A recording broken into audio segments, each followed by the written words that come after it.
Right. Which I'm assuming was like is like the second half of the game left though. Like just off the top of my head, there's stuff like obviously there's the whole Lugovelian Empire kind of how are they going to stop those from not only stopping them from going to the LMC, but will they be able to repel them completely from the other place? Um, there's the whole like why does Yuri have the ability of using the epitaphs? What are the epitaphs? Why does is Yuri and his sister related? Because everybody wants to ship them together. Things like that. Am I getting burnt out? Yeah. I mean, it's a visual novel. That's basically what this says. For all intents and purposes, this is basically a visual novel. So it's a great story. Don't get me wrong. It's just not much gameplay. You get the occasional ship battle, and worse yet is those stupid like rock paper scissors melee battles, and they're definitely getting harder. You basically have to like properly prepare for any of those. But yeah, it's gonna be interesting. Hey, Grim Reaper. Maybe she didn't die. I think it's one of those things that it feels like they're just trying to see how like is this gonna be popular, and then it's not, so then they don't bring out more. But from Dragon Quest, they just keep releasing 1 to 3. But yeah, give them. I guess didn't have enough faith in them. Yeah, we basically met like everybody now from like from the first half of the game, minus Nia if she comes back, which they're heavily hinting at her coming back. So they never stated she died. She's just like, we don't know. Why not? If anyone should understand the pull of the stars, it'd be you, Demid. The twist would be like, yeah, she actually did die. She's not coming back. That's the twist. One of the greatest zero-G dogs that ever lived. I was. That's what. Game itself, cinematic thing that's. Just shoot him dead center. This'll knock him straight into Gruss and then some. Gruss. Okay. Keep calling Gruz. I guess Gruss. That's how they pronounce it. Whether that's actually how it's pronounced, because see, here's a script, read it. How do you pronounce this? I don't know. Pronounce how you feel like it should be pronounced. All right, Gruss. Is the developer or something? I don't know. Let's get back into it. Oops, gotta switch. What's our dead base looking like now? 72% of people now. So excited. This is ships. 61% of the ships. Fighters. I mean, it's a lot of fighters. We didn't find celestial objects. 56%. Yeah, we're definitely. My guess is we're in the back third of the game. Whether we're in the back 3/4 of the game, because we just started chapter 6. So we just finished chapter 5. This is chapter 6. If it's anything like the first half, there might be 9 to 10 chapters. Might be more. Maybe it's like an epilogue chapter. It could be 15 chapters. Maybe there's a third season. Or time skips another like 20 years down the road. Who knows? Where were we going? Pheromone Mine. Oh, yeah. Old Man Yuri in the final chapter. Yep. Old Man Yuri and his sister got together. Yeah, we need to go back to Rastaban and pick up those GG girls. We're supposed to go back to the main town. Rastaban. You tell us to come and see them after we destroyed the other thing there. What took you so long? Yeah. Yuri and company enter the tavern. The Garner twins come racing over to Yuri's side, full of youthful vigor. The war is like totally over. So what about the promise you made to take us home? Are we going now? Oh right, my promise. So what exactly is your home anyway? Maryglid, duh. Never heard of it. It's where the Federation's based. Well, this is perfect, huh, Captain? It's exactly where we're headed. We can give him a lift there, can't we? I guess so. Settled then. Right, this way, little ladies. I'll show you around. Sweet, thanks, Captain. Just make sure we get a good room, okay? Captain, let's let him up in ship as an in-ship radio station. Then we can have the GG girls do the DJ honors. It'll really boost the crew's morale. Oh, yeah, let me think about it for a while.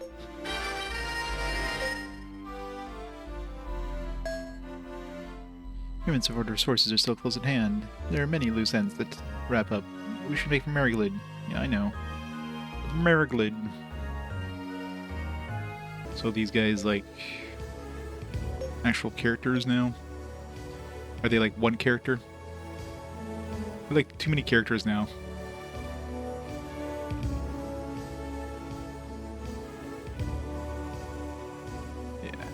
How is Torlo not even equipped? Who do I have equipped instead of Torlo? I had him as a security officer because I need to get like when I was fighting those pirates there, I needed the absolute like strongest team because I was a pain in the ass. Let's put him back in artillery. So they're not like, I guess we're temporarily carrying them. But of course they'll end up joining us because they always do. Let's go visit the, so we were able to go to that Elson area. Or, where's that lead? Was the Void Gate? Maybe that's where we're going? Rolo class. Yeah, come on. True, forget about that. Good old Platinum Games. Need more ships. I need to replace all my ships. I just need money. I need all the money. All of it. Like I'm reading as being... Yeah, Nude Maker. What a name, right? I wonder what they were making before this. I'm sure they totally weren't, developers for the PC-88 or anything. Hey, Baines, how's it going? Happy Saturday. Sceptral level 14. Slowly but surely.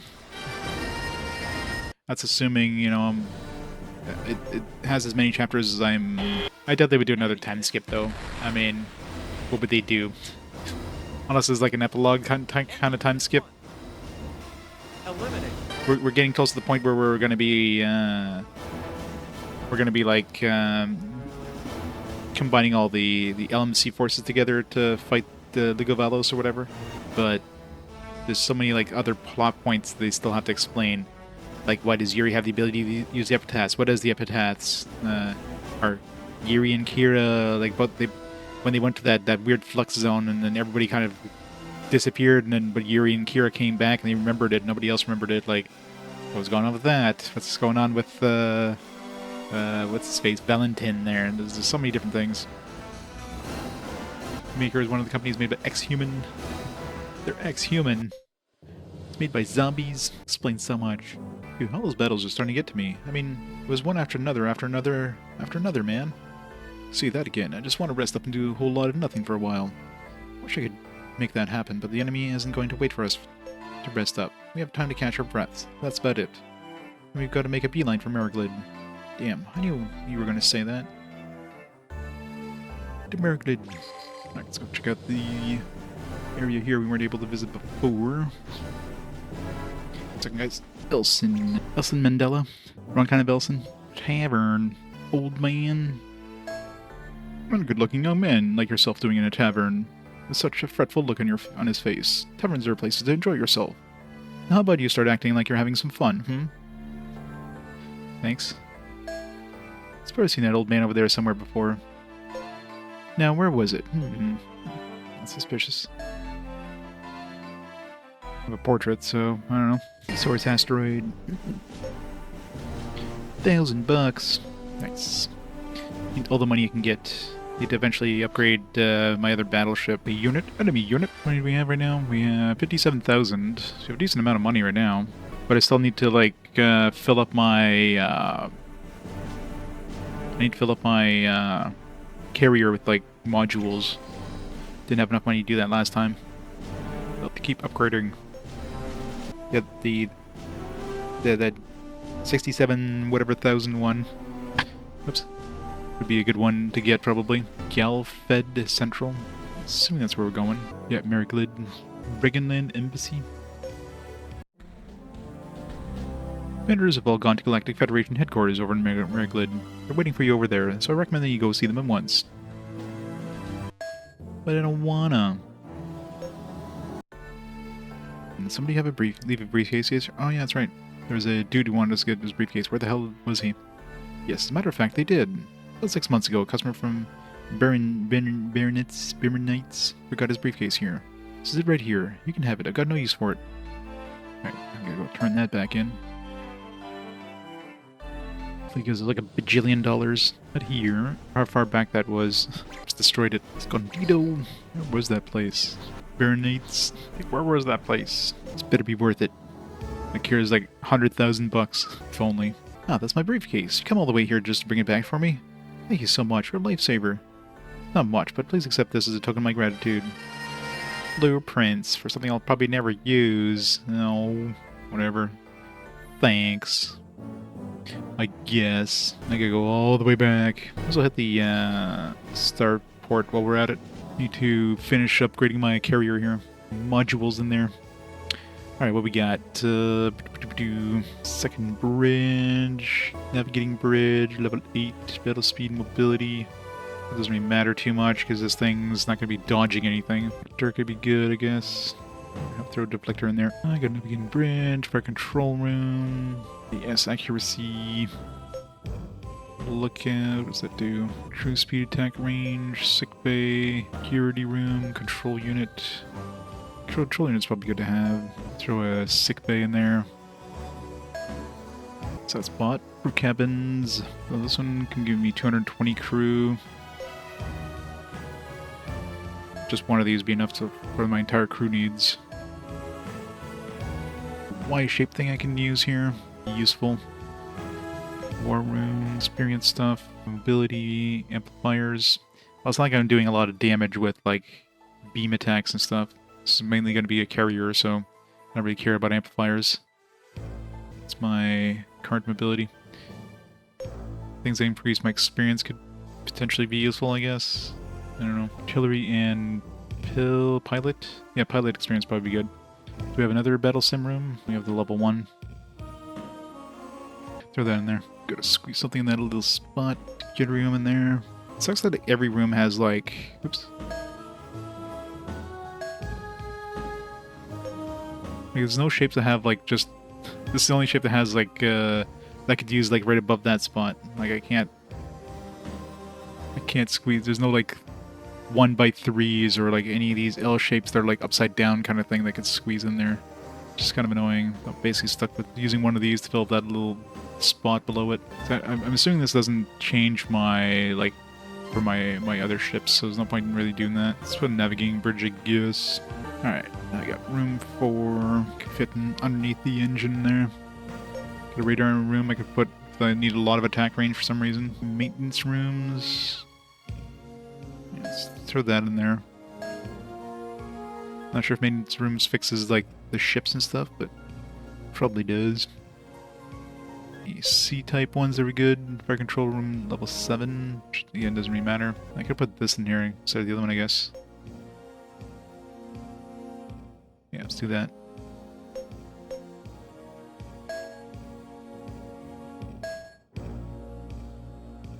What we got here? We can put a second bridge. Doesn't really give me much. Crew cabin, captain's cabin, crew's mess, canning office. I could throw just a crew cabin, just for a little extra. So where did that end up? All the way over there. Hold. Briefing room. Engineering experience and medical experience. Science experience. Ability. So when we just got is the accounting office level 4. I don't know what expenses minus 20. Like what expenses are we? Is that even talking about? Like does it make it so that ships and that are cheaper to purchase? I should check. Let's see. We add that to it. So let's say the Nature Dome. Nature Dome costs 1,600 right now. So does this putting this in here make it so it's cheaper?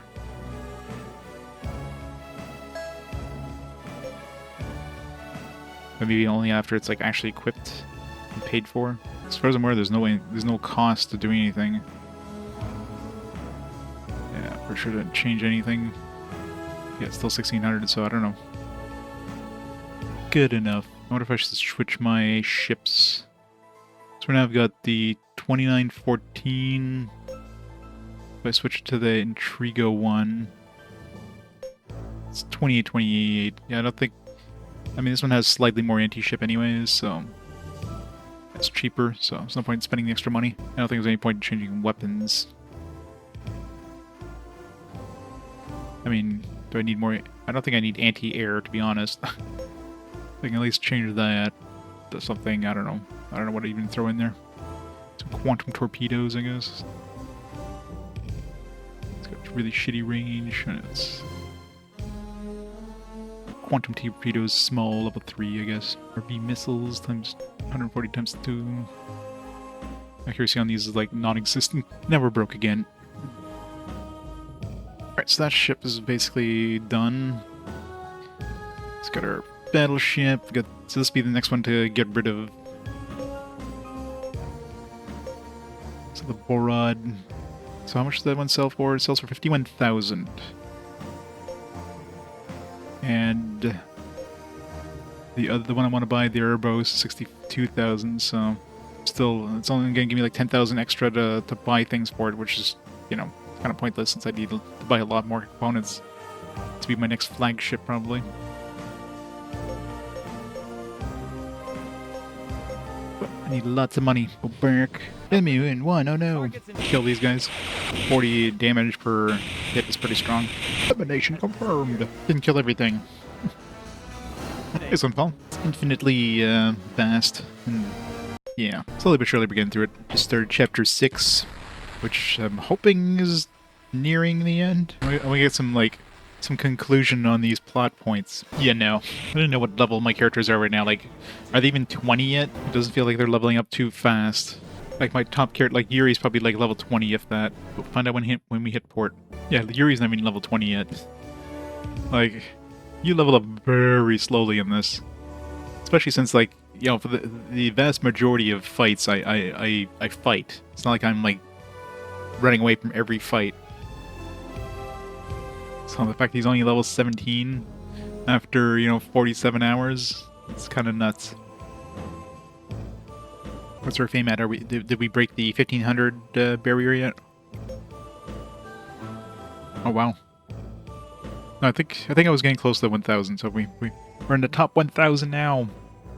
Actually, we're not that far from 100. We only need like 3000 fame to hit top 100. So we're almost there. Only 3,000 fame. Visit all these places. These fighters are too OP. Nashio Embassy. There's just gonna be a whole bunch of embassies on each planet. This is Nashian Embassy. Who look like they could be diplomats can be seen coming and going from time to time. I don't see any familiar faces here. Talk to the Sega employee? What? Alright, breaking the fourth wall there, guys. Hiya. I work in the development department at the Sega Esperanto branch office. Would you mind taking a look at a new simulation game we're planning to release in the next quarter? It's so realistic. We want a crew with actual artillery fire experience to try it out and give us some feedback. Might as well throw Ganina in it. Get some more artillery points, I guess.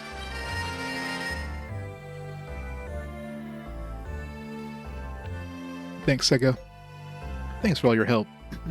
The opinions of people who have actual combat experience are extremely valuable to us. We're going back to our office now to report to our R&D department what kind of final adjustments the game needs. Much meta indeed. I often test out our upcoming arcade games here at this tavern. That's why many people travel far and wide just to visit us. Hey Barbroskaya, you know Nashio is relatively minor military power of the Federation. Your Prime Minister Mikhailo Falco also happens to be royalty. He's doing everything he can to defend the LMC. Plus his daughter, Princess Glorinda, can be seen visiting the embassy here from time to time, as her nation's Admiral of the Fleet. Yes, indeed. House of Falco is the pride and joy of the Nashian people. I want to play some more Sega arcade games. They should have just given you like the ability of... They should have thrown like a built-in Sega arcade game. You play some like... some Super Hang-On or something. Play some Outrun. Doleway. Here, there's a message for you, Vice Admiral Sanct. A message? What does it say? Something about the Federation President calling an emergency meeting. Let me take a look at that.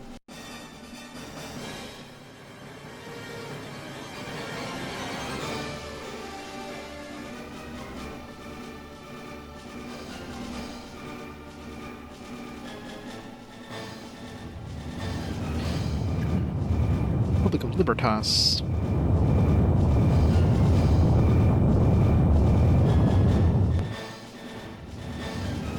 Grand Duchy of Enamonzo.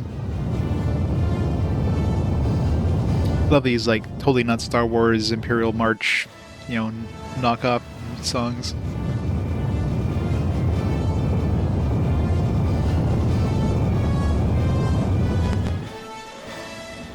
And was sent to the Republic of Virgin Land.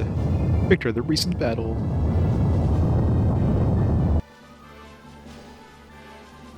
Heard the Federation president was just a figurehead and didn't actually have a lot of power. It seems like he's finally revealing his true abilities. I don't follow. Means the Battle of Hinwald was a history in the making. I still don't get it. Yuri, better get to the sickbay, quick! Oh no. Did, old man Gen kick the bucket? What is it, Tatiana? It's Gen. It doesn't look good. Oh no. What's wrong? He's dying of old age at 70. His crew members are gathered at the sickbay. I mean, I guess in anime terms, 70 is like extremely deathbed. Even though this is like far in the future where, you know, humanity should totally be able to like live for hundreds of years with the advances in medicine. Look over a pale and sickly looking good Natalie. He appears to be fading fast. No. Don't cry, Alec. You must stay strong, for you must now serve and support Yuri, as I once did. I am not worthy of such an honor. I could never possibly fill your shoes. No, you are indeed worthy, Alec, and you will fill my shoes. Yeah, but it takes the intellectual power required to defeat Logovelis' massive fleet. Yuri. Yes, Master Gin, I'm here. You must believe. Believe in Alec. He will be of great assistance to you. Yes, Master Gin, I know. Very well, then. Own that History of Galactic Wars disc of mine. I want you to have it. Study it well, and I guarantee your fleet command capabilities will benefit greatly. Oh crap, we're gonna have 5 ships. I don't have another ship to throw in there. I will. I'll make sure to put it to good use. Yes, please see that you do. Now about the President's military call to arms. The Galactic Federation will finally be united. If he had an incurable disease or something, okay, but literally their plot point is that he's getting too old. He's dying of old age. He's like 70s. Like, if he's like 150 or something like that, then I could see that being a thing. He's like 70 something. Like, seriously. And until now, it has...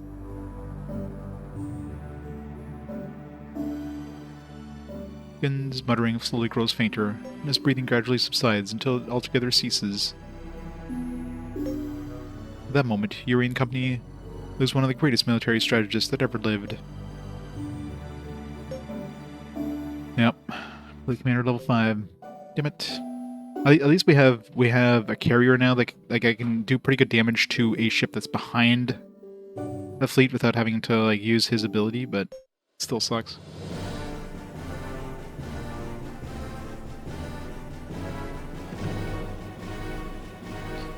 Yeah, I know, right? Yeah, they live in caves as hermits for 50 years, and it's like, I'm 32. It's like, what? Assuming you're sending they're fucking healthier than me. That's what I mean. Like in modern times, 70 is still like people aren't on their deathbeds at 70 because they're old. And it's highly advanced futuristic timeline. This 70-year-old is like, oh, we don't know how to fix it. It's old age. We have no way of fixing old age. Like, what? Yeah. It's anime, I guess. Like, at least giving him some sort of disease that was incurable, you know what I mean? Like, that at least would have made more sense than him just like, oh yeah, he's just too old.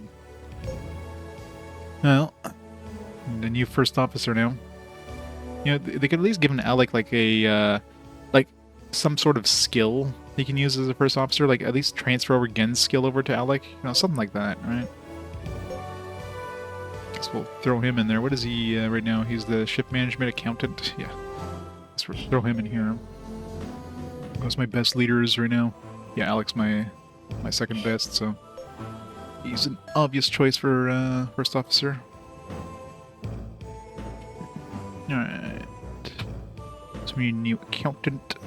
That's my highest management that hasn't been assigned yet. Emiliano, you're now an accountant. Congratulations. I know you're a helmsman and everything, but yeah, you're now accounting.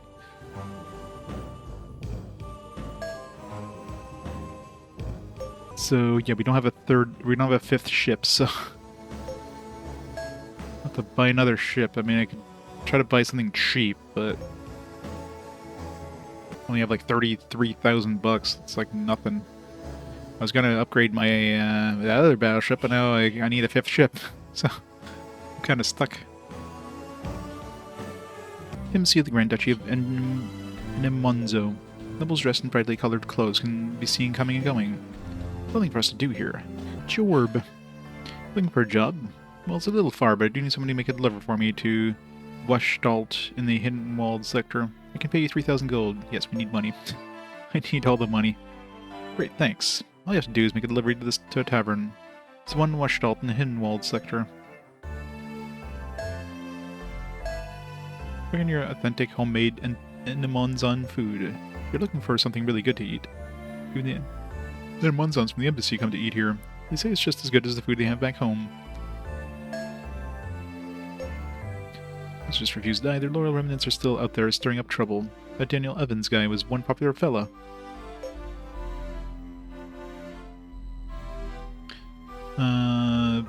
Prodigious, wasn't he? What? Maybe, but I don't know what the choice is here.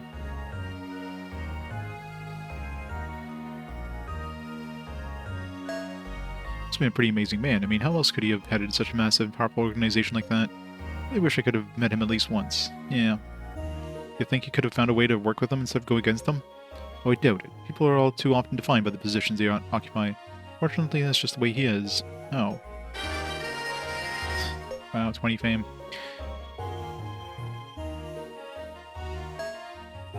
Lingen wouldn't leave the ship, even though he knew he was going to die. It's pretty hardcore.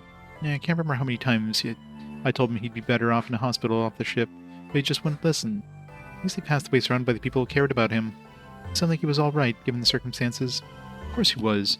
I mean, to be able to finish your business, and then take your last breath on the Sea of Stars, that's the way to go. What more could a zero-G dog want out of life? Tatiana Argakov and Kira gave solemn nods of understanding after Torlo Adkins' reply. I love how they keep using everybody's last name still. Like Tatiana Argakov, you know, not just Tatiana. Tatiana, Torlo, and Kira. You're like, no, we gotta keep using their last names so you don't confuse them with other Torlos and Tatianas that are in your in your ship. And without a word, all three raised their glasses gently, touched them together with a clink, honoring the old man. Back to Hinterland, or whatever. It's over here first. Wessa Nebula. It's beautiful. You get more fame for viewing a celestial object. Yeah, I should just pick up a book of celestial objects in the nearest store. My fame can go through the roof.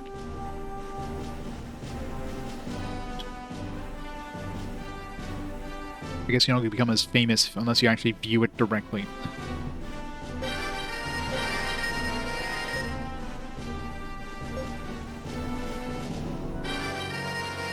Yay, more money. We need all the money. 2,000, nice. All the money. Where was it in Hinwald?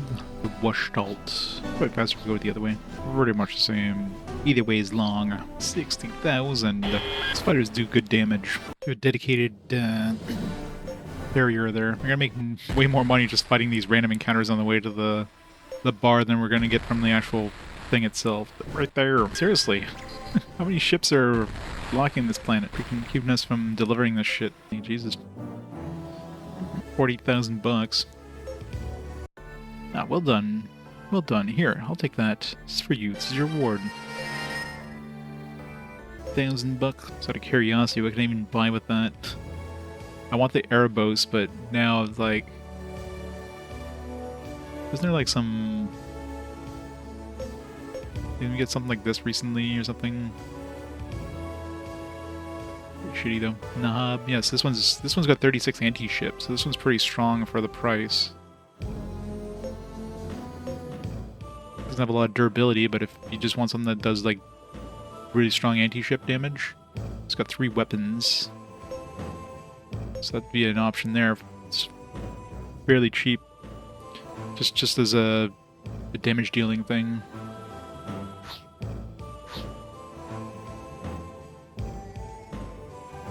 Sort by anti-ship.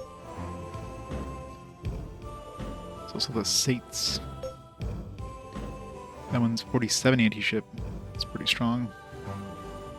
It's got 3 built-in weapons. No, yeah, three weapons I can change. The Nahab has like 3 pre-equipped weapons, which might be good. Calliope's another option too. This one's got more armor for like $200 more. This one's way stronger. It's more durable.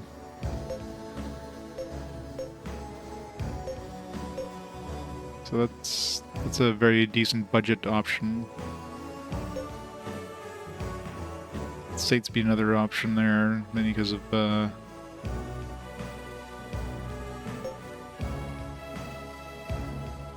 save. See how what these look like.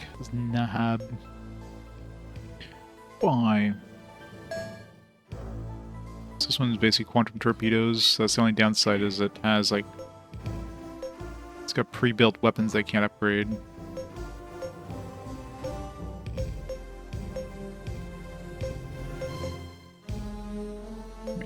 Probably decent damage output potentially, but give it a lot of accuracy. There's obviously no point in this is solid ammo, so there's no point in giving anything that increases like beam damage or whatever. Oops. In a way, it's kind of a good thing. I don't have to spend money on upgrading my weapons.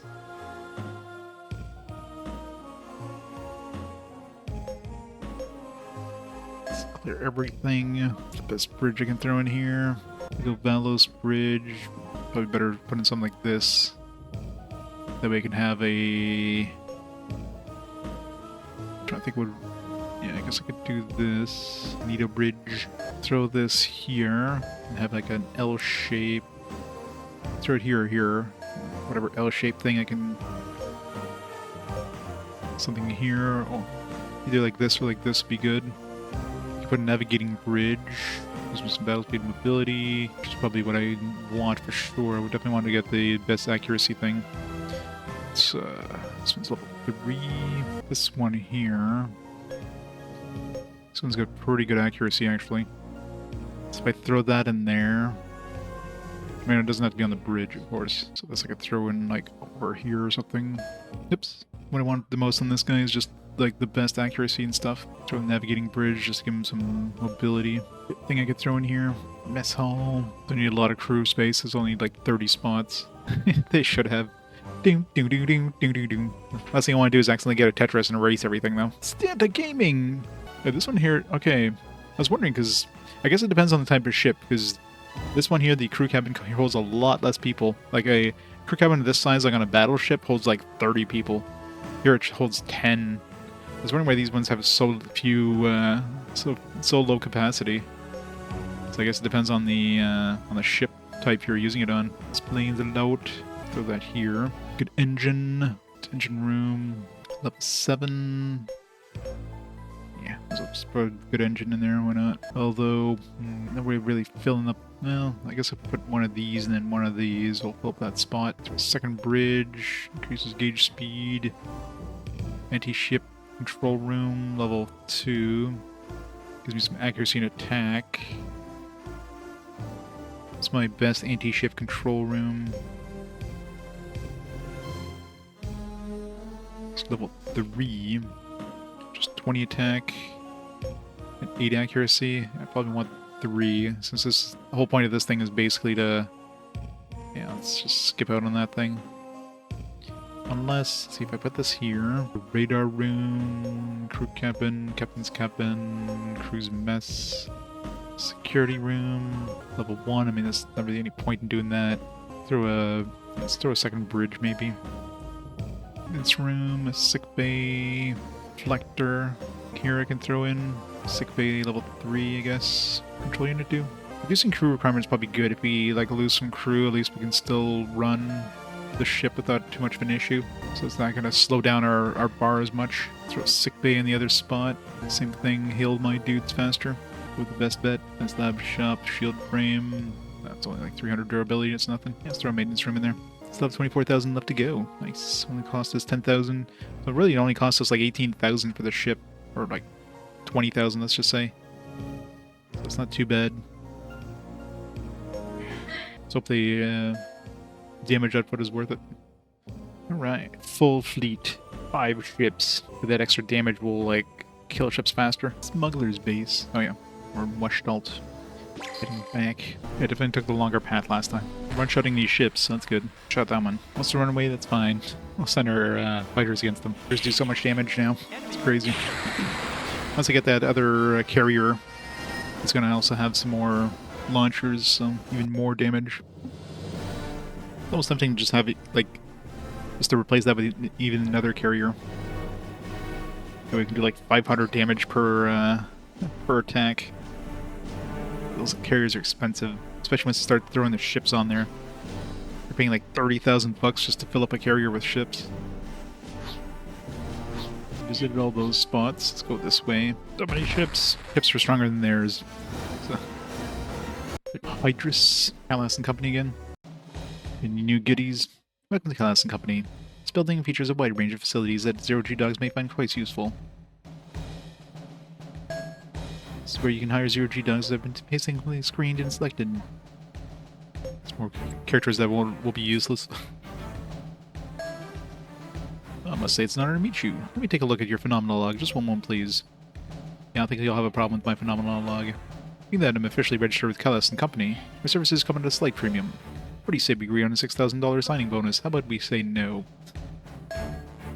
Oh, I see. Well, if you change your mind, just come back and see me again. Mihio Pistono? Well, now, you want to recruit me an officially registered Callas Company member, do you? Alright, first I need to see a phenomenon log of yours. Bah, I guess that isn't half bad. Junior crew for a signing bonus 9,000. You know, it'd be nice if you could see their skills first. Yeah, give me 9,000 bucks on junior crew. What do you do? I don't know. It's got like a stat of like 1 across the board or something.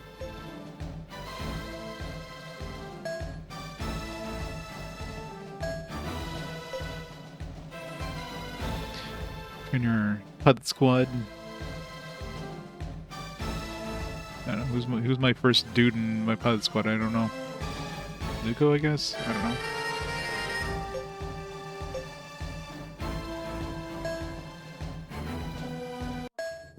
I don't remember who the hell my crew even is for my piloting crew.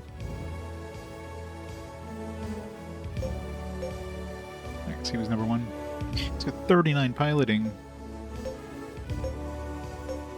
You tell them when you came here that you're a zero-G dog with some serious skills. So I thought I'd tell you about a place called Callas and Company right here on this very planet. Why don't you check it out sometime? Or Landail Observatory. More science levels, probably. Our planet boasts the largest observatory in the Galactic Federation. All the mysteries of the universe can be unraveled with just one visit there. At least that's what they claim in their advertisement.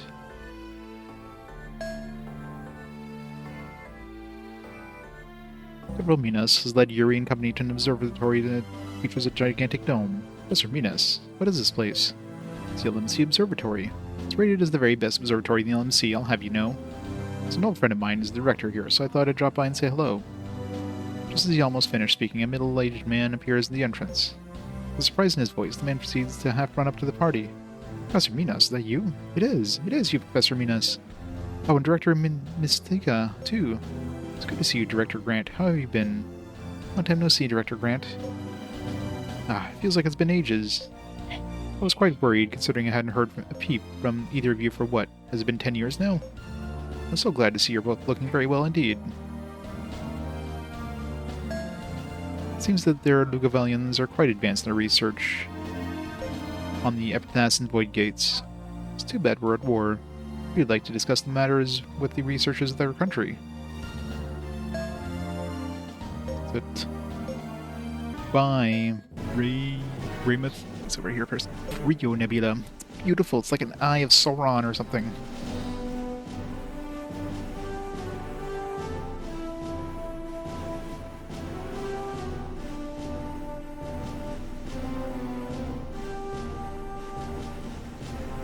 Saturn Nebula.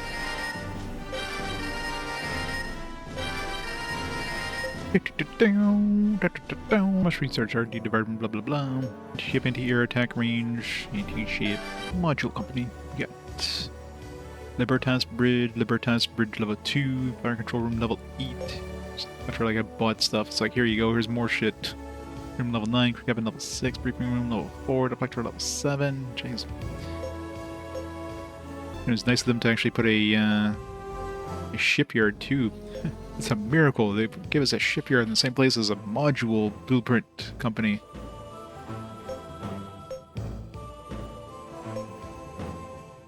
Too big.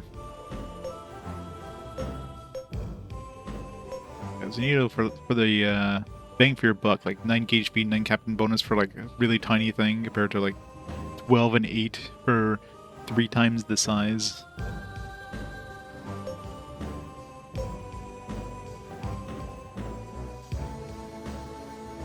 Seven. It's pretty shitty actually. Our anti-ship control room, level 4. What do we have right now? We have like level 3 or something. 10 and 25, but we wouldn't be able to throw it anywhere. We have a new engine room, I think. Level 9. 24 and 17. It's pretty good, considering it's half the size as this one here. Same battle speed and cruise speed as this, but with one less spot. And I think I must be using this one. If I threw this in there, I may be able to throw another thing.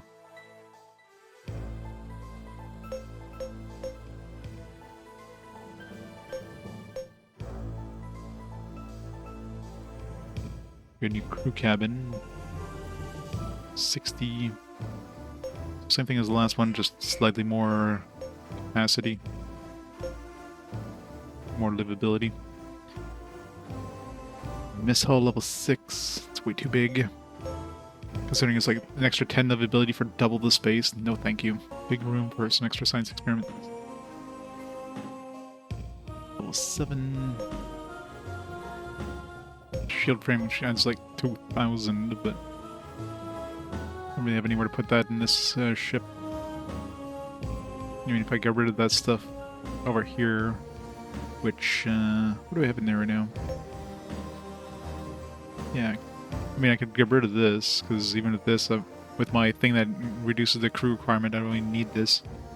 So I could put a big-ass thing here which increases my... do that, actually. My durability by a significant amount. Still have more than enough crew space.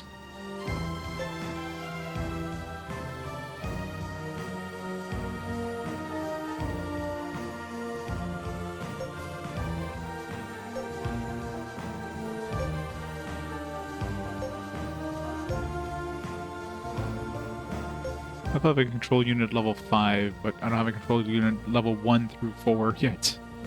Went right to 5.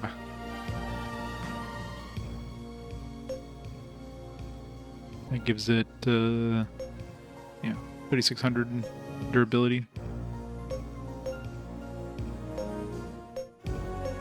Tanky enough. Carrier in the back row.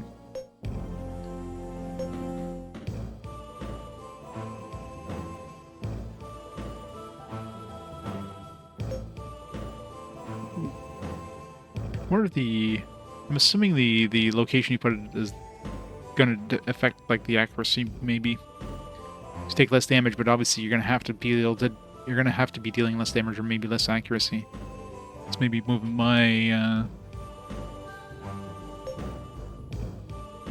moving this thing to the front. That... I don't really care about the accuracy of this thing, because guns isn't the thing it's going to be good with. It's going to be good with the fighters.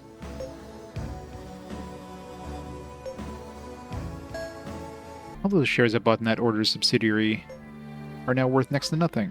Please learn from my mistake. Watch out when people approach you with investment opportunities that seem too good to be true. Did you hear about that ship carrying the diplomatic mission from Zanito? It was attacked by pirates on the way to Libertas the other day. Those have got to be some really gutsy pirates, taking the holes in an ocean fleet like that. Let's get this before.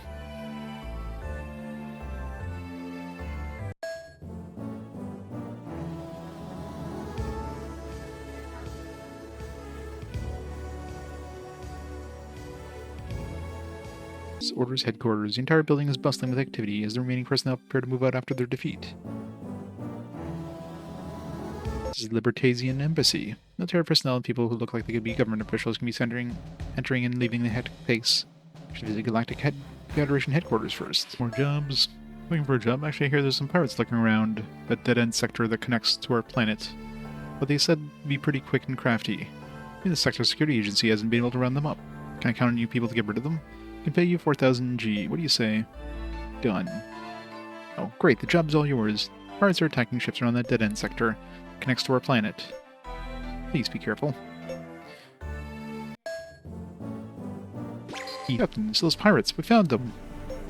Okay, it's time to smack them down. 2 ships, and they're like weak ships. I don't even need to use my fighters.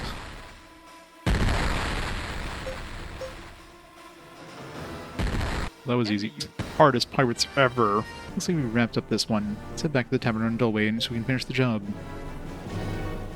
It's an easy 4,000 bucks. Ah, you're back safe and sound. I heard you got rid of those no-good pirates too. Well, here's the 4,000 G I promised you. More jorbs, please. Aw. Come back to me again later, which means probably more jobs sometime later. Gotta save up for that new flagship. It's our next investment, 60-something thousand. At least now that we bought that other ship, now that we have their full fleet, I can get rid of the bow rod, and I get, was it 50,000 for that? But obviously I probably need to get a good 100,000 to buy the ship and to throw some modules into it, so, and weapons and all that shit, so I only really need another 18,000 credits. Not too bad. At the same time Yuri and his fleet enter port, Kevin Norton is addressing VIPs from all over the Federation. As Libertas' representative, he has been charged with emphasizing the crisis passed by the Lugavalian invasion. He is also responsible for strengthening the new spirit of cooperation with the Interplanetary Assembly. His proposal for creating the LMC Defense Headquarters against Lugavalos has met with a round of overwhelming supportive applause. And to show the respect that his nation has for the ideal held by the newly united Federation, he officially withdraws Emergency Special Measures Bill number 3047. In its place, the newly proposed Lugavalian Countermeasures Bill passes by unanimous vote. This marks the first time Federation nations joined together under Reaganland's lead to draft a defense plan against Lugavalos. I think we'd actually live to see this day. Well, Mr. President, it seems you finally got what you wanted. I wonder. In any case, it's too soon to tell. It's the first time the Federation has ever truly been unified. Then again, there's Lugavalos, the proverbial 800-pound gorilla. Yes, but maybe now we have a momentum we need to overcome that too. Yeah, I know, right? I mean, this game is definitely Star Wars any way you look at it. There's a lot of Star Wars influences. Now we're in like Episode 1 territory. This went like full-on political. Maybe Norton is the evil emperor or something now. I don't know. Although I guess it's a mix of Star Wars and Gundam, because Gundam, of course, is like full of political intrigue stuff. So definitely a mix of those. Admiral Norton, I can't help but wonder if you, make that Libertas really intends to abide by today's resolution. Of course we will. Times change after all. Interplanetary Assembly is in the driver's seat, for now at least. Yes, well, times may change, and the power of great nations may ebb. But that's not to say that they won't rise again someday. It may take 5 or 10 years, but maybe even more. You never know. We'll see. So was that Libertas transferred the reins of power to Reaganland without further protest or violence? The smooth and willing transfer speaks volumes about the overwhelming confidence Libertas has in their strength and destiny. Red Linux is forced to admire the man before him, the dear Libertarian forces. Phew, I thought we'd never make it back here. Thanks, Captain Yuri. Yeah, what she said. What do you guys have planned now? I'm gonna check in with our management company and see what's up there and stuff. Well, in any case, why don't I take you all the way there? Nah, we're cool. Yeah, I mean, it's not like it's far away or anything. One monorail stop and we're there. It'll be like fine by ourselves. Anyway, thanks again, you guys. They're gonna get kidnapped, aren't they? Stop by Child Star Management if you're ever in the neighborhood. See ya. The Garner twins wave goodbye to Yuri and company and then run off the orbital elevator giggling. Totally gonna get kidnapped. You think Miraglid would have its own starport, considering it's this like big, you know, center of the Federation? It doesn't even have a starport to build ships. Star Child. I don't know what I'm going to do. One of my customers has a daughter who's a huge fan of Lord Roth's. Problem is, she wants me to get her an autographed picture of Lord Roth for her birthday. Where's a guy supposed to get that? Something like that. It's embarrassing. I wouldn't want anyone getting the wrong idea. Great. So I gotta get a photograph of Lord Roth. I guess I'd have to go to the headquarters. I mean, he must be hanging around here. There's the royal headquarters, but yeah, I'm not going there. So glad the Federation is finally united. Oh, maybe the sector will start developing and prospering like I know it should.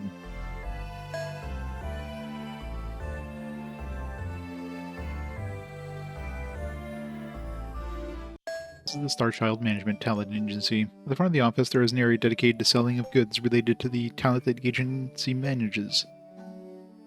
Let's go buy some goods. Various goods related to young pop stars are crammed into a cramped space. There's a small crowd of people around the more popular items. Check this out, Captain. You have stuff here you can't find anywhere else. Oh wow, they even have an autographed disc of Rami. He's right up there with the GG girls. Oh yeah, I guess I'm kind of out of it when it comes to popular culture. Thomas Vale is buying pop star goods left, right, but to Yuri they all look like the exact same garbage. This is going to take forever. Let's just let him get it out of his system. Yuri and company leave Thomas there to finish up his extended shopping spree. Thomas doesn't seem to notice them leaving.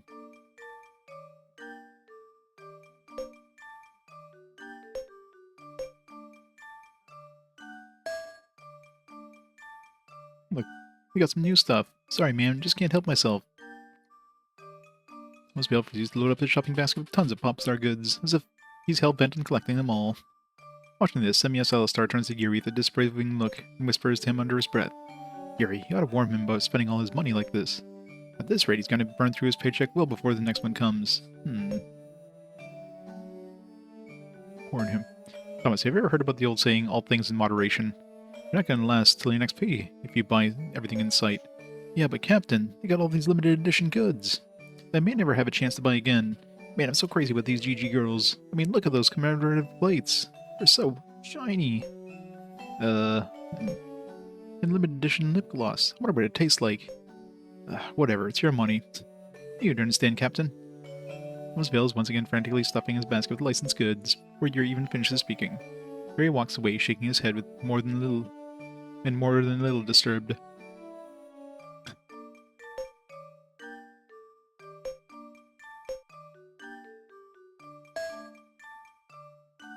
We've had enough. We don't want anything to do with the management company anymore. Oh, I guess they're joining our ship now. And I'll throw them in the artillery department as torpedoes. No, please. Rihanna, Kelly, don't go. During company hear a commotion coming from inside the building when suddenly two diminutive figures come racing out. They immediately notice it's the Garner twins, whom they met in the tavern in Rastaban before. Their faces are bright red with rage. When the twins spot Yuri and company, they come running over as if they need help. Oh, Captain Yuri, help us. Huh? What happened? The management company is out to kill us. Huh? I like the sound of that. Tell us the details. Yeah, well, it's like this. The management company won't book us any other gigs other than to entertain soldiers in the front. They say they just can't say no to the Libertasian big shots. At this rate, we're gonna get stuck in the middle of one of them battles. Get ourselves killed. It can happen any time. Girls such as these ought to not be subjected to such risks, Captain. Yeah, you're right, Simius. Yeah, let's bring him on our ship. Or who's totally never in the front lines or anything.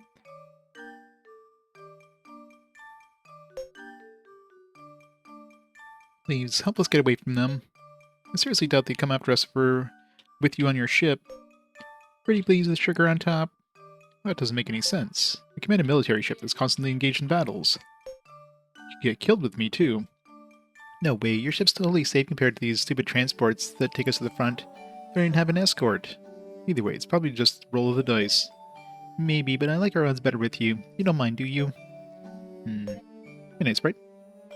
Please, Captain Yuri, have a heart. Or would you rather see what happened to us in the obituaries? Of course not. Don't be stupid. I don't think so.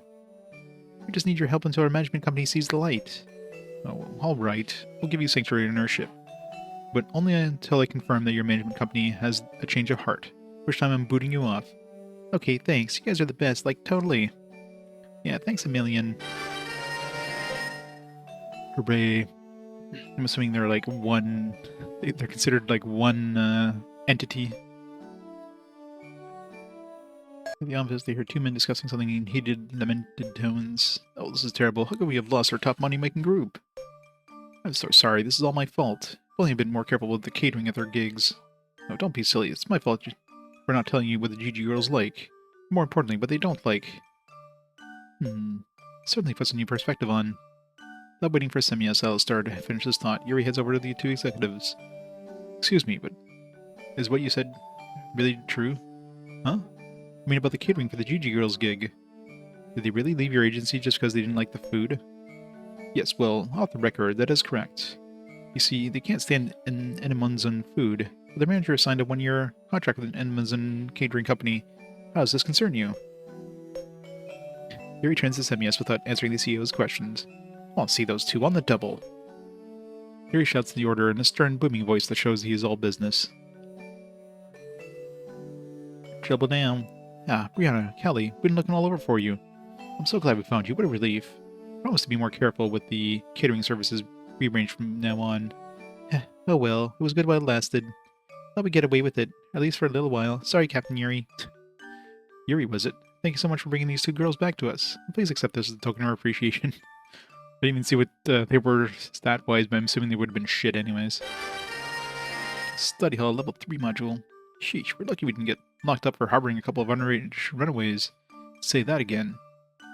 Yuri and company leaves Star Child Management. The CEO and manager wave to them gratefully over and over again. Our twins have left your crew. Easy come, easy go.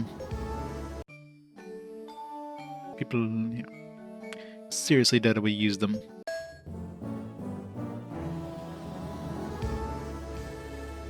SN headquarters. It's the Federation Security Network headquarters. We should stop by the Federation headquarters first.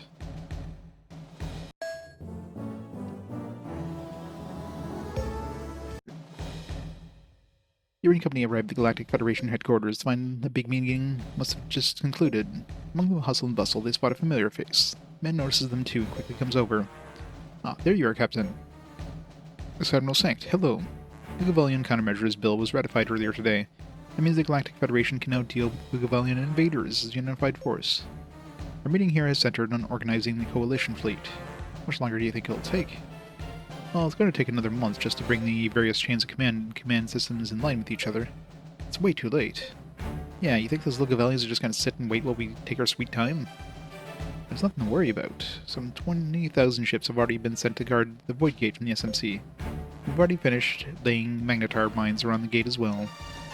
Even if they invaded right now, I don't see how they could possibly penetrate our defenses. At least not right away. We should hurry up and finish organizing that coalition fleet. That's all I'm going to say.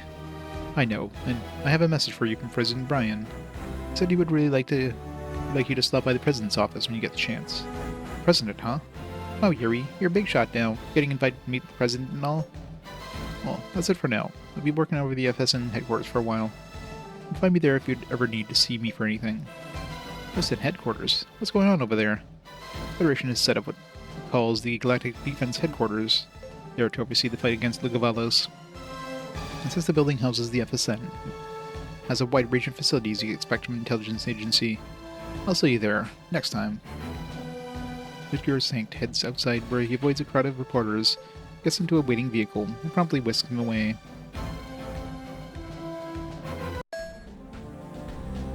As Yuri and company enter the President's office, a person with a familiar face approaches them. Waiting for you, Captain. Glad you finally made it back here to Galactic Federation headquarters.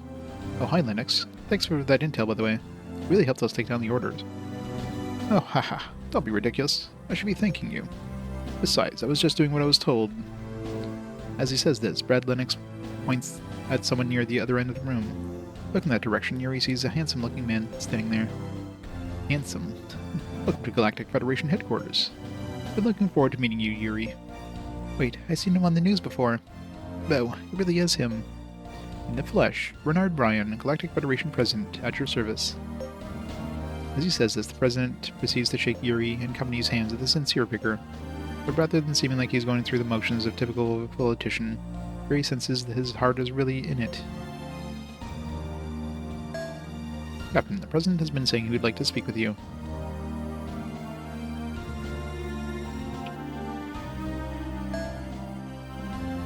Mr. President, I'd like to start by thanking you for your support. You know us from the shadows. Yes, well, I'm afraid my support wasn't exactly what you called no strings attached. You see, I merely used you to further my political ambitions. Your political ambitions? Sorry if this is rude, but you don't seem like the type of person. You know, cold and calculating? Haha, first impressions are often wrong, Captain. Even I have my ambitions. First and foremost, I want to unite the LMC and end all this strife. So your ambitions involve making people's lives better? That doesn't sound like too bad to me. True, but it's far easier said than done. After all, the simple truth of the universe is only the strong survive. Those who forget how to fight are destined to fade away.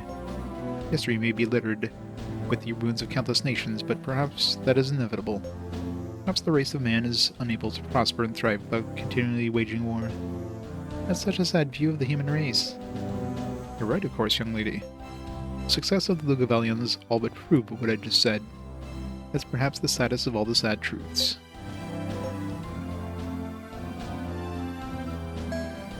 Yuri, you seem to know the most about Lugavalos about anyone in the LMC, so I've been waiting to ask you what you thought their true objective was. Their true objective? Yes, I don't see why they would continue to travel across the endless sea of stars merely to expand their territory. I'm sure there's a reason that they're showing interest in the epitaphs as well. Sorry, but I don't really know the answers to your question. There have been something that's been on my mind lately. I'm all ears. Epitaphs have the power to open new gates, which makes new starlings throughout the universe, right? If we knew who created them and why, we might be able to figure out what Lugavalis is really going for. So you're saying the key to unraveling this mystery lies in the epitaphs themselves? It's a definite possibility. In that case, maybe the Patriarch Bog of the Holy Nation of Addis might know something that would help us figure this out. I don't understand. What connection does Addis have with the epitaphs? Well, there's no definite proof, but I know this much. Our ancestors, the progenitors, spread throughout the universe from Terra, and their first stop in the LMC was the region now known as the Holy Nation of Addis. That said, it's said that Addis has ancient technology far beyond what we could even fathom, and this leads me to believe that they may have known a thing or two about the epitaphs. Oh my, this is something interesting. Captain, we visit the Holy Nation of whatchamacallit at once, please, please. Addis, Professor. Holy Nation of Addis. But I think I'll have to wait. That's right, so please come down and act your age, Professor. You have bigger fish to fry right now, in the form of Lugavalos. Oh, fiddlesticks. Brad Lennox watches out of the corner of his eye as Aminda Mistaka tries to calm down the disappointed Gabriel Minas. Then he turns his gaze to a nearby clock. Mr. President, we ought to get going. I lost track of time. I'm sorry, but I have some official business to attend to. Captain, it was a pleasure speaking to you and your crew. I know the war with Lugavalos will be as tough as they come, but I feel very confident that we will prevail. Well, I'm not in the habit of losing. Bernard Bryan gives Yuri a firm handshake and then reluctantly leaves the room with Red Lennox in tow.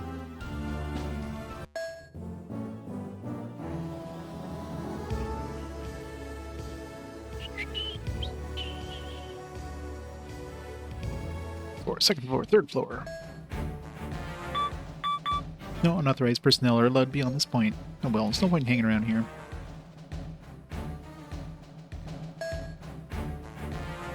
It's the FSN War Room. Inside, Luke Sankt is glaring the video monitor while talking to Norbert Weimer and several officers.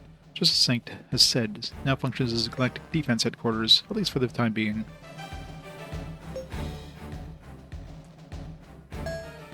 Have you visited Regnline's embassy on Nizia yet? I'm having Lord Roth and Commander Schneiser stand by there right now. Just stop by and see them when you get a chance.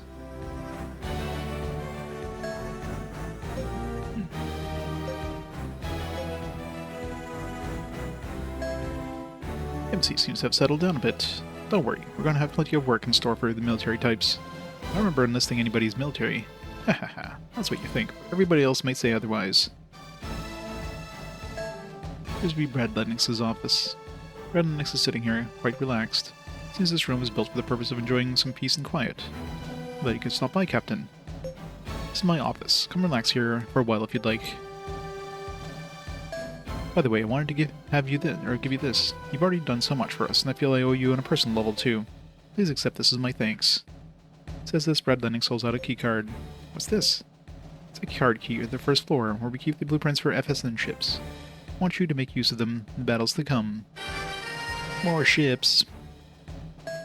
Captain, is our man Thomas working out all right for you?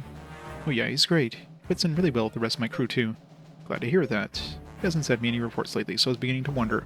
I suppose that could mean he's really getting serious about working on your ship. More ships. We're gonna have to pay for these blueprints, which wouldn't make any sense.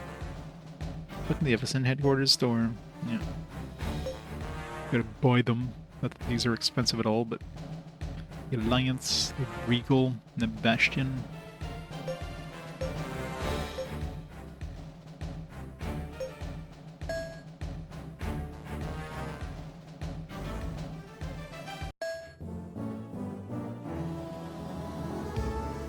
I forget the name of those guns. Is there a way of sorting by like newest? No.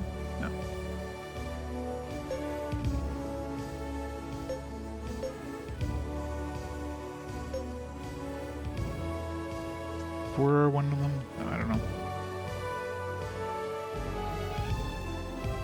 This might have been one of them. I don't remember. Either way. More ships I can't afford. The observatory. Duran comes up to meet them with a smile on his face. These two Lugavellians are quite advanced in their research on the Epitass and Void Gates. It's too bad we were at war. Libertas Embassy. Whoa, wait a second, Yuri. Are you nuts? This is the Libertasian Embassy. Just finished getting rid of the orders, that paramilitary get-up of theirs, or don't you remember? It's just all water under the bridge. Libertas is an ally now in the battle against Lugavalos. Yeah, in a perfect world, but there still could be, you know, some people who still hold a grudge. So I plan on finding out. We should know what's really with us. No, wait, Yuri. Aww. Yuri ignores the flustered Franny Perallo and he strides confidently towards the embassy's front desk. Surprisingly, he's easily admitted to the reception room after giving him his name. Well, no. The special prisoner that was the last person I expected to visit here. My name is Kevin Norton. I'm a commander of the Libertasian fleet. Welcome to our embassy, Captain. Thanks, Commander, but I could say the same thing. You're the last person I expected to greet me here. I'm glad you did.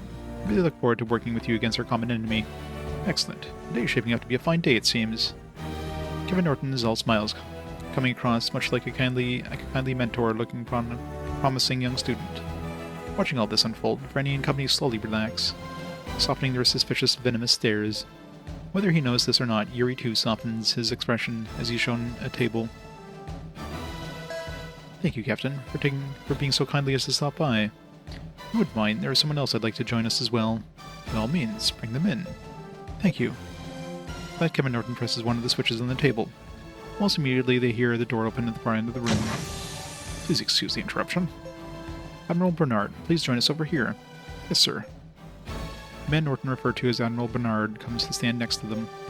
In the meantime, the commander is, for some reason, staring at Yuri with an odd look in his face. He appears almost mischievous. Captain, this is Admiral Douglas Bernard. He's currently in our custody here at the embassy. You mean like a prisoner? Well, he was, after all, Order's supreme commander in the Battle of Hinwald. He was what? Whoa. Huh.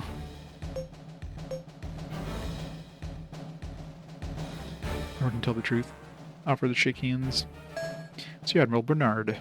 We never had a chance to meet face-to-face in the battlefield, but I've heard good things about how your fleet commands skills. Hope we can offer the repeat performance in the defense of the LMC. Yuri gets up and extends his right hand to Bernard. After a slight hesitation, Bernard grasps Yuri's hand in a firm handshake. Your attack on the Taurus was impressive as well, Captain. Can't help feeling that you beat me single-handedly. Kira suddenly notices that Kevin Norton is intently watching the two of them talk. She also notices a somehow cold look in what little of his eyes are visible between the narrow gap of his heavy eyelids. The sight is enough to send a shiver down her spine. More fame. Actually, Captain, there was some other reason I wanted to introduce you to the Admiral Bernard. What was that? Instead of answering Yuri's question, Kevin Norton looks over to Douglas Bernard, as if indicating that he should explain. Your former organization, that was Orders, is now being dismantled and redeployed under the command of Libertas's military forces. Unfortunately, there are some holdouts who refuse to accept this. And they are now massing near the asteroid called Garland. They may not be all that numerous now, but they are recruiting fanatics who wants nothing more to avenge Chairman Evans' death.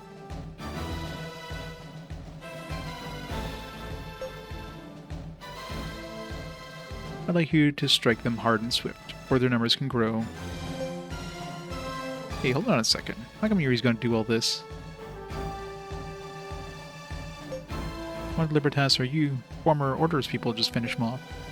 Yes, I see your point, but, well, Bernard seems to be fumbling for words, so Norton swiftly comes to his rescue. It's actually quite simple, you see. Admiral Bernard's remaining fleet is quite overwhelmed by the reorganization efforts, as is my own. I simply don't have time or resources to deal with these malcontents right now. Okay. Ray mutters a vague response, and then looks at Norton with a steady gaze. He was, however, unable to read what, if any, sentiments may underlie the request for help. Alright, we'll do it. That's what I was hoping to hear. Oh, you won, Captain. Aw, come on, Yuri. Why should... Can't afford to leave any loose ends, no matter how small. Yeah, but... You have nothing to worry about. Reports state these malcontents only have about 10 ships at the present. You have no trouble defeating them in short order. Captain, we have a suggestion as to how you might deal with these malcontents. But I must ask you allow Admiral Bernard to accompany you on your ship. The Admiral? Why? Malcontents are currently led by one Carl Kitson, who holds the rank of captain, was your Admiral's former adjutant. Admiral Bernard may well be able to persuade Captain Kitson to surrender without a fight. Chairman Evans, the men Kitson followed and deeply respected, was trying to seize power so he could unite the Federation. He did it only to save the LMC from the Govalian invaders. Is that any different from what you're trying to do, Captain? No, it's basically the same thing. I guess it's just a matter of form. He was aiming for an authoritarian system ruled by a single nation. We prefer a more inclusive system. But at the end, the only difference is whether Regenland or Libertas is the top dog of the LMC.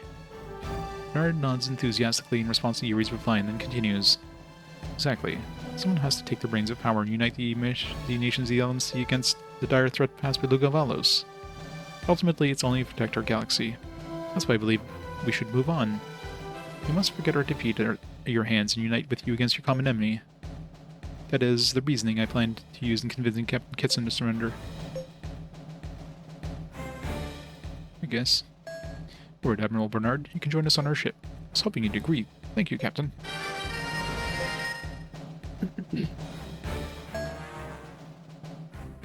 Hey, Yuri, you know something about what happened with Norton and Bernard were saying? Just don't add up.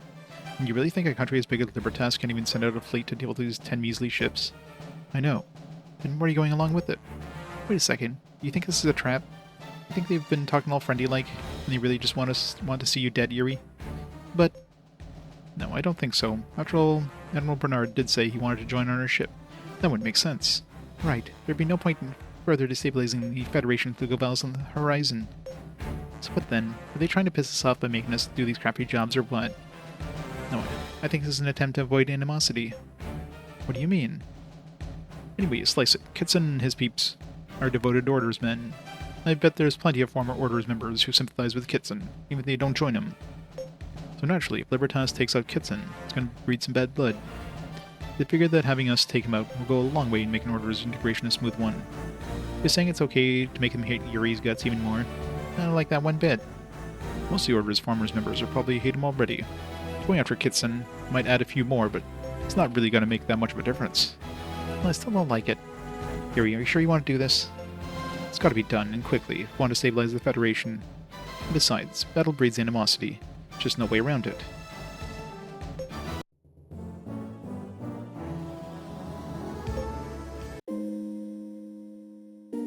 What did I say? It was like some asteroid Garwin or something. $1,000. Wait, there's a battle raging up ahead. I wonder what's going on. Did somebody else get an order to take out Kitson? I mean, other than us? I don't know, but one side seems to have only a single ship. Just one? That doesn't make much sense, Kira. Give me a visual. Okay, 1 second.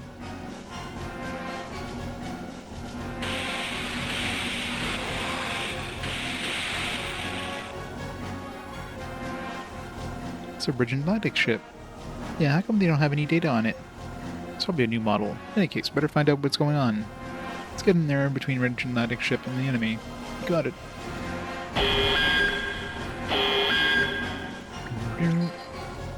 Ships. They had, what, 10 ships in total? They only have 5 now. Okay, Kira, patch me through the Ridge Atlantic ship. Okay. Attention, Ridge Atlantic ship. Do you read me? This is Yuri, Captain of the Agrel. You read you loud and clear. This is Lieutenant Commander Sigmund Hoffman, Captain of the Spore. Regenland's new prototype ship. Prototype ship? Why would you bring such a ship all the way out here? We were in the middle of a test voyage. We were attacked by remnants of the Orders. If it weren't for you, we would have lost this precious prototype. It's pretty banked up in there. Are you sure you can make it back on your own? We'll manage somehow. Thanks, you guys are lifesavers. Can we get the prototype and never buy it? Man, sure they're gonna be able to limp back and forth with that thing? I wouldn't worry. It must have been one curse of a captain if they entrusted him with their new prototype. Yes, but if Land is building new ships at this point, it's gotta mean they're getting ready for the battle against the Gavellos, right?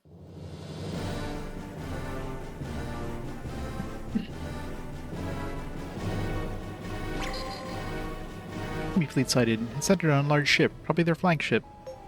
Must be the Captain Kitson's ship, Pyrrha. Catching through to him. Okay, 1 second. You read me? This is Yuri, visiting officer of the Ridge Atlantic Forces. I'd like to speak with Captain Carl Kitson, please. So we finally meet Yuri. I'm Captain Kitson. I'm here to avenge the death of Chairman Evans. Here to die for the crime you perpetrated against the great and honorable Chairman of the Orders. No, wait, Captain Kitson. Admiral Bernard, what are you doing here? Trying to reason with you, that's what. Chairman Evans wouldn't have, or Chairman Evans wouldn't have wanted it this way. You know. You're making a big mistake. The Chairman ultimately wanted to protect the LMC. But further battles like this will only serve to weaken it. Don't you think I know that? Then why? Yes, Admiral, I hear what you're saying in principle. This isn't about principle, reason, or even truth. You see, now that the Chairman is gone, Orders is being dismantled. Its officers absorbed and delivered tasks as regular forces. But I can't be that understanding or forgiving. It would be a disgrace to leave the Chairman's death unavenged. Carl, I fully realize how foolish my actions may seem to you. And honestly, don't bear Yuri any ill will, at least not on a personal level. It's just, I've already resolved to die loyal to the end to the Chairman Evans. If that makes me a fool, then so be it. Alright then, Captain Kitson, do what you must. And Captain Yuri, seems there's no reasoning with a ship of fools. The battle can't be averted, then may the best man win. Right. Alright, Captain Kitson, I'll give you the battle you want. It's not going to end well for you. One final battle is all I could ask of you, Yuri, and for that I thank you. Chairman Evans and the glory of the Orders. The enemy's fleet is closing into the engagement range fast. More ships, prepare for battle. We may be small in number, but don't hold back. Let's hit them with all we've got.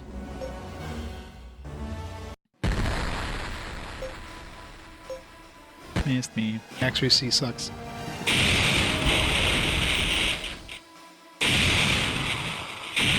Well done, Captain. Even in defeat, I have paid my last respects to the Chairman, thanks to you. Bye.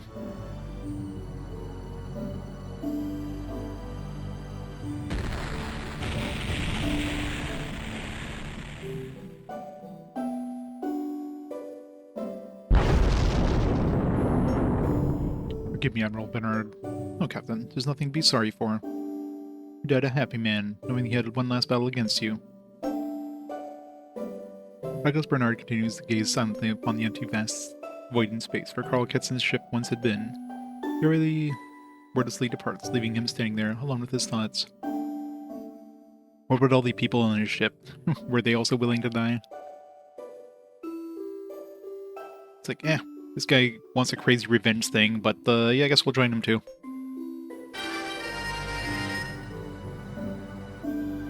Meanwhile, in the Sepsis sector of the SMC, Regino's flagship, whatever hell class battleship, Balanced invasion fleet is now ready and assembled. The addition of the 30,000 SMT ships, we have 280,000 ships available for the invasion operation. Nice work, Viceroy. Now the next question is which fleet we should put at the vanguard of... Your Highness, please. Please let my fleet have that honor.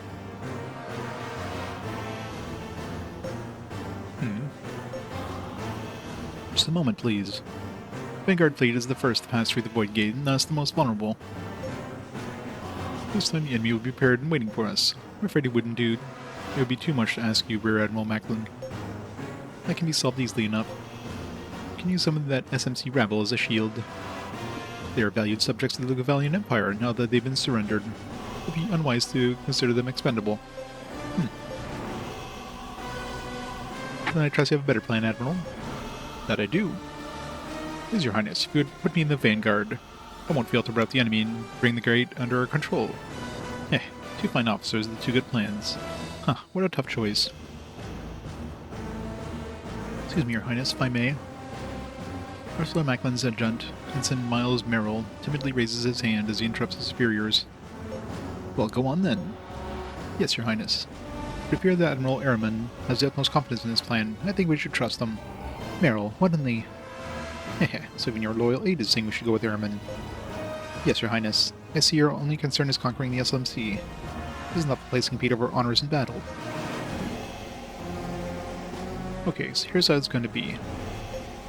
Ehrman, you get the vanguard. Ursula, you got the middle. My fleet will anchor the rear.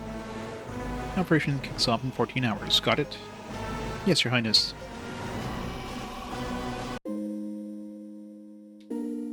Rome has emptied out, except for Ursula and Miles. Cold feeling hangs thickly in the air. Please, Rear Admiral, you must get over it. You have any number of opportunities to prove yourself in the coming. Enough. I've had it with that reserved attitude of yours. Any more might just be mistaken for cowardice.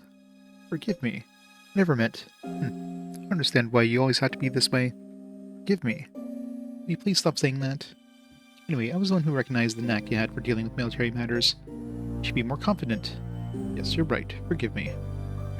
What did I just say? Dismissed.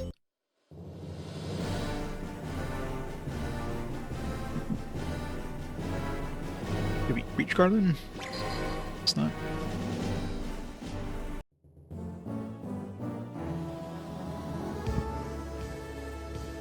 Captain, I'll have you let me off here. Are you sure? Wouldn't mind taking you all the way back to Greymouth if you want. I couldn't ask you to do more than you already have. I'll just cash a shuttle in or something. I shouldn't have had a problem getting back. Okay, suit yourself. I guess Bernard left your ship.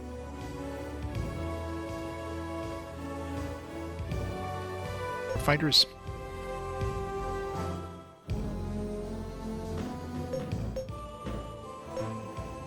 These are an upgrade to my other fighters. New jobs? Looking for a job, huh? I have something that's highly classified. You'll have to maintain the utmost secrecy. There's a certain person who's being held at the pirate's snare near here. Rescue this person, you'll get a hefty reward of 5,500 G. What do you say? Sure. You'll do it? Great, thank you. Okay, let me fill you in on the particulars. The client for this job is none other than Michio Compasso, head of that huge Nashin shipbuilding corporation. One of the employees is being held hostage by some pirates nearby. Assignment is to try to rescue the employee of his. Good luck.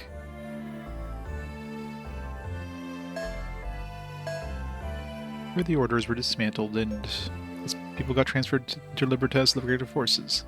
Some belong to orders too, but he says he's going to end up getting demoted. It's a real shame too, because he took such great pride in being part of the elite unit. He's so happy about it.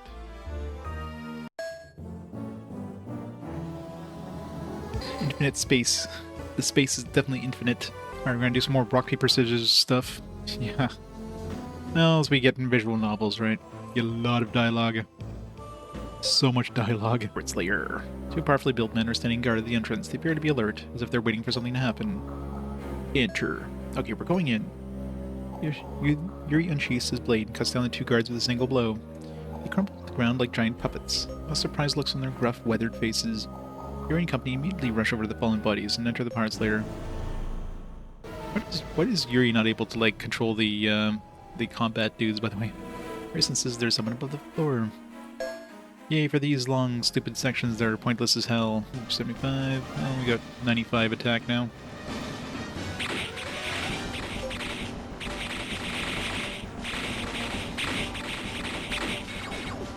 I'm worried about someone trying to bust in. Yeah, but guards or no guards, better get in there quick before they do anything bad to that hostage.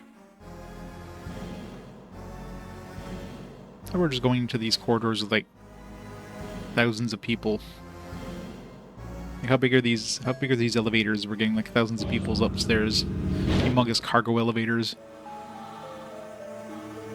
You filthy bootlickers ain't gonna take our hostage alive. Bring it. We got 105 attack power now. These guys are definitely gonna be tougher. Once we get a good start.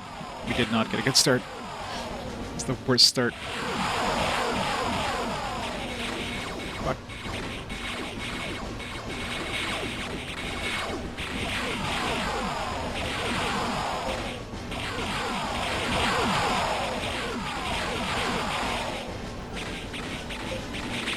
Weekend? Yeah. This is gonna be a tough one.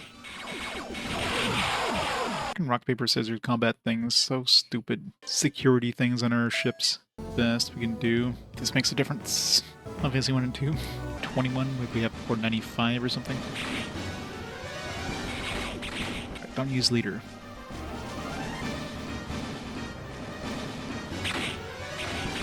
Damn it. Just had to counter me.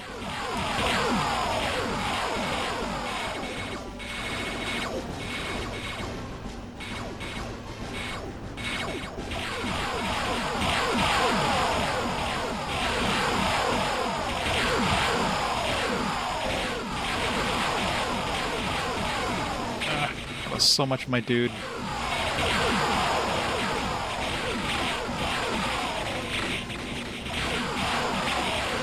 Fuck. These guys are just countering everything.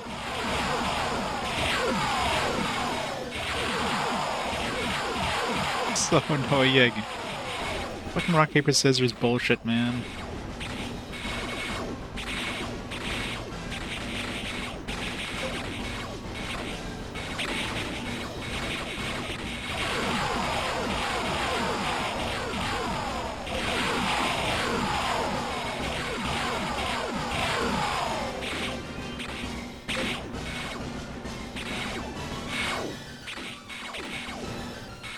No.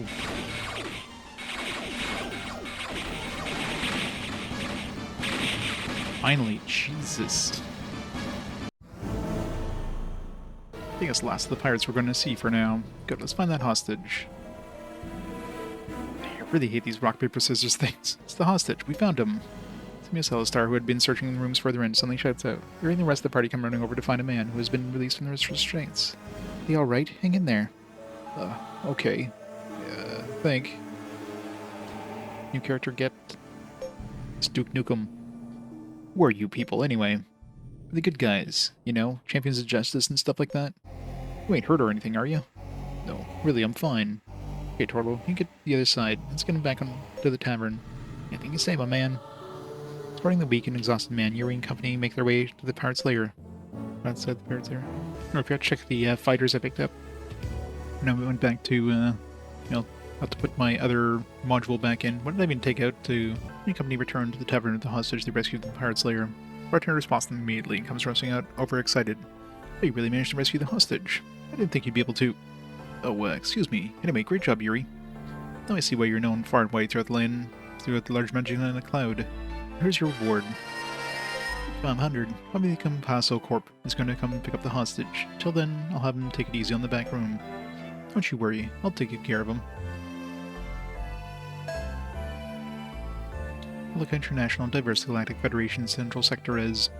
It appears the intercommunication between Federation nations is flourishing now that the unification has been achieved. Yeah, even the more reclusive countries are coming out of their shells. Why don't you use the notions, join the party and build an embassy here too? Yes, I shall make such a proposal to Her Majesty at the appropriate opportunity. The only possible impediment I could foresee would be whether the Qualianet could expand it all the way out to the sector.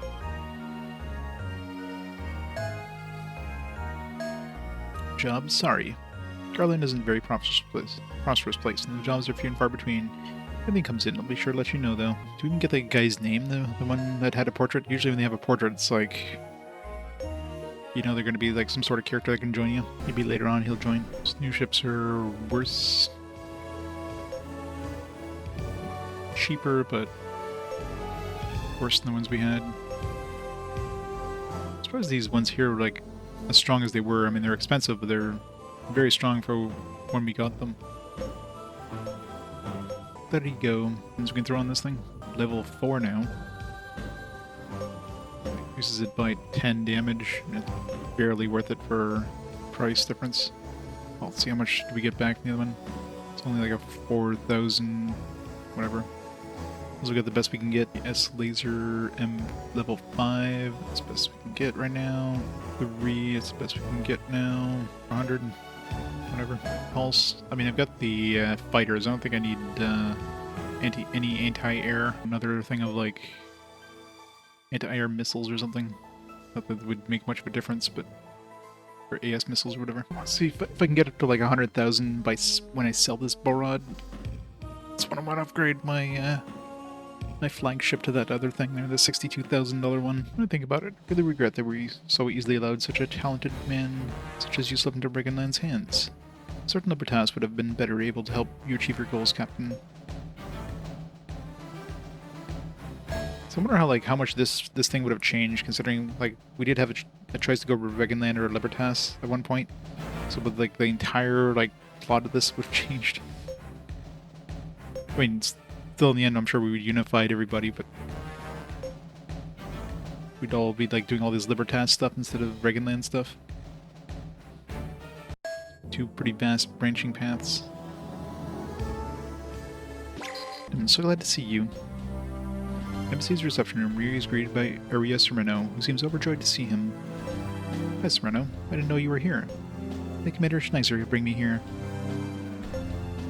I thought I might run into you if I waited here for a while. Is there something I can do for you? I know, it's just my country, and Amonzo wanted to dispatch a visiting officer to your ship. Since I'm presently shipless, I offered myself up as a candidate for the assignment. So you're saying you want to join us in the Admiral? Absolutely. I thought it would be the perfect opportunity to learn from a great captain, Yuri.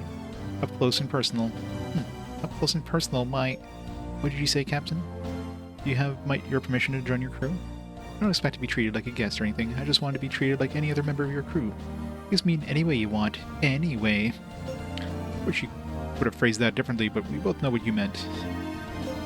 Anyway, we need more crew members, so when it's settled, I look forward to serving on your ship, Captain. I know, right? He's got a massive harem. Maria Sereno once again looks exceedingly overjoyed as she widely shakes Yuri's hand. Behind him, Franny Parolo is watching the scene warily and looking somewhat annoyed. She's good for anything. This guy was useless. Though I don't know, all these special skills, like I don't know if any of these are good. I mean, she's pretty much garbage. Abacus, Radimir is basically useless. Alright, so she's decent with navigation, control, combat, but not stronger than anybody I currently have. She's 32, too old. My current control, let's see, 22. We got 31 and 31, so I think we're good. Navigation. Just 22, 33, 33, 35. Yeah, I think we're good. Combat. I think we're good. Artillery maintenance. Yeah, we don't have anywhere for her. I mean, she's only level 6, so she could grow, of course, but it's like, do I want to weaken myself to potentially grow her into something that'd be stronger, or just keep the dudes I have? You know what I mean? It's really hard when you have too many guys. You get somebody new to join your party, it's like, alright, thanks for joining, but guess you're staying in the brig. You're staying in the hold. The entrance of the embassy, they are shown to a reception room. Inside, they find a familiar-looking woman standing there. She looks very elegant, despite the playful grin on her face. But you welcome, Mr. Pirate Master. That's right, Grinda. We met her a while back, didn't we? We used her as a hostage or something, or we wanted to use her as a hostage. She's like, nah, I'm not gonna do that. It's like, okay then, have a good day. What is a strange place indeed. I could imagine that a former pirate would become the hero of our galaxy. I guess so. Did you know her, Yuri? I guess you could say that. We sort of crossed paths once. What does that mean? Haha. What he means by that is that he once attempted to abduct me from my own ship. Huh? Seriously? Yuri, you player, you. Come on, princess. The way you say it makes me look like a villain. Akira, will you stop looking at me like that? You're freaking me out. Alright. How about we change the subject, shall we? Heard that you have fought against the Gavelian Empire before. Based on your previous experience, how do you think the large Magellan Cloud will fare? Is there any hope of repulsing these invaders? Fortunately, I can't say for sure what's going to happen. But if we do manage to hold them off, it's going to be a close one. Yeah. Just off-screen. My, Captain, what a thoroughly gloomy portrait you paint. Do you believe that you are up for the task? Most people in the LMC still underestimate the Gavelian threat. Even Reagan lands Vice Admiral Saint, but I guess there's nothing we can do about that. They're going to have to see with their own eyes before they finally realize what they're going up against. I see. Harry opens his mouth and continues speaking, but is distracted by the opening of a door. Through it enters a middle-aged man. Oh, Glorinda, I didn't know you were entertaining company. Father, let me introduce you to someone. This is Brigandland's visiting officer, Yuri and his crew. Yuri, you say? The moment he hears Yuri's name, the man's expression darkens. Then he proceeds to walk briskly to Yuri's side. So you're the Captain Yuri, are you? Yeah, that's me. I see. Well then, I have something for you, Captain. A knife to the gut. Pretty much. Hey! What in the goose was that for, old man? I had a score to settle. Specifically for the attempted abduction of my daughter, Glorinda. My name is Mikhailo Falco. I am a Prime Minister and a member of the royal family of Nashio. My country and I intend to do everything possible to help you and your people repel the Lugavalian Empire. This time Mikhailo Falco extends his right hand. Practiced smile he has replaced the grimace that was previously on his face. Appreciate the help, Mr. Prime Minister. Harry did not hesitate to firmly shake the hand that only a moment ago was slugging him in the face.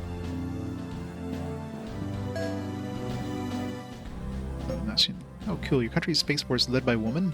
Yes. I hold the title of Fleet Admiral, but I serve more of a figurehead to boost morale and unite our people in the war effort. By personally serving on the front, I lead our people by example, for I believe that all should contribute, even nobility. Please accept this gift as proof of our willingness to cooperate. Says this, Mikhailo Falco holds out a message plate. What's this? It's a building known as the Trade Hall nearby. I'd like you to meet with Michijo Compasso, who you will find there. This letter of introduction, you will be able to meet him anytime you wish. So this man is a soldier, I presume?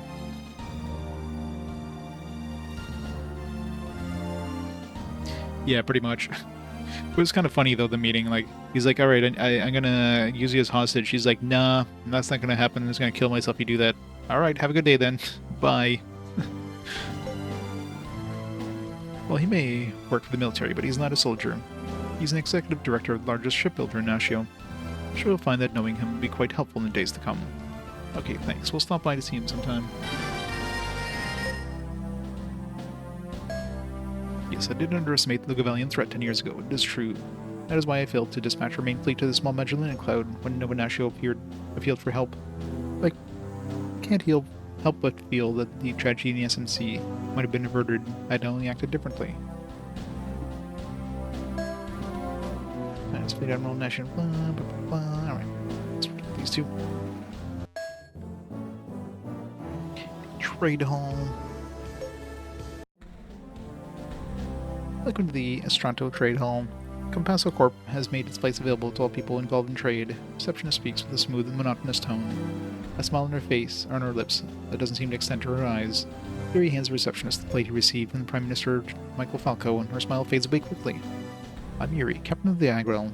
I'd like to meet with Mr. Compasso, please. The receptionist appears skeptical, giving Yuri and his entourage a once-over with a finely manicured eyebrow raised warily. After verifying the message plate is genuine, her plastic smile promptly returns to her face as she responds to his request. Executive Director Compasso will see you at once. Right this way, please. Reception shows Yuri and company to a room in the far end of the corridor. There, in the spacious room, they find a man who appears to be much younger than Yuri had expected, waiting for them. The man looks like he could be around 50 years old. Welcome, Captain. I'm Shijo Compasso, Executive Director of Compasso Corporation. Our Mr. Falco told me all about you. I'd like you to know that we were actively looking into supporting your cause. Actively looking into? That sounds pretty non-committal to me. Yes, well, a man in my position has to carefully consider how each choice he makes will affect his business. What's more, mutual trust is essential in the business world. So you see, Captain, it is a bit premature to make any important decisions, considering we've only just met. We need to develop some trust between us first. Or would you disagree? Searchy dogs like me don't take things that slow. Still, I think I see where you're coming from. Anyway, I'm counting on your support whenever you're ready. Look forward to building a solid partnership with you. Shijo Compasso extends his hand in an easy and relaxed manner, and the two shake. Yuri notices his hand is very cold, like one might expect from a robot. Ah yes, it seems that I already have one reason to trust you, Captain. You rescued an employee of mine over on Garland. You know whom I am speaking? Oh yes, the guy who the pirates are holding. Right, yeah. Didn't you say he worked for Compasso? That's the one. He was a crack test pilot. He was captured by pirates while on the test flight of a new model of ours. We found ourselves caught between a rock and a hard place with this one. If we paid the ransom they demanded, you see, our company would surely be the target of similar attempts in the future. But if we went right in and actually eliminated the pirates, our reputation would certainly suffer as well. Does that make sense? Sure, but weren't you worried that they'd kill them? But of course. It's just that the dilemma unfortunately took precedence. But only by a small margin. A very small margin, I assure you. Huh. Sent in Sincera. Shijo Compasso presses a button on his desk as he says this. Almost immediately, the door opens and in comes a man who looks a bit nervous. Wilhelmo Sincera, sir. You wanted to see me? Ah, the hostage from Gardland. So it is you.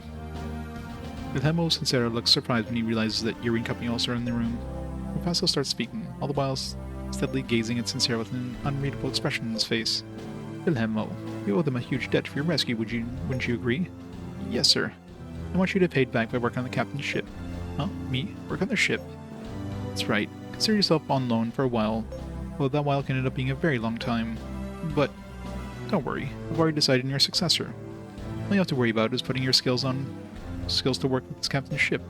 Yes, sir. Settled then, Captain. Hope that'll be in good hands. Do you mind sharing me your opinion on what you would consider to be the ultimate ship? Imagine you've traveled on quite a few ships in your adventures so far. Want to hear how great your ships are?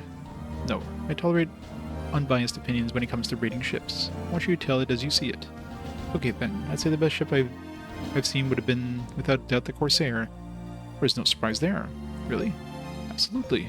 After all, Valentin's Corsair is right up there in the ship's Maker's Hall of Fame. Captain, is there any possibility of ever getting a hold of that ship? I would love to see it for myself someday, particularly its inner structure. If we did manage to catch a glimpse of it, probably be blown to cosmic dust in the very next second. Yes, well, I think I could do without that. Alright, next we're done with this guy, new character. Mary questions Wilhelmo Sincera as soon as they leave the building. Sincera, you really wanted to stay at the company, didn't you? Not really, and even if I did, it probably wouldn't have worked out. After all, I'm sure Mr. Compasso is still upset with me for the trouble I caused the company by getting caught by those pirates. Then why not work for another company? You don't have to join my crew if you don't want to. Don't worry about me. Besides, I owe you one for rescuing me. I can't help but feel that I've been liberated in some sense. Okay, in that case, you can join us for as long as you're willing to give it your all. If he's a better pilot than any of the other pilots.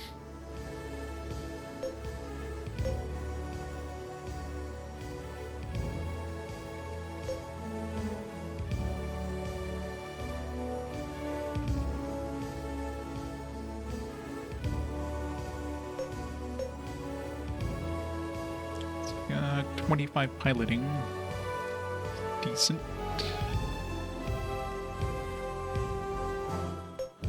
Slightly better than this guy.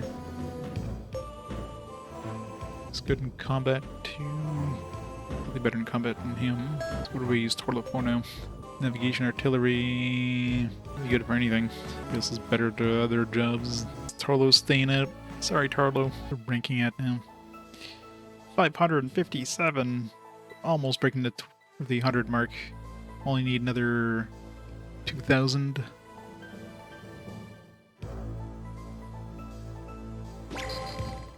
The embassy, Yuri and company find Nelly Becker and Dietrich Schneider chatting together amicably. They seem to be enjoying a well-deserved break after their major victory, glasses in hand. Hello, Captain. Very well done. Your defeat in the Taurus played a major part of our victory in that battle. Couldn't have done it without your help, Commander, that's for sure. But Lord Roth, I don't see him anywhere around here. Oh, Nelly and Dietrich exchange wary looks. Is there something you want to tell us? No. Lord Roth wasn't wounded in battle, was he? Oh no, it's nothing like that. He just... Hartwig, Lord Roth is refusing to leave his room at the moment. Why won't he leave his room? It sounds kind of childish to me.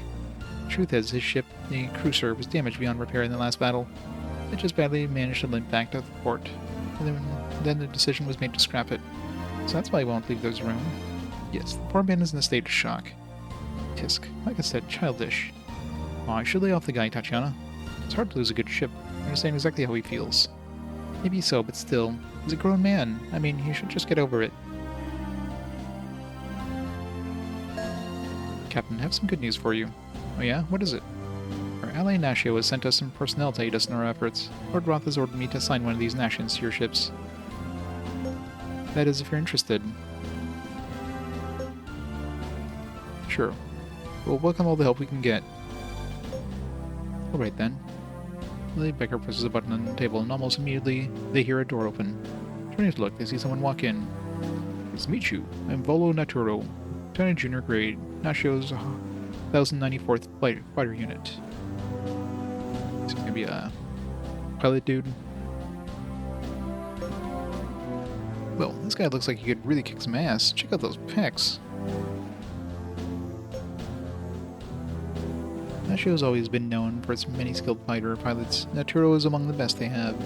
Could use some of that help. I look forward to working with you, Lieutenant Naturo. Yes, sir. I'll give him my all, and then some, sir.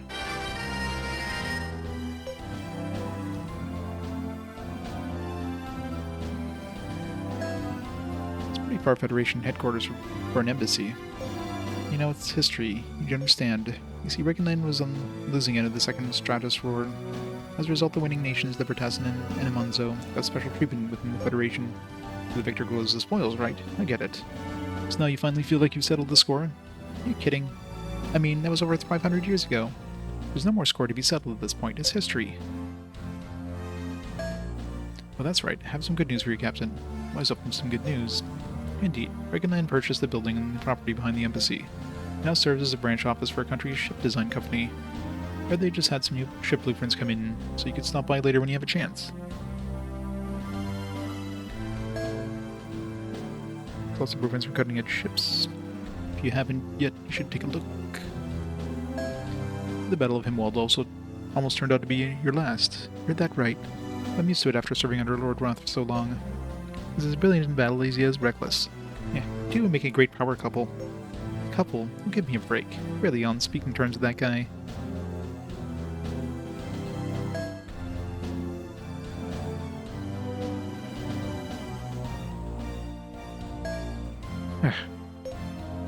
Ellie Becker gives a gentle sigh as she leaves Yuri and company towards the room in the back. Hartwig, we're coming in. Oh. Really gotta snap out of it. How much longer do you plan on being like this? What if your fans saw you now? What would they think of you then? Oh, Nelly, it's over. She's gone.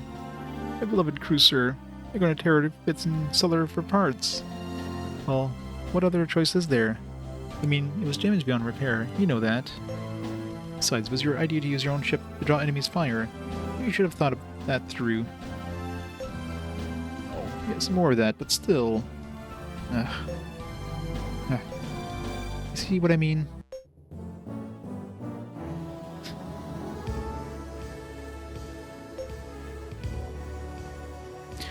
Jinish, the Grown, and the Denzi. Let's get another carrier. Two others, whatever the hell those mean.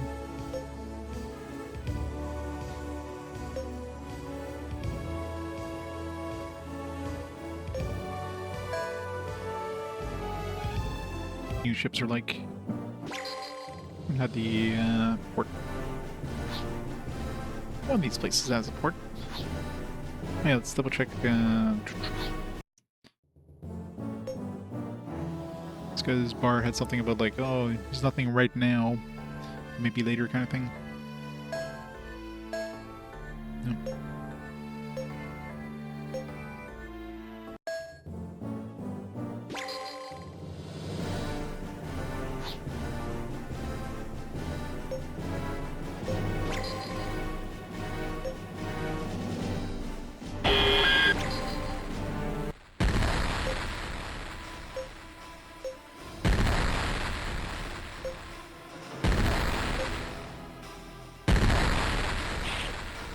Yeah, this is one of the new ones, right?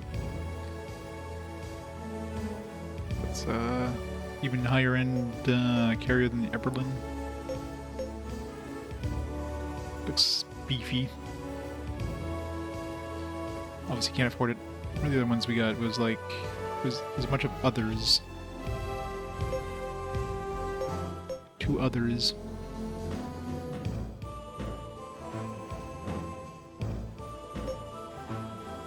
Danzy, which seems to have really shitty stats. What's so special with this one?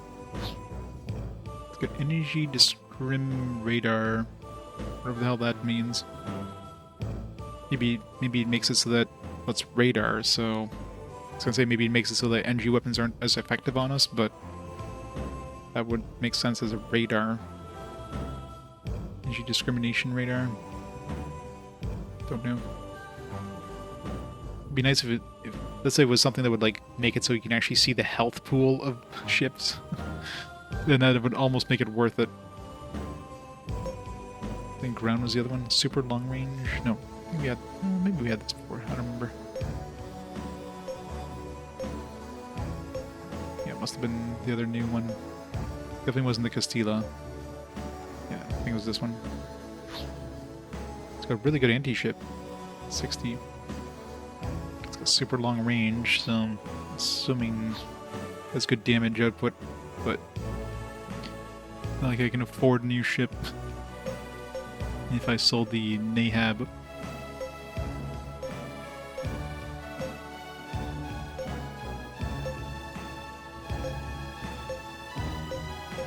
Should like waited till we get that one. Whatever. Right now, let's see. I sell the Borad, I have 84,000. Yeah, I basically need 100,000 if I want to buy that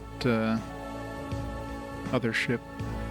I also buy another carrier, but so those carriers are pretty nice. You just fire and forget those ships once you get enough of them.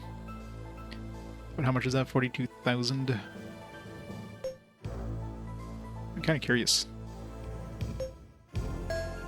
Curious how many fighters that one can carry. Well, I'm assuming it's going to be the same amount as the other ship. Just the maximum like 60.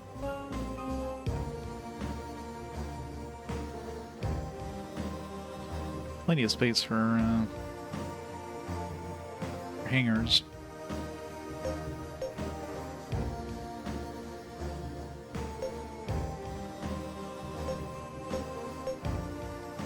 Carry 15, so I only need like 4 of these because 60 is the maximum, right?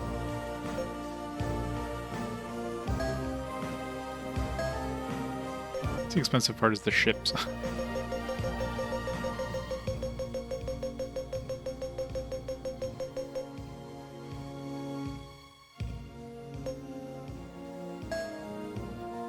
Could have this thing here, just like absolute minimum stuff, just the hangars and nothing else really in here. It's not like 11,000 bucks left. It's tempting. I kind of want that the other one. So I need to save up from that. I wonder how much damage it would do. Out of curiosity, it's to go do a battle. I want to see how much damage my fighters would do with all these guys. I'm supposed to go for the story now.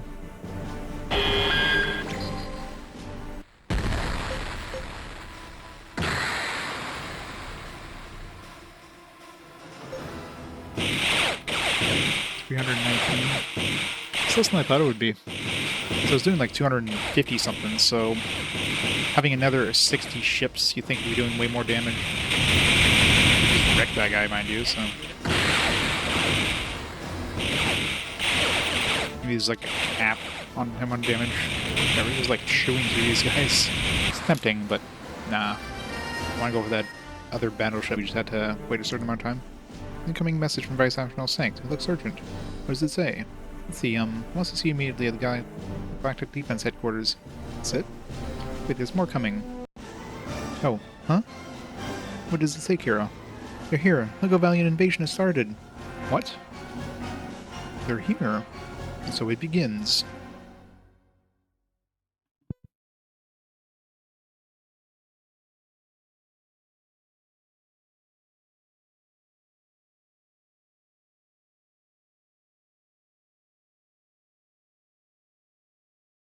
Well, Carol, your meal is ready. How about having something to eat?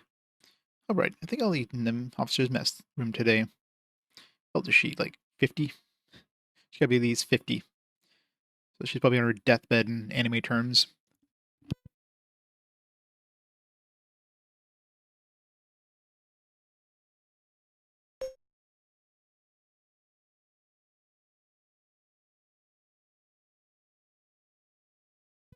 Have any officers who weren't too busy? What's going on? Just picked up activity over at the ancient gate. Large fleet is coming through. So those Lugavalians are finally here. All hands battle stations. All ships proceed as planned.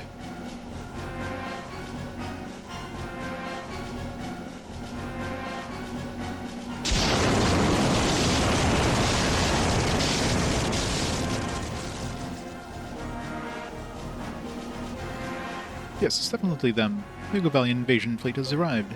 Okay, let's keep calm down. We'll slow down to battle speed as they come through. Unleash a punishing barrage while they're still bunch up at the exit point. Then they have like a bunch of mines. What happened to those mines?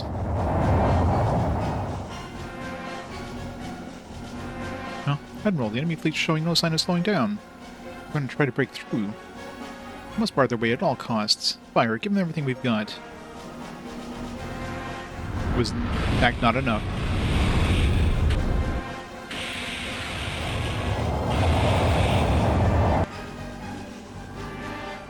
Appears that the LMC fleet has been caught off guard. I expect us to slow down and engage. Admiral Airman, we're breaking up a minefield ahead. We're using magnetar mines. Can't they do any better than that? Fire a cluster missile. Don't reduce speed, do you hear me?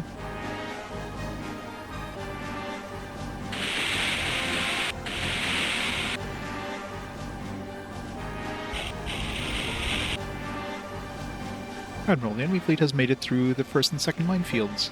This is going all wrong. This is supposed to be our chance to hit them hard from the very outset. Admiral, the enemy fleet is changing course. What in the universe? For Vanguard, it's reversing course. But they'll have us surrounded. It just keeps getting worse and worse. We're like lambs to the slaughter.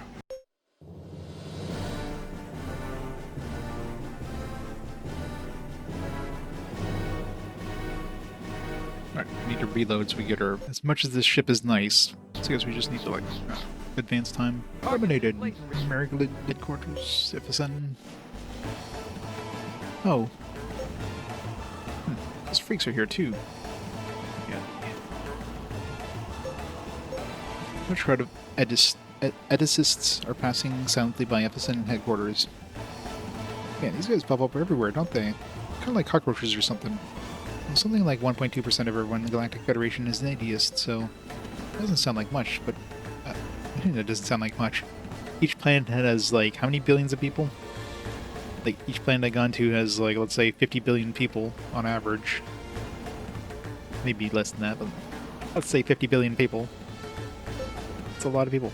It's a pretty hefty number.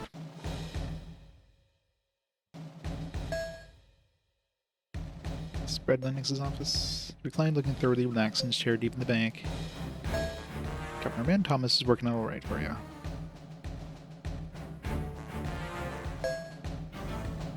Second floor. Ligur Sankt and Norbert Weimer are waiting for Yuri at the Galactic Defense Headquarters. They both look pale and nervous, as if blood has drained from their faces. Our Lugo-Valian invasion has finally started. Yes, Admiral Carroll's fleet, which is tasked with guarding the Void Gate, has already been wiped out. And he shows no sign of slowing down. They've already broken through the gate to the Gibraltar sector, too. What's wrong with you guys? Are you just gonna let him walk all over you like that? At this rate, it won't be long until they strike the Argoran sector, which puts them right in our front yard. Interplanetary Assembly members are shaking in their boots. Heh, took you long enough. Guess it takes some good old-fashioned fear to get your politicos to face the facts, huh? Just admit it. You guys had no idea what you were up against, did you? Well... Yes, well, I suppose you got me there. You sure look tired, Mr. Weimer.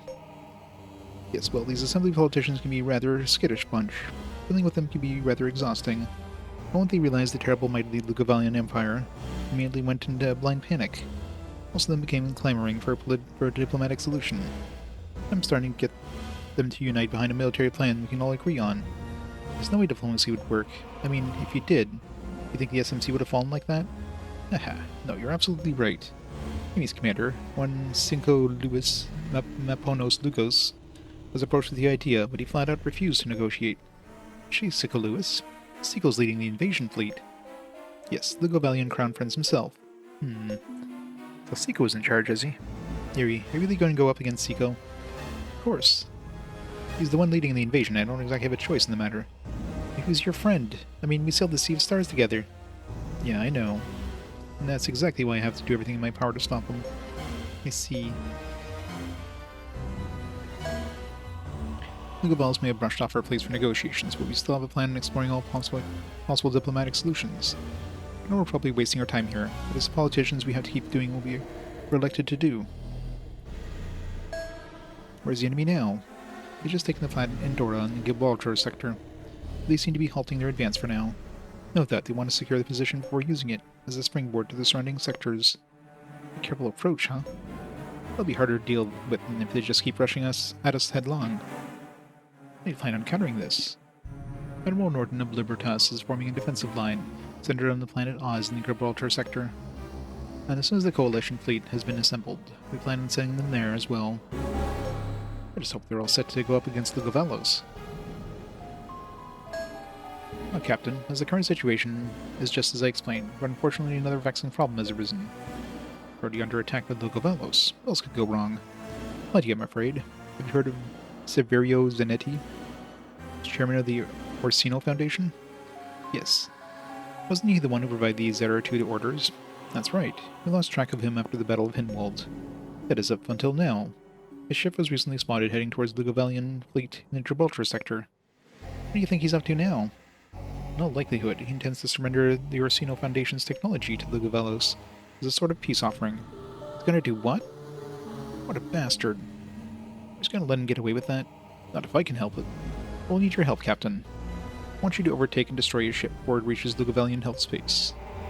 What about Admiral Norton's fleet? They're already deployed. We could probably intercept them. We'd just like to keep the Libertasian fleet out of this, if we can. If any of their rank-and-file crew members got wind of the situation, we fear word of it could spread like wildfire. That would no doubt be a punishing blow to the morale of the other Galactic Federation member nations. You mean, you're worried that some nations may switch sides? I'd say that would be a distinct possibility.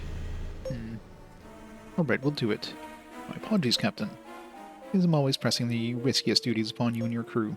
It's fine by me. In fact, I'd rather you give me the tough jobs, since I know I can handle them. I like that attitude, Yuri. Keep it up. Head immediately for Oz in the Gibraltar sector, which is just past the Argorian sector. Admiral Norton will be able to fill you in on the details. They're at the frontline headquarters. Alright. Oh, and Captain, I heard you rescued one of our lieutenant commanders, one Sigmund Hoffman. Who? You know Yuri, the guy on the fancy prototype ship we... Oh right, I mean the captain of the Sporer. Exactly. Thanks to you, their trial run of the prototype ship was a success. Moreover, we were able to recover the data on the impact point conversion control system. This is for you if you're interested. All data we collect on the ship will be used to improve the capital ship we're developing to counter the Govalian fleet. If we're able to mass-produce this new ship, it'll go a long way towards defeating the enemy. Yuri nods his thanks to Ligur Sankt and leaves the war room.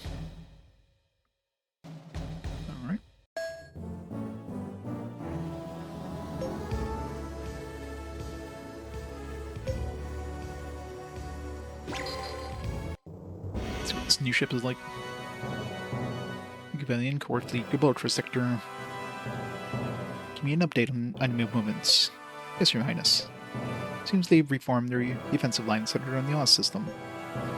Wimps. Chortling up, are they? It just makes it easier for us to solidify our foothold, so I can't complain too much. Oh, have you seen any sign of them yet? You mean the one called Yuri? No reported sighting so far. Yeah? What the cruiser is he waiting for? Your Highness seems rather interested in this Yuri character. But that you once traveled with him. Did something happened that made you begrudge him? Huh? For a moment, Sikalewis Maponis Lugus looked stunned by Kendrick Boyle's question. The next moment, he burst out laughing. I get it now. So you think I got a grudge against Yuri, huh? That's hilarious. So you'd say otherwise then? Damn right I would. I mean, you got it all wrong, Coyle. Actually, I kind of like the guy. I see.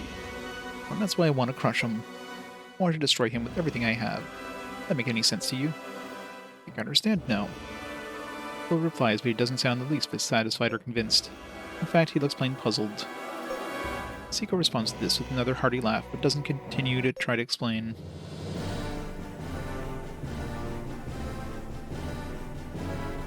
Battleship. Good durability, good anti-ship. What is it, an Erebos? Erebos is better, like, well, this one's got more durability, I guess. But it doesn't have anything special.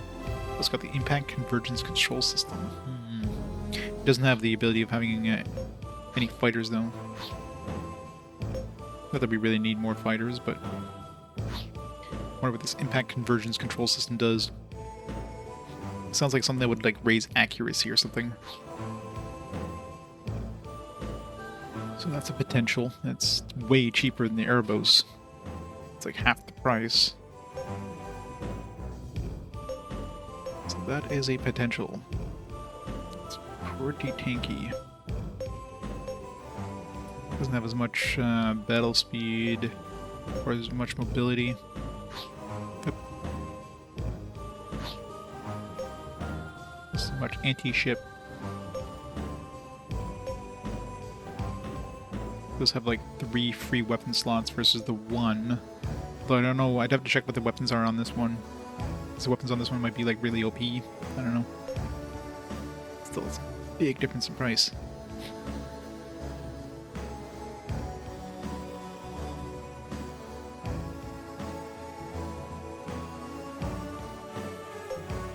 Pretty big crew capacity too. Something to consider. Big question is what that impact convergence control system thingy does.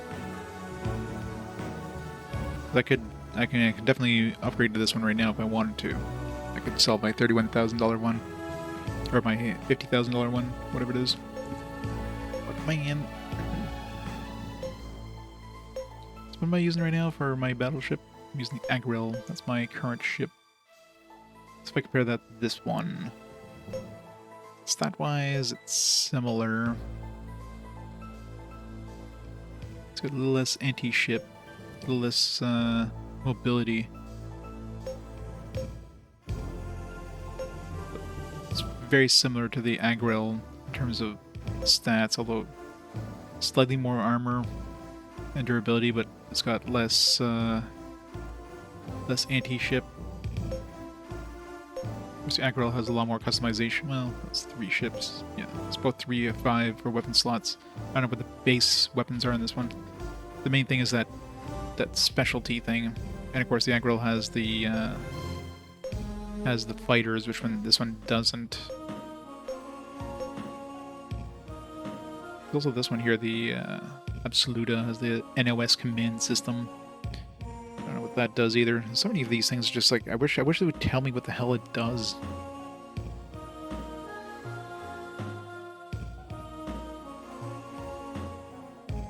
Yeah, it could be for melee, but it doesn't seem to make sense. Like if I would choose between, let's say, these two here, right? Like I would probably go with the Absoluta,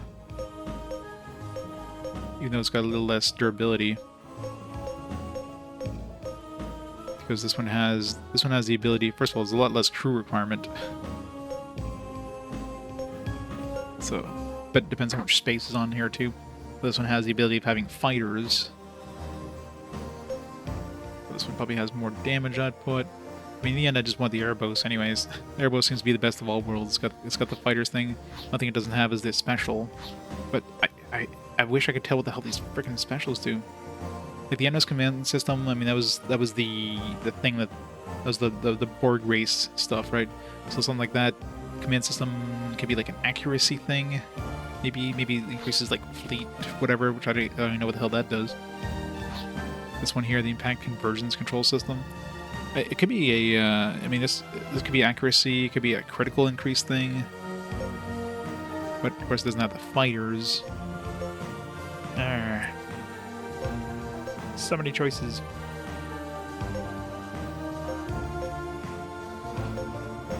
Okay, this one's whiter, which probably means it has like more storage space potentially.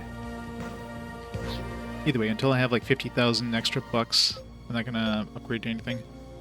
This one here doesn't have any of those like special things, but it's the like strongest of the bunch. So many choices, so many. Wait, my current ships are good enough for now. Until the next boss fight, of course, and then it's gotta be the worst. I mean, the last boss fights there were pretty rough, so. Alright, so Bad Boy Gate. Like this one over here. A whole bunch of nothing. No planets or anything. Mainly some resource asteroids. I need money. No resource asteroids. Gibraltar sector. Remember that cutscene of them going through a gate they reused like 50 times? Yuri, look at that. I don't believe it. Believe it. Looks like the Earth.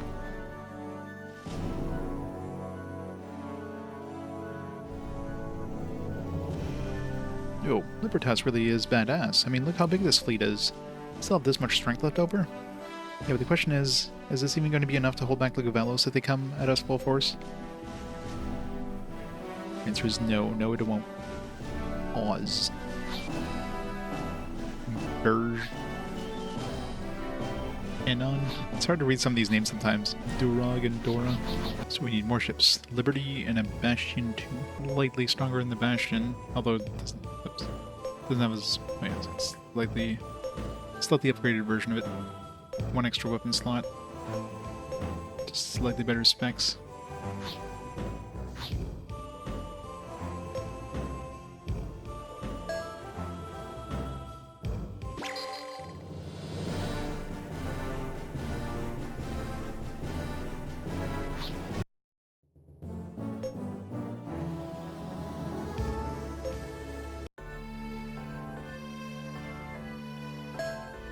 Sector was as peaceful as could be until just recently. If somebody would have told me this war was started and the SMC wouldn't make it all the way here, I would have said they were crazy. This is it. It's finally time to butt heads with the Govellos. Eerie. Don't worry, Kira. Master Gin's plan has proven right so far. The LMC isn't going to suffer the same fate as the SMC. If you say so. Shouldn't sound convinced. It's like, sure. There's one thing in particular that has me worried. I still don't have a complete picture of Lugovalos' military might. We've already conquered most of the known universe, which leads me to wonder how many troops will commit to this invasion. It's true. We simply assume a scale similar to the invasion of the SMC may be in for a nasty surprise. You're probably right. I keep trying to collect intel. Without detailed information on the enemy's numbers and capabilities, all of our efforts may be in vain.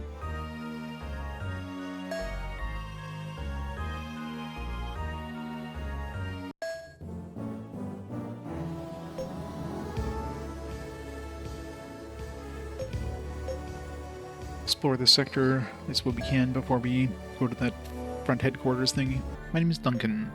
I left Anon in a big rush when the Govellos attacked, but I got separated from my girlfriend at the spaceport. What am I going to do now? Sure, hope she's alright. You're the special prisoner, you know, the one they call Yuri? You are? Well, I keep seeing you in the news, but I have to say you look much better in person. Taller or something. Wish things were different. Would have been nice to have you spend some quality time drinking here. Please come visit us again after you've driven those no-good Lugovellians back to wherever they came from.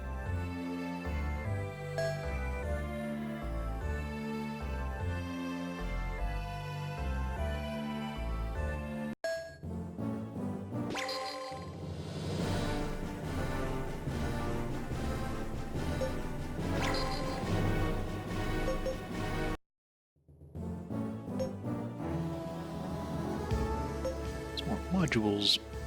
Libertas's Bridge, Anti-Air Control Room, Mess Hall level 5, a Sick Bay level 7, Training Room, a Stadium. One of these is not like the others. Soldier. You're the bunch from the Agrel. Do me a favor, would you? Go over there, way over there. Orders Chairman Daniel Evans is my hero. I don't want to drink anywhere near the likes of you. Well, will you look at you? Since you've worked your way up, Chief Petty Officer Benanjo? Is that you, Dr. Andreas? It's me, the surgeon of your appendectomy, so long ago. Still remember how scared you were about such a simple procedure. I don't think I've ever seen a man sob like that. Please, Doc, not in front of everyone. A man's gonna have his pride, you know.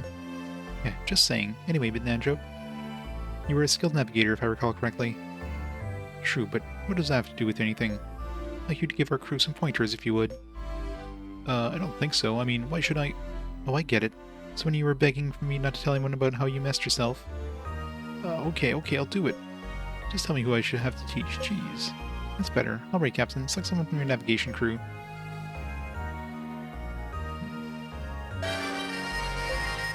Nice work, Menaggio. Thanks, Doc. Here's a little award to thank you for your time. It's one of my favorite things, actually.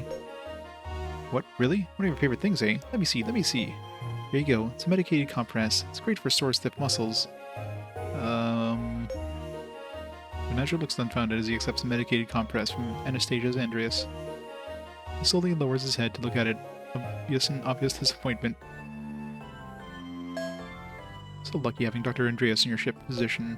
Doctor on our ship is a really decrepit, crotchety old man. That's so unfair.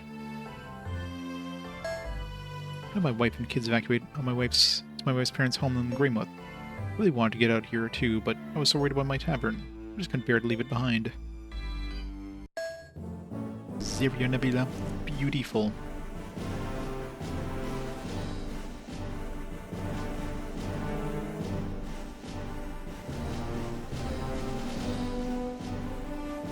So convenient that so many of these nebulas have, like, you know, Milky Way equivalents. This sector, in fact, always, well, what we can access in this sector. So you're in company, head to the frontline headquarters. They are met by an officer they have never seen before. Captain, I'm William Horton, Commander Norton's adjutant. He ordered me to attend your needs while he's out in the front organizing our defenses. After delivering his greeting in an extremely formal tone, William Horton gives him a picture-perfect salute. Here, Chairman Zanetti is on his way to rendezvous with the Lugavalians. That's right. Let's take a look at this. This shows the current situation in the Gibraltar sector. We're currently establishing a zone of outlined defense from Zan to Bulag, with our center operations on Oz. Meanwhile, the Lugavalians have temporarily halted their advance, but we've obtained intel that they're currently building bases of operations on Dorong and Andorra. Okay, Zanetti's ship? You see word that his ship, the Zanetti, has passed Bulag and is now headed towards the Lugavalian-held space. Unfortunately, he has already shifted to inertial navigation, which makes it impossible to track his ship. We're still conducting patrols, but we're coming up empty-handed. It must mean that Zanetti's maintaining inertial navigation, except for when making slight adjustments to his heading. Yeah, we'll look at it this way. They ain't traveling at warp speed, they can't all be that far away. It's true. Still have the chance to catch them before they enter Lugavalian-controlled space. Okay, we'll go after them right away. Alright, but please be careful. There's a good chance you may encounter enemy scout ships there. If Sydney reaches the enemy-held sector, we won't be able to lay a finger on them. Please do whatever you can to capture the ship for then.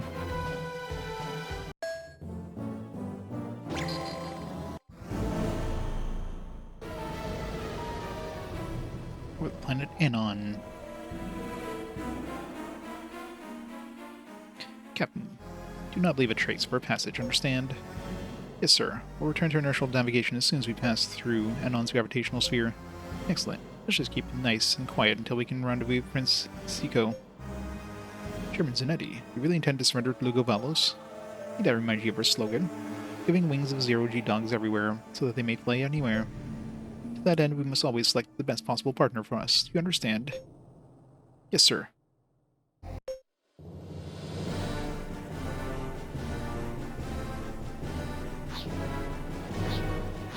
Giving us a lot of celestial objects in this area. Got more in the last, like, 30 minutes than I've seen in the last, like, 10 hours.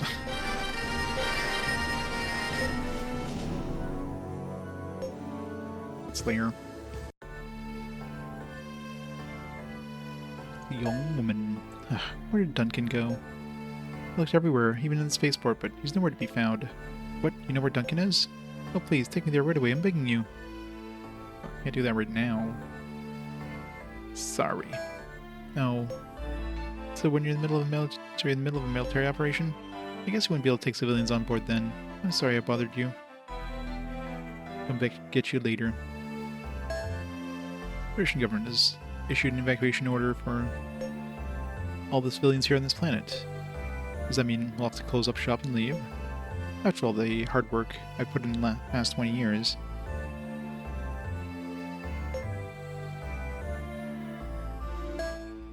Captain, I finished with the engine room maintenance. That was quick. With the Zenity switching to inertial navigation, we have a chance to catch up. That is, unless they make it to the enemy-held space first. It's going to be a race against time. Well, it's good to know that you're well aware of the situation.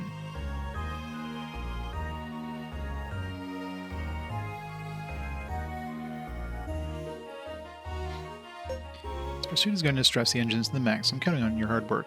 I won't be disappointed. I guarantee maximum output on every engine I work on. We're going to enter Lugavanian held territory. Even if it's going to go after the Zenity, it's really ramping up the danger level, isn't it? Maybe, but it's something that needs to be done. I suppose that's true. I'll do my best to finish my research on the ship reinforcement as quickly as I can, so I can produce the results before we engage the Lugavanians in battle.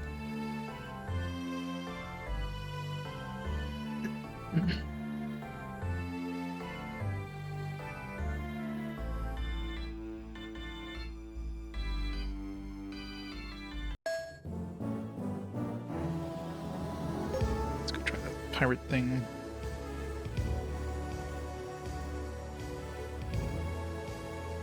You're dead meat, mateys. 55, at least these guys are weak as shit, because they're gonna start off by using leader. These guys are plain vicious. They come at you with no warning, and no reason at all. Yeah, they're bad news.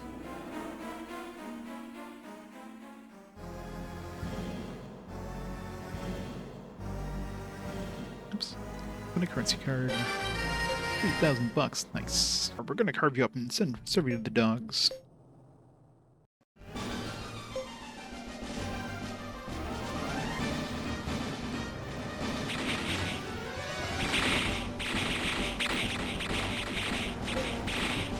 Really shitty looking characters, alright. I think the grunge look is back in style in this sector. Good note, someone left a blueprint plate here. It's ours now. Sure, we can put all their ill-gotten gains to good use. Battle simulation level 3. Captain's cabin level 3. It's more fame. Does not appear to be anything of interest in this room. 3,000 bucks and a couple blueprints? I'll take it. I'm really wondering if I just bring the woman to her buddy there. Am I gonna, like, get a game over because I'm, like, running back?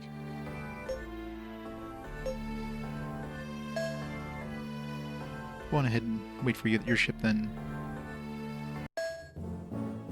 Is that really you? Did you guys bring her here? Oh, thank you. Thank you so much. Please, take this as a token of my appreciation. And then Mozion Bridge level 2. Sure. And I'll be given up on ever seeing my home planet and on ever again. And I can spend the rest of my life here with Millie, thanks to you. Your sensors indicate that a large ship recently passed through this area. Chairman's ship? The Zenity? Most likely. That cruise bag. Thought he made it this far without being spotted. He could switch over to warp speed. Yep, now all we have to do is track him down.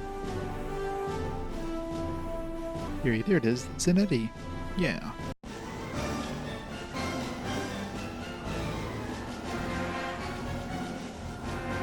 Mr. Chairman, it's the Federation. I don't think we'll be able to shake them off. Calm yourself. Lugavalians will be here shortly. I need you to buy us some time until then. Yes, sir.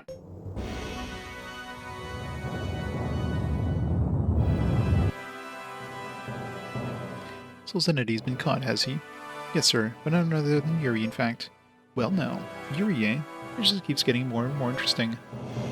So what shall we do? If we continue at this speed, we could mount a rescue attempt. Poor Silva, have you forgotten about my ship's engines? Or did you hear the report about them acting up? Huh? It's most unfortunate, but it doesn't look like as if we'll made it in time to the Zanetti. We'll get there soon enough, then we can avenge his tragic death. Yes, sir. It's poor engines.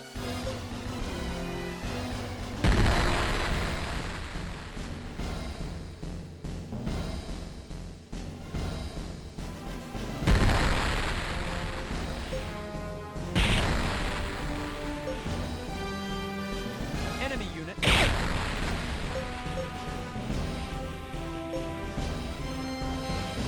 17,000, nice.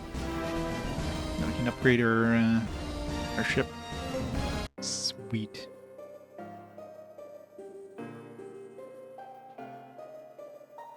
Yuri, my man, rescue operation's all done. There were sure a lot of survivors. I'll start you and the others to take care of the wounded. Alright, what about Severo Zanetti?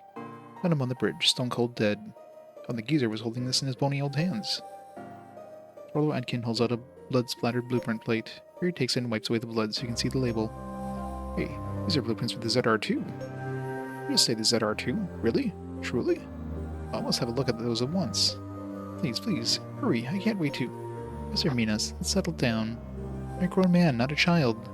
No sir, we're going to hand these over to the Federation as soon as we get back. It's maybe just what we need to tip the balance in our favor.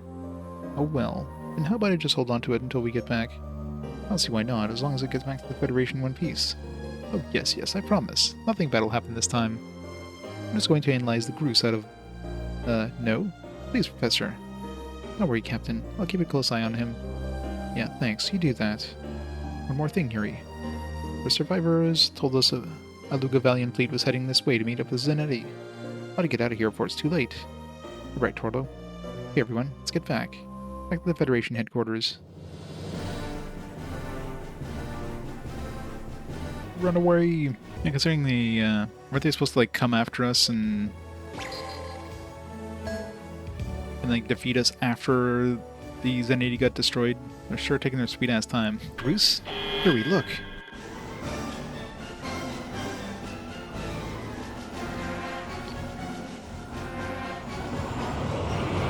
We got this. Yuri, are you there? Do you read me? I've been waiting for this day, Yuri. The day I finally crush you. You. Man appears on the hologram receiver. Though 10 years have passed, Yuri easily recognizes him. Vivid memories of the time back at the SMC come flooding back into Yuri's mind. Neil Araman. What? Huh? Araman?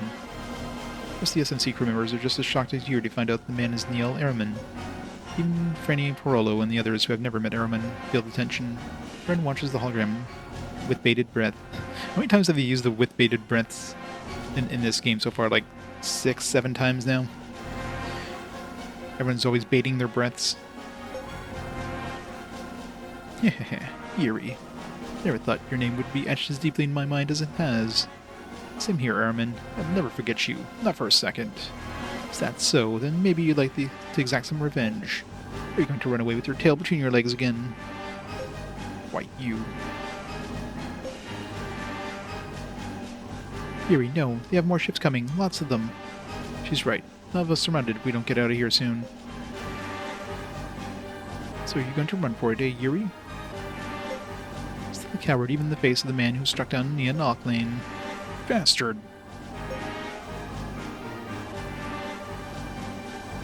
Yuri.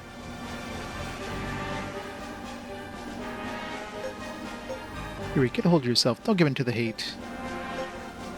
Yuri continues to cast a fierce look at the hologram, as if he were going to rush it at any moment. But he somehow restrains himself, and instead growls something out through the tightly clenched fleet. He... Full power, all engines. Going to outrun them. Yuri manages to control himself long enough to give the order to flee.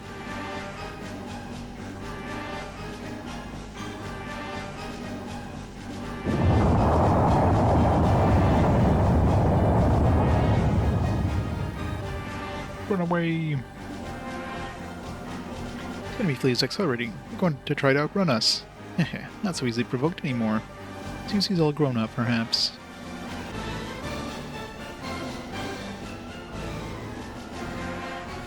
How does it look, Kira?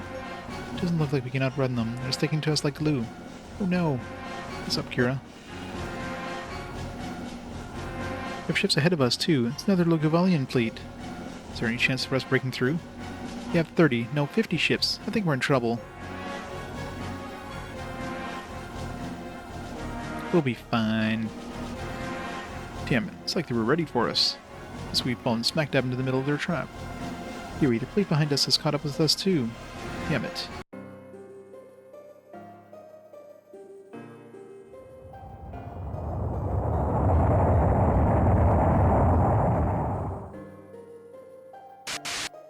This is the end of the line for you, Yuri. Surrender now. This dark void of space will be your grave. It's up to you. What are we going to do, Yuri? There's gotta be a way out of this. I don't think there is. We're outnumbered and surrounded. Oh no. Hey, Alec. Now's your time to shine. Now that Gen's gone, you better come up with a plan fast. But there's nothing I could... Ah, you worthless moron. Huh? Lay off him, Franny. It's not his fault. Besides, I don't think anyone could save us now. Yeah, but what the goose are we supposed to do?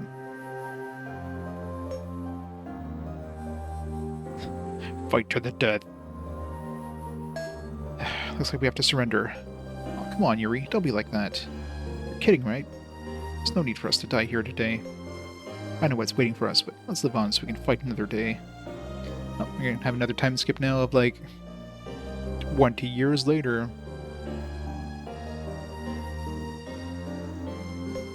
Yuri. So was the good choice. Have you reached a decision? Let's hear what you have to say, Yuri. Okay, here's my answer. Screw you, run! Huh? Guess no matter what we choose, it probably continues. But I'm sure if we gain 2 leadership by surrendering, we probably lost some leadership or fame or something with the other one. What the goose is that alarm going off for? I don't know, but our sensors are picking up Drone Higgs reaction. Drone Higgs bosons? This is... Wait, something massive is coming through the gate. What? It's been a while since we've seen, what's his face, Oh god, that's thing again. Desmond. Is that it? Desmond Gate thing that was in the report?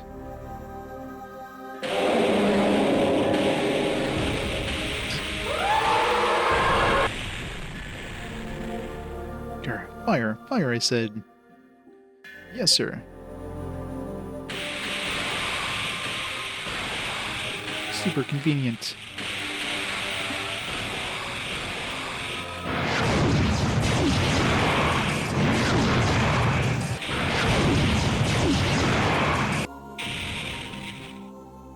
It's no use. Our lasers have no effect on it.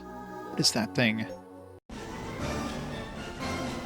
Theory. Gaps are opening up in the enemy's cordon.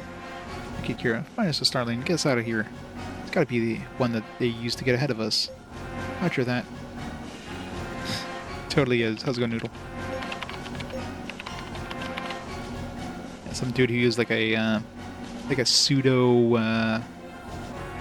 epitaph and then somehow got like vaporized into the Starling and turned into like merged with it, which is weird.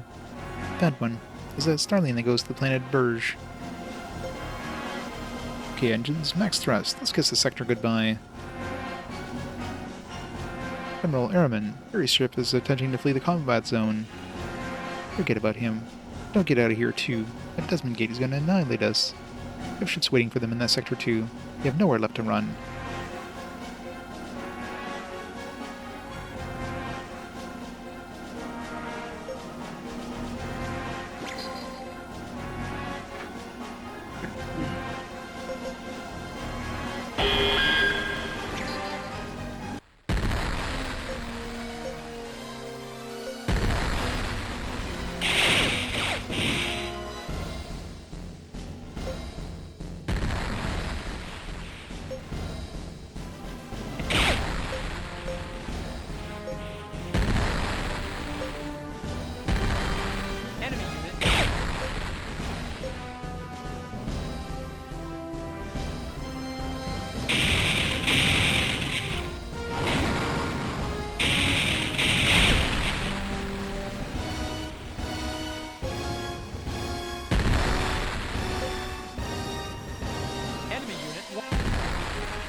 Ghost. They got a fleet here too.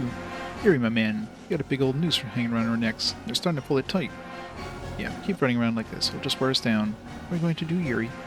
Let me see the sector chart. Hold on. We're a long way from friendly territory. You think there's a way we can break out of here? I don't know. Wait a second. Kira, do we have any data on the Star Wiseman in there? I'll check. Shouldn't take long. Got it.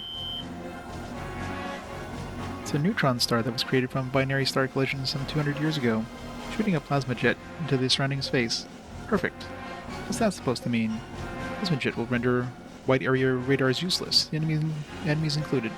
It's a perfect spot to lose our pursuers. Right, Professor Minas? Oh yes, absolutely. I gotta warn you, mustn't let our ship get caught in its powerful gravitational field. Got it. Okay, Kira, find us a star lane to that neutron star. You better hurry. Okay, Yuri, I found a new star lane. I'll put it up on the chart. Okay, people, let's leave them in the dust. Wiseman, here we come. Wiseman. One is the one we're going to. That's Wiseman. Let's try this one. Lisana class, Barindo class, Ascol class.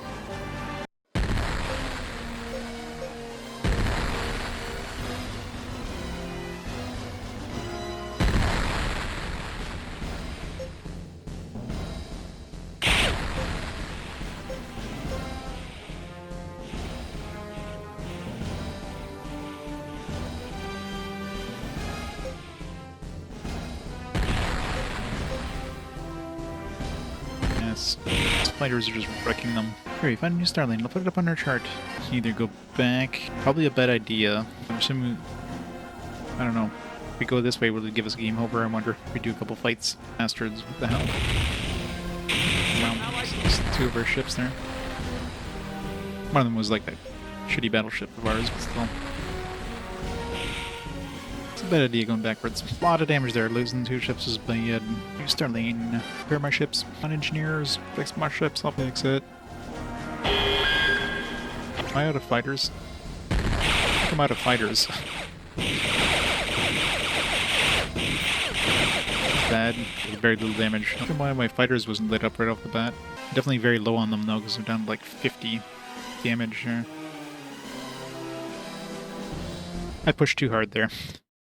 So don't go running around, because, yeah. You will lose the battle. Good time to go get some food, actually. And, yeah. This life was not meant for you. Alright, let's not, like, run around, and once we start losing our fighters there, we start doing a lot less damage. Right. Guess we gotta go through all this shit again. Piss around this time. Let's go right enemy down. Time we're not going first move. Phew, I'm totally wiped out. These guys just don't want to give up. Thomas Vale grumbles as he huffs and puffs, his eyes red from prolonged exertion. Other crew members are also exhausted as they silently work on their touch panels. Yuri, this is bad. Everyone's spent from all this non-stop combat. We ain't gonna last much longer. I know. Let's think of something quick. I mean, Tatiana's probably...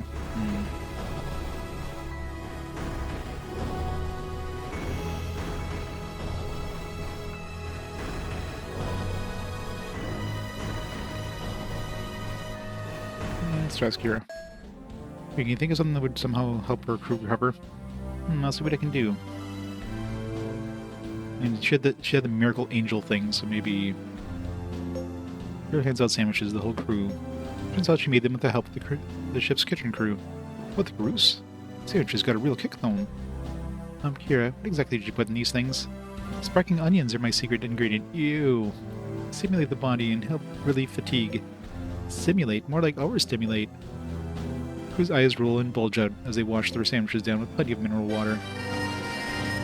Crew's fatigue recovered by 60%. Weird number, but sure. What does that even mean? Recovered by 60? Like, what fatigue? Here, I found a new star lane. Put it up on the chart. I'm assuming we're heading towards Burge, right? Probably want to go this way?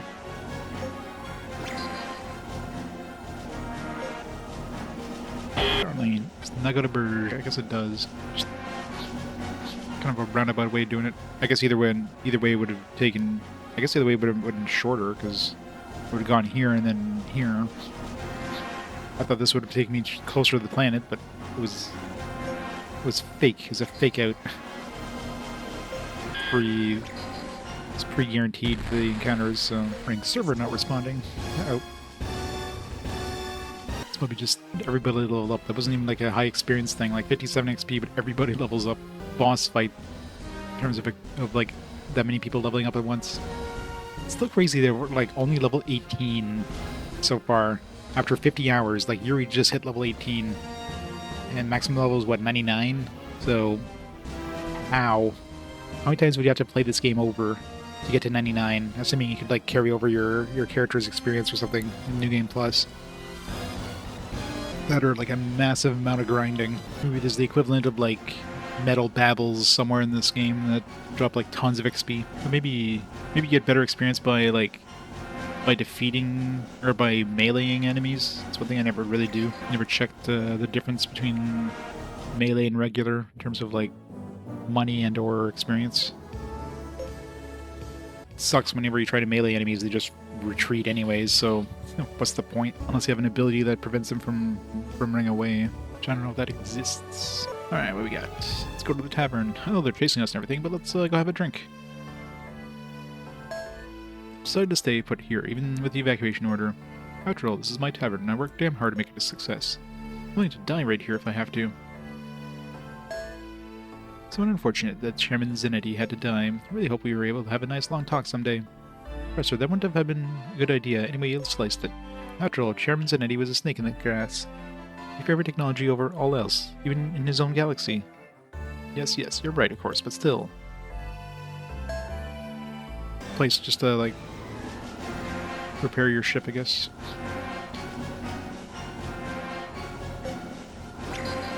Beautiful. Plus 10 fame. What's it even doing? Squirting out juice? Yeah, you've confirmed the neutron star Wiseman ahead at E391. Okay, Helm, we have some distance between us. Don't underestimate its gravitational pull. Radar is going to be useless.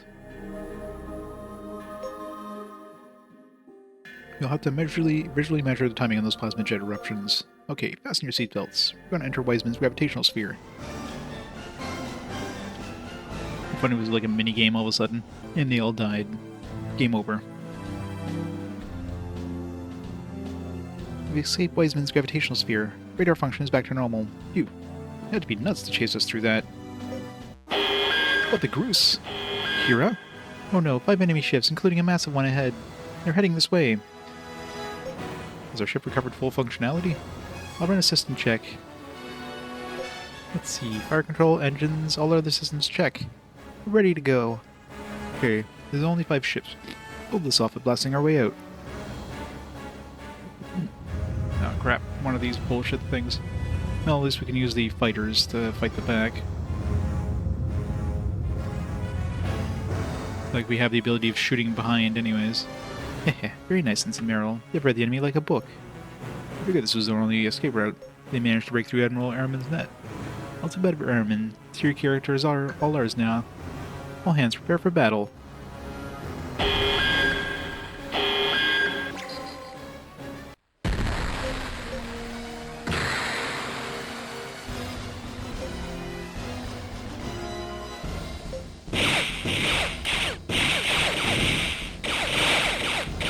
Just got anti-air.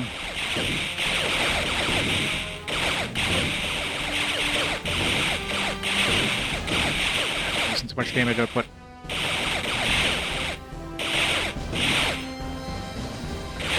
Here with that damn ship shield there.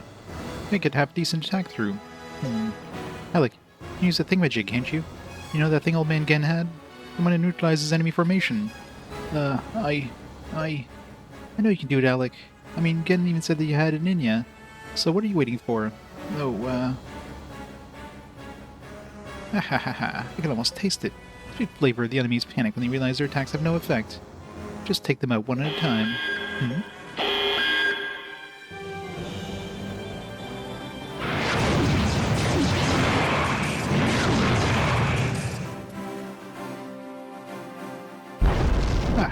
What now? For Admiral Macklin, it's a Federation fleet. What are they doing all the way out here?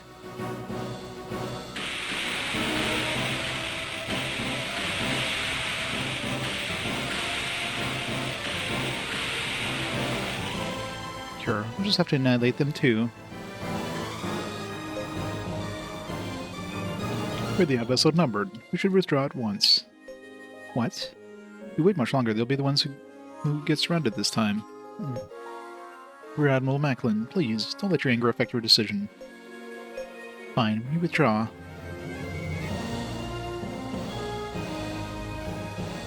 Strange. Now, there's a lot of music in here that are very, very inspired by other soundtracks. There's a lot of stuff that's like very Star Warsy. There's one that sounds like it's like a knockoff Imperial March kind of thing. Eerie, the enemy's fleet is fleeing. I'm sure there's probably a lot of Gundam style music too. I'm not super familiar with the music from Gundam though, but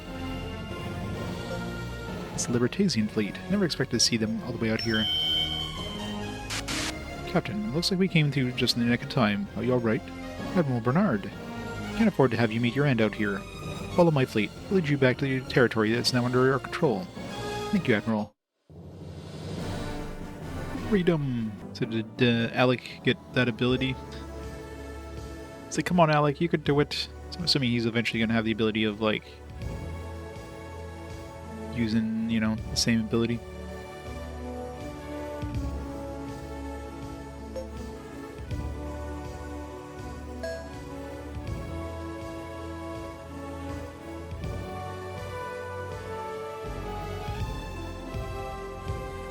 We're ranking at now. Oops. Do we break into the 100s yet? Getting closer. Only another 1200 to go before we break into the top 100. Almost there. There's a Star Wars RPG, yes. I wonder if this game was originally going to be some sort of like game like that, and they couldn't get the rights of like, all right, let's just do our own thing. Knights of the Portable Republic. I would totally play that. Knights of the New Republic. Here, Grimmer. Oh, don't worry, it's coming.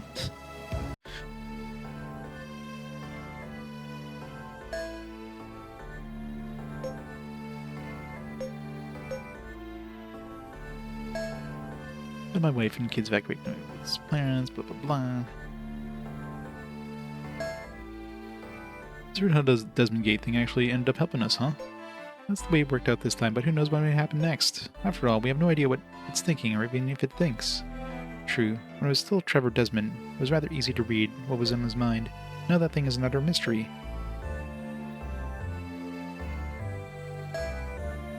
I'm relieved to be back on solid ground. I was starting to feel like it would never happen. Yeah, it's like we've been this close to kissing our butts goodbye lately. Most of our crew seems pretty exhausted too. Here, you should take a break down here for a while, don't you think so? You're right. How about we stay in port for one round of shifts? Sure, I think everyone will like that.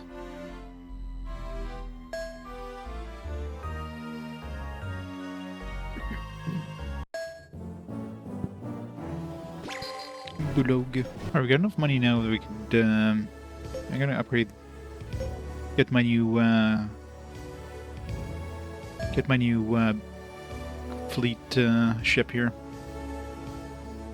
Let's get rid of that old battleship we have. And some upgrades. Here, no wait. That's right, gotta go into remodeling. It's so confusing. I go to remodeling. I can sell the Borod. Sell that 51,000. Shipyard. Let's buy the Erebos.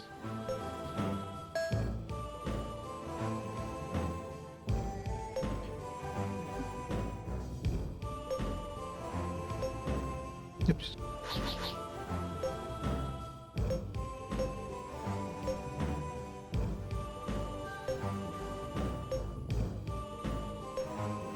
The plain Erebos is like the same cell back as the previous dude. So what kind of weapons does this thing have? Yeah. A lot of MRV missiles. I don't think the power output is all that good, but in terms of like pure attack power, but maybe pretty good.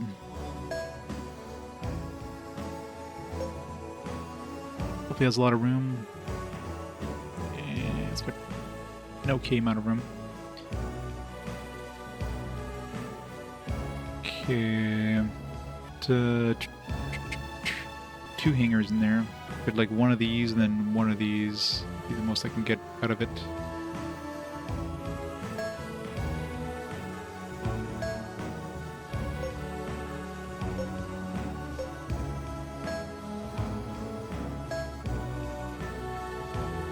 missile down here.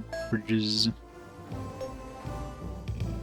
Goes bridge 810, 8, 12, 12. That's a big chunk of space and I can't fit it in there. 8. I mean, this one's definitely the best bang for your buck, the Zenitos one. It's kind of hard to compare that D-shaped thing that'd be useful here. Air control, level 4. Anti-air control room. Thruster control room, amplifier, level 3. We don't have a... Well, most of our weapons are beam missiles, so it's kind of pointless having an amplifier. But... Navigating bridge level 4. Let's see what we can actually fit in there. Navigating bridges. We'll put level 8.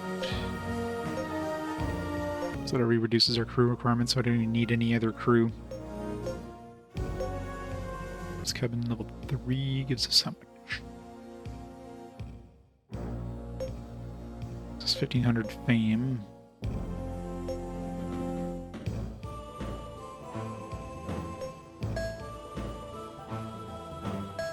Oops, accuracy extra.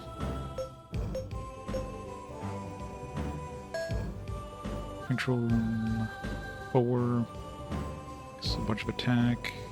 More accuracy. Radar runes. Big jump in price. Like, I guess it's the cost. Low on cash.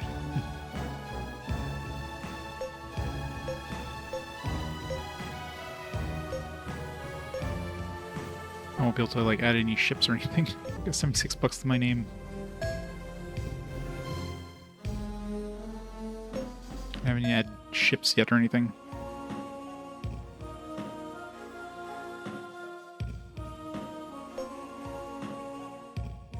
This is number 1. Fighting anything back here, unless I just leave. There's no like regular battles. What's my ship look like now? Fancy.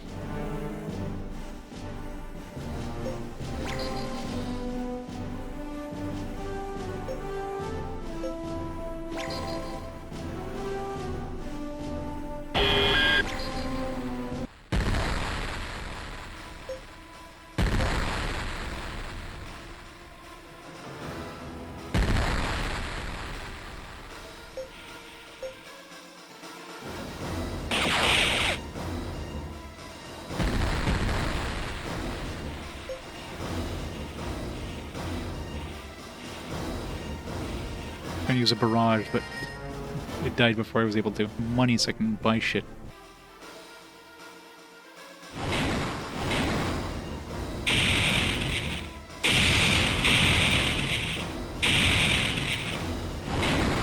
Okay, those MRV things are AoE, I guess.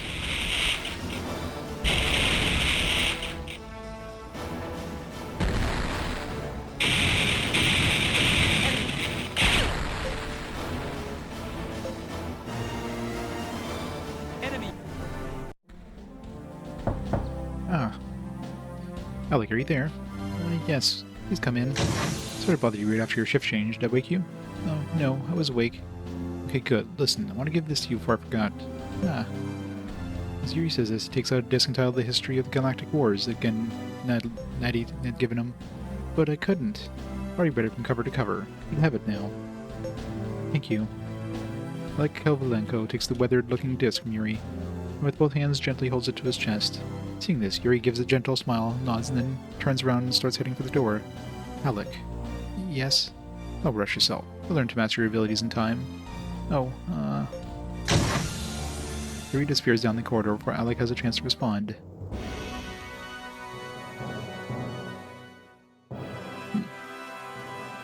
Thought I had to go to the Oz. That's weird. Never expected to get transmission straight from Father's fleet. Yes, well, we've just now successfully secured an IP communication route. Okay, so what can I do for you? It's nothing in particular. I simply wish to confirm communication function and inquire as to your Highness's well-being. Heh. Sure you're not more worried about that daughter of yours? No, heh. Really, just Prince Siko. It ain't a pretty sight for watching old heaters like you get all embarrassed like that. How about I call Ursula over here right now? I mean, don't you want some family time, you know, just you two? Yes, Your Highness, thank you. What is it, Father? I came as fast as I could. Prince Siko said it was important. Oh no, simply I wish to see your face. I trust you're doing well. Huh? Oh. Well, what do you think? Yes, you look fine to me. I'm much relieved. I've been thinking. Don't you think it's about time you found yourself a husband? Of course, it would have to be a man of standing. One who is suitable for the illustrious House of Macklin. Is that all you have to say, Father? Oh, well, I'm sorry, Father, but I'm busy fulfilling my duty to the Empire. I don't have time to talk to you about such matters right now. Excuse me, but I have work to do. It's odd. Ursula Macklin turns and exits the communication room, leaving her father still up on the hologram display. Admiral heaves a wary sigh before his hologram disappears.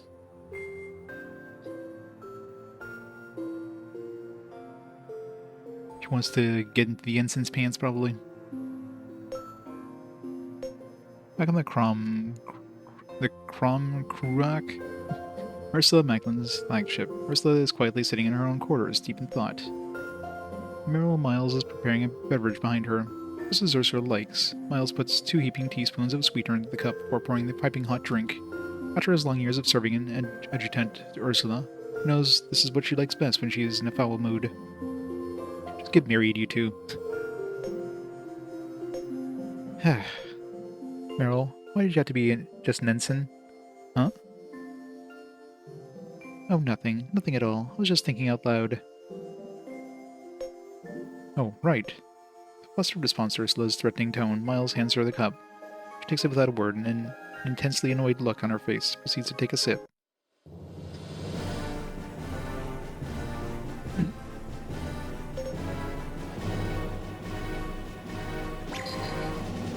Alright, well, ship's definitely better than the old one. I don't know if it was worth the amount of money I spent on it, but... my flagship now. It's purple.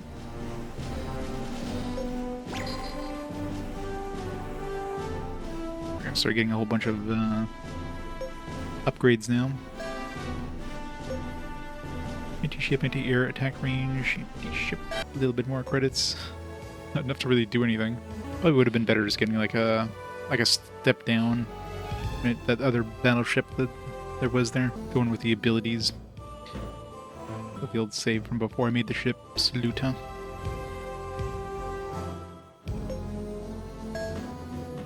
This leaves us a lot of extra cash, so... oh well. It's not much in the way of wow, any space. Got a lot of that space, but nothing there. So this one has that ability, whatever the hell it was called there. I don't know how that... what that ability does, but... yeah, what kind of weapons does this thing have, actually? Plasma cannons. I think I've seen those before. So this could be good. The problem is it doesn't tell you, like, it's 240 firepower, but what, times 1? Times 50? Like, I don't know.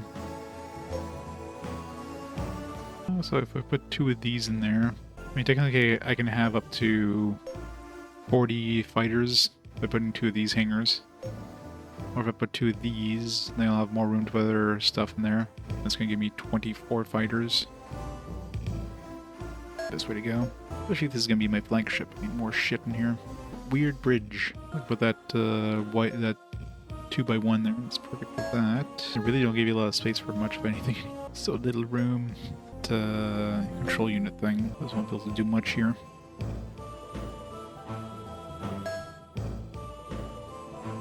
I don't know if this one's gonna be all that great. Just like so little room to put anything in. Already spent 60,000. Jesus, $1,000 worth of modules. Jesus, I don't have enough room. I don't have enough to put my ships in there yet. Or 4 ships. That's all I can afford. So the big question is, what does this thing look like? Or not look like? What does that? What is that NOS command system? That thing is good. I'm not sure if it's gonna be obvious. It was an automatic one, right? I don't think it was a command thing. Or was it? Maybe it was a command thing. Yeah, it's probably that 3rd spot. No, it's A. It should be automatic, I think.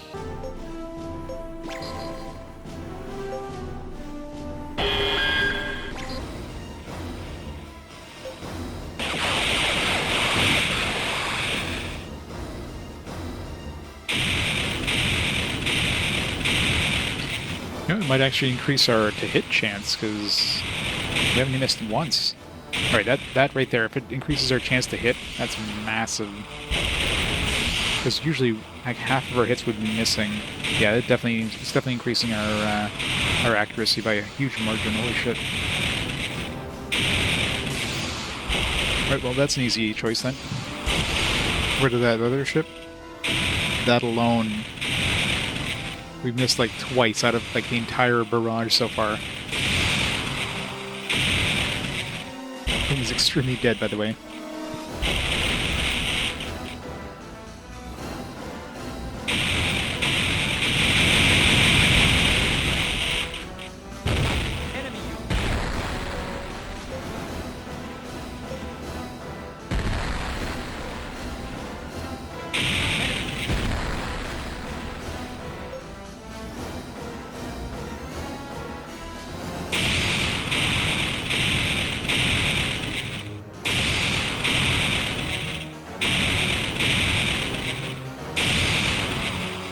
I guess.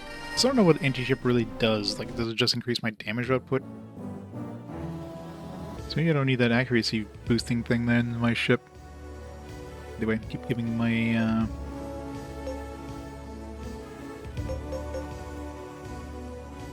every time I hit town until I get enough fighters, I'll keep buying more. I think I'll keep this one. Still curious what that other ship's ability had there. That has to be what that was. The other one sounded like it would do something similar. Maybe it does. That increases like critical hits. But if you're still missing most of your shots, then increasing critical hits won't do much.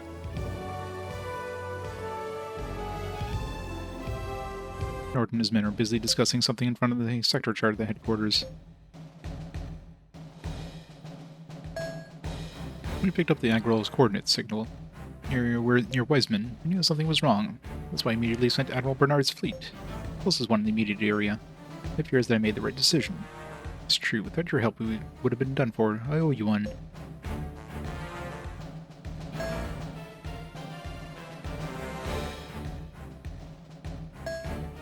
Admiral Bernard, I really appreciate those reinforcements you sent earlier. If it weren't for you, we probably would have been nothing more than a debris field drifting through space right about now.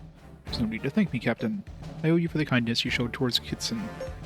Besides, we need you for the battle against the Gavalos. Here he finds himself inadvertently grinning at Douglas Bernard's curt yet sincere praise. Bernard ignores Yuri's reaction, continues with this thought.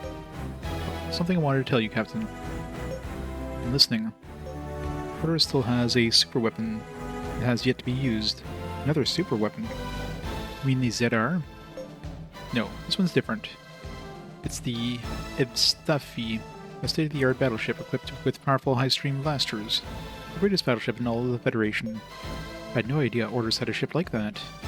Come to think of it, I heard that the FSN audit turned up some iffy items in the Orders budget over the past few years.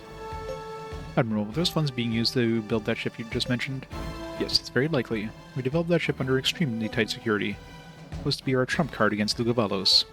That's why we padded our budgets here and there, and then diverted those funds to cover the ship's development costs. Mystery solved. There's still some minor design flaws left to be dealt with, but once they're ironed out, we'll hand over the ship over to the Federation government. I don't know who they'll assign the ship to, but I hope that it's you, Captain. I'm sure they're going to assign the ship. It's going to be like, here's the blueprint for the ship, go pay for it. I'll do my best to make that happen. Notice there's an unusual ship mixed in with that fleet that was pursuing you. That was a shield ship. It's a lot like the ones the Iskandidans use. They say that it's similar, but I thought it performed far better than anything Iskandida has.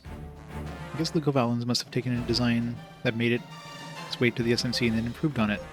I see. I suspect that ship, using Zeman asymptomatic shields in combination with this armor, that's why it's able to completely neutralize our attacks. I never actually checked how much damage I was doing to those shield ships.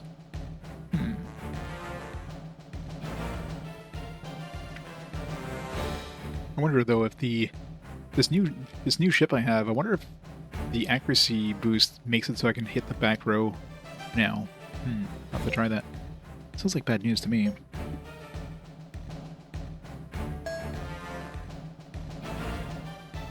I'm assuming it doesn't increase it to the point where you can start hitting the back row without an issue, but maybe it does.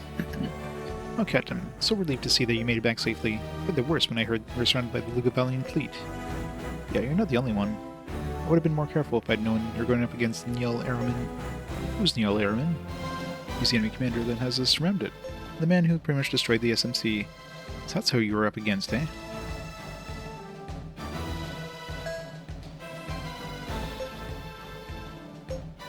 Okay, I guess we didn't have to go here. I mean, we're going back.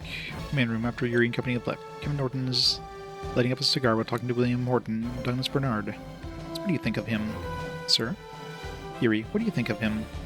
Well, it's just my personal opinion, but he strikes me as someone who could make a huge difference in the universe.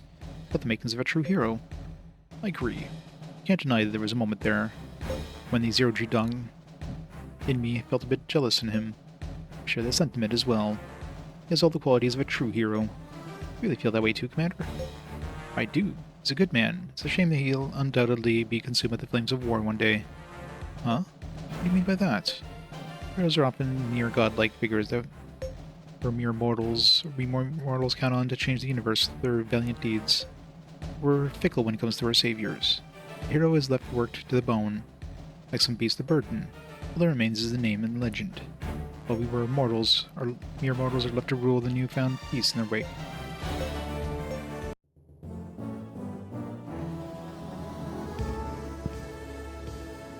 Hey Atticus, thanks for the raid! Welcome readers. Playing some Dead Rising 4. Nice stuff. That's bad, really. Okay, so I'm assuming I'm going back.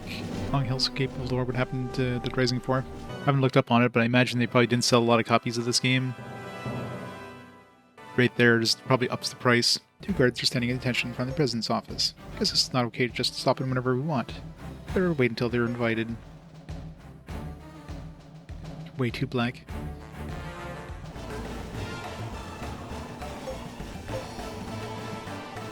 Looks like the freak show is starting all over again. These people really give me the creeps.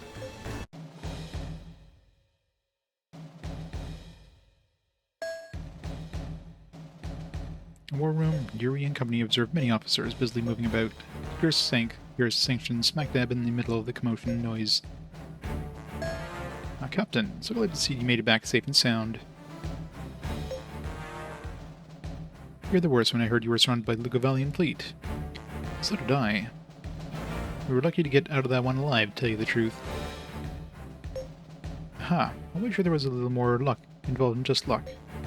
At any rate, you prevented Orsino technology from slipping into enemy hands. And for that, you have my gratitude. It was no small feat. No problem. Oh yeah, we got something for you. Three hands Ludger sank the ZR2 blueprints that have been recovered. Blueprints for the ZR2. They should prove useful in the showdown with Lugavalos. You got them, didn't you? Well done, Captain. Well done indeed. I'll send these over to our development department right away.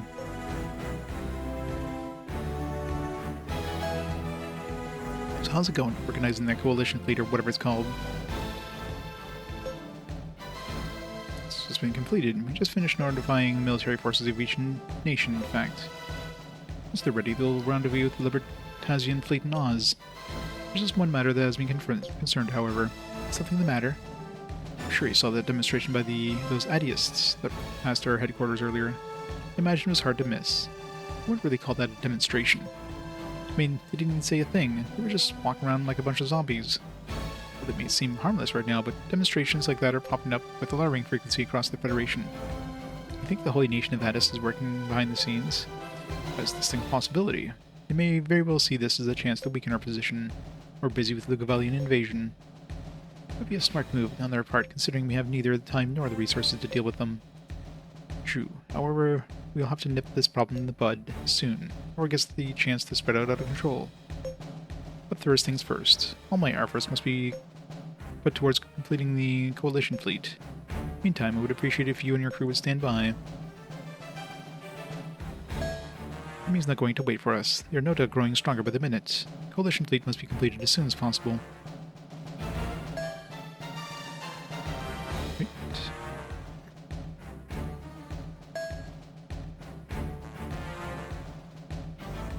this guy have anything to say? sorry, but Director Lennox is out investigating right now. An accident. Investigating an accident? What does this have to do with the FSN? Sure, the FSN agent he is, Thomas Vale, grows suspicious when he senses that Brad Lennox's assistant is emitting something. Let's just leave it at that for now. You can't even tell me. I work here, too, you know, in case you forgot. No, I know, but... Fine, I'll just go ask the director myself then.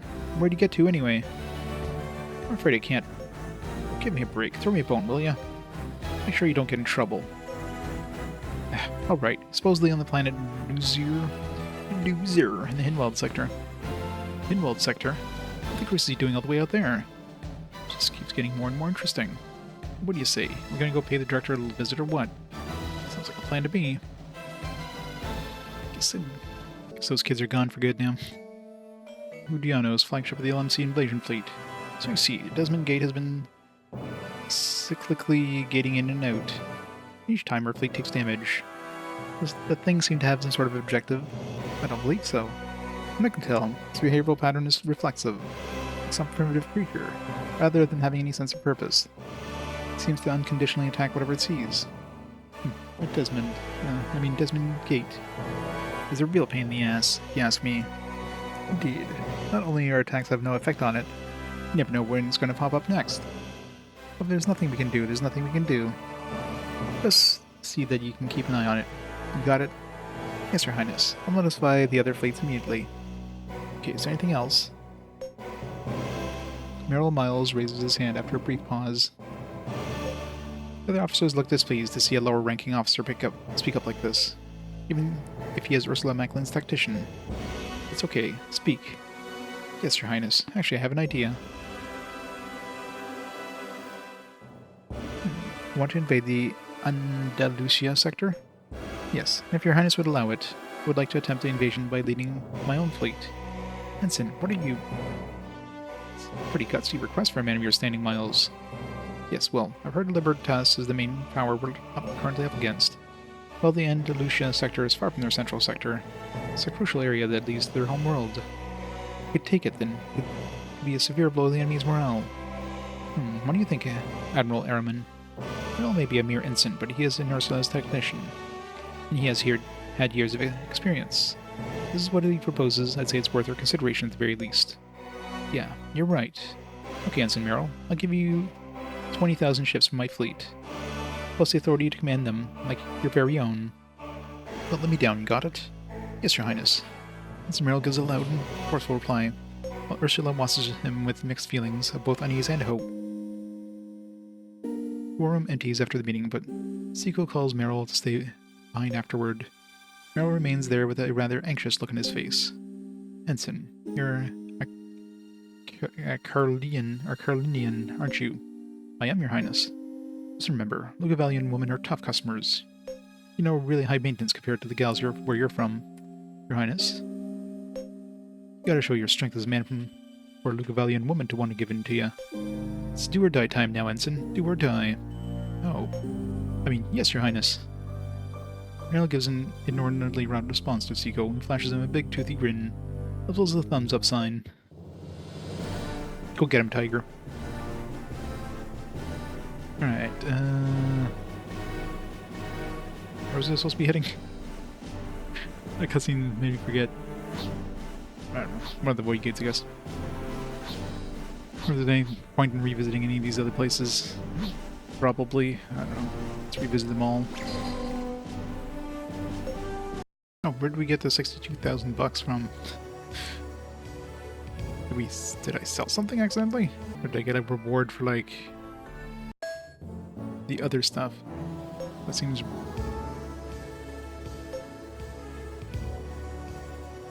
Oops, I didn't sell anything. Whatever. Oh, no, wait. Oh, I loaded before I made that ship. That's right. That ship was pretty good, actually, so... That chance of, like,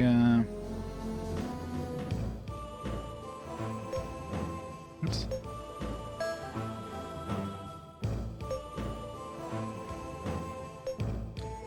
Yeah, that accuracy boost there is definitely good. There's also the Spore thing, which has that other impact convergence control system, but saying that one doesn't have fighters or anything. I don't know if I need anything that increases accuracy, because it didn't seem like... I mean, the built-in accuracy thing seems to be pretty good. This in here... Actually, this is supposed to be a crew requirement of minus 200. Only reduces it by 50. So, seems kind of pointless for lowering it by 50. I guess I can't go below 100. Better off to just put in like a... putting in like a small... crew complement thing. Bridges. I need the accuracy boost that I get from these, so let's not waste money on these. 124,000 or 12,000 just for this one. This increases my attack power. This one space. Or put it like this. Hey Kellic, 1,500 buck, 1,500 fame, maybe. Fleet ship. You would like deflectors and stuff. Shield frame broke again. Going very slowly but surely. I need to upgrade these things, but I can't afford right now because I'm broke. Ships. 20 cents per 100 grams. Nice. Like this, my fleet ship. Well, I can't afford it right now, but change some stuff in the aggro since it won't be my fleet ship. Like, I don't need a captain's room anymore in that one. It's my ranking now. They have that captain's room. 193. We're almost in the... Only like 500 more and we're in the top 100. Almost there. We're almost on the board. Let's hope so. I can't see this being 46 hours unless... Well, I guess if you're just like skipping all the dialogue. Saying that's like the majority of everything. Yeah, exactly. Considering this is a very, very text-heavy game, that definitely speed things up for sure. That's right. There was something I was just wishing I could get your opinions on. Go on, we're listening. Yes, well, the other day I observed a powerful drone Higgs boson reaction centered on the Gibraltar sector. What's more, it was a highly regular and cyclical reaction. Kevin, Minas, and Amida Mistaka exchanged loaded glances when they heard this. No doubt, they instantly recalled that there was at Desmond Gate. There was where... That was where... Wait, they recalled that was where the Desmond Gate appeared. It's a confusing sentence. Sensing that they knew something, Director Grant proceeded to question them. I take you to know something about the matter. Yeah, true. Yes, actually we do, you see. That is very true. I see. A Trevor Desmond fellow and a warp gate, you say? Together they formed a Desmond Gate. And also I do a lot of, like, running around and revisiting places after certain events just to see if there's new characters to grab or new items to pick up, that kind of stuff. I'd say there was an appropriate name. After all, what could be more simple than the sum of two parts? Yes, exactly. It's quite a fabulous name, if I do say so myself. Don't you agree, Aminda? Huh? Oh, the name. I wouldn't exactly call it creative, but it gets the job done. Dr. Grant, how often has that Higgs boson reaction been occurring? Here, take a look at this. As he says this, Director Grant displays two images in the front monitor. First, the chart of the Gibraltar sector appears, followed by the Higgs boson sites that have been observed. As he stated, they seem to be appearing and disappearing, going from one location to another at a regular cycle. Based on what you said, I'd say the Desmond Gate entity is repeatedly getting in and out. Yes, but its appearance interval is just too regular. It's as if the entity or object, or whatever it has, no longer has any recollection of being Trevor Desmond. In fact, it's like some sort of primitive life form repeating a set behavior pattern. Trevor Des, I'm glad it popped up in the Lugavalian-held sector. I just hope it doesn't decide to expand its territory and come after us.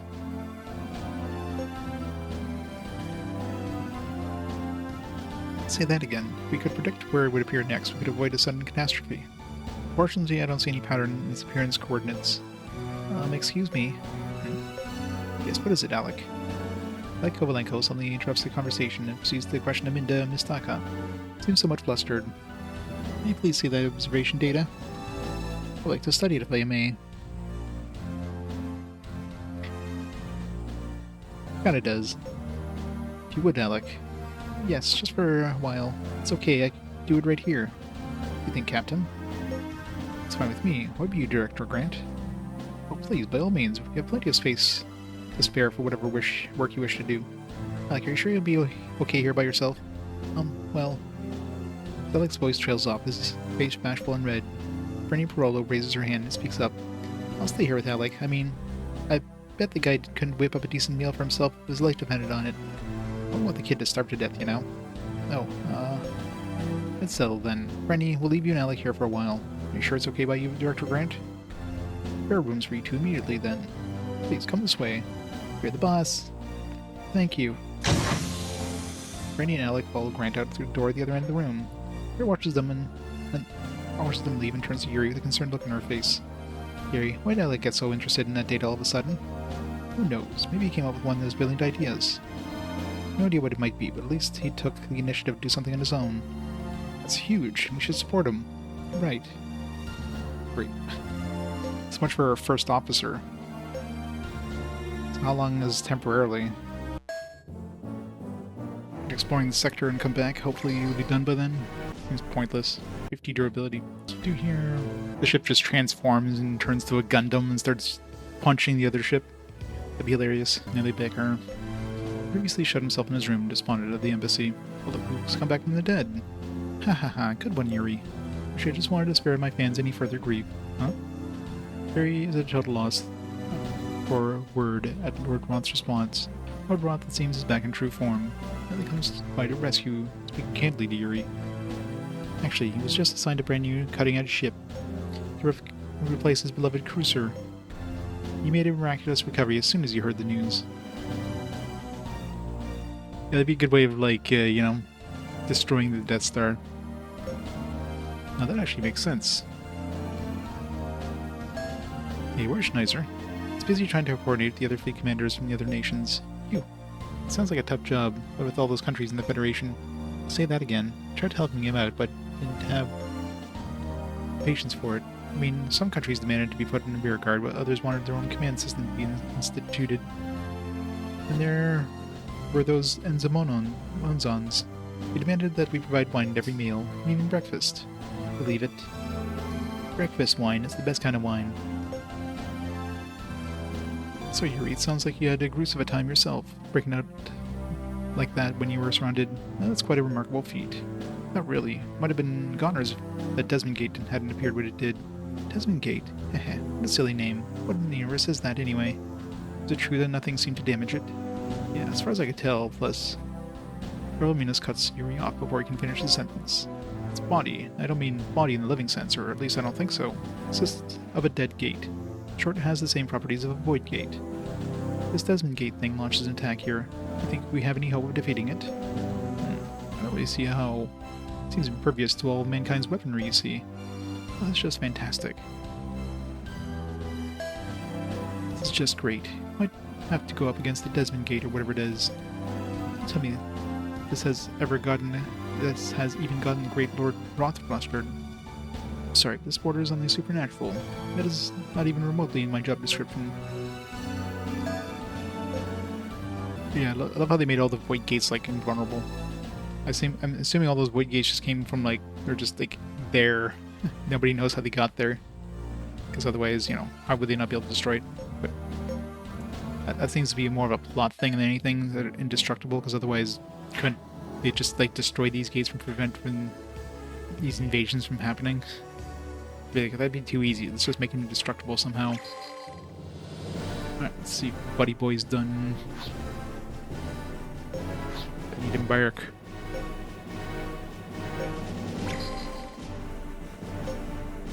I'm gonna try fighting a ship that's in, like, back row and see what my accuracy increase does to it.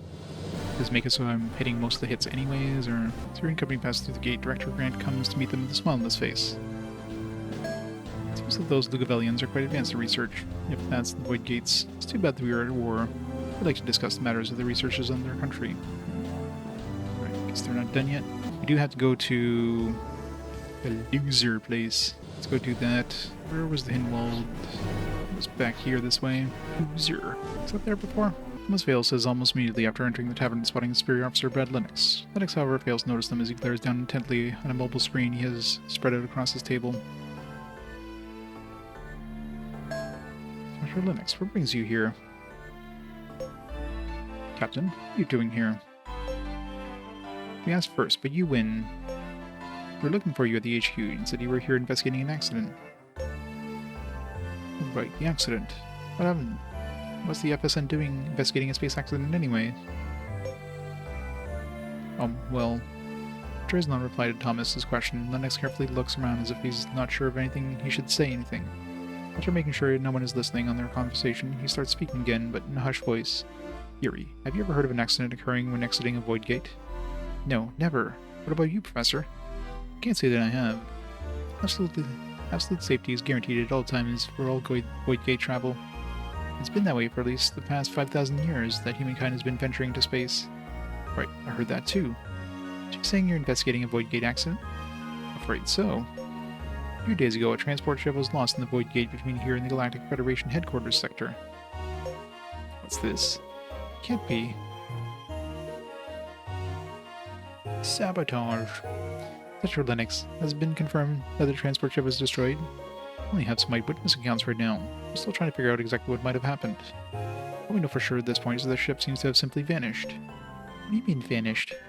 That's what I've been trying to find out so far. The transport ship was traveling with 2 other ships, escorts to be exact. All 3 of them entered the gate at the same time, but only 2 came out of the other side. Right, the transport was missing. At least that's what the escort captain claims. Fascinating. It was an unprecedented event. What about engine trouble? Maybe it went down because something like that. Rose, SMT. Yeah, in terms of the dialogue stuff, definitely would have had some sort of physical evidence had there been a normal accident. But nothing, not even a speck of debris came out of the void gate. And the gate transit time was instantaneous, as normal. There's no lag time whatsoever. Weird. I wouldn't be so sure of that. Huh? What are you suggesting, Professor? What we humans perceive as being instantaneous may not actually be so. Could very well have been some time lag that they were unable to perceive. Like I said before, huh? So what about the Cosmic Trade Authority? They're supposed to manage the void gates. Maybe they know something about this. There's some inquiries there, but they responded the gate in question is functioning normally. Also claimed that accident couldn't have possibly been caused by the gate. But I still intend to do some more investigating on my own. I need you to keep quiet about this for now, if you wouldn't mind. If we're leaked out about the malfunctioning gates, I can't even imagine the panic that would cause. Good point. Don't worry, we'll be sure to keep it to ourselves. Nodding as if relieved by Yuri's response, Red Lennox gets off his chair and exits the tavern. How much longer will we be able to kick back and drink like this? So we better drink like there's no tomorrow, because they ain't gonna last. Good point. I don't think I could handle the battle against those Lugavalians if we're completely sober. I should bring a few bottles of booze with me to my post. Septro, you know you're not supposed to drink on the job. Trying to get us all killed or something? Oh, fine.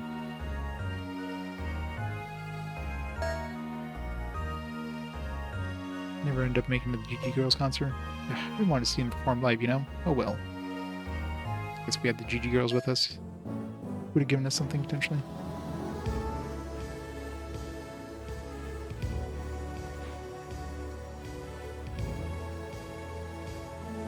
Maybe now. Alec is done. It's an incoming message from Vice Admiral Sanct. Wants us back at the headquarters in Meriglade right away. As that no-good sequel finally made his move. What else could it be? But Alec and Franny left them back on Linoy, in case you forgot. Yeah, let's go pick them up. We're going to need their help. Yes. So I guess that we did have to drop them off. It seemed like that was part of the requirement to continue the story, I guess. Alec Kovalenko is intently manipulating a touch panel in the room that Director Grant prepared for him at the observatory. It's strange. The Desmond Gate lost all human intellect is now exhibiting the reflexive behavior of a primitive life form. There must be some sort of pattern behind its appearances. This pattern here makes no sense. Must be missing something. What could it be? Mike enters all the possible conditions you can think of as he attempts to pin down the Desmond Gates pattern. Finding that nothing seems to work, he violently scratches his head in frustration. Alec. Rennie Verolo enters the room, holding a tray full of food. I made you something to eat, so I know you haven't eaten anything since lunch. Thanks. So how's it going? Figured out anything yet? No, nothing yet. Guess it's not that easy, huh? Aw, don't worry. You're good at this sort of stuff. I'll give you a hand after I eat. I bet we can figure this out together. Sure. What kind of hand is she gonna give him?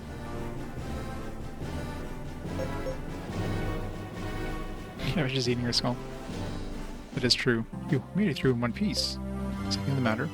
I don't know, it's just that ever since I heard about that accident, I kinda get scared going through the gates. I know they're supposed to be totally safe, but you know. Yeah, I know what you mean. Barry nods in agreement and thanks for a moment. He turns to Thomas Vale as if something just occurred to him. Thomas, have you ever gotten a headache when you pass through a gate? Headache? Nope, can't say that I have. You mean you still get those headaches, Yuri? Yeah, I still do. Hey, Kira, didn't you used to get them too?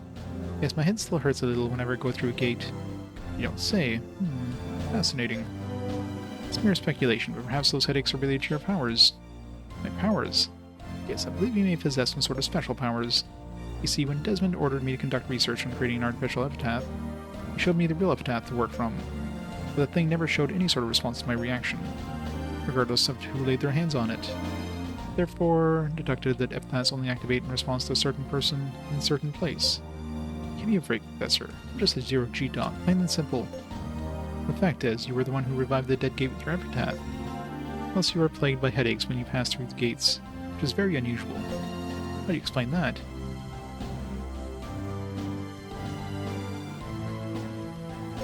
Well, I don't know, but I don't care. Even if you're right, I don't see how it's going to help us out at all. We need to focus on the Gavalos right now. Here makes it clear that he does not want to discuss the matter any further.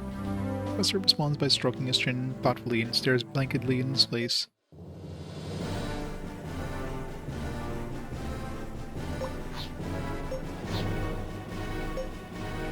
We're in Chapter 6, aren't we? Chapter 6 is a long one. Here I thought maybe we'd finish this tonight, but at this rate, if there is the 9 to 10 chapters like I was thinking, we're definitely not finishing this tonight. So we've literally been on one chapter the whole day. Or 2 chapters? Wait, did I start in 5? No, I think it was chapter 6 when I started the stream. So, hasn't moved much. First we ran Yuri and company out front. Almost immediately, Alec, Kovalenko, and Franny Parlo come racing over with extremely excited looks on their faces. Yuri, we did it. I mean, Alec did it. The guy's a certified genius. But there's nothing he couldn't do if he put his mind to it. Whoa there, Franny. Slow down. Are you saying Alec discovered something important? Exactly. Come on, Alec. Tell everyone where you found out. Alec appears somewhat startled by Franny's enthusiasm. He tries his best to quickly explain his findings. I figured it out. Figured what out, Alec? The underlying factor governing Desmond Gate's appearance. Oh really? What is it? And that's the pattern. Oh, interesting.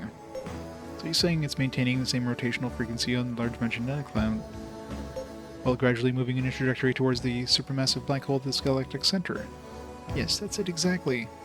Means we should be able to predict Desmond Gate's appearance coordinates. You're a genius, Alec. Oh no. Man, it's like you guys are speaking another language or something. How about a translation for us laymen? Don't you see, Tarlo? See what? You may not have actually come out and said it this way, but I just thought of a way to get to defeat Logavalos.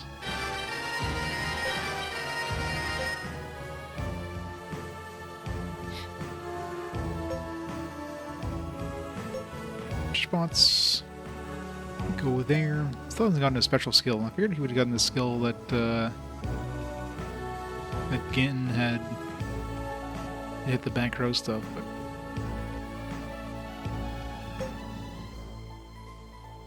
I'm sure we're gonna like fight Ursula at some point again, where she's got those shield ships, and then only at that point is he gonna have that ability. The headquarters. Hoping to get a new flagship and everything. Just like every time you stop in a port, you get like a new upgrade.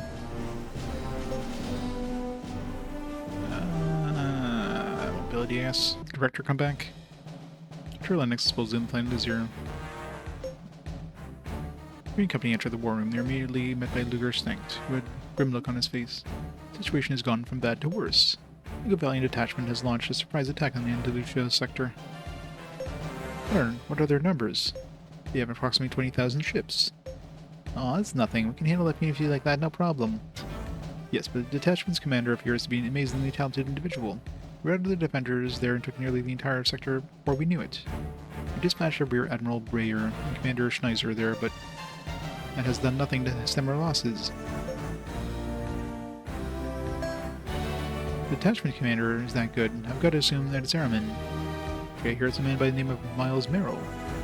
I suppose I shouldn't be surprised that Lugavalos has so many talented officers. If they succeed in breaking through the Andalusia sector, Libertas and the heart of the Federation will be the stone's throw away. If that happens, Admiral Norton, who is now holding back the enemy's main fleet, will have to redeploy in defense of their homeworld. end up causing collapse of our defensive line. Yeah, but what's the point? If the Federation's whole defensive line gets knocked off, this homeworld is going to be toast anyway. It's a valid point, but the military forces of the democratic nation belong to its people. The people will never forgive them if they fail to protect their homeland. Alright, I'll go. Aw, come on, Yuri. You don't gotta be that understanding. Besides, we just stuck out our necks big time out there. I agree with Torlo. Why does it always have to be you who gets the most dangerous missions, Yuri? If we don't do what needs to be done, we never stand a chance against the Lugovalos. I think we should go wherever we're needed. I know you're going to be a huge asset in the battles to come, right, Alec? Huh? See, Alec, Yuri's depending on you.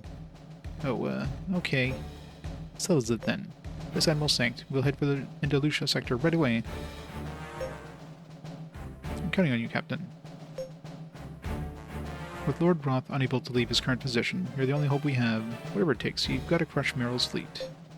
Void Gate to the Andalusia sector located in the Gibraltar sector. Good luck. Alright. Slight upgrades until we have enough money. It being broke.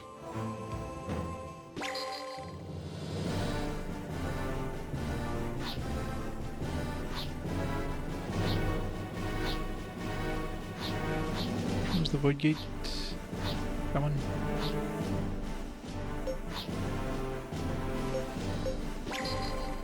Let's see if the I want to see if like hitting the middle row with this accuracy boost thing.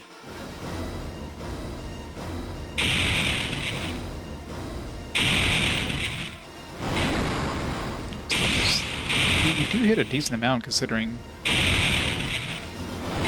Still missing a lot, but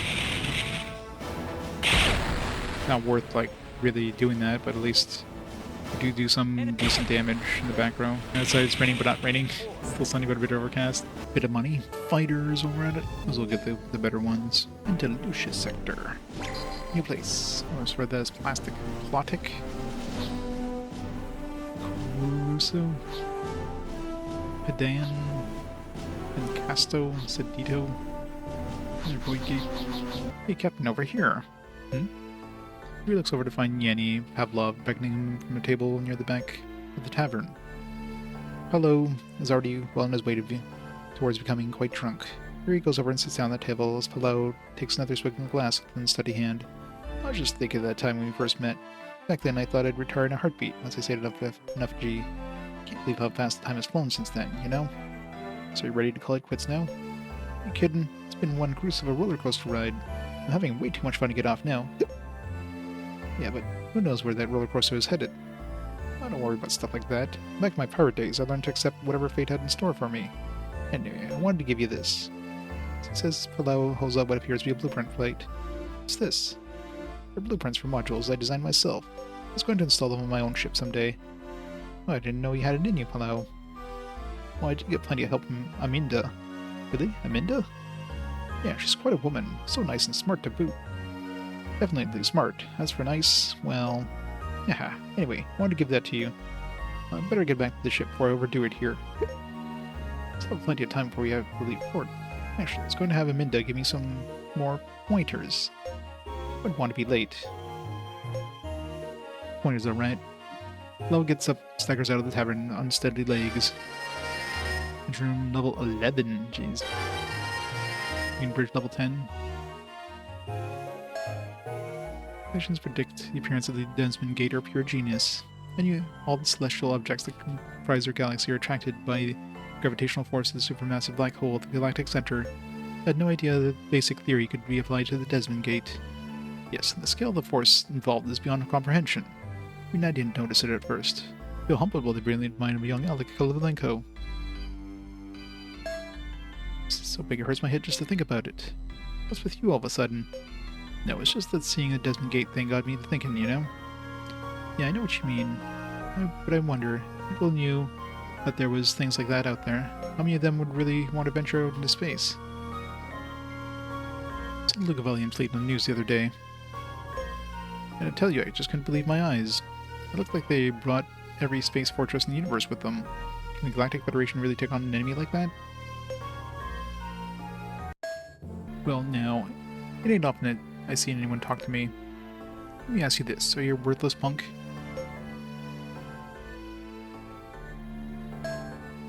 There's nothing worse than a worthless punk.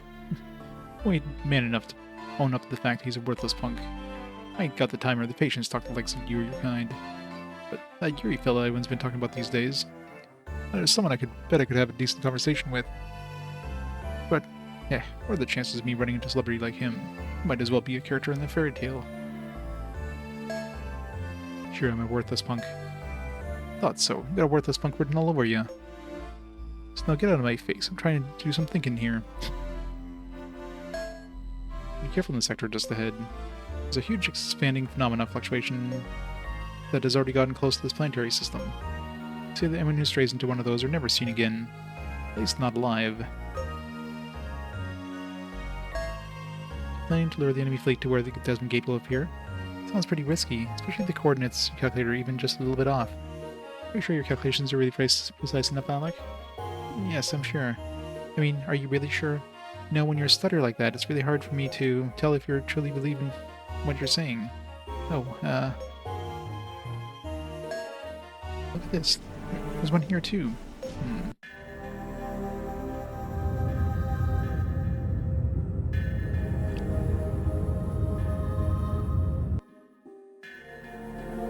had no idea there was one of them flux things here. It's really disturbing looking. I know what you mean. Yuri, there they are. We're Admiral Bayer's fleet. Okay, maintain your present course and patch me through. Alright.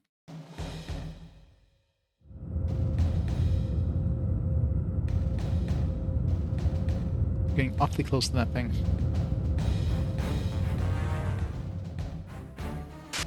Sure, Admiral. What's the current situation? Enemies massing in Casta sector, just beyond this sector. Stalemate right now. We've already lost over 3,000 ships in the previous battle.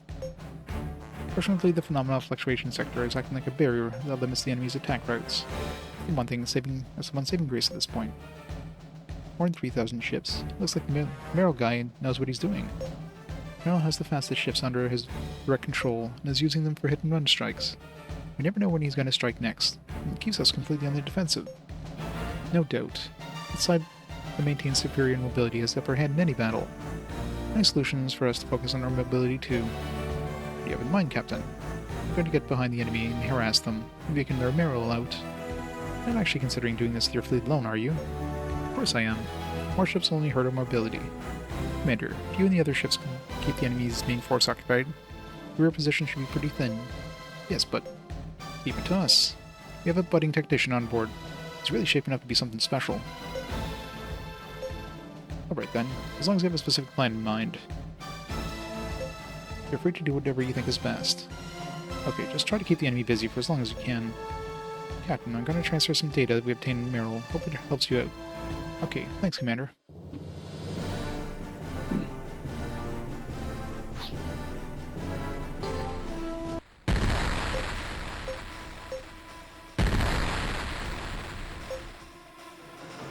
Enemy unit. Percy boost thing was insanely good. Here we go, I found a new Starling planet. Move up on our chart.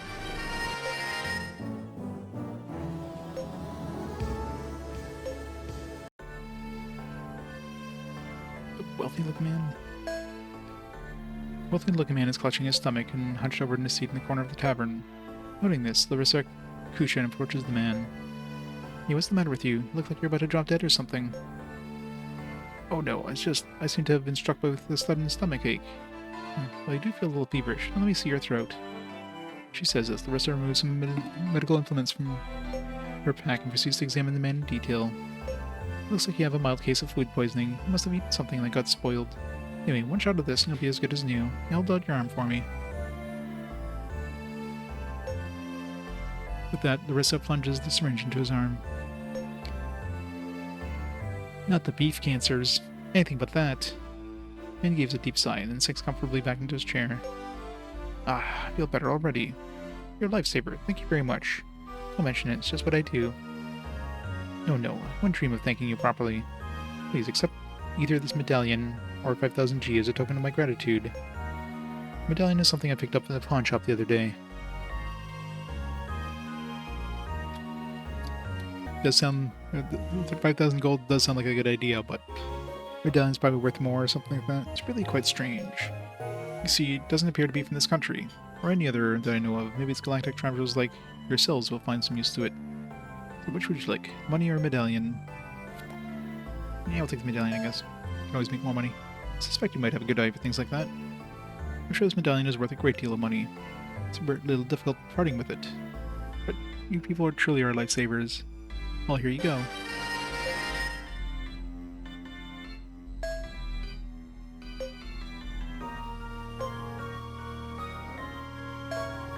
You know the rich-looking fellow that gave you the medallion to thank you? Well, he told me he saved a bundle of G by giving you the worthless piece of junk instead of the reward money. If you ask me, the world would have been a better place if you hadn't saved him in the first place. I'm just saying. Maybe you got scammed, but...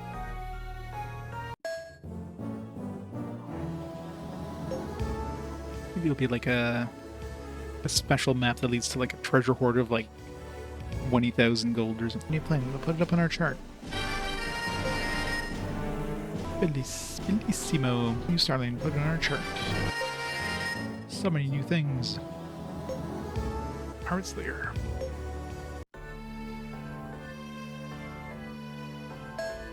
I'm amazed at how fast Lugavellos managed to capture this sector.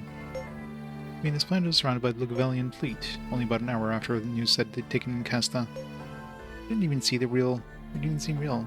It was like a bad dream or something. Fighting. Do some kung fu fighting. It's pretty tight. This for thing won't budge no matter what I do. One further inspection here. This is a small round. Oh. It's gonna be where the medallion is used.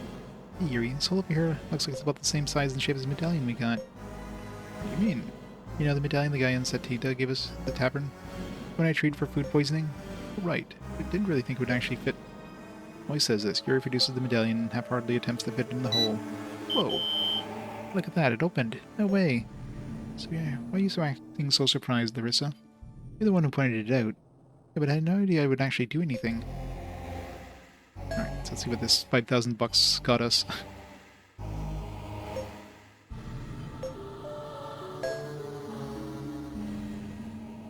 Maybe something worth 5,000 bucks.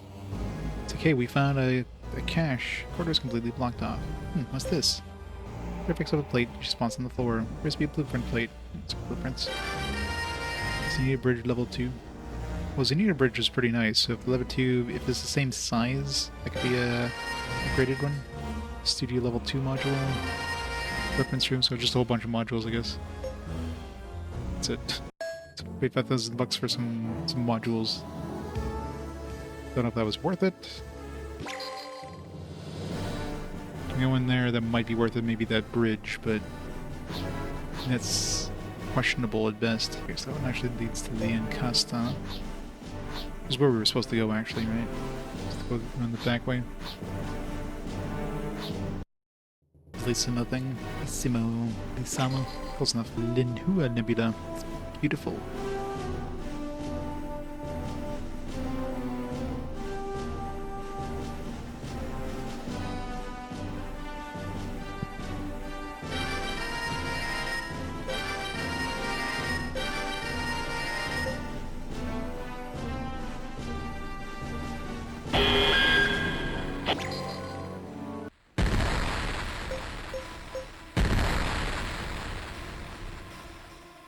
Give myself some more ships.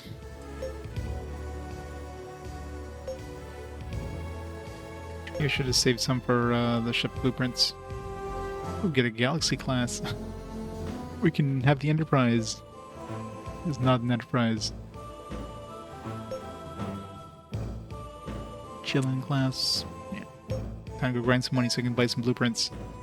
It's not often I'm too broke to buy blueprints. There's no, like, battles. Speed, please. Back later. Maybe somebody in the tavern's gonna give us something. So you guys are the ones that freed the planet from those damn Lugavellians. This is true. Am I right? I was no good scummer, taking every single GOG dog they came across. I'm sure they'd like a chance to get some sweet revenge, alright? I know. How about letting me train your artillery crew? Some pretty nifty moves I could show them. Yeah, maybe I should do the trick. Those Lugavellians are really gonna pay big time now. Good luck to you. The Gavelians took over a planet ship design company in the blink of an eye. It seems they want to analyze the Galactic Federation's military power, even though they've been beaten back for now. They'll regroup and strike again soon enough. Has me on edge so I can hardly sleep at night.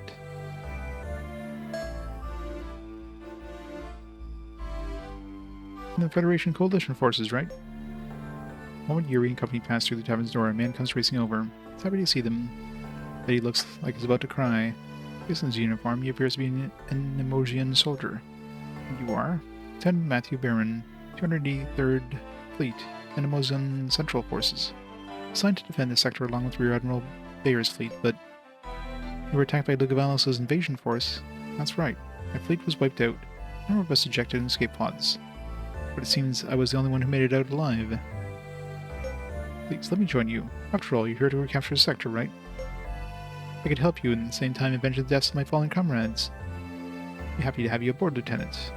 Semius, get a hold of Schneiser and have him work out the details with the Enemonzo. Get right on it, Captain.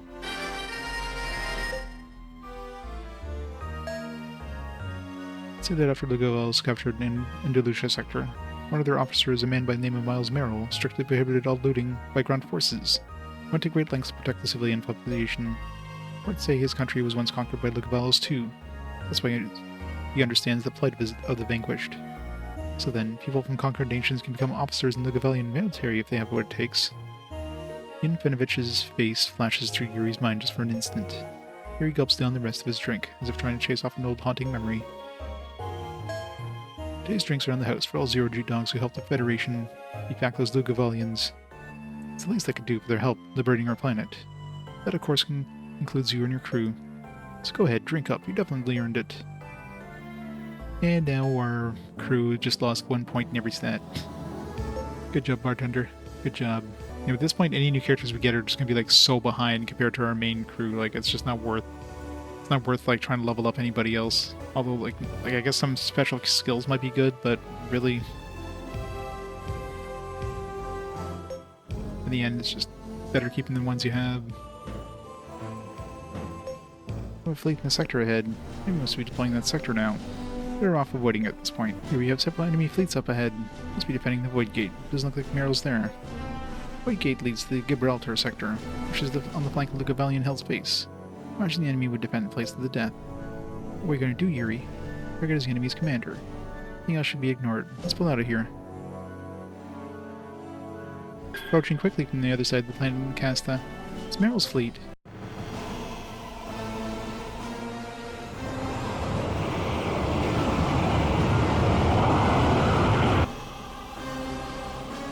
Such a small strike force.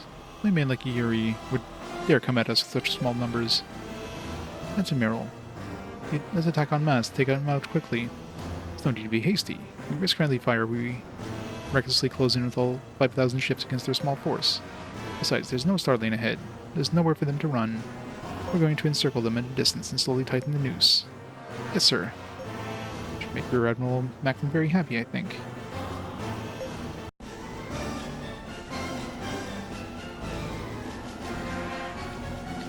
Yuri, looks like they're going to try to surround us. What are we going to do now? It's all over if they do that.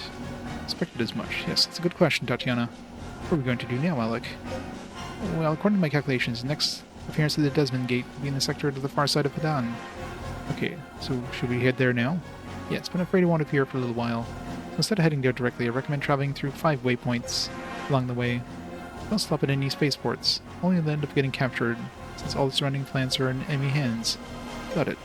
Make for the sector on the far side of Padan through 5 waypoints. We won't be making any spaceport stops along the way.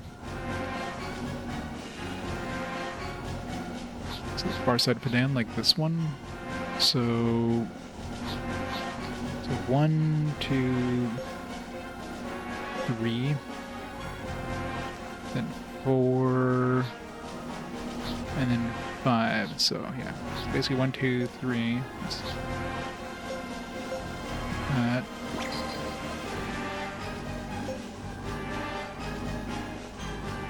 Strange. What are they doing? Must be some last-ditch effort, but cheap tricks and desperate measures are no match for superior numbers. Yes, you're probably right. A slight feeling of unease weighs on his mind as Miles Merrill responds to this. After all, he knows that enemy of Yuri's caliber must have something up his sleeve to make such an unexpected move. Person learns to read situations like this after serving in so many battles, as Meryl has done under Ursula's command. He cannot resist the lure of such a great prize, one that seems so near to his grasp. The fleet has caught up with us. This isn't looking good. Alec, how much longer until it appears? It's almost time. 3 more minutes.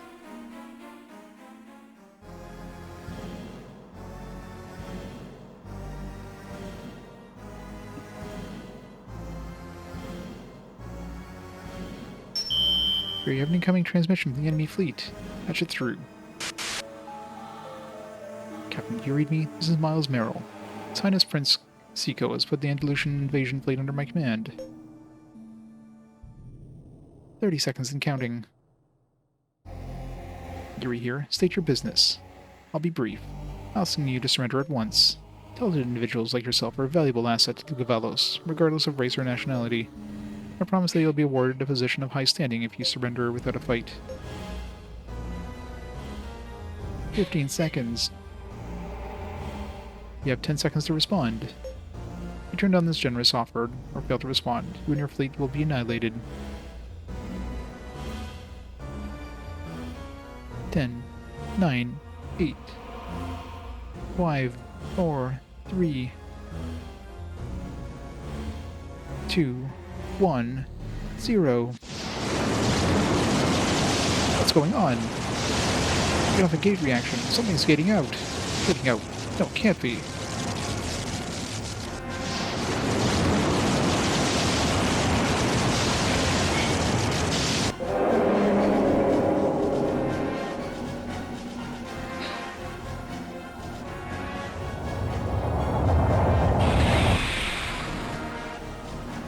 You did it. You really did it, Alec. Your plan worked like a charm. The Desmond Gate. I guess it did. Desmond Gate will persist here for approximately 10 minutes. Be alright if you can just avoid it until then.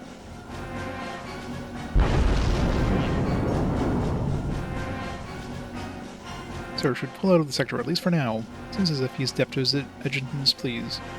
Whereas Meryl watches on in horror as the fleet is decimated. I'm a failure. Complete failure. My haste was my downfall. I was too eager to distinguish myself. It's as if he knew, but how could he know? Sir, you can't turn around and run like this. You have to at least try to take out Yuri. Never face Rear Admiral Macklin again, or returned empty-handed. Yuri, the enemy flagship is heading this way. Okay, all hands, prepare for battle. Raider Squad, keep your eyes on the Desmond Gate.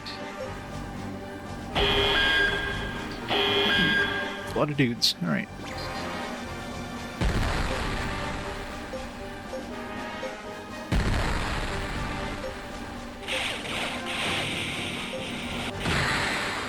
He's waiting for me to shoot. I'm waiting for him to shoot. Come on. Somebody do something. This guy even attack me or something? Guess not. It's waiting for him to shoot so I could like try to do a super attack on him, but he just was standing there. Was I like out of range of his weapons or something? That was weird. Take it. It's a super easy battle. It was one of the easiest quote-unquote boss fights I've had yet. Okay, are there any more ships heading our way? None. They've all gotten their hands full trying to escape from Desmond Gate. Alright, let's fall back and put some distance between us and Desmond Gate. Yikes, what the goose? Engine room's reporting they're having trouble increasing engine output.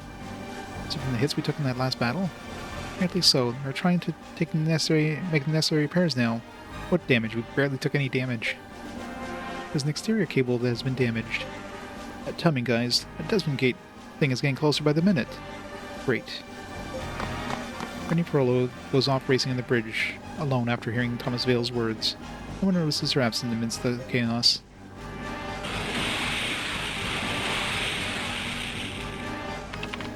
No way, I'm not gonna let Alec's brilliant plan go to waste. We're gonna lose Franny here. I could just get this damn cable reattached.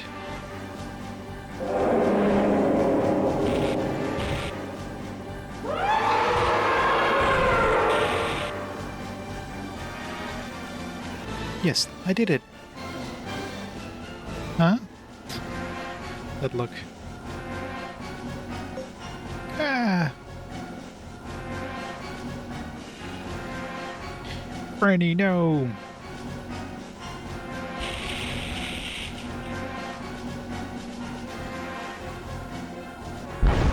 Whoa! Gary, the engine room is reporting the engine output is back to normal.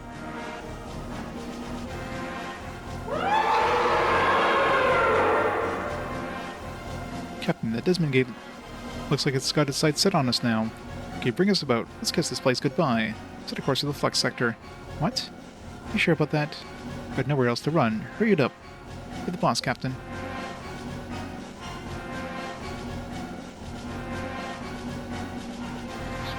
Where was the Flux sector?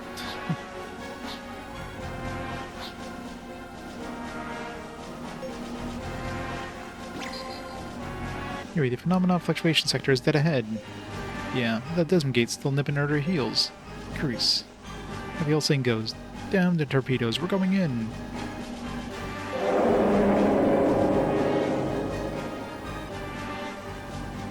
It's just great that damn Desmond Gate is still on our tail. Captain, the sector is far too dangerous. We've got to escape while we still have the chance. I know, Minda. I'm going to get rid of this Desmond Gate once and for all.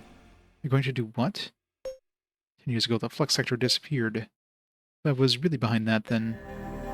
Harry closes his eyes and focuses his heart, trying to recall what Bellington had said to him so long ago. Concentrates on creating a world where his friends can travel. The universe is free as the solar winds that blow through it. Harry's crew watches him silently, oblivious to the intense thoughts coursing through his mind.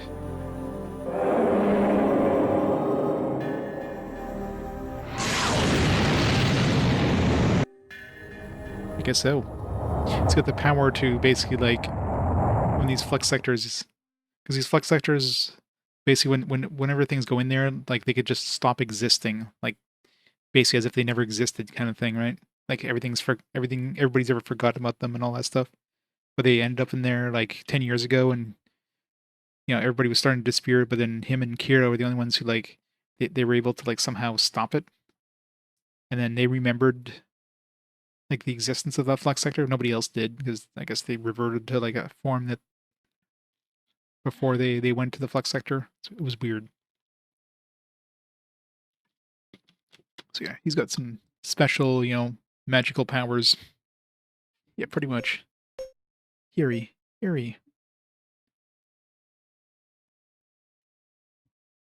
Ugh. Eerie, are you alright? Yeah.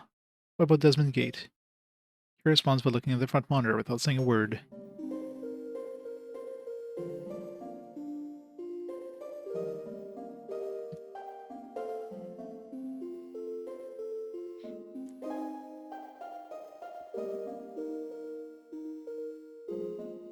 It's reverted to its original gate form. Brave imagines Desmond, who until now has been fused with the gate as a lifeless body, drifting through the vacuum of space. He quickly shakes off that thought as he looks over at his crew in the bridge. That's when he notices that each and every one there looks utterly downcast and depressed. Something happened? It's Franny. Franny, where is she anyway? In the last battle, she... Kira could not finish what she was trying to say and instead burst into bitter tears. Don't tell me she's... Franny, no! I like how Valenko is curled up alone in his miserable little ball in the corner of his room. Sobbing uncontrollably, Alec curses Logavelos, the Warren himself. His grief is beyond comparison. Rennie Perlo has died in battle. Man, stop killing off people, game. Franny Sandwich. Alec Valenko can no longer be assigned to your crew. Great.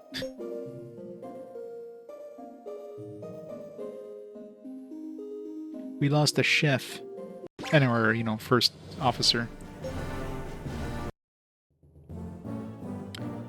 Fun. Alright, well.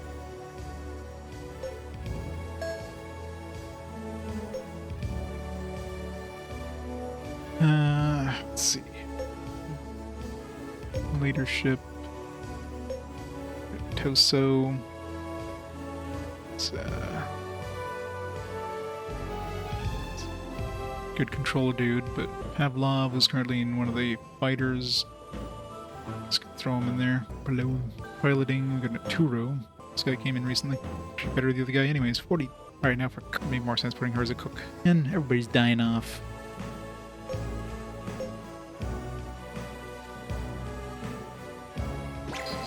Oh my god. Wait, I guess Alec will snap out of it and he'll have the ability of what's his face. Be like, just when we need him the most, he'll show up. He will now be Alec the man.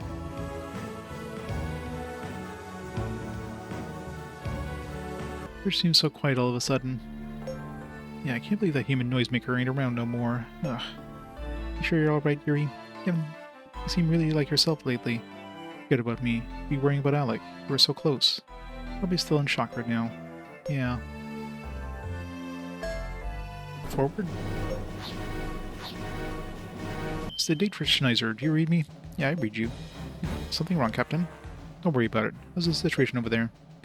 It was a major victory. The enemy fleet started falling back after Meryl's defeat. We unleashed a full-scale attack. Dealt the Gavellos a crushing blow. The main remnants of the enemy fleet here have withdrawn to the Gibraltar sector. The sector is now almost entirely back in Federation hands. I see. Good. I've been ordered to leave Rear Admiral Breyer's fleet in charge of mopping up the enemy here and return to headquarters. I see you. I've got to leave right away, so I'll see you back again in Amnesia. Got it.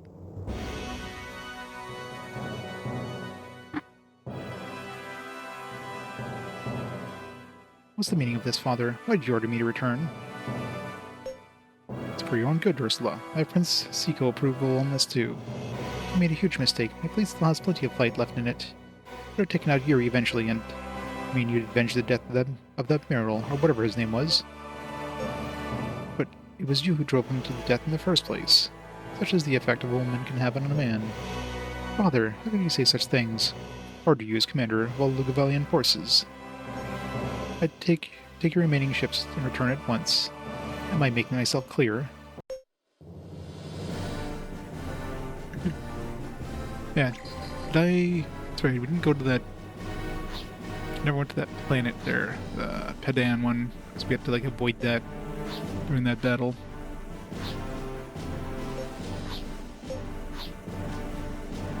You can't even save here. It's weird when you have like... Module company. It's weird when you have places you can't save. At least we got money. Navigating bridge, level 12s. Security rooms, level 8. Shield generator, level 5. Amplifier, level 4.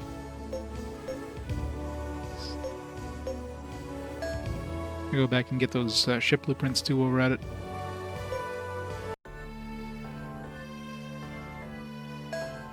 It's relieved when I heard that those Lugavalians have driven out the sector.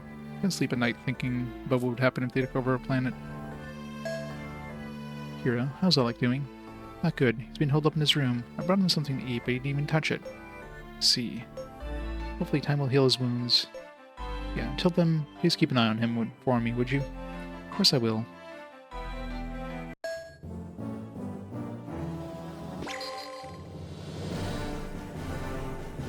The Satierdo that had that... Which one had the blueprints? The Dead Gate as well. Because of that.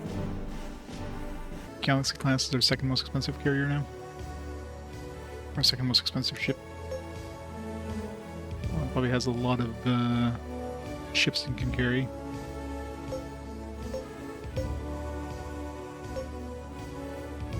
It's got a lot of crew anyways.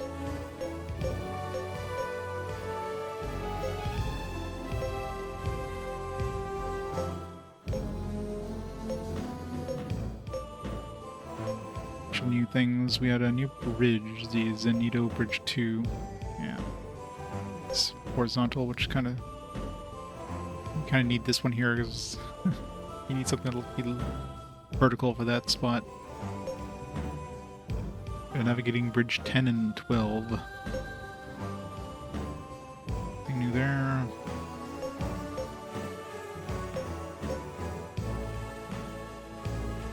We got a new engine room or two. Yeah, it's a big one. 24, 26. Not that good. So this one's like... And the cruise speed doesn't matter, because cruise speed is literally just... You just hold down the R button and you're just going to fast forward to the cruising. The battle speed is the only thing that really matters. You want to like get up to the enemy fast or run away from the enemy fast.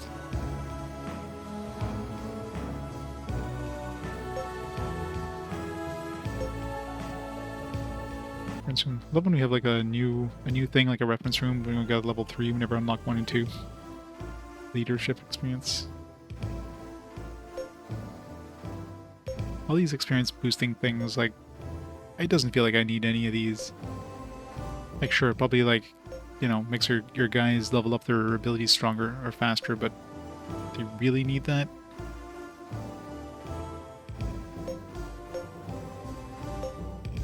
Like, how much is like an extra couple points in like a stat do in terms of the overall damage output or whatever? It's probably negligible at best.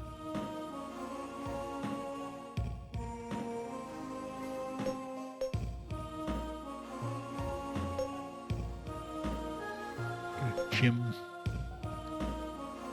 Deflector level, oops. Deflector level 7. Even bigger.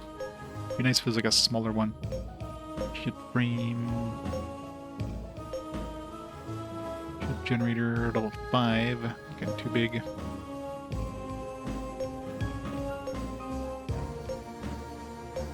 Hey Luke, how's it going? Well, if you like visual novels, this thing has a great story, great characters, and everything.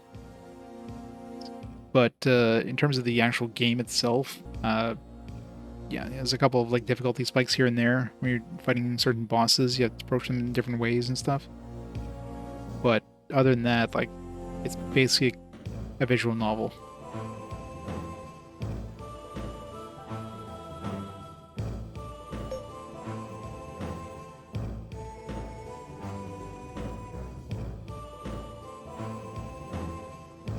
How are we doing for... Hey, we broke the 100. We're 97th place in rank. Huzzah. Oh, we get something for being in top 100. Now the top 100 rankings. Congratulations. You've already get blueprints for the following modules. Zeal's Belt Bridge, Navigating Bridge 5, and Security Room 4. Interesting.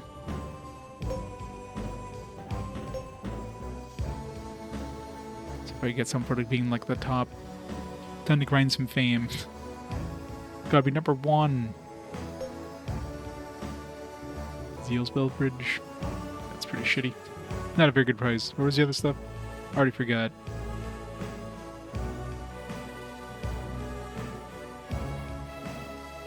I wish it would go away from being new when you like clicked on it the first time.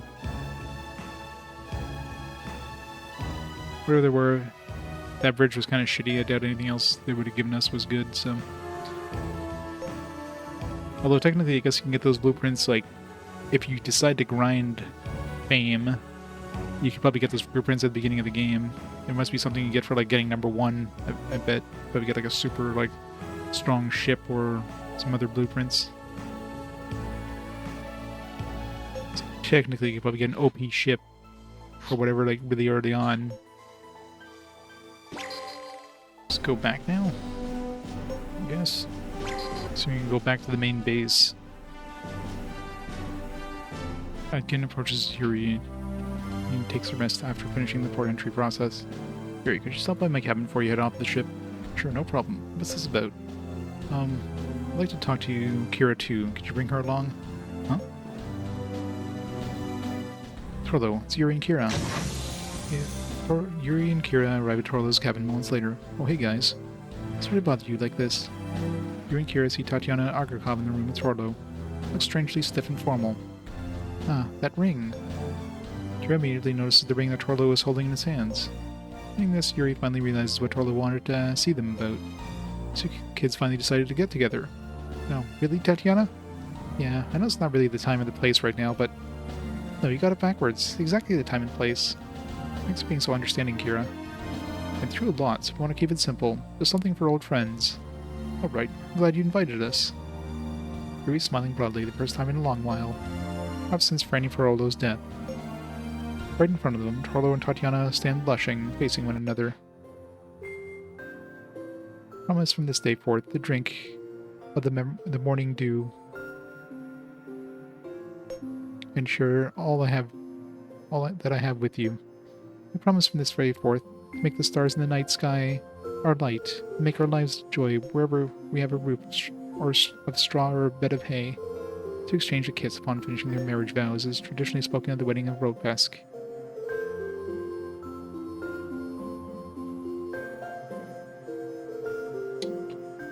Beautiful.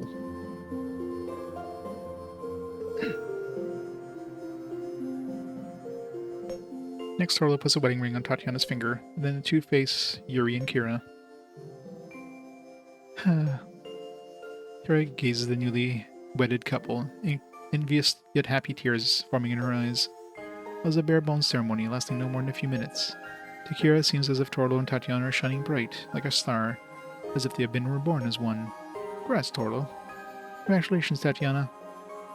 Four clink their glasses together in a toast, and then proceed to have a small party, plenty of drinks to go round. Sure feels different, to tie them not all official-like and whatnot. Kira, you and Yuri should hurry up and settle down too.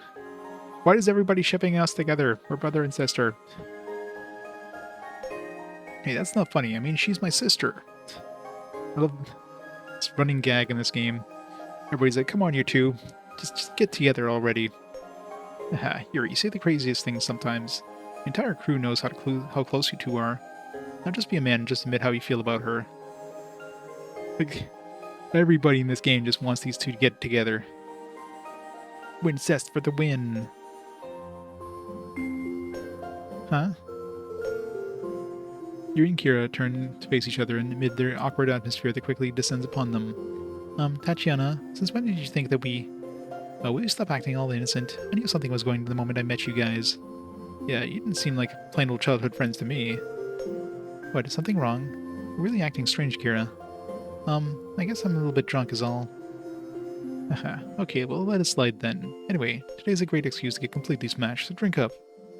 This is our big day after all. Yes, of course. Yuri and Kira exchange furtive glances, and then, from that moment on, they do not touch on the subject anymore. Spend the rest of their time celebrating the happy couple.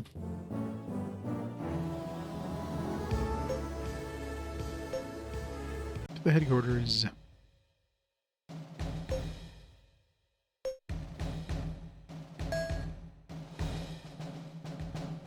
Still hanging on, loser? You retook in Delucia for us. Thanks to you, the Libertasian government has finally stopped panicking, at least for now. Assembly member Weimer is now traveling around Libertas, trying to pursue the government in its fears. Well, that doesn't...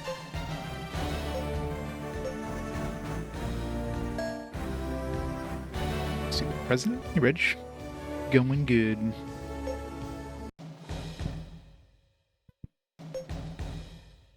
Where to go now? Go see the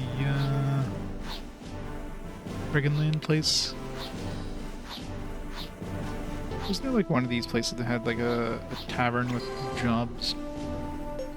Last time you said like, oh yeah, don't have anything for you at the moment.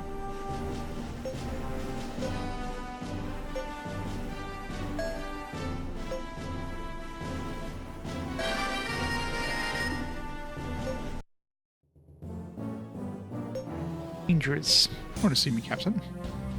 Earl Minas shows up at the captain's cabin late at night. Mr. Minas, I'm sorry for calling you over here at this hour. Oh, no, I don't want it at all. Besides, I can now sleep at the time I prefer thanks to you, taking off my normal shift. Now, what was it you wanted to see me about? I wanted you to test these. Gray hands Professor two small capsules. On closer inspection, Professor notices that one is labeled Yuri's name, the other with Kira's. Those are DNA samples. Please analyze them. Alright, they're finally checking to see if they're related. Alright, now we can actually get married.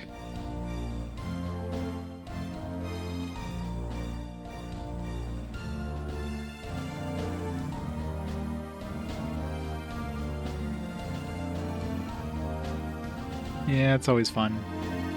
Some people get their kicks by making other people miserable. Don't know why. Oh yes, of course. Examine them at once. Is that all, Captain? Oh yeah, that's it. Alright, now if you excuse me. Thanks. Sir leaves without asking why Yuri wanted the castles examined. Here lets out a discouraged sigh once the professor has gone. It's about how the professor's lack of interest in others' private lives would make him such a great scientist. With that thought going through his mind, Yuri lies down in the bed, gets some rest. It's like everybody wants us to get together, so I guess we should check, make sure it's fine.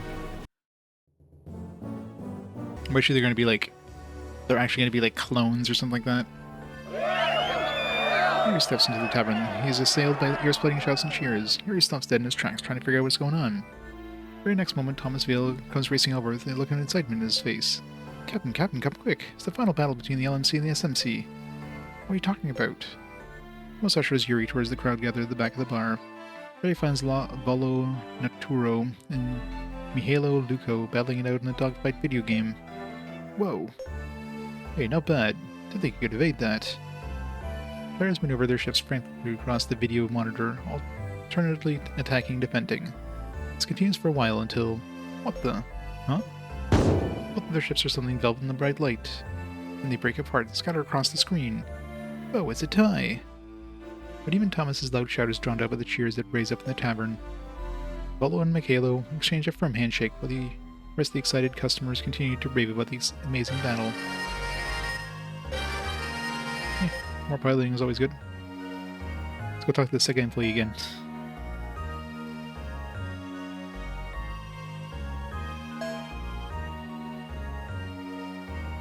The train hall.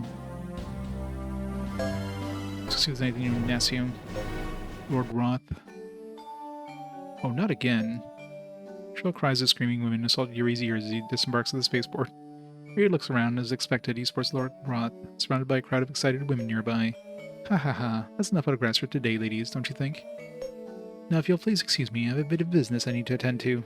Moving to the women, who are now letting out cries of disappointment, Lord Roth makes his escape, running over to where Yuri is. Hello there, Yuri.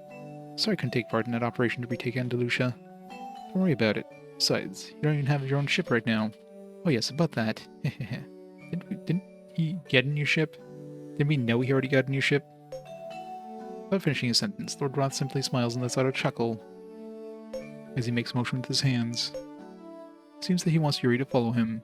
With Yuri in tow, Lord Roth heads up towards the ship docks. Here we are. Just look at it. It's my new ship. Isn't it a beauty?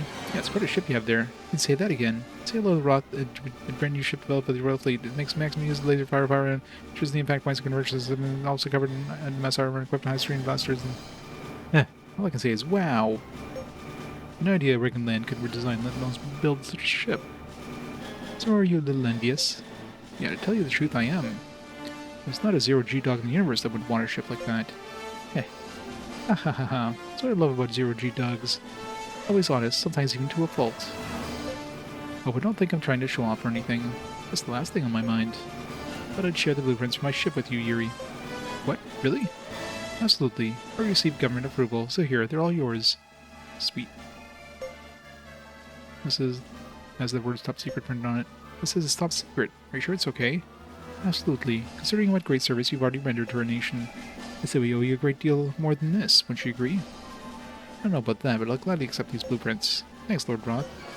I'll mention it. Besides, I got to see a side of you I never saw before. What do you mean? I told you I was giving you these blueprints. You got this look on your face. Like a little boy who just got a new toy. Yeah, well, when you lost your ship, you acted like a big baby when you wouldn't leave your room, so... Hahaha. Yes, well, touche. As your G-Dog brother, touche. I suppose we're just like two peas in a pod, aren't we? You just might be right about that. Mirror class battleship. How much is this thing gonna cost to make? Oh, we can't afford it anytime soon. They did say that convergence system thing. I don't think that's the same as that accuracy thing. Venus's report? Was that there before? Captain, I have those results you wanted. Oh, you mean the DNA tests? What did you find out? Well, neither of you need to worry about getting cancer. Only concern here is your future susceptibility to high blood pressure, Captain. Wait a minute, Professor Minos. That's not why I asked you to run the test. Oh, it's not? I wanted to find out whether Akira and I are actually brother and sister. How could you be? You two are completely unrelated.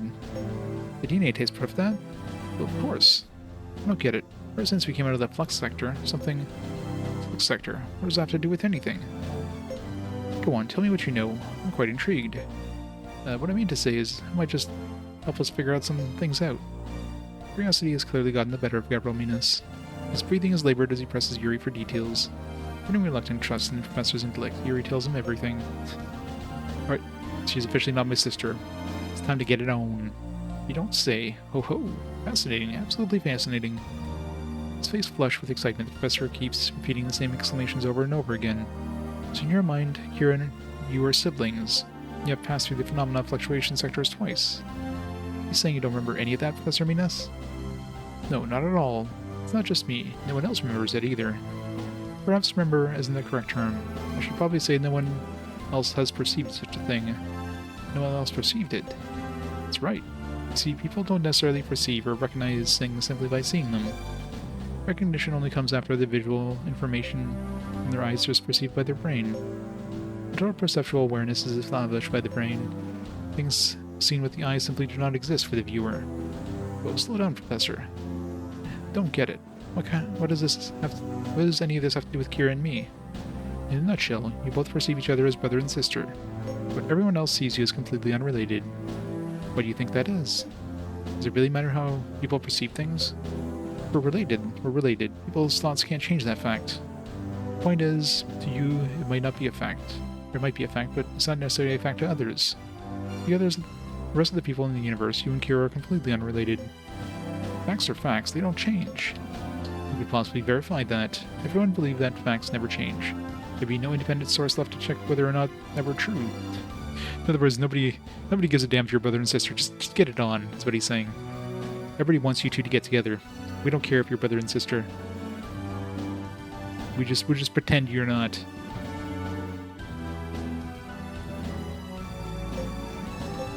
As I told you before, I believe you have a special power, Yuri. No likelihood. That power is somehow related to the perceptual gap you and Kira have with the rest of the world. Of course, all I just said only applies if you assume that you two aren't merely caught up in some wild delusion. Yeah. They probably have like a betting pool going on whether these two are gonna like get together.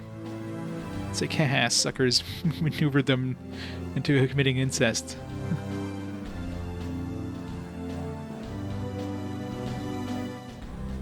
Yuri shakes his head while pressing a hand to his forehead as he listens to Gabriel Minas' talk. His vision is blurred and the ground ahead of him seems to waver as if he had entirely much to drink.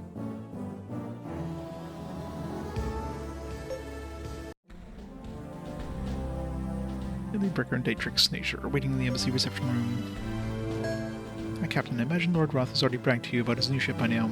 Yeah, and he showed it off to me when I ran over in the port. The meeting was no accident, let me assure you. It was more like an ambush.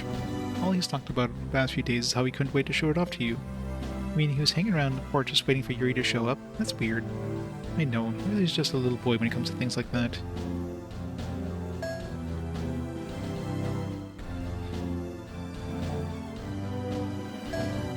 Where he saw the mayor.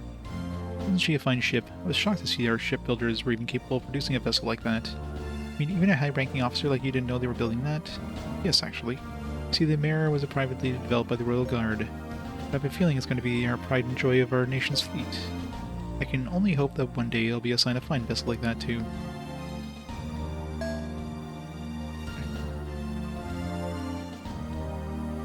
Now what? I wonder how much that thing costs. It's probably like the most expensive ship. It's the damn shipyard.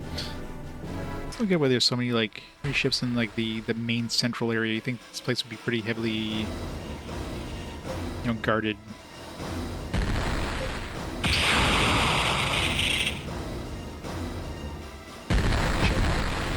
We noticed what that was, but I wonder at least tells you what it does. This increases my mobility. True, but like where are all these like ships coming around and like attacking us? Like, where are these coming from?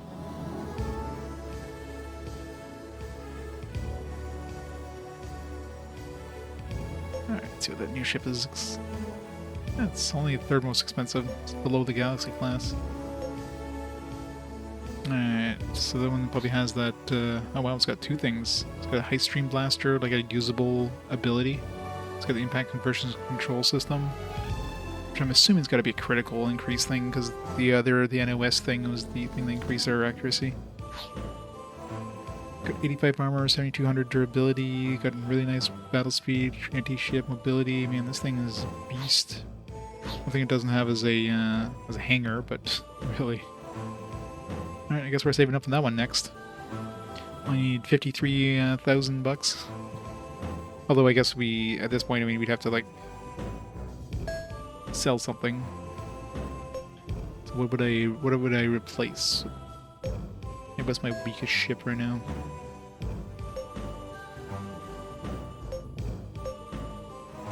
I mean, technically the cruiser here, I guess. I mean, technically Nahab. Well, Nahab actually does have decent weapons. No, these weapons were like pre-configured, so I would get rid of this one, I guess. But that's only like 18,000, so it's barely worth anything. But yeah, so we're gonna have to save up a load of money to get that one. Where are we going now? Let's go back. Maybe there's like something else we need to trigger in the last place. Headquarters, Captain Norton is delivering orders. Rapid fire managers, officers. Questions about as serious as can get. Something happened out here, Norton. Oh, hello, Captain. The Valiant fleet is of about 50,000 ships on the attack. Objective appears to be the planet Bulog. 50,000? Looks like something the Libertarian fleet station here can handle. Fortunately, the enemy flagship at the head of their fleet appears to be invulnerable to our attacks. We'll only end up losing more ships if we went out to intercept them. Oh, guess we gotta go fight Ursula now. But for that, we need Alec, right, to smarten up so he can let us attack the back row. It's invulnerable. Wait a second. Is that ship protected by a shield ship? So you know about it. Continue to suffer heavy losses because of that ship. We know Bernard and Horton are engaged in losing battle out in the front. What are we going to do, Yuri? We're just asking for trouble if we mess around with that ship. But we can't just ignore it either. Better think of something. Let me handle it. Surprisingly young-sounding voice sounds out from Yuri and company, who has been lost in thought. Alec? Oh my god, we can see his eyes. Alec. He has eyes. He cut his bangs. He's all grown up now. He's beautiful. Yuri seems slightly perplexed at Alec Blanco's bold request. Alec looks like a completely different person from the timid young man that Yuri thought he knew. Captain, let me join the battle as the first officer. I won't fail you. I'll put everything I learned from Master Gen to good use. Okay, I'm counting on you, Alec. I won't let you down. His leadership skill increased by 5. Navigation skill increased by 3. Skill increased by 3. Why do they keep giving him skills? Like, the only skill that's going to matter is leadership if I put him in first officer. Nice. Now then, Captain. The enemy flagship has been spotted in the sector ahead of a non-sector. You can destroy that ship. Should be able to handle the rest. Okay, we'll set out right away.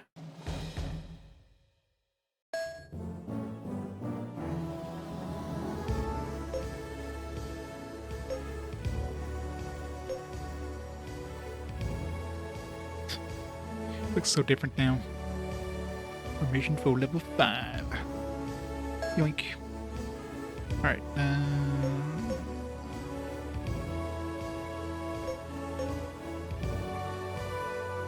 we're sorting just like the ones that aren't,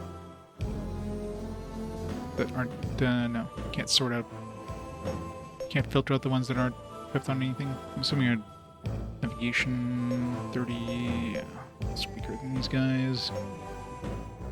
Piloting, he's got better piloting than anybody else.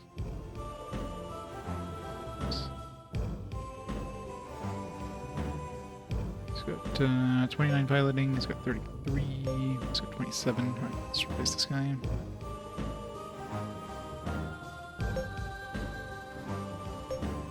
This guy could potentially have more in the end because he's only level 9, but you know what, let's keep this guy. I imagine he's going to level up faster than this guy will. mean, he's close to leveling up now. One more level, he might get the 2 points, maybe.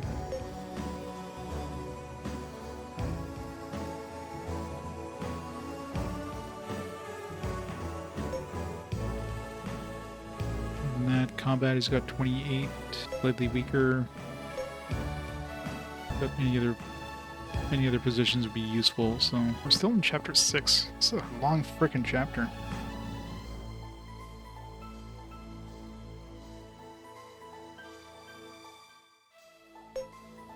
Alec has any... Well, to avenge Franny's death, huh? Yep, I know you just got married, but I don't think we can wait on this. Gonna need you guys just a little longer. You with me, Torlo, Tatiana? What are you talking about, Yuri? Of course we are. You don't even have to ask. Yeah, and besides, I see it sound like a kind of thrilling honeymoon adventure. The kind of stuff memories are made of, my man.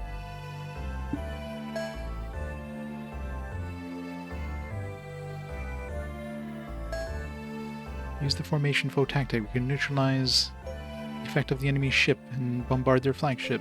So please make sure to assign me as the first officer for the next battle. Plan on doing? That's what I plan on doing, Alec. I'm going to need you and your Franny's help in defeating the enemy. I'll do my best. Yes.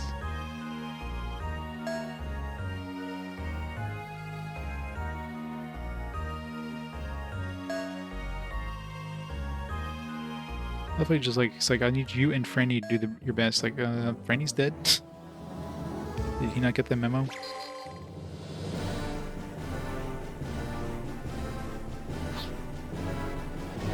Gulag.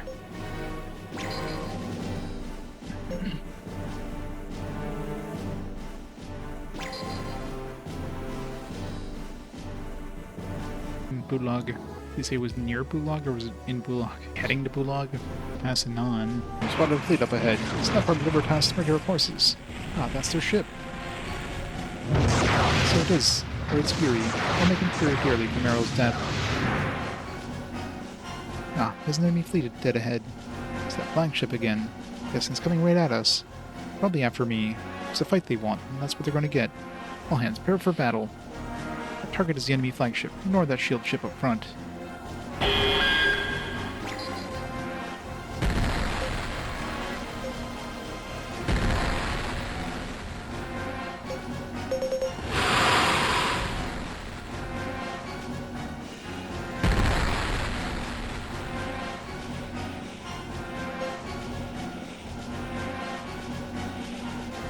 Very fantastic night. Can't hold out much longer.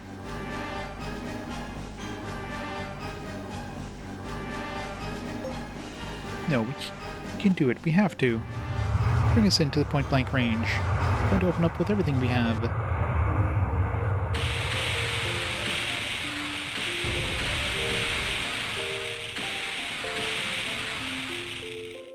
Here, I'm picking up an inflation reading from the enemy's gun batteries. They're still operational. Artillery squad, aim for their flagship. Pound them with everything we've got.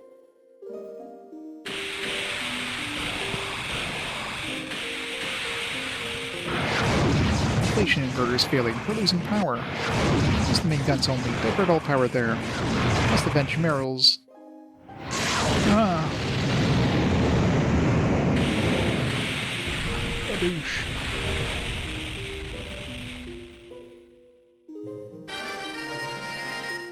Victory.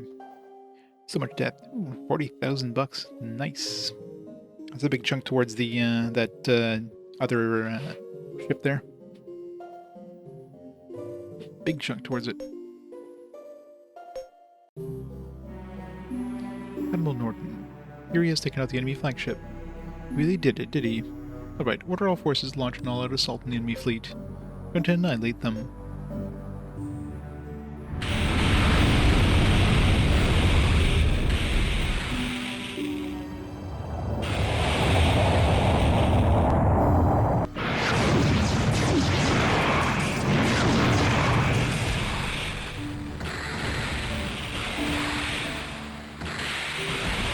I'll be nearing the end of this damn chapter.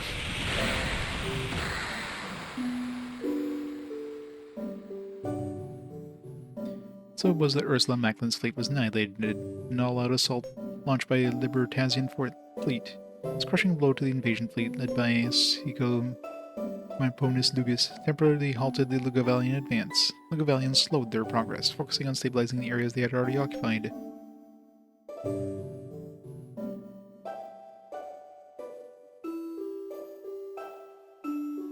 Can't go there, I guess. Mind if I have a little word with you? Something wrong? No, it's just I got a confidential message from Vlad Lennox. I wanted to see what you thought about it. Oswald slides the chair over as if he wants Yuri to move in the front of the monitor, so he can read the message himself. Yuri moves in closer to take a look. In my ongoing investigation of the Void Gate accident, I confirmed 2 other similar accidents. In addition, the President has received a message from Patriarch Bog of Addis that can be interpreted as claiming responsibility. I don't get it. This has got to mean the Void Gate accidents are really terrorist acts by Addist fanatics, don't you think? Yeah, but normal people shouldn't be able to manipulate Void Gates in any way, shape, or form. I think our best bet would be to go talk to Linux about this face to face. Okay, he says he's back at the FSN headquarters right now. So, should I set a course for Mariglid? Yeah, let's go. Mariglid.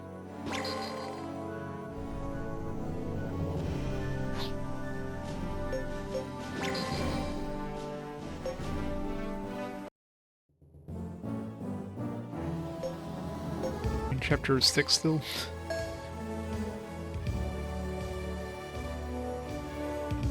We finally hit chapter 7. So it feels like this is kind of heading towards like a different kind of plot point now.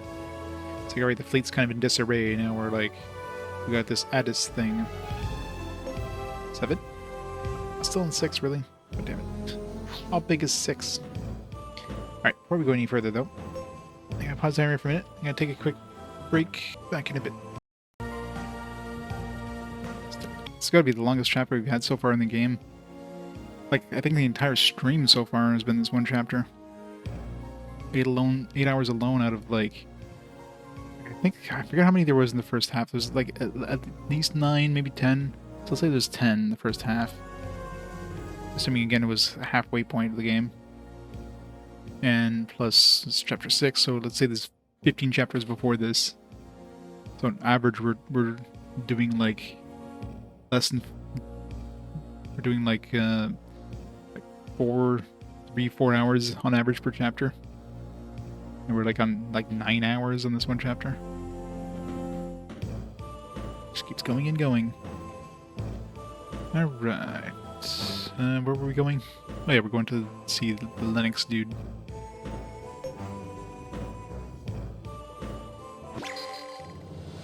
Places either. Considering there's like so many places we can revisit at this point, I haven't really bothered. So there's probably a bunch of stuff we're missing, but at this point, what are we going to get? Like, some other characters which are going to be pointless to get. And, because they're just not going to have good stats compared to the other guys I have. And maybe some, like, blueprints, which I can't afford. Actually, talking about afford, we did get a bunch of money during that last battle. I could probably actually afford one now.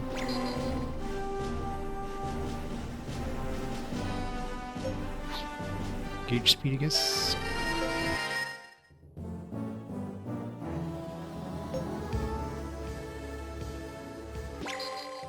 $60,000. So I could buy that Merrill class if I sold the other $18,000 one. I'm assuming I only get these specials if I have it as my flagship. Especially the high stream blaster and the impact convergence control system. Which means if I won't get that accuracy increasing thing with the other one, because I imagine the A and C's are only usable if it's your flagship. So do I want accuracy or whatever the impact convergence control system does in the high stream blaster? Will sound cool, but that makes the other ship that I made kind of semi-useless because, you know, the NOS command system is kind of, you know, the main reason to have that ship. The other option is to make a carrier, which, you know, more fighters.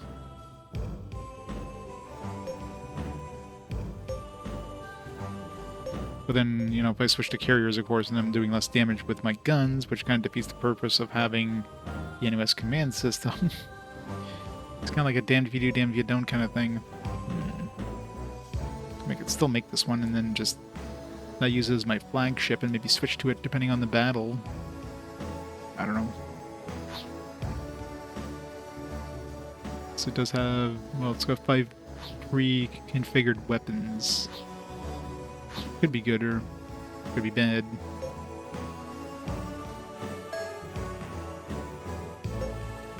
Let's see.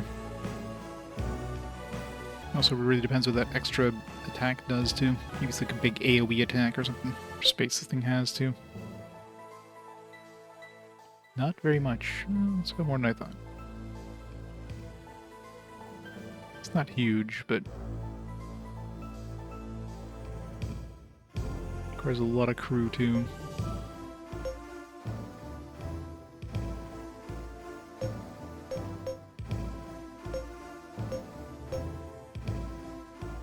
So I don't have to worry about putting ships in it. I think it doesn't have the ships. Or what does it have for weapons? Laser accelerator L. 280 with a lot of accuracy.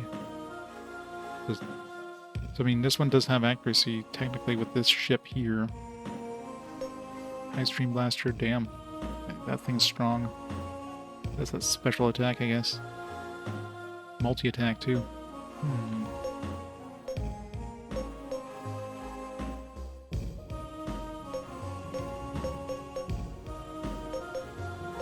So technically with this I might not need, if I use this as a flagship, at least for the main ship, it would have pretty good accuracy, because the accuracy is pretty high on this. Let's try it.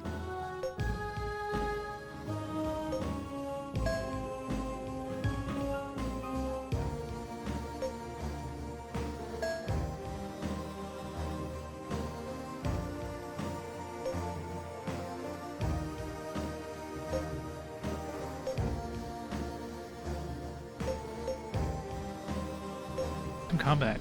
Want to try out this ship? Seems like no. Let's see, where the hell are the battles? There is battles in this. I guess there was before. A particularly higher critical chance than last time. Let's try out that new special weapon. This one's gonna be special 3. It's badass anyways. Of course, he probably has dodge, yeah.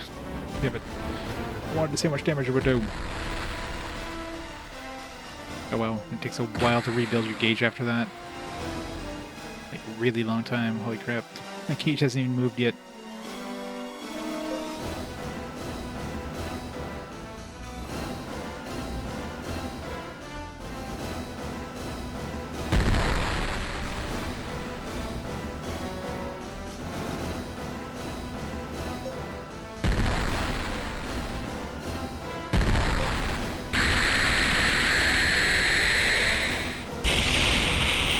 Only 1,000 damage.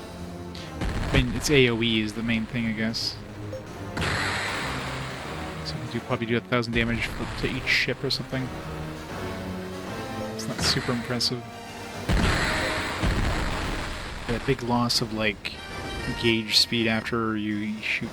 This is pretty nasty. Good new.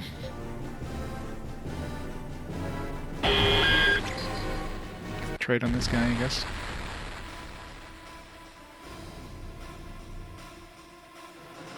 Me, so I can, like, use the thing.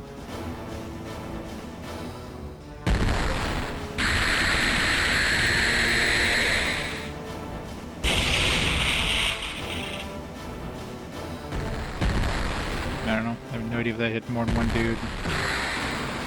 Definitely doesn't seem worth it.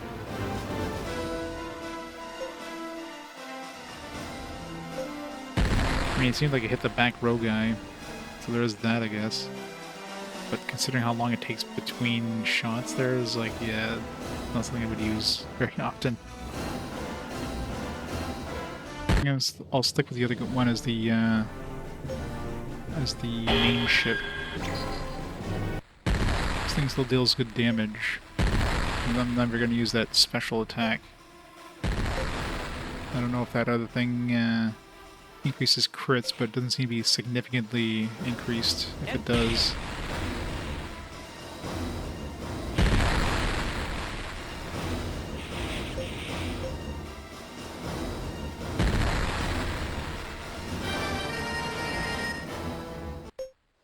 We're improving some stuff on it anyways.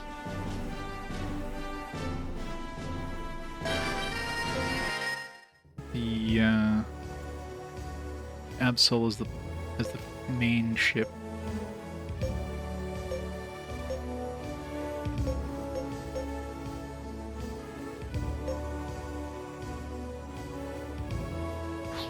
Sell this one, Nahab.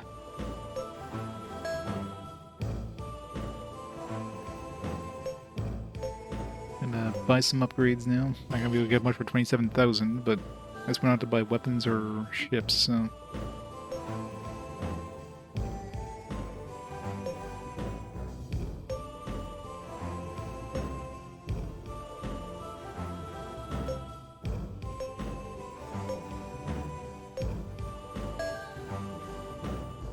$5,000. Where's that damn thing that reduced the crew capacity requirement? Find needle and haystack in here sometimes.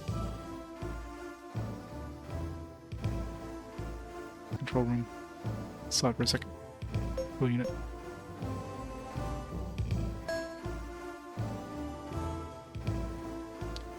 Where's a good place to place that? Put it here. Yeah. Okay. Some crew quarters. I'll be able to afford much more after that. Make more money. 300 crew, it'll leave us a lot of extra crew.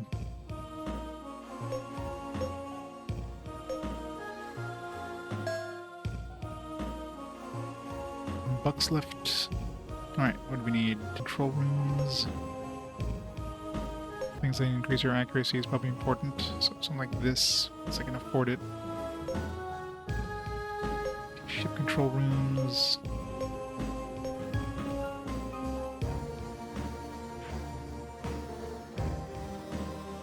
This one here increases my attack power 30, my accuracy by 12. Expensive ship though, 24,000 bucks. Jesus. Maybe Captain's Cabin, this won't be our flagship.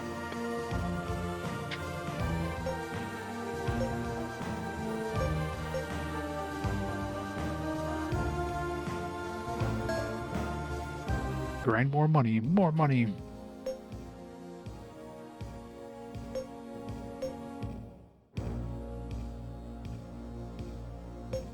Like 3 choices here before. Yeah, there was that the agency, because that's closed down now. I guess there's no reason to go there, so they just took it off the list. Large crowd of Aidisists are passing silently by FSN headquarters. After reading the earlier message from Brad Lennox, Fury now sees these people as ominous threat to things to come.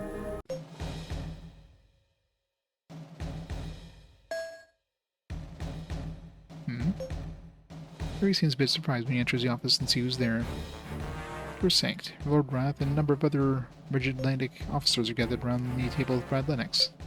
Captain, did you read the message I sent you earlier? Yeah, you said something about Aegis playing part of the Voidgate incident. Really think it's a terrorist act by Aegis extremists?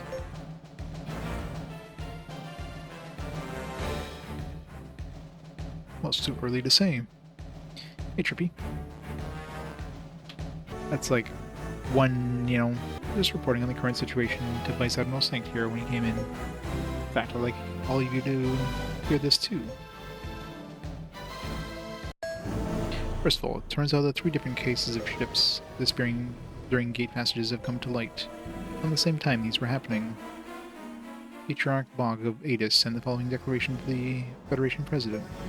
Mankind must return to the ground, for like the progenitors we were born of dust, and it is to dust we shall return one day. It is with great sorrow that I, Patriarch Bog, issue this warning. Terrible consequences are guaranteed if mankind continues to lay waste to the sacred realm of space. So, were these Voidgate incidents actually terrorist attacks meant as some sort of warning? I don't want to jump to conclusions, but it is a distinct possibility. After all, the original teachings of atheism banned space travel. They also hold that, except for a few special people, humankind must live out its existence solely on the ground. In short, anyone traveling around out there in space is viewed by them as an enemy to their religion. Yes, but the void gates aren't something that just anyone can manipulate. Instead, the technology dating back to the age of progenitors that has been passed down to the atheists and survives to this day.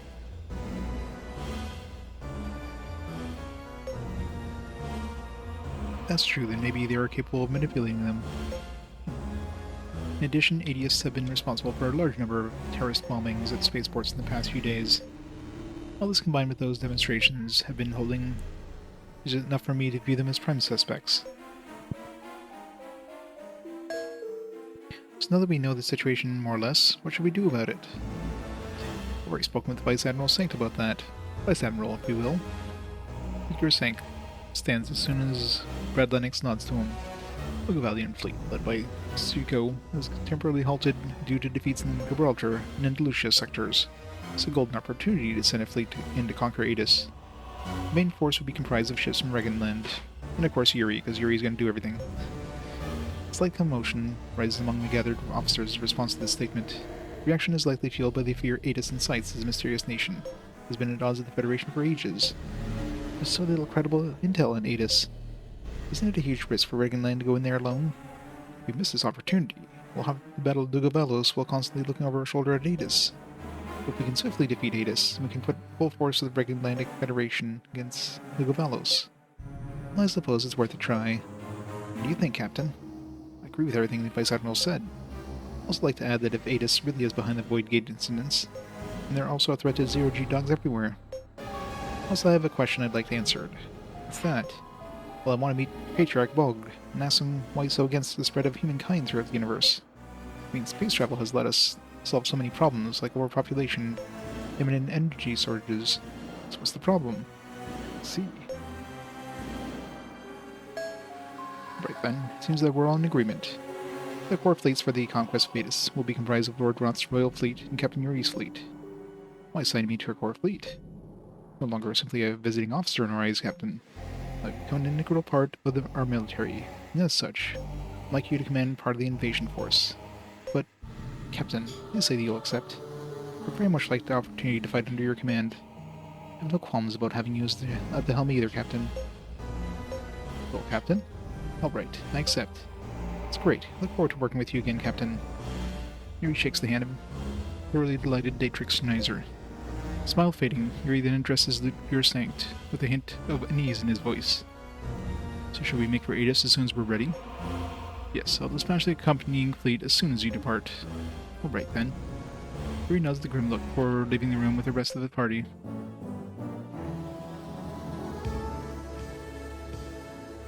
I hope we don't get hooked to that crazy religion of theirs while we're in Adis. What if they use that mega advanced technology of theirs to brainwash us? You know, make us lose the will to fight or something? They could do that. They wouldn't go through all the trouble of demonstrating and stuff like that. They just go around brainwashing everyone in the Galactic Federation, don't you think? Oh, you got a point there, Tats. Torlo, it seems you really do have something against Adis. Yeah, well, what can I say? You just give me the creeps, that's all. Adis is said to be the oldest nation in the LMC. Within their borders is supposedly the first planet ever settled when the human race came to the LMC. It seems that atheism's distaste for the spread of humankind dates back to the earliest days. That's just stupid. I mean, they come all the way to the LMC from another galaxy. That's not spreading humankind, what is? Yes, you're right. We'll just have to confront the Patriarch of Adis if we want answers to the questions of why that was.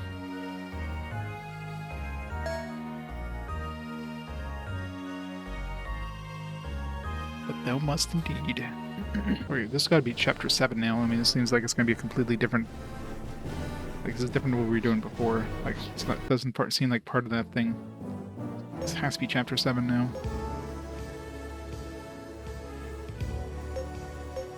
Come on, chapter 7. Hooray, chapter 7. And chapter 6 was so freaking long.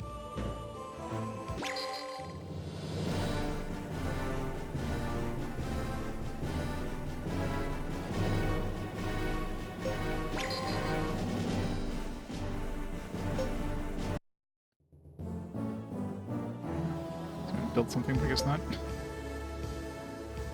Anything new?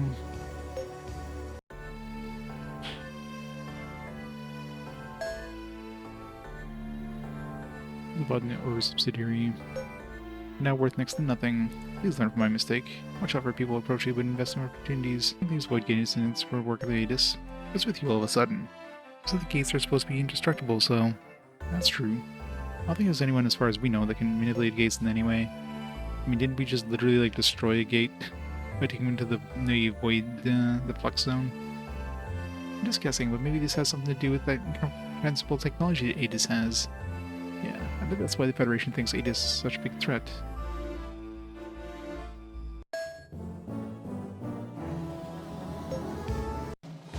Anything useful in any of these places? I doubt it.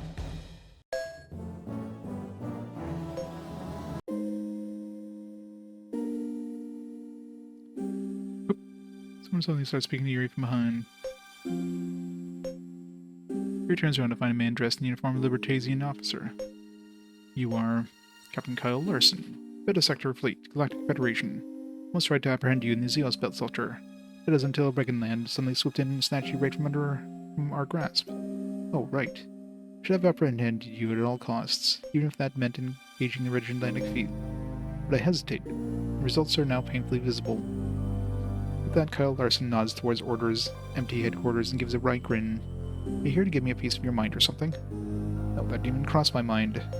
I just wanted to speak to you face to face, man to man. Okay. Libertas is now considering assigning a visiting officer to your ship, and I intend to sub in by name for the job. So if you consider having me on board, stop by and see me at the Libertasian embassy later. With that, Larson promptly turns around and leaves.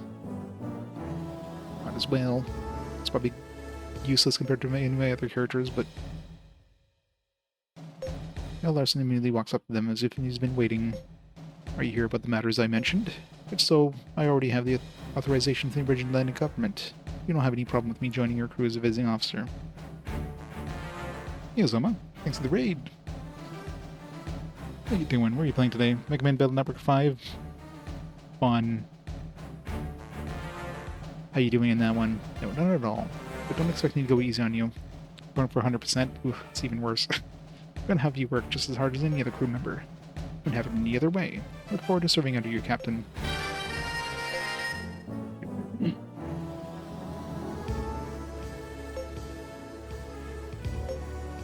Alright, is this guy any good? Is it under Kyle or is he under Larson? Maybe they have like two different names. It's like Carl Larson or which one is it? Yeah. It's got Anti-Ship Genius level 2. Which I'm assuming is... It's only if you're using him as a leader, probably. I don't know. Anyway. Closing to the end. I should revisit all these places. This is a new chapter. 58 hours. I mean, this puppy, I don't know how much time I spent on... Did I play 5 yet? Guys, that could... The ship's ability of, like, having, like, all the attacks hit, basically, way better than the other things. Still not 100% sure what that other ability was. Maybe increases crits. I think the crits were slightly better, but it's just barely, if that. Still a deuce on PS2? Still a glow. There was something I wanted to ask you. Go ahead. Yes, well, forgive me for asking such a personal question, but, come on. You already have a special person in your life. A life partner, I mean. Oh, no? Yes? I don't know what to choose here. Does he want to hook me up with his daughter? But yeah, it was his daughter, right?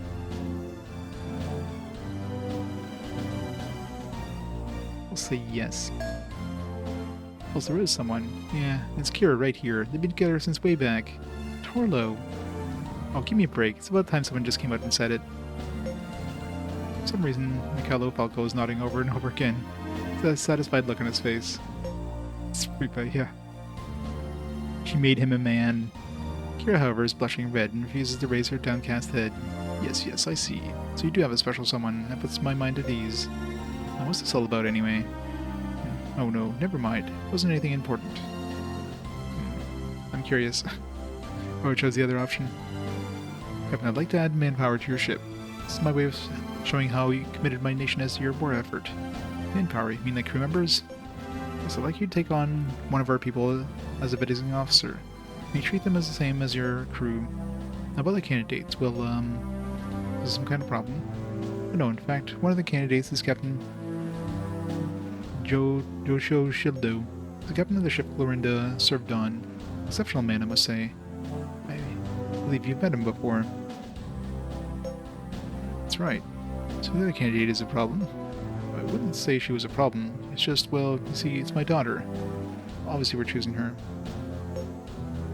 Huh, you mean Princess Clorinda? Well, she's a princess and your daughter Boot. Why would you... Does she somehow found out about my plans, insisted that she'd be allowed to go? She wouldn't take no for an answer. So what do you think?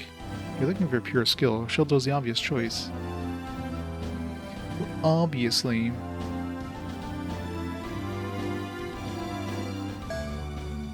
Captain, is there some sort of problem? Oh no, that's fine. Fellow Falco's expression clearly darkens as he presses a button on the table. Almost immediately, Clorinda Falco enters the room. You wanted to see me, father? Oh, Captain, is this about that? Yes, it looks like you'll have your way. Well now, so the captain really did choose me to serve on his ship? It seems so. Oh good. Haha, how do you choose me? Plus one to the harem. Yes, as a member of the crew, in case you've forgotten what this is all about. I know, and I plan to use all I've learned so far in helping the captain any way that I can. Anyway. Killer Falco, next to his thoroughly delighted daughter, appears to be in a foul mood and does not utter a word. Seems pissed. Please look after her, my Clorinda. Don't assign her to any particularly dangerous post, if you wouldn't mind. Are you going on the next fighter jet? A ship like mine, one place is about as dangerous as any other. Oh yes, of course, I see.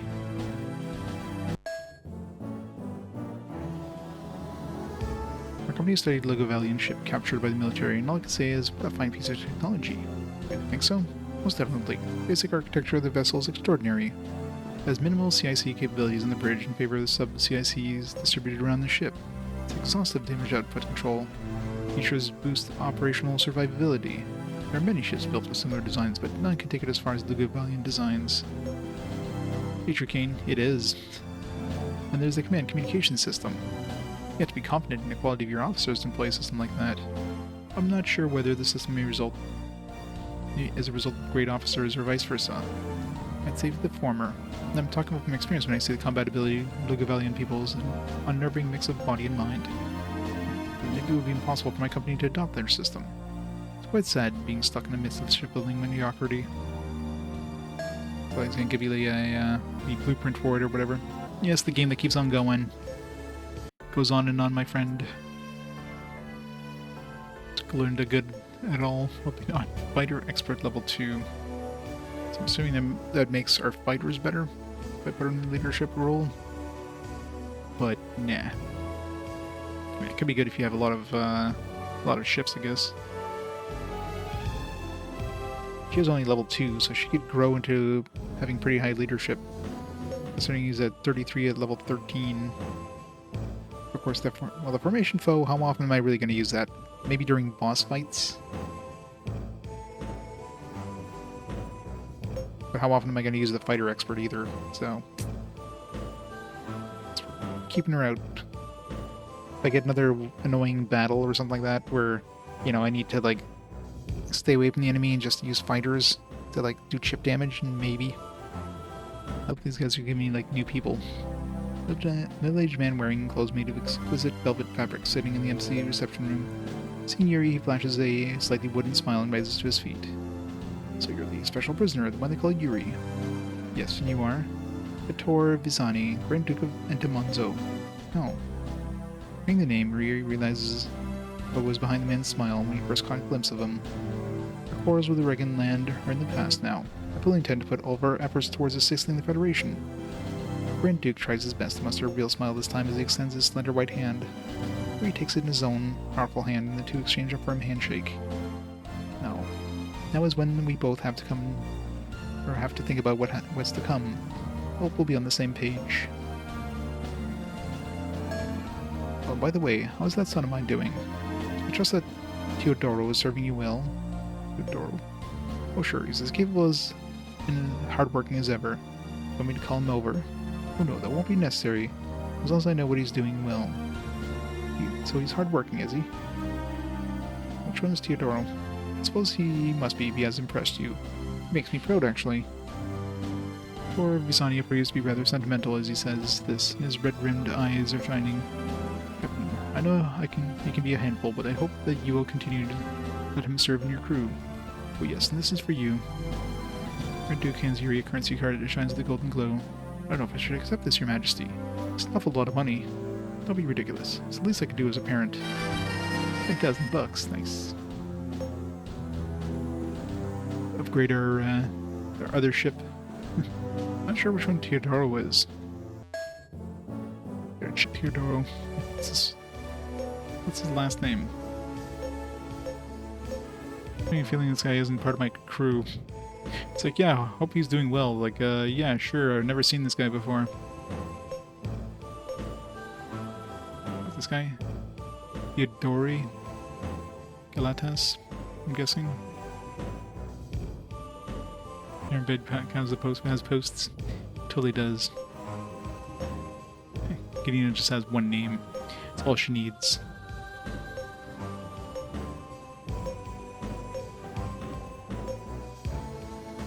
Yeah, it must be that Galatas guy who I don't think I've talked to once since he joined the team. That's what I'm ranking at now. 88. Okay, so every 10 ranking increases, we're gonna get some new rewards, I guess. It's room 4, briefing room 3, and gym 2. I visit all the places in this one. I don't want to go to the other places to visit. Assuming it's one of these void gates here I need to go to. Alright, I'm going back to Garland. I talk about jobs, I forgot to go check. Keeps saying don't have any job for you right now, which keeps making me thinking he's gonna have a job at some point, but accuracy, because I already have that with the other ships, so no point in wasting an accuracy boost here. Not this one, the 24,000 one though, for like 20 or 30 attack power. 25,000. I can make a deal with this one. It's gonna be hard to squeeze in there if I needed to do it. 20,000 health would be good too. So many things to do. So many things. Not enough money. Put some holds in there for now to see if we can make some money. Depends how much 1,000 is going to give us.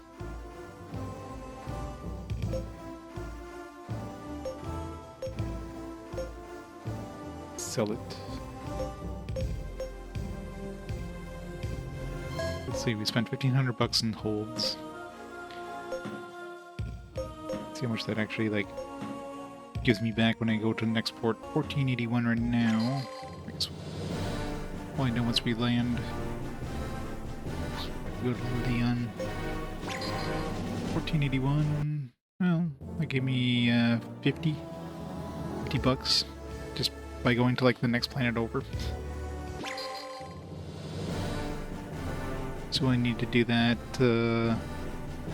30 times and I'll make my money back for on what I spent on those holds. Maybe like the further you go, the more money you get. I guess we can test it. So maybe it's based on distance. Let's run over at 1539.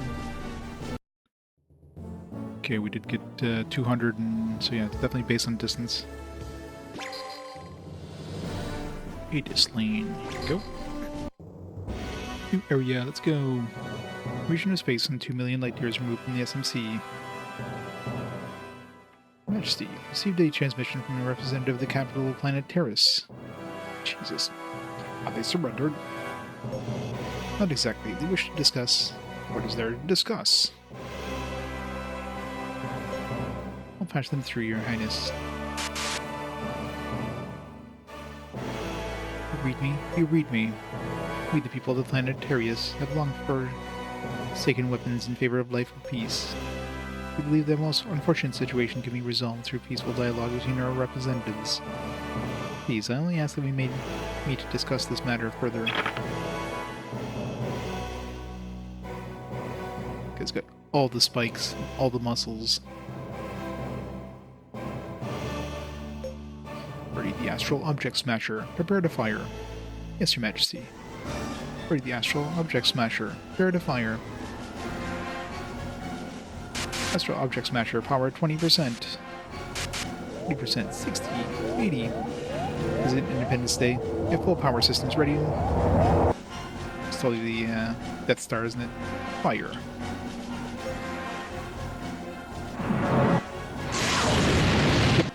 Death Star.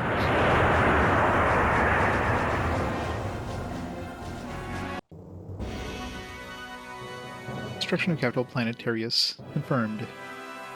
It's just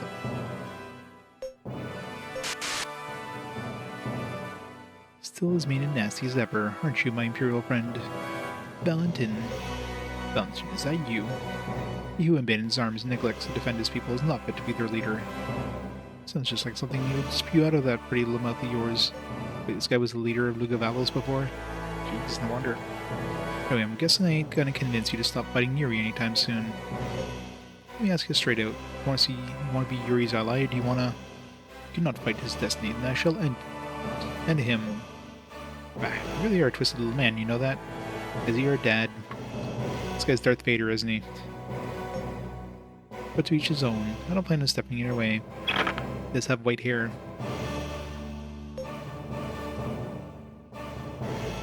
Macklin, notify all our forces. We take the entire LNC next, but first we head to the SMC in 300 hours. Yes, Your Majesty. All forces advance. Gives me the final boss.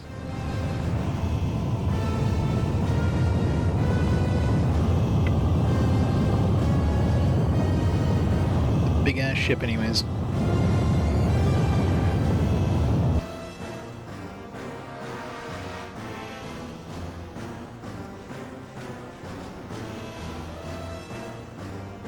Sure about this, boss? Kid's gonna be as good as dead against a force like that.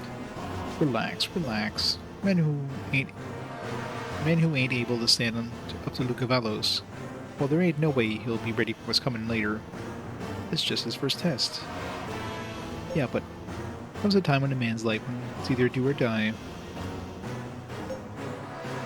Man who can't see his victory from the jaws of defeat ought to kiss this cruel world goodbye. It's that simple.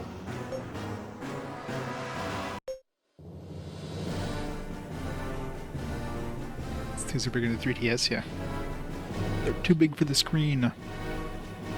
Alright, what we got in here? Got Hangul. That's it. One planet.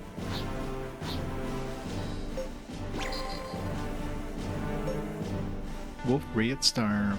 It's beautiful. Very hot and luminous in the early stages, abundant mission lines in the spectrum.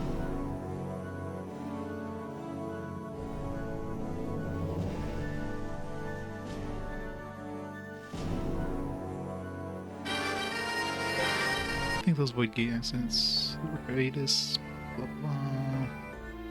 Actually, I used to be a zero-G dog myself. Then curiosity got the better of me.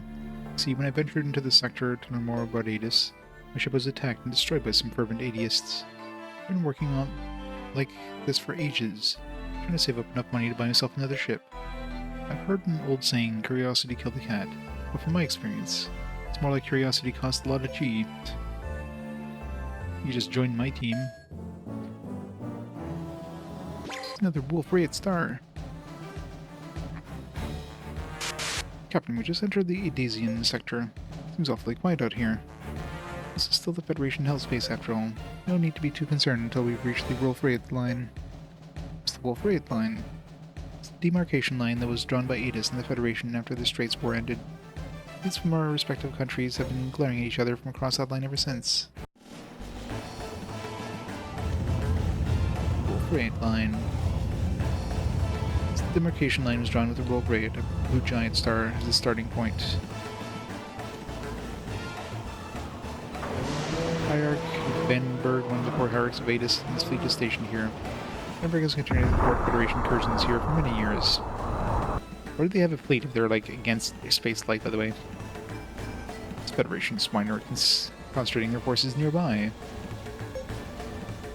This clearly shows they are set on invading our most holy of nations. Heathens, they have forsaken their planets and defiled the sea of stars. We shall unleash heaven's wrath upon them. they'll be reduced to dark matter, cursed to drift the universe for all eternity.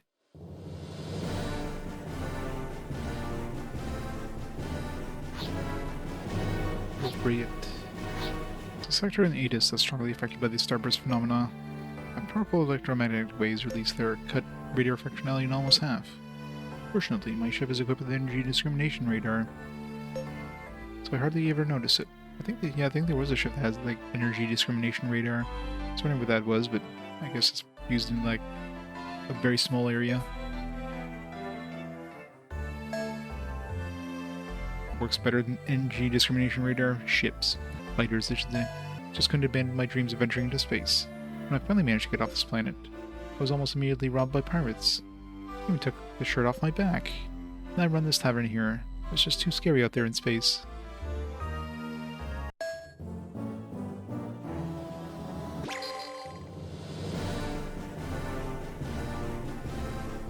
I haven't seen resource asteroids in a while. Where's my sweet resources?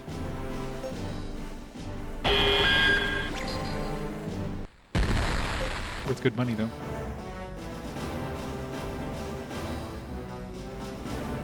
Here he is. It's a big Atlantic fleet up ahead. Lord Roth's ship, the Mario, is with them, too. Okay, let's rendezvous with them. Maintain our present course.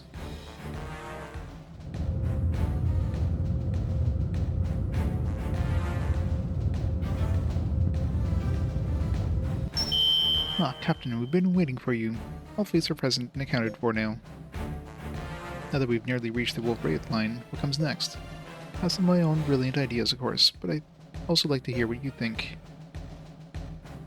I think Swift and Hard would be better?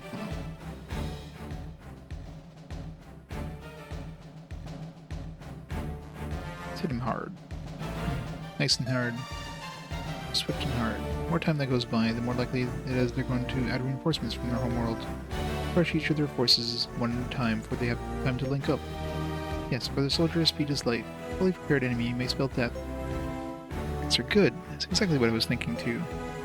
Right then, let's search over the Wolf-Wraith line before they know what hit them. Are you with me, Captain? Roger that.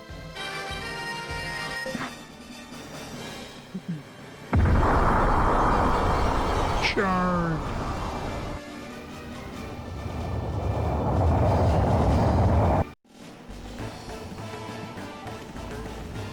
Seems those British Atlantic swine are finally on the move. Yes, Your Excellency. Present speed. We'll enter the combat zone in 450 seconds and counting. Notify all fleets. Want a tightly packed formation. Your ship is to be positioned out front. Attach the base unit. Yes, Your Excellency.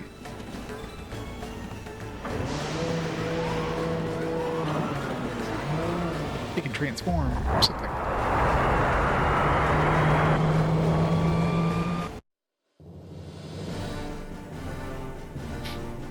Both too hard to hit in the back probably with my higher like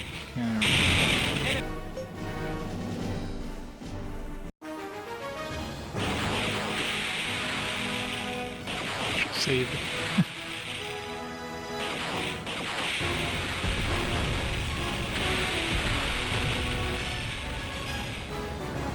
Hurry, the enemy has a large ship front and center. Our allies are being destroyed one after the other. Captain, better do something about that ship. Up to the challenge. Let's take him out ourselves.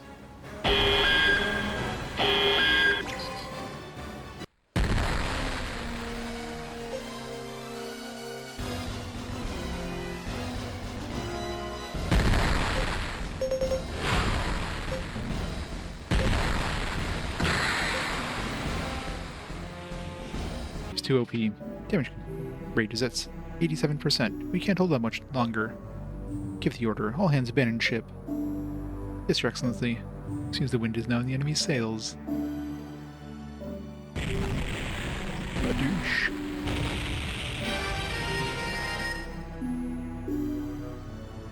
Another 30,000 bucks. Thank you. I wonder if I get less money because I don't destroy the other ships. Iraq Vandenberg's flees whatever battle approximately 6 hours. The tide of battle has turned far more favorable than the Atlantic fleet had imagined it would. With a newfound momentum, Erie and company succeed in smashing through the Wolf-Wraith line. Here, you have a transmission from Lord Roth. Push him through. Alright, Yuri, you read me. The enemy's remaining ships are all pulled back. How about our losses? They're light. I had confidence in our odds, but this is far better than I expected. This fleet has made it through countless battles, and this shows how well we work together. Exactly. The victory has enabled us to considerably reduce the enemy's numbers. From this point on, I'd like to split into two forces. What do you think? You lead one, and I'll lead the other, as we advance to the capital city of Yenagoron. Sniger and Bohm, you're alright with sticking with our formation, aren't you? Alright, one route leads to the normal sector, the other is right in the middle of the starburst sector. You choose which one to use. The starburst sector reduces the radar range, right? So...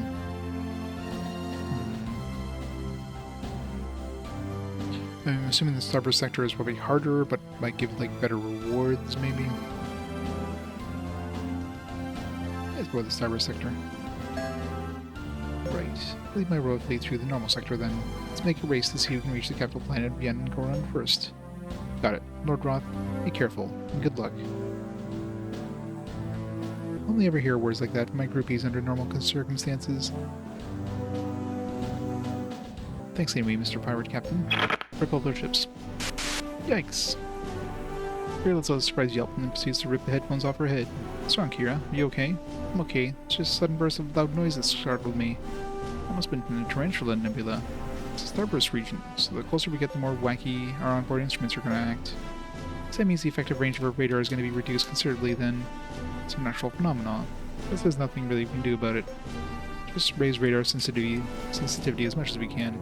Roger that.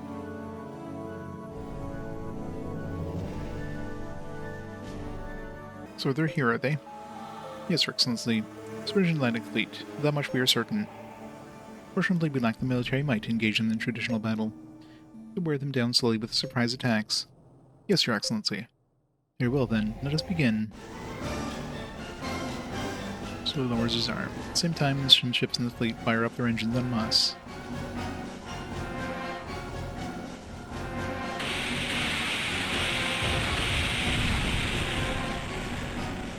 Surprise attack.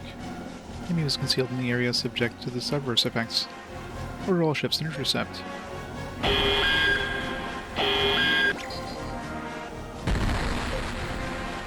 They are far more capable than I had anticipated.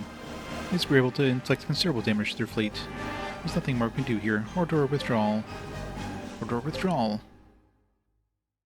Enemy fleet is pulling out. Can we pursue them to finish them off? No, the effects of those starbursts render our radars useless. Let's leave them be. The enemy seems to be used to combat in this sector. That puts them at an advantage. Plus, we've already suffered considerable damage. I guess you're right. What?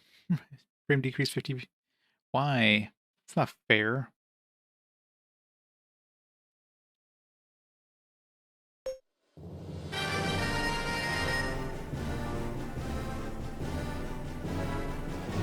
We fleet to the rear, port side. They're almost on top of us already. Man, another surprise attack. Stubborn, aren't they? Good to intercept.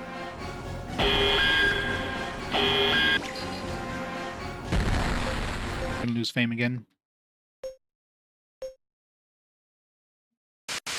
The enemy surprise attacks are inflicting considerable damage, of course. Figure out how to stem our losses soon. We'll have to withdraw. Yeah. Why did I go this way? Yeah, man. Unless we're getting, well, we lost 50 fame, but we got 120 fame, so in the end we still got 70 fame. Get that ship that has that,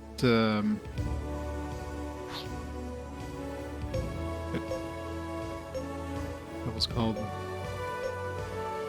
It's one of these that had that anti, energy thing. Wasn't there? Might have been like an other or something.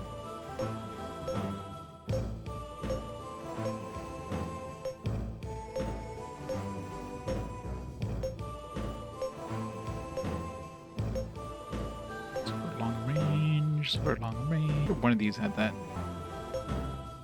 Or two. Energy discrimination radar. If I could do that. Maybe that would stem our losses.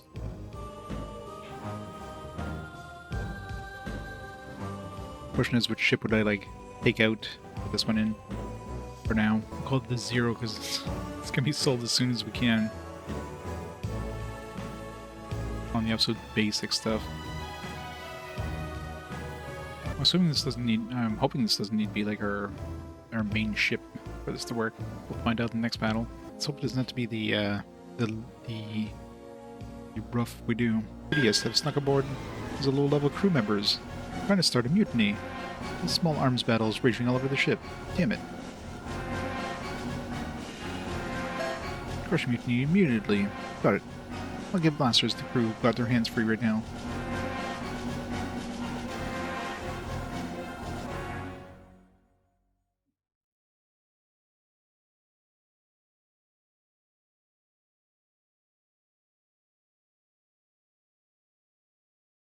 Phew, got the ship back under control somehow. Yes, but some are injured. Couldn't be helped. Kira, Tatiana, I want you two to tend to the wounded. All right. Ah, these idiots are going to be to the death of me someday. I'm really sorry, guys. I mean, it's my job to hire on new crew, so I got a little stricter than those background checks. Crew in the thousands, it's probably not even possible, Torlo. That's right, it's not your fault, Torlo. Anybody that's bent on causing mayhem will find a way to do it somehow. Third of the crew has been injured. 200? Jesus. What the hell?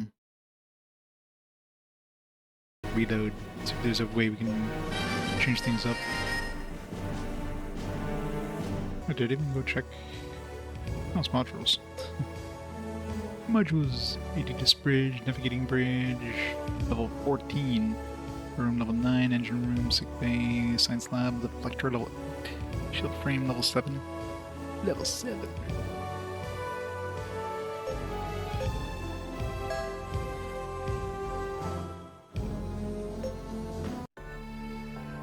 So give me something in the tavern, maybe? No. Listen, there's something I've been wanting to tell you. Who, me? How do you even know who I am? Are you kidding? Almost everyone's heard of you, Yuri. You're like a regular celebrity around here, actually. But I digress. I have some information I think you'll find very interesting. It's all yours if you'll donate 1000 G to remodeling my tavern. Alright, bet you the information is going to be a mutiny. Yeah, 200 frame, definitely. I've heard some of your crew talking to each other here in the tavern. Heh. You're eavesdropping on my crew. No, not eavesdropping. I just sort of heard over what they said. It looked to me like low-level crew members. But here's the interesting part. They're atheists. Heh. Atheists. Are you telling us we got some religious fanatics on our crew? Yep, one of them. And I also heard them talking about how they're just waiting for the right moment to stage a mutiny. Yuri, this is an extremely serious matter. Who were they? What did they look like? Thing is, they hid their faces by pulling their hats down really low. Found that pretty suspicious. Which is why they caught my attention in the first place. What's wrong with you, Torlo? You're supposed to run background checks on everyone you hire. I do. I don't know how this could have happened. It's bound to happen. After all, we have thousands of crew members, and that's not even including the main crew. Yeah, what Kira said. Still, we gotta do something about this, and fast. For starters, let's boost security on board. Try to nab the ringleaders before they act. Gotcha. Consider it done, boss. Counting on you, Torlo. Right. Method. Military leaders, blah blah blah.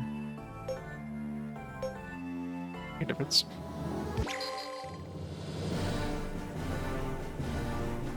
I know, right?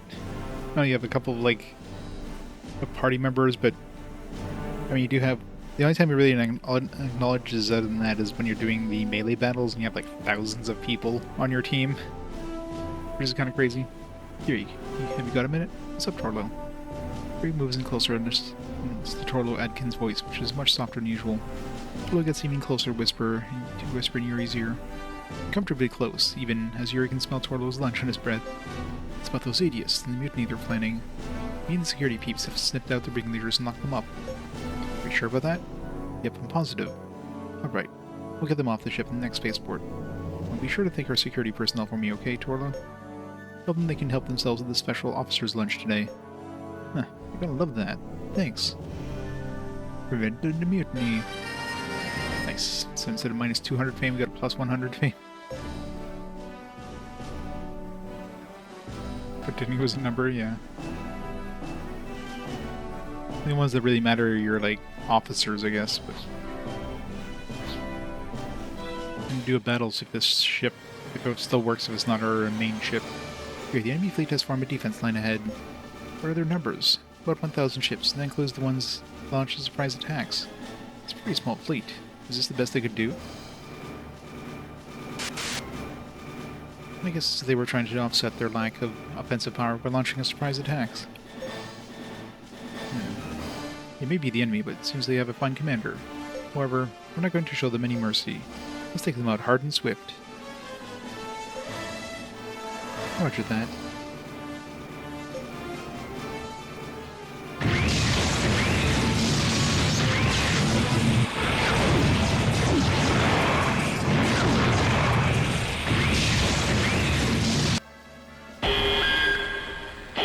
Let's see if we get the radar boost thing. Okay, yeah, so it doesn't have to be in the first place. That's good.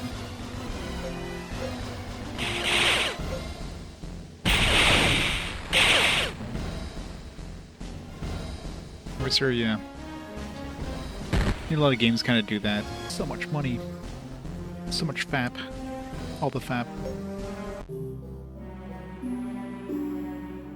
But number 20 to 1, Zagato's forces, whose main duties have been to control the area, have been wiped out in a mere 30 minutes by Yuri's massive fleet. Argus Zadhag himself was taken prisoner. I think that would be captured by our enemy so swiftly and easily. But since it has come to this, I request that you just as swiftly send me to the arms of the god of Adis. Argus Zadhag has hauled into the bridge. Whereupon he addresses Yuri in an entirely disheartened voice. Yuri, however, coolly shakes his head in response. I have no urge to kill a man who so heroically stood up against us, despite all the numbers being against him. Afraid I'm going to have to confine you to one of my ship's cabins for the time being. Argzahad does not utter a single word as he is led off the bridge by Torlo Adkin. Check out what I found, Captain. I stumbled across it while I was rummaging through some of the data on the ship's bridge. A Sahi class battleship. Planet. Remnants. First Ben Beleg, and now Zahad has been defeated by the heathen captain Yuri. Jesus. Word has also reached me about Darga's defeat at the hands of Lord Roth. What is this, like a hentai boss? It's a hentai monster. All the tentacles, all of them. You know, the last of the four hierarchs, Magmar, Mr. Eminence. Rest assured that I, Magmar, shall never let the heathens lay a foot on our sacred planet Yangoran. Yep, pretty much. Like, they just have every kind of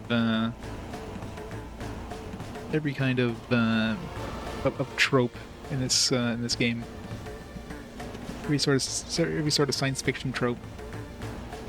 However, do not seek the deaths unnecessarily. Yes, Eminence, your profoundly benevolent words are permanently etched into my mind. Hierarch Magmar reverently bows his head and then turns and leaves. Patriarch watches him leave and closes his eyes and mutters quietly to himself. So it begins once again. I wonder if this young man will be able to bear the truth.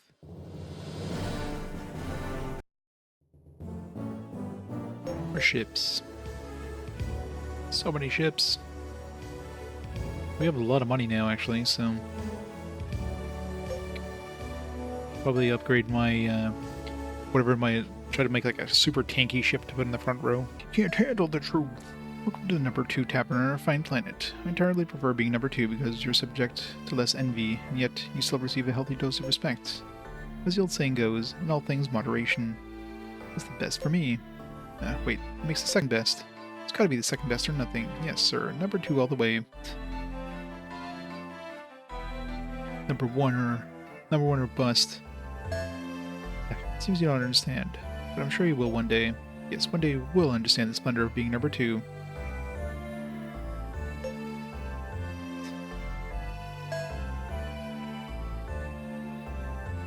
Or the other choice would have given me, if anything. I mean, did I just save? I think I just saved, right? No, we did not. I wonder if we still need the other ship now. I'm assuming we don't need it anymore, because we're probably, like, we defeated the fleet or whatever. probably still that off. I think there was one here, wasn't there? Find a new, like... This one's only got 5,900. I'll probably find like a super tanky, like, frontline fighter. Find something that's stronger than the Erebos. Shahi.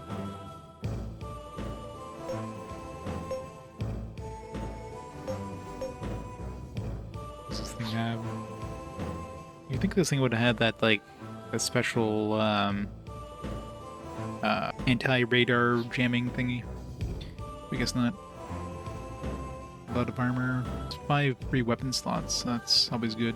Customize weapons quite a bit on that one. Considering, you know, if you buy that, then you're basically broke, so you can't really buy anything else. Like, make this carrier. But I'm not gonna put that in the front row, so... We do have the mare. I mean, you can throw that in the front row. So that could be your tank. So then I could probably put another carrier, maybe.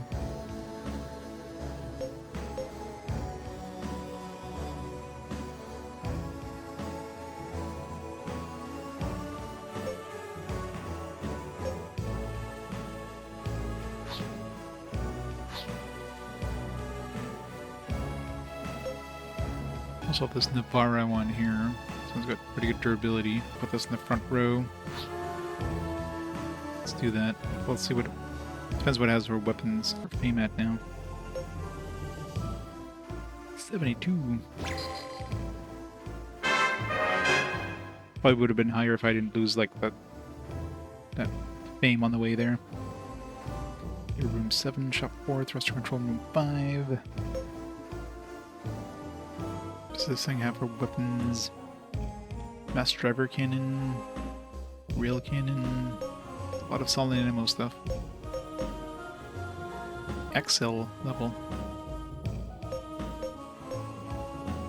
Extra large. Huge amount of damage though. Space it has.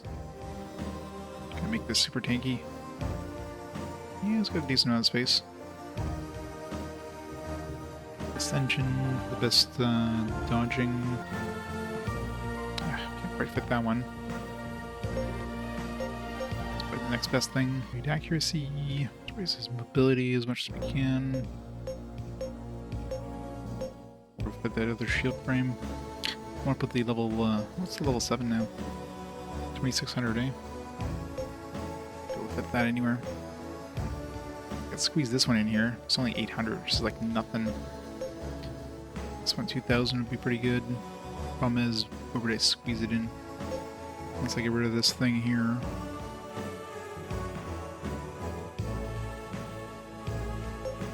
Two and then 5. We got nothing in between. Gonna give us a good amount of mobility as well. 3 left. Got like $3 to my name. Sell the junk anyways.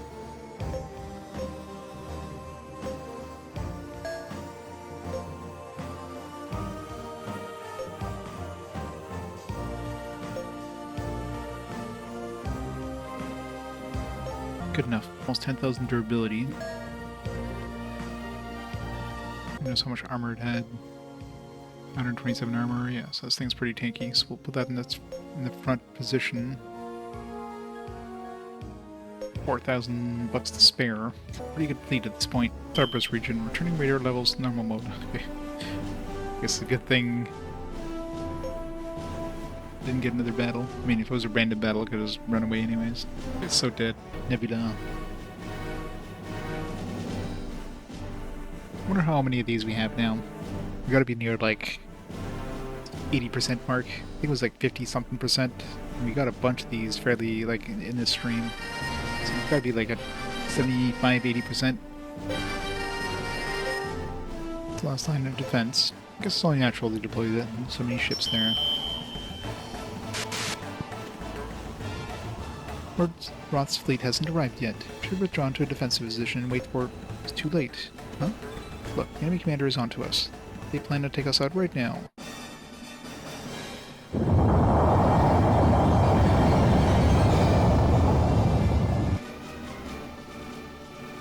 Strike them before they can rendezvous with the other detachment. Hit them with the gravity sphere cannons. Sequential fire. Yes, Your Excellency.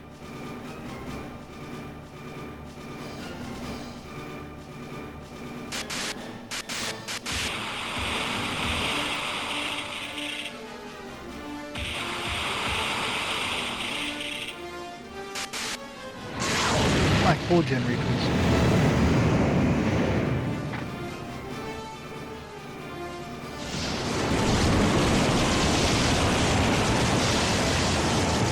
Good thing that wasn't shot anywhere near us. The cruise was that? Appears to be a weapon that generates and fires gravity spheres. Must be another product of lost technology they possess. It's quite extraordinary to see. Save it for later, Prof. Yuri, what are we gonna do? Take out the worst threats first. Fasten your seatbelts, people.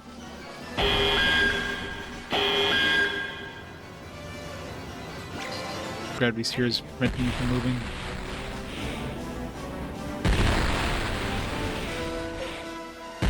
Are there any more gravity sphere cannons out there, Akira? There are 3 ships portside. Point D0067. They have us in their sights. 3 more.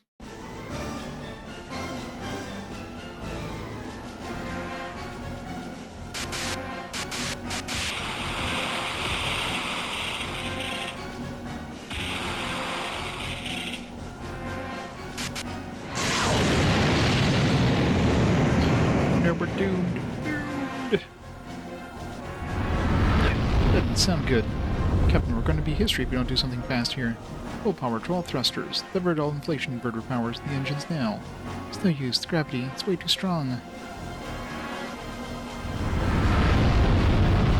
Oh, game over. That was convenient. Hope they're on our side. That was a high-stream blaster. Must be bro. Don't we have one of those on our ships? We have the same ship as him.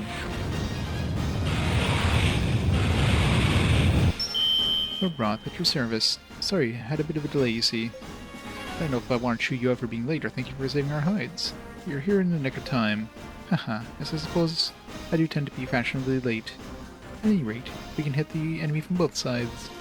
Let's crush them with one swift stroke. Are you with me, Yuri? Big Roger to that. No, we must not withdraw yet. We could just... Hierarch Magmar. Patriarch is sending out a broadcast to all sectors. What's this? Attention Region Atlantic Fleet. Patriarch Bog of the Holy Nation of Edis. Holy Nation of Edis shall henceforth lay down arms and surrender to your forces. I repeat, the Holy Nation of Edis. Surrender. What has become of our great nation? Forgive me, Magmar. Your Eminence, why? I have no desire to see any more of my beloved clergy die in vain. Yes, but we must weather this storm, Magmar. This is Heaven's way of testing us.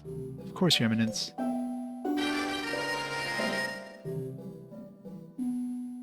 Yeah. And we got so much money in this, in this chapter so far. Like, I don't even know where to spend my money now. Like, I could just make my, a fleet of, the best ships. Another, carrier, I guess. And those Edisians sure surrendered way faster than I thought they would. They knew that was far better option than wasting countless lives, I guess. I think this Patriarch Bogue is going to be someone I can really talk to. He reads this as if their surrender is the real thing. Many ships have all cut their engines, so I guess we can leave the rest of the Federation government now. Yes, I believe that would... Quick Atlantic flagship, you read me? This is Hierarch Miyagmar Vadis. Word has reached me that you have a special prisoner on board. I wish to speak with them. Seems you have another fan, Yuri. I love how everybody keeps calling us special prisoner. This is Yuri. It's been a while since anyone called me the special prisoner. Ah, so it is you. Now I see. What goose is that supposed to mean? You don't know nothing. Oh no, I mean no disrespect. Captain, His Eminence Patriarch Bogue wishes to speak with you. Please say that you will see him. Really? Why me? I like this one bit, Captain. It smells like a trap. Captain, you possess the power to open new roads through space using epitaphs. Patriarch can tell you why. How do you know about that? Be with him and you shall come to know why too.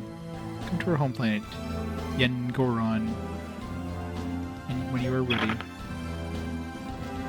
Hey, transmission cut out. What do you plan to do, Yuri? Why, he's going to visit the Patriarch, of course, right, Yuri? After all, the Patriarch can tell us more about the epitaphs. The Professor could very well be a trap. Yes, but even so, I'm with the Professor on this one. I want to know the secret behind the epitaphs and my power, no matter how big a risk it is. Yuri, relax. I think you should go, Yuri. Besides, we have to sit here waiting for the surrender document to be signed anyway. If anything were to happen to you, we could easily blast every last one of the Aegis' planets into oblivion. Don't go that far on my account, alright? Still, it's good to know they've got my back. That I do. Just make sure to contact me immediately if things should go south. 11. It feels like we're basically at the end of this chapter, considering we just, like, defeated Aegis. This is a lot faster chapter than the last one, if that's the case. I can't believe that Hierarch Myanmar actually surrendered to the Galactic Federation. I've been terrified ever since, waiting for the wrath of heaven to descend upon us. As followers of atheism, all we ever wished for was for no further harm to come to the universe. Void Gates epitaphs. Anachronistically advanced technology. It's all so exciting. Can't wait to speak with the Patriarch of Aegis about this. Please, Professor, get a hold of yourself. How do you know the Patriarch will ever answer your questions? Don't be ridiculous. I'm sure he will. It's going to be the conversation of the century. I just know it. Just how exactly do you know such a thing?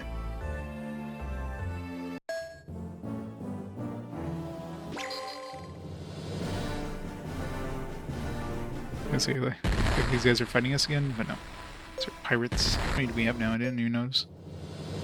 88,000. Wow. Definitely have more than enough to upgrade our ships if we need to. As Yuri and company exit their ship, a familiar-looking man greets them at the end of the gangway. So you're Yuri. I did not realize who you were when we spoke on the hologram, but now... Hey dude, what's your problem? I hate when people don't finish their sentences. Oh no, it's simply a matter of not truly meeting someone until you come face to face here on the ground. Now before I introduce you to the Eminence Patriarch Bogue, we should discuss the return of our people you captured. You have no intention of releasing the hierarchs you took prisoner.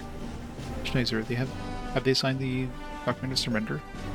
I've just received word that it's been signed. The fate of the prisoners is up to you now, Captain. Okay then, let's let them go. Captured hierarchs are brought up out of the ship.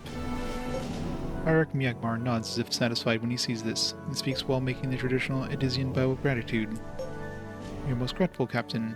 Please accept this as a humble token of our gratitude. Gobito.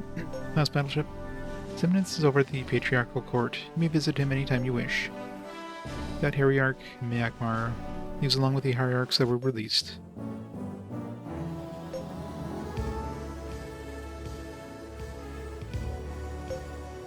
I want to make a galaxy class.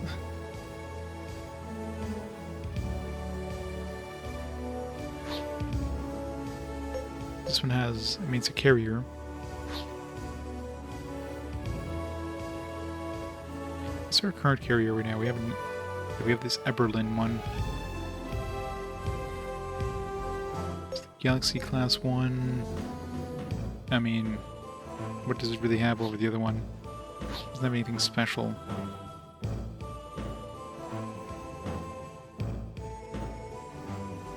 Considering, like, this one already has the maximum, like, amount of fighters I can push out anyways.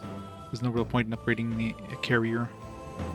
At this point, it's just upgrading the other dudes. So what do we have right now in terms of ships? So we have the Absol, which is definitely the best one for the... just for that NOS command system is like definitely OP as shit, so that one's definitely staying as my flagship. I'm not going to find something better unless there's something else in the NOS command system. We got the carrier, got this thing which is a decent tank.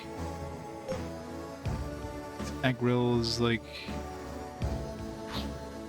I mean, Agril I could probably upgrade, technically. But I mean... Unless customizing the weapons, but the only thing I could really upgrade.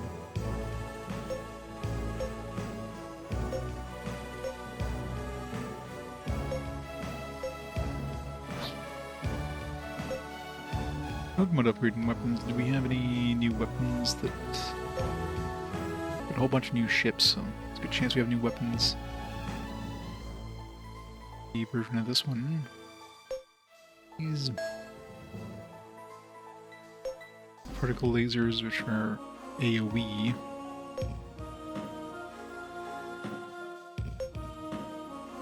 slightly stronger. It's like extra 10 attack power. Just to say it's stronger. Might as well, I guess. Next version of these ones. See if there's any of these that are really like useless to have at this point. I don't need this captain's cabin. This isn't a flagship anymore.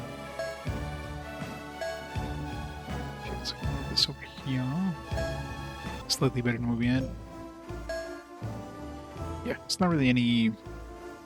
It's not really any like ships that are worth getting. Make it slightly upgrade, but it would just be like just to say it's a slight upgrade. I think the ships we have now are good for. I mean, probably till the end of the game. I'm guessing. It feels like we're definitely near the end of this chapter, which will be chapter 7. So potentially 3 more, maybe less, maybe more. Because what's left to do? I mean, at this point, we would have had like all the LMC kind of unified, so we have to basically push back the Valiant forces, but there's still a lot of plot to go on, so yeah, could be more chapters than I think. Although it seems like they're going to be explaining very shortly what's going on with Yuri and why he has the special powers. Fighters. Could find an upgrade. Something to spend our money on, potentially. A little stronger anti-air, but the best anti-ship, I mean, the best combination at all is the Intrigo. It's like 28. It's only like 1 less anti-ship and 2 less anti-air than the best, like, separate ships. So, definitely an amazing multi-role one. Paying for it, obviously, since you're paying $500 a pop, but worth every penny. We've had those fighters for a long time. I don't remember where we got those, but clearly it was a really good find anyways. The will of the Patriarch Bogue is the will of the universe. To go against them is to seek the destruction of the universe itself. It's those who seek endlessly spread throughout the universe that are the terrorists, not us. Let's go see the hentai monster. Green Company make their way to the Patriarchal Court, focal point of the holy nation of Adis. Pushing their way through a sea of worshippers, they finally reach the court gates, where the Hierarch Magmar waits for them. I'm waiting for you, Captain. I'll now take you to see the Patriarch, but first I must ask you, are you sure that you're ready for this? Ready for what exactly? Man is often able to live in peace because of the limits of his knowledge. You must realize that gaining knowledge beyond those bounds does not always make a happy ending. That applies to in particular to you, Yuri, and to you as well. Who, me? Kira shudders despite herself when Magmar suddenly turns his gaze directly to her. Ready. Marky, Magmar, I'm a zero-G dog. I've never been afraid of the unknown. I see. Then you should follow me. However, only you and this young lady here may enter, I'm afraid. Only Yuri and me? Wait a sec. This has trap written all over it. Don't worry, Torlo. Surrender documents already been signed. You got nothing to gain by killing me off. Yeah, but if you're so worried, I'll go with them. You, like an old bag and bones like you, is really gonna help. Indignantly ignoring Torlo's exasperated statement, Devil Minas turns to speak to Hierarch Magmar. Sorry, Hierarch Magmar. You couldn't possibly have any objections to an old man like myself coming along, could you? You see, I have a scholarly interest in seeking out the truth. I suppose there would be no harm in that. Alright then, you three please follow me. Hey, Captain. Going to his worried-looking crew, as if to assure them he'll be alright. Yuri, Kira, and the Professor follow Magmar in. Yuri and company proceed down the long corridor until they finally enter a large hall behind heavy doors. There's a raised platform. There on a raised platform waits an elderly man, sitting in a capsule-like object. Elderly, must be 50. It's clearly at 70, you're just gonna die of old age at 70. On Heathen Soldier, hi, Patriarch Bogue of the Holy Nation of Adis, we bid you welcome. The Green Company bow respectfully as they listen to the gravelly voice, a voice that sounds weathered by untold years. Steadily gazing into their faces, the Patriarch wonders cryptically. Yes, it is as I thought. What's that supposed to mean? Yet the face of one who will not rest until he has seen the very all the way to the very ends of the universe. I do? Do you not agree? Well, yes, as a zero-G dog, that is my undying wish. But my hands are full at the present, with the war against the Govalians. Patriarch gives a slight chuckle and nods in answer to Yuri. Yuri feels uneasy when he senses pity from the old Patriarch's steady gaze. Something I've been wanting to ask you, Patriarch. It is you who has been behind these Voidgate accidents lately.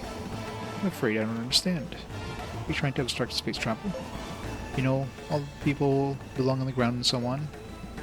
Yes, now I see. I was aware of the Voidgate accidents. I did not, however, realize that the Galactic Federation believed they were our doing. So you're saying you got nothing to do with it? Well, the proclamations and the actions of your people might suggest otherwise. It is true. Some of our fundamentalists may very well have engaged in acts of terrorism in the past. We do not possess the technology capable of manipulating Void Gates. I'm afraid the Void Gate accidents are a sign of the approaching end of days. Our proclamations were a warning, the end is nigh. It shall come to the hand of the overlords. Man must not expand his known boundaries of the universe any further. What are you talking about? And who are these overlords? If I were to show you, I suspect you would no longer be able to bear your existence here in this mortal world. Each journey into the dark void of space would be sheer terror to the extreme. Sounds like you're trying to intimidate me, Patriarch.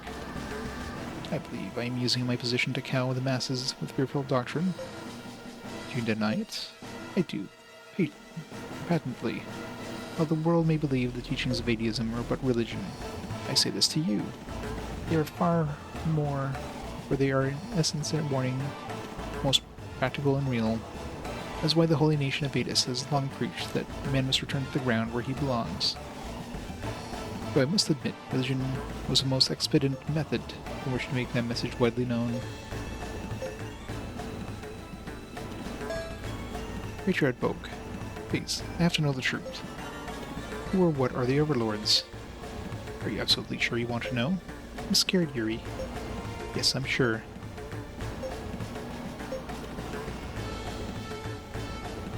Very well then, you shall have your answer. The overlords are creators of the universes. It's God. You mean this universe? The one we live in? Yes, though I know not if they are even beings like you and I. But let us refer to them as if they were, for simplicity's sake. It is said that their first contact with man was with a people that dwelled in Terra countless ages ago. They revealed themselves as the creatures of the universe, and bestowed upon man the technology for interstellar travel.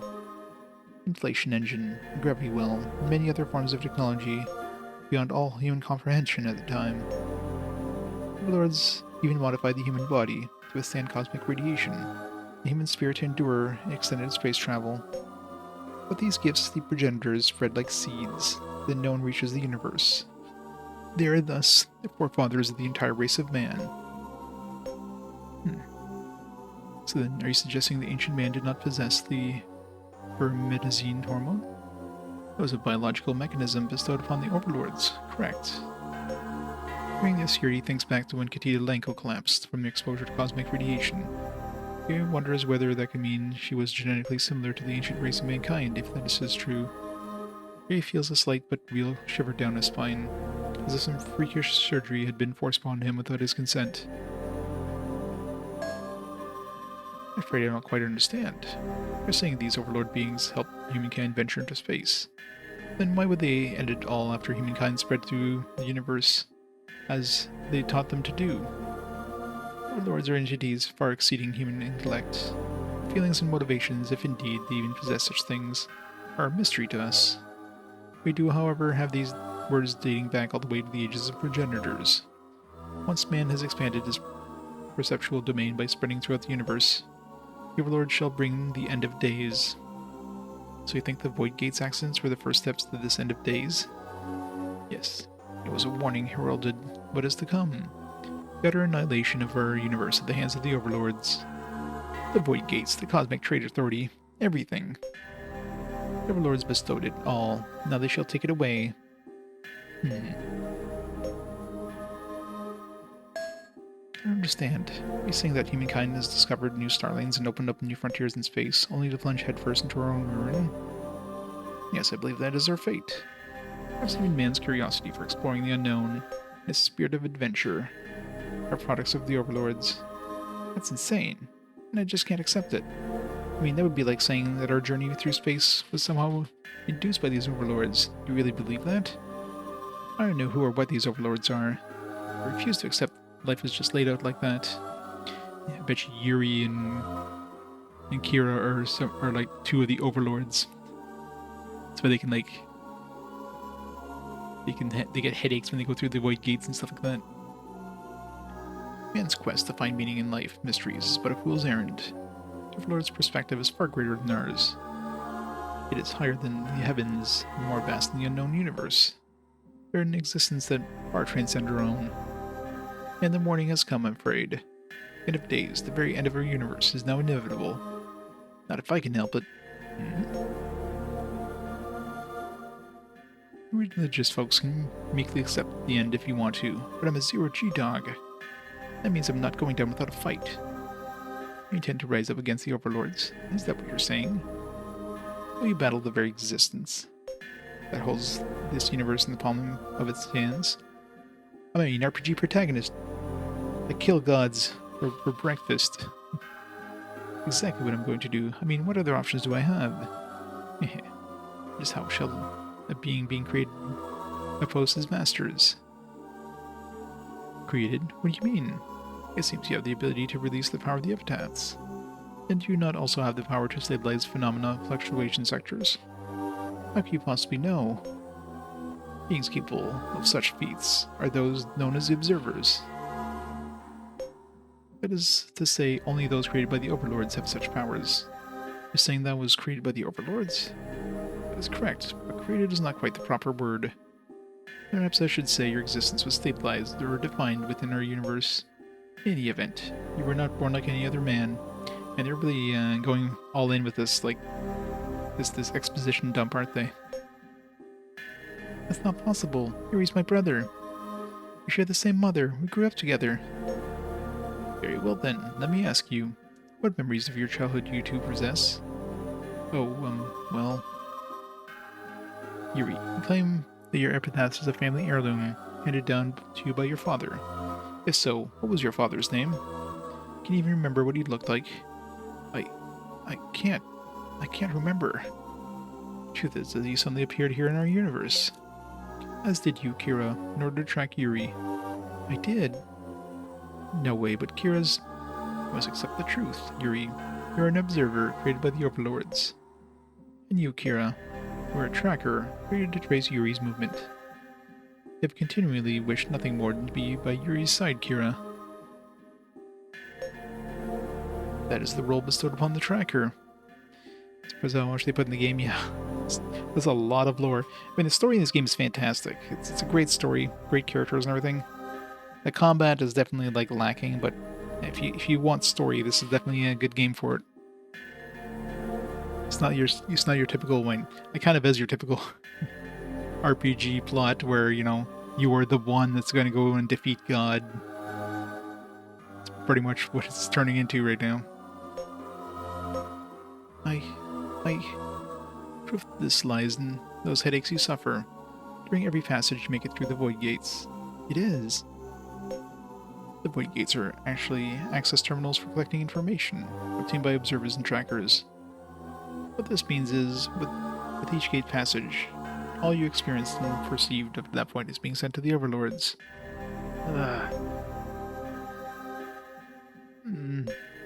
It feels as if the world is spinning out of control.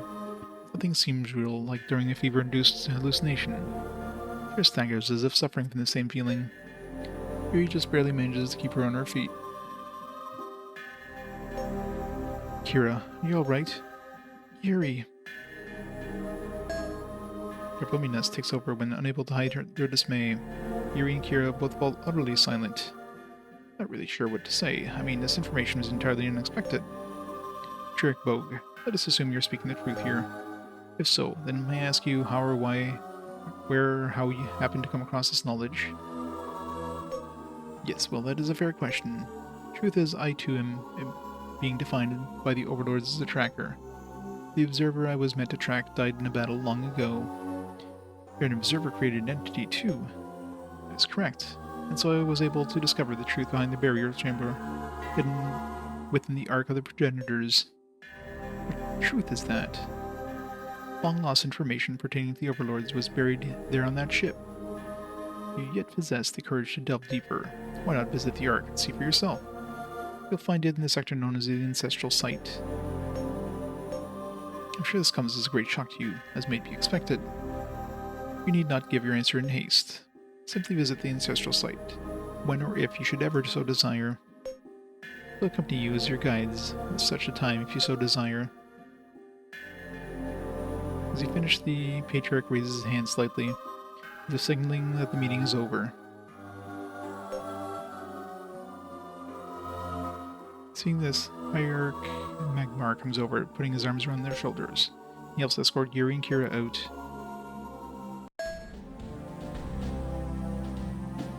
Yuri's friends greet them as they leave the patriarchal court. Yuri and Kira are both pale and stone-faced.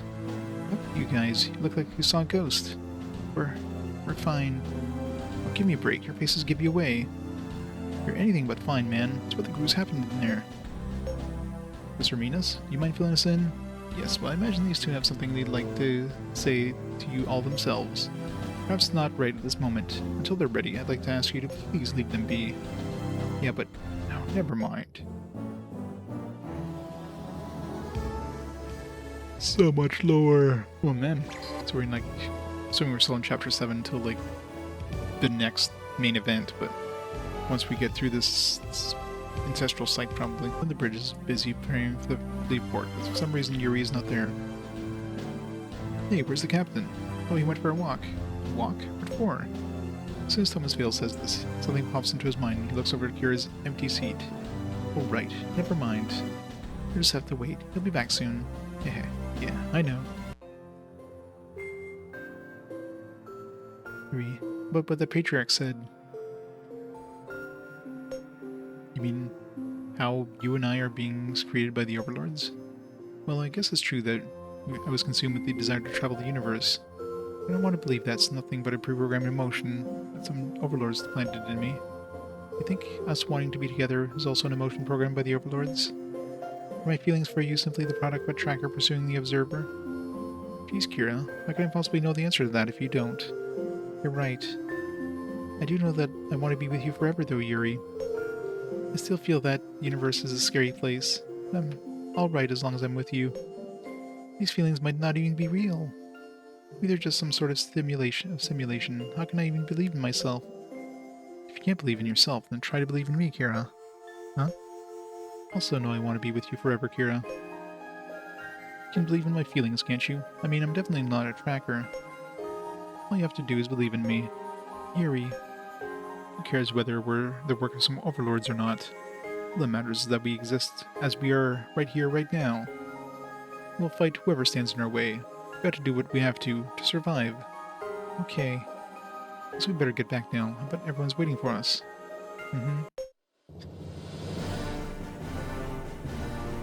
The galactic plan to ship these two together has finally worked. The entire galaxy was all up to it. The Lugolian exception, or Lugolian like invasion and everything. They spent like 10 years trying to get these two to get together. It's a humongous work to get all this to happen. Hey, it's the Hierarch Magmar ship out there. I wonder if he's waiting for me. Kira, open a comm line. Hold on. Hierarch Magmar, can you read this? Me, it's Yuri. Read your loud and clear, Yuri. I would like to accompany you from this point forward. Patriarch Bo has also graced my ship with his presence. Trust you have no objections to this? No, none at all. Very well then. I can tell you that the Ark of the Progenitors lies in the planet called Armelia. Do you know how to get there? I'm afraid not, at least not yet. Armelia has a high eccentric orbit, so we have to search for its current location. I have a feeling this isn't going to be easy, but that'll make it more worthwhile once we finally find it. Okay, people, let's head for the Ancestral Site sector. So Yuri and his cronies took down Adis, huh? Yes, Your Highness. Now that they've secured their back, Airmen can deploy all their forces against us. Well, his father's fleet is going to get here soon. Let them scramble around trying to tip the balance in their favor. They're just wasting their time. I'll stand a chance. Yes, Your Highness. So, Airmen, do you have a fix on where Yuri is right now? Yes, Your Highness. We're in contact with a high-ranking Federation officer who's willing to feed us the information as necessary. At present, it seems he is headed towards the Addison frontier, without the rest of his fleet. Just one ship, huh? I wonder what he's doing way out there. I'm afraid that's all we know, Your Highness. Seiko thinks for a while with a frown on his face, but his expression soon brightens, as if he had just thought of something. Last I heard, Father's fleet was already getting near the SNC. I'll bet they brought the Epona along. They brought Epona? Great. Link is coming? Yes, Your Highness. I believe they have. May I ask what you have in mind? It's got an interesting idea. Airman, you take over for me for a while. You got that? Your Highness? Save the questions for later. I'm gonna go meet Father halfway. Don't disappoint me. I won't, Your Highness. Central Site Sector.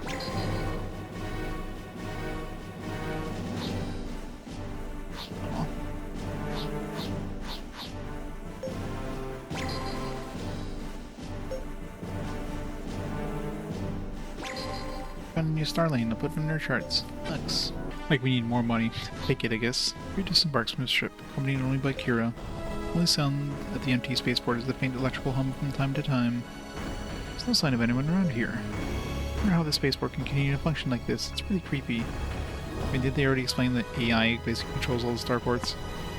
AI droids that run the Cosmic Trade Authority to make repairs and even self-replicate as needed. Wouldn't say it operates perpetually, but it comes close to that as possible.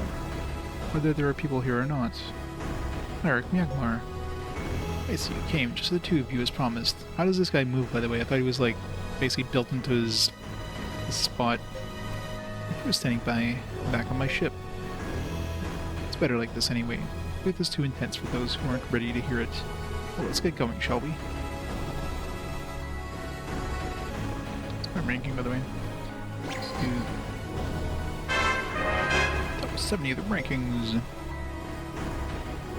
Bridge 2, navigating Bridge 9, Sick 6. And Kira step off the orbital elevator. They see an immense structure off in the distance. Is that the Ark of the Progenitors? I've never seen a ship that big. That ship once carried millions of what was now called progenitors across a vast swath of the known universe.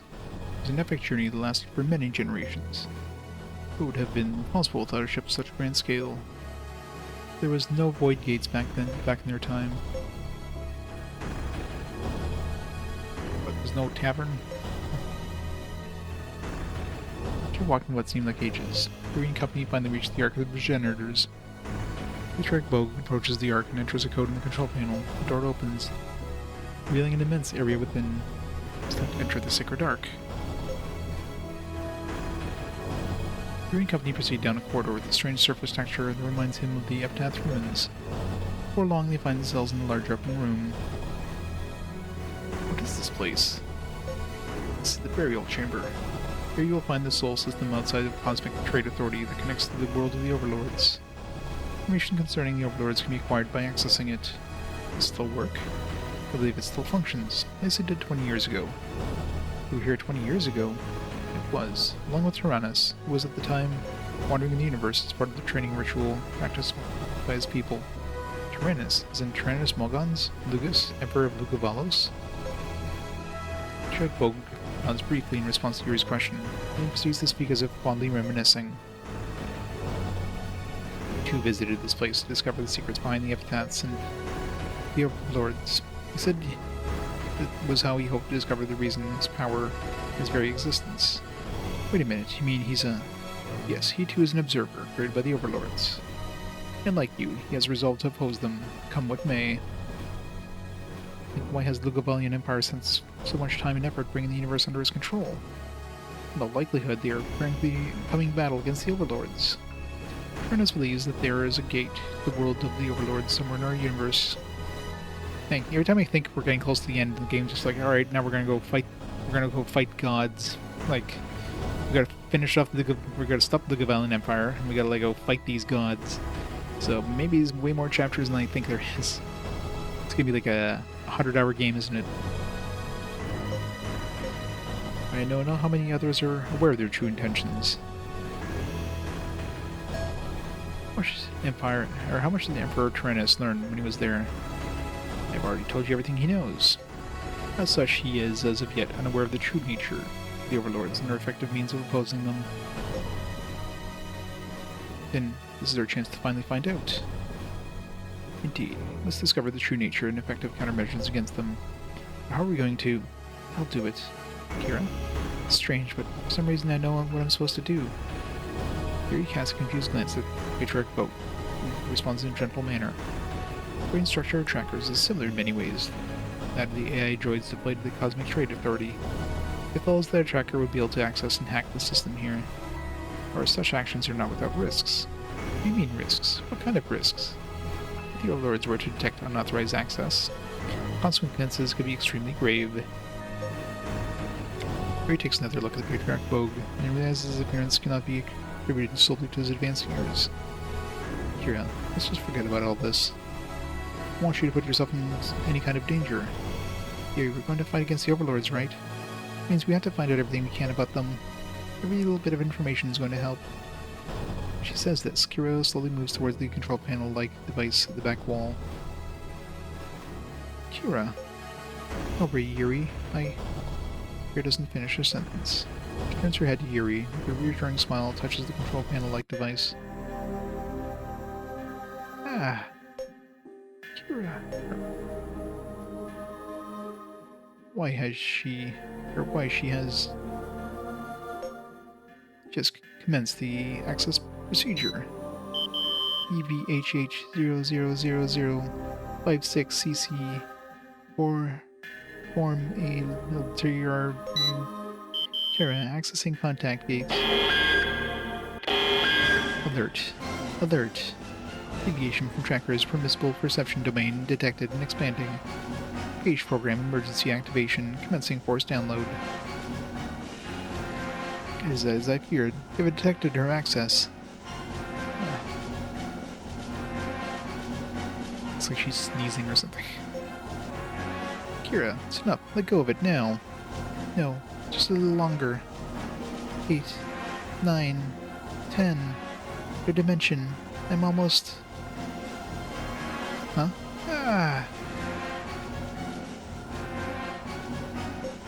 Kira! He races toward to try extracting Europe from the column of light that has enveloped her body. Light repels his hands as if they were constructed with solid material. But Kira, get out of there! Yuri, let's continue your existence here in this universe. As long as you're still here, I will have existed too. You must survive. You must remember me. Promise me you will. Your very existence is dispersing into the universe. What? No, Kira, no! His body falls to the ground in an extremely jarring noise. It seems to ring out throughout the galaxy. Yuri and company raced to where she fell, only to find that she is no longer here. I don't get it. On the ground where Kira fell, they see the body of an android sprawled out like a marionette, whose strings have been cut. It was an android all along. Next to Kira lies an epitaph, as if somehow the remnants of the life force that had animated her. No.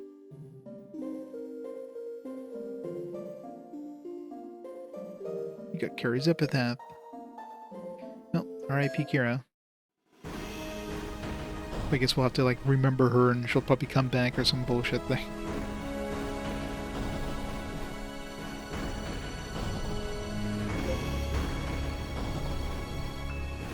Are close. We've got to be near the end of this chapter. Get anything by moving. Again, Tatiana Arkarkov are there to meet Yuri after they part with the Patriot Bogue and his people. Hey Yuri, it's great to have you back. Can I get you anything? So was the Ark of the Progenitors. Did you find out anything interesting?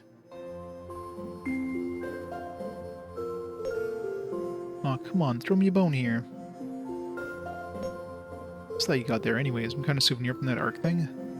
You bring me a present, my man? It's Kira. Yuri half mumbles in response and then wanders off towards the captain's cabin, leaving Torlo and Tatiana behind. Two of them just stand there looking at each other with confusion in their faces. Kira? What's a Kira? That's right, I guess her, it was basically like a flux zone, her, like, her existence basically disappeared.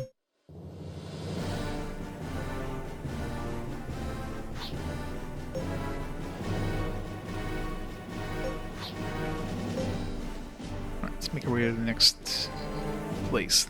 That'll be good for me tonight. Oops. There's a small fleet up ahead. Up here. Are they from Metis? No, let's see. The Rudianos. You know, Seiko's ship. What? Where's the rest of the fleet? Looks like it's just him and 5 other ships. Weird. I wonder what that dude's got up his sleeve. A transmission from Rudianos. Yuri, I'm here to put an end to this once and for all. Why'd you come all this way with so few ships? Enough talk already. Got a date with Destiny, you and I. Alright, 9 dark hours. You and me, head to head, man to man, right here, right now. You know what needs to be done. Yep, it's me and you into the death, Seiko. Yeah, now there's the Yuri I know and love. Let's get it on, Yuri. I'm gunning for you.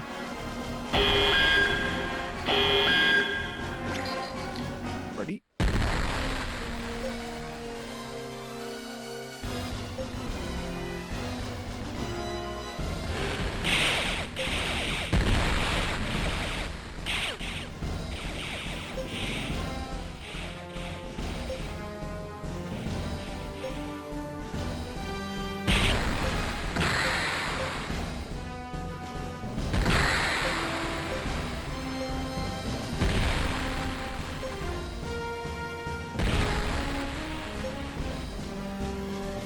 Easy's over.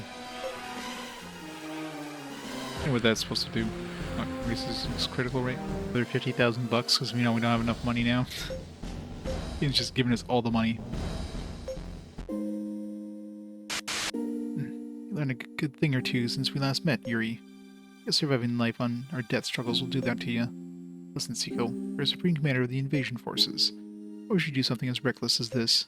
I just wanted to finish you off for myself, before my father's fleet of a zillion ships blasted you in cosmic dust. Your father? You mean Emperor Tyrannus' fleet is on the way? Yep, he's already reached the SMC and is getting ready for the final assault in the LMC now. Every fleet in this galaxy is one step away from total destruction. Now shut up and finish me off already. No, I don't think so.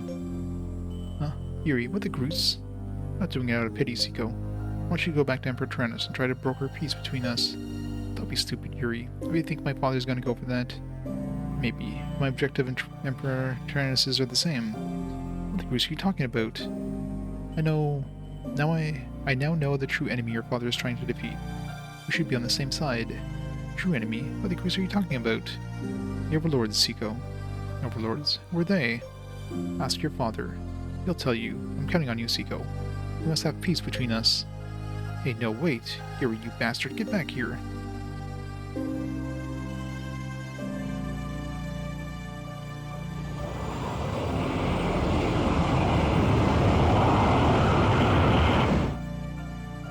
Yuri.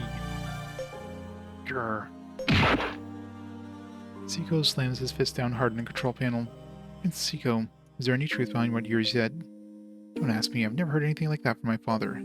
Summon the Abnoba Neopona. I'm gonna go pay a visit to my father. Yes, Your Highness.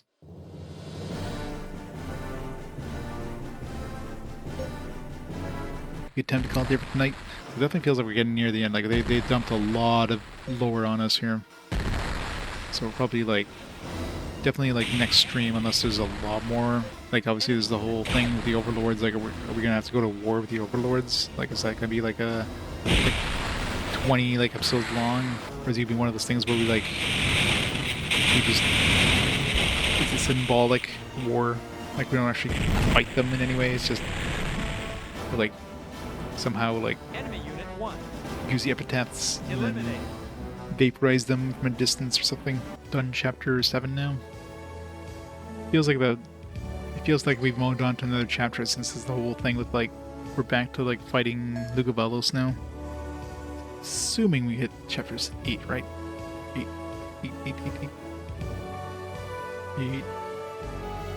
You can't see it until you go back and try to save again. 8. Yes, chapter 8. Alright, one step closer. Alright, because, I mean, what is Yuri's past and all this stuff, and why is Lugo Valos, trying to conquer the universe and all that, so I'm assuming this will be done next time.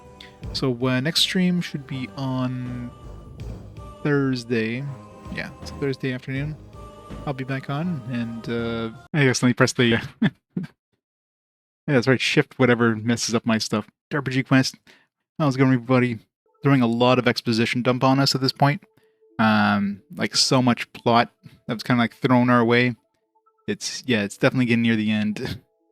We're on chapter 8 now, chapter 8 of what I'm assuming was the second half of the game when we turned to Yuri the Man, and now we're pretty much coming towards the end of that, I think.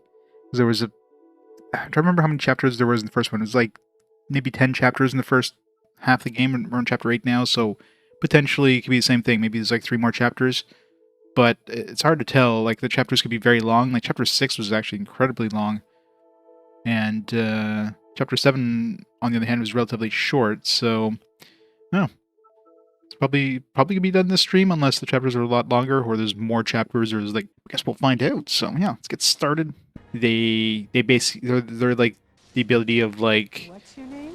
faster light travel and the ability of surviving in space. But you're more of a And not that it makes in humanity, they threw in some like no match for the patrol. some like artificial constructs there to observe.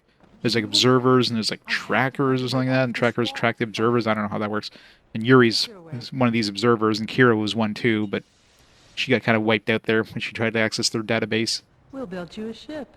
So yeah, it's definitely crazy story in this one. Of my own? A ship. I would totally watch like an OVA of this show. They should have made a full The eye cube and full blown anime thing. bridge effect to travel at 10 times the speed of light. They still left like Nia's kind of survival and like question marks. Like, maybe she survived. Like, they never went and said, yeah, she's done, she's gone. So I'm sure she'll come back, but it's definitely taking a long time. Standing by. Like when Franny died, it literally just said like, yeah, Franny's dead now. She's gone.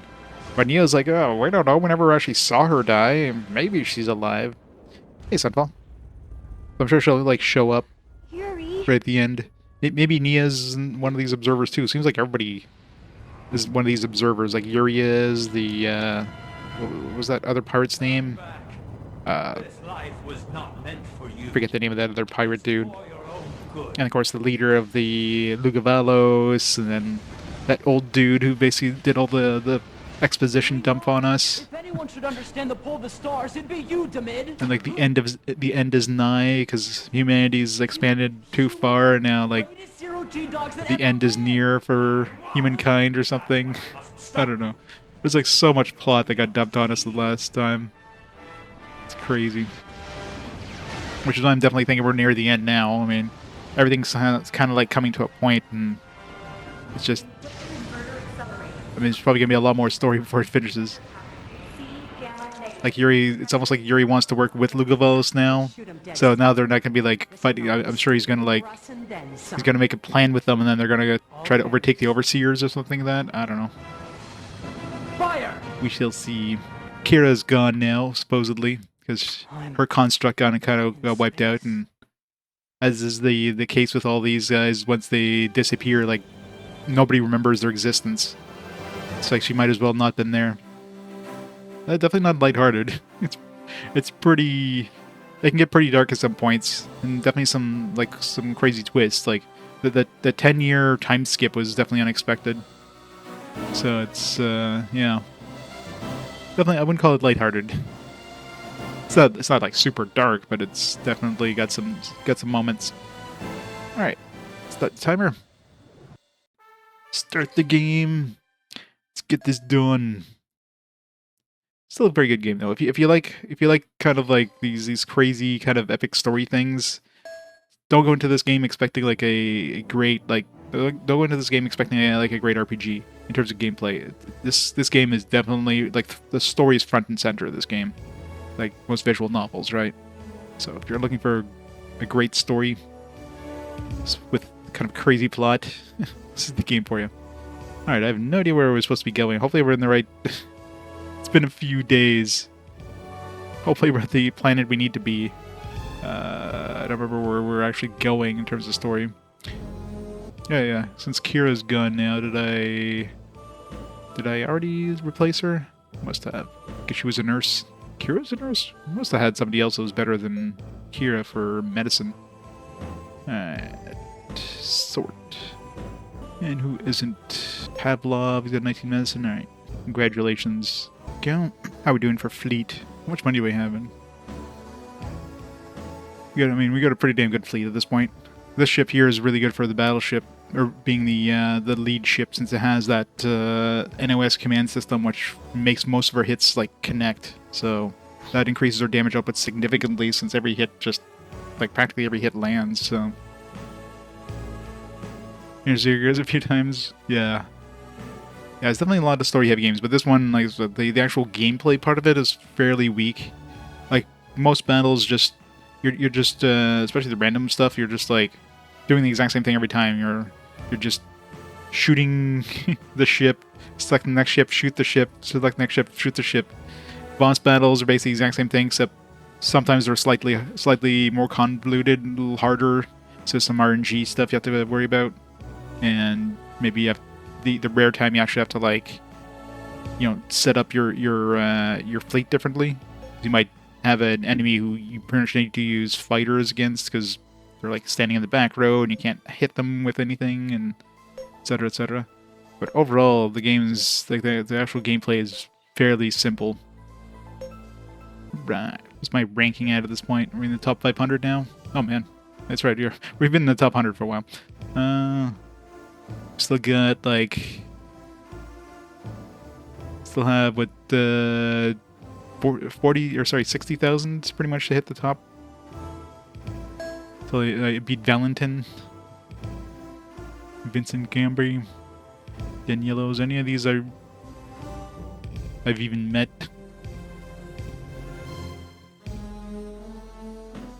Oh, there's Selena right there, 22. Diabolito.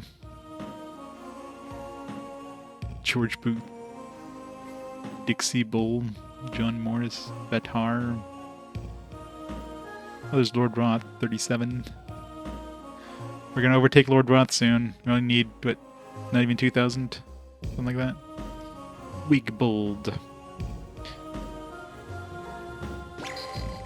Wonderful. Get to the top by the end of the game. Yeah, I mean, all the cities are basically the exact same thing. Like, this is a city, basically. You go to the city, you save, occasionally there's a shipyard you can remodel your ships, and you go to a tavern, just do some random conversations, and that's basically it. There's really not much to the actual, like, gameplay, if you will. Final battle is almost upon us. This has been a long time coming. Well, final battle is a good sign. It means we're near the end, maybe? You think it'll bring peace? Yes, I do. After all, it wouldn't be worth fighting an enemy of such magnitude if we didn't believe it would bring peace. What the hell is FAP? Yeah, it's like fame. I don't know how they go from fame points to FAP.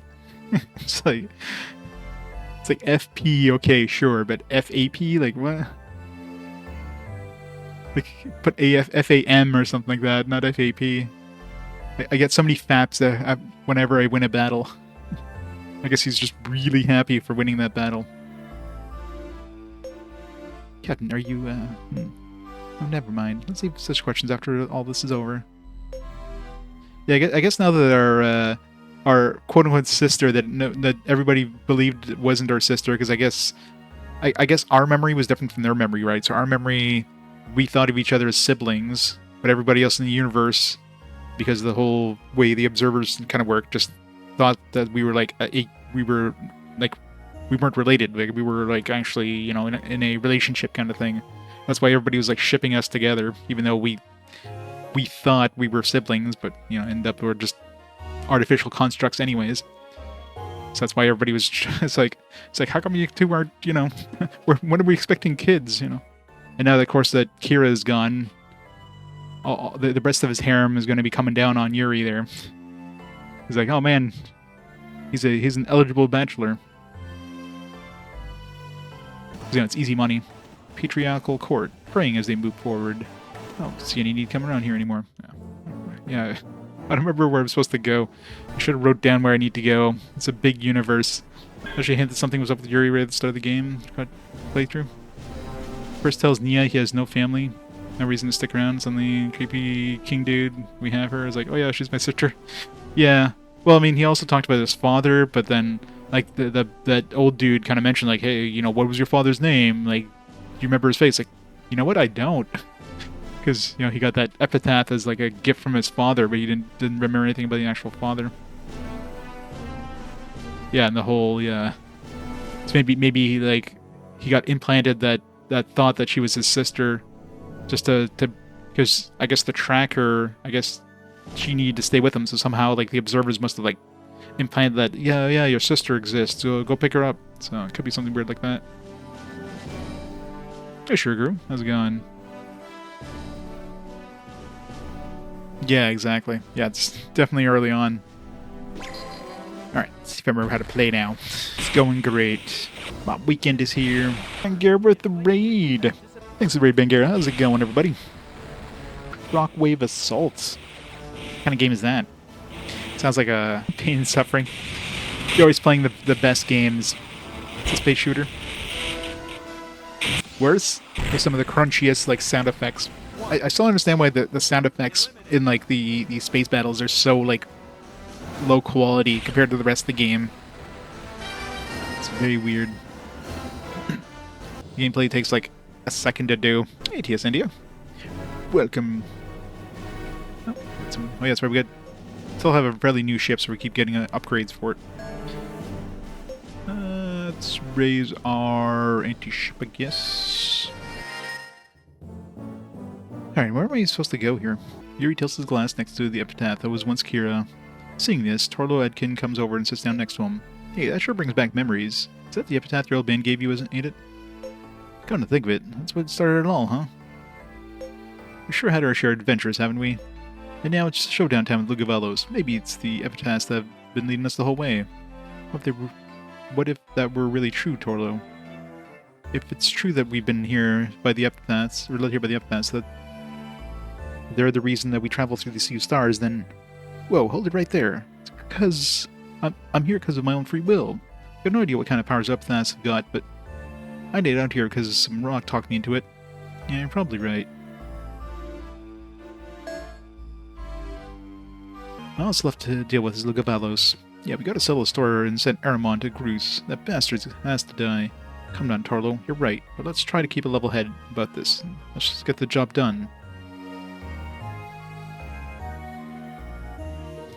Yep. It's pretty much every place you go to is like a bar. Sometimes there's like something else there, maybe a shop, that's about it. Confidence is very inspiring, Captain. I know that we'll indeed win this one. Alright, so clearly we gotta do something with Lugavellos, so... I don't know. I don't know where I'm supposed to go. I mean, we can't go here because I can't go to that void gate, so... Let's see which void gates are actually active. Right now I can only go backwards, so at least you can skip all the animations through the battle and like, hey John, how's it going? Attention all ships. We're entering a sector susceptible to the starburst effect. Boost radar sensitivity to maximum. Oh yeah, we're going back through that place again. Yeah, I mean, so this one, if you wanted a good story, this one's a good story, but just to say it's okay, but story. To Wolf Riot. You won't get much of the story in a couple hours though. That's the thing, like this thing is all story. It's all filler, no substance. Peace. How's it going, Florian? I love how like everything basically hits with this ship. Satisfying seeing everything hit.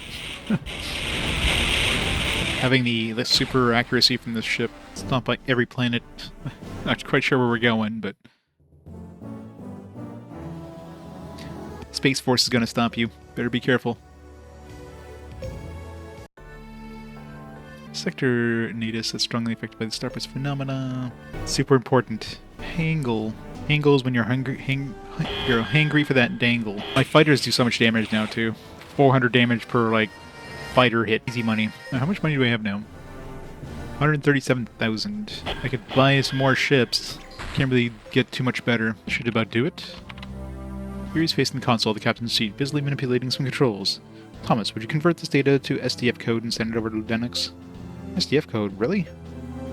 Thomas's face tenses up ever so slightly when he hears the word SDF. It's the highest level of secret military code there is. Yep, have Linux forwarded to the President Brian too. You got it, Captain. Realizing how classified the data is, Thomas refrains from further questions and begins preparing the data stream. Yuri leans back in the seat and watches Thomas, whereupon he hears the door behind him open and close. Captain, do you have a moment? New Zelda game? Oh, the one with Princess Zelda? What's the matter, Professor Venus? No, it's nothing like that. It's about the Ark of Progenitors, actually. Something you might be ready to tell me exactly what was it that happened to you over there? Yes, well, I realize something quite serious must have occurred there. It's quite apparent to all of us, judging from your manner and appearance after you got back.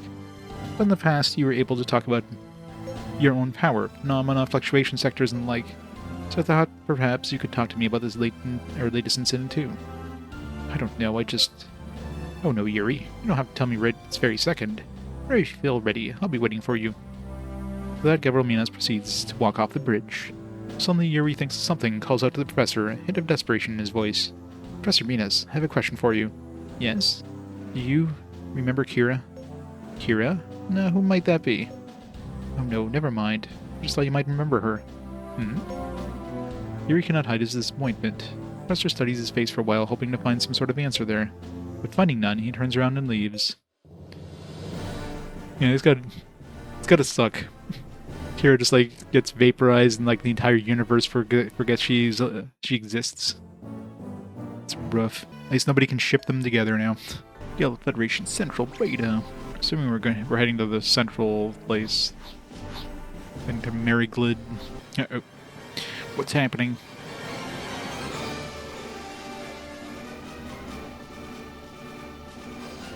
Something's out there. Looks it's about 50,000. No wait, it's more like 200,000 ships. Close to it. Whoa. Seems the coalition fleet is finally assembled and ready. Alright, there should be enough to face off against those Lugavalians, right? Nope, they're doomed. Doomed!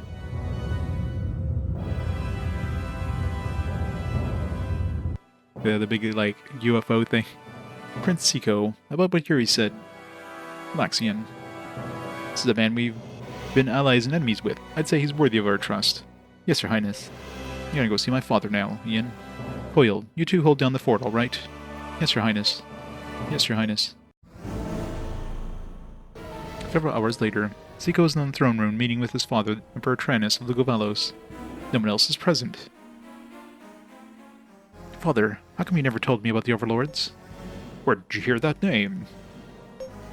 Yuri told me, and he says you know all about them. Aren't these Overlords our real enemies and his too? Speak as if you already understand. Father, is that the true reason behind our conquest of the universe and the quest to find the epitaphs? You've got to answer me, Father. The Overlords are the ones who created this universe. They shall be the ones who ultimately destroy it, I'm afraid. He does. He's a little, he definitely comes from, like, JoJo. Space royalty. I don't know, this guy just has to lift his arm and the entire space folds with it. He's got his own personal warp drive. Destroyed. What, the whole universe? Yes. Their nature is unknown. But we do know that they control the Void Gates and the Cosmic Trade Authority as well. As such, victory will only come by forcing a united sense of purpose upon all of mankind. So it is true. If that's the case, why can't we just join up with Yuri and his people to fight these jerks? You learned nothing thus far? What do you mean? Ultimately, people will only fight for their own gain. They never unite unless they're led by someone with power greater than their own. But Yuri, this guy's different. He has the same power as you, Father. He knows the truth. Enough, Siko. Emperor Tranus refuses to hear any more. Siko, who knows his father's temperament all too well, curbs his frustration and glares down at his shoes, shaking. But something seems to snap inside of Siko, and he raises his head and speaks. Fine. If you don't want to listen to me, then I'll just have to make you. Seiko races over to the throne and thrusts his sword at his father, the Emperor. Well now, so you would strike down your own father because of this Yuri, a mere upstart foreigner? It's not because of Yuri. I just think that the Lugavelian people have already suffered enough. I mean, if we know these overlords are so powerful, it would be stupid to fight people who just want the same thing as us. Why can't we work together to take down our common enemy? Such foolishness. I have witnessed many men who have lost the will to fight and prostrate themselves when faced with the overlord's might. But Yuri's not that kind of guy. So say. Very well then. I shall go forth and ascertain this with my very own eyes. Huh? No, wait. No. Yeah. You just got like pitched across the room with a slap. Foolish boy. Spend some time alone until you have cooled off and cleared your mind.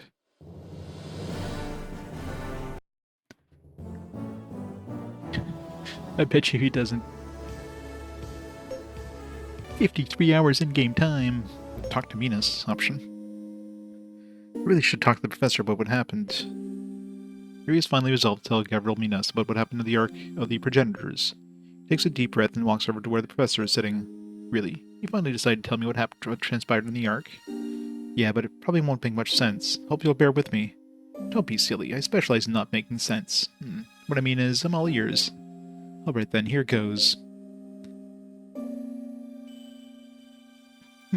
Fascinating. Absolutely fascinating. The professor cannot hide his excitement at what Yuri has said. He makes this known with repeated shouts and exclamations. But he soon realizes Yuri's state of mind and, ashamed, bows his head quietly. Please forgive me, Yuri. You lost someone special to you in the process, didn't you not? I mean, to get so worked up like that. It's alright.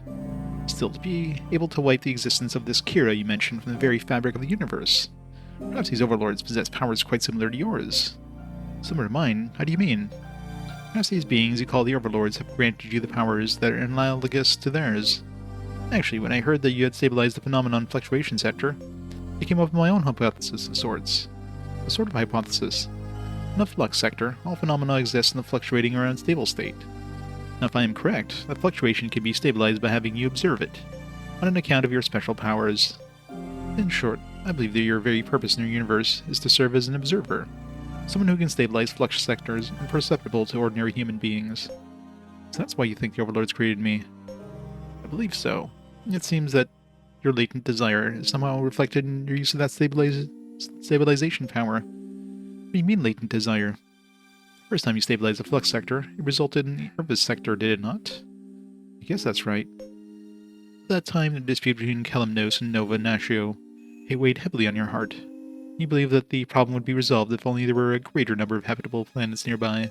Well, if my hypothesis is correct, that's why so many new planetary systems with habitable zones resulted when you stabilized the Irvis sector.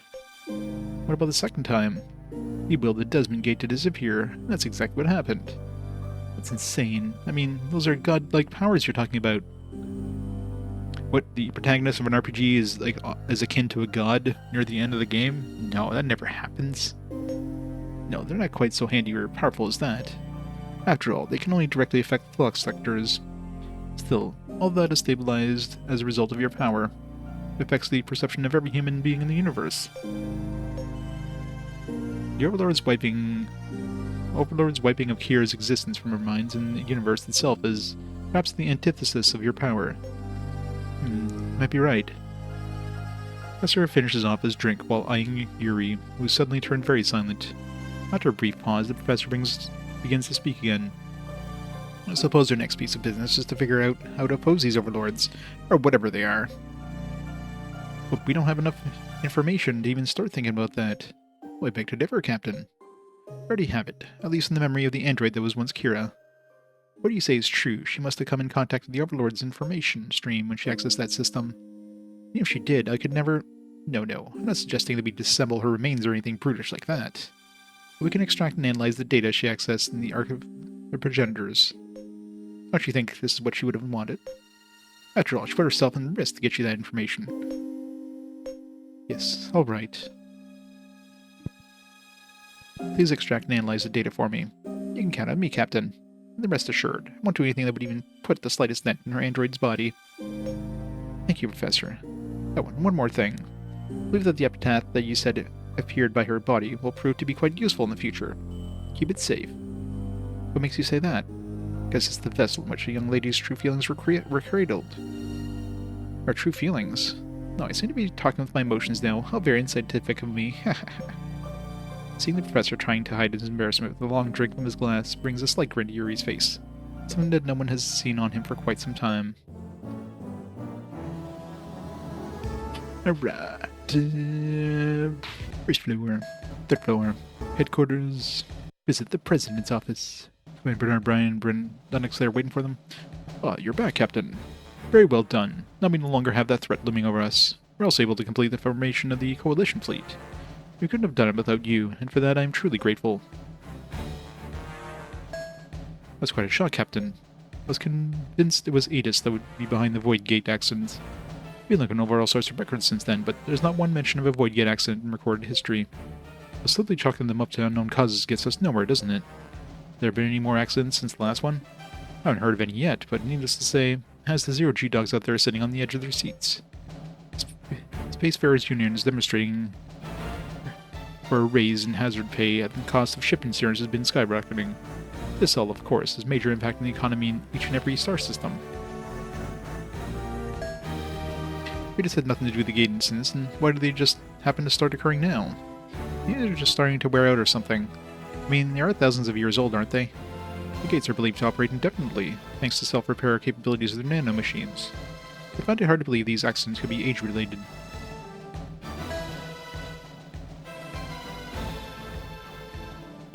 Nanomachines. Mr. President, did you get that report I sent you? The one about the Ark of the Progenitors. Yes, I read it. And I have to say, quite honestly, the whole story seems rather far-fetched to me. I thought you'd say that. If I were in your position, I'd probably think it sounded crazy too. That's another way to put it, yes. Still, there's a reason behind why the Lugovalos is after the epitaphs.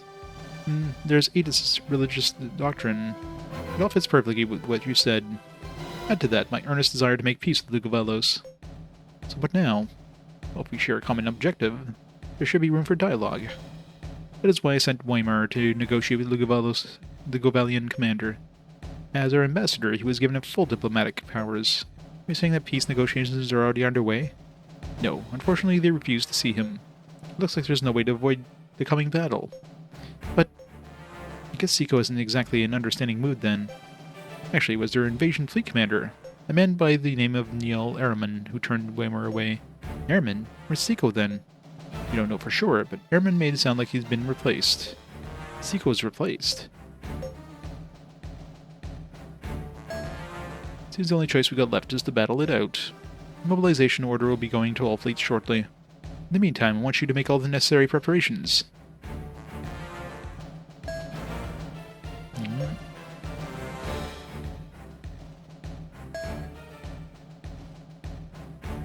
Bernard Bryan calls Yuri to stop as he tries to leave the room.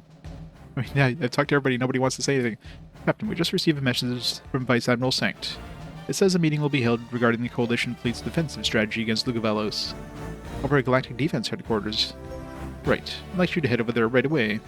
As Supreme Commander of the Coalition fleet, I'll be there. Too, although it's more of a ceremonial post than anything. I forget what planet that was at, but I don't know if I should pick up these guys and never use them. Like, would I even need... There's no point in picking these guys up. So... Wasn't he like 9,000 before? Was he like cheaper each time?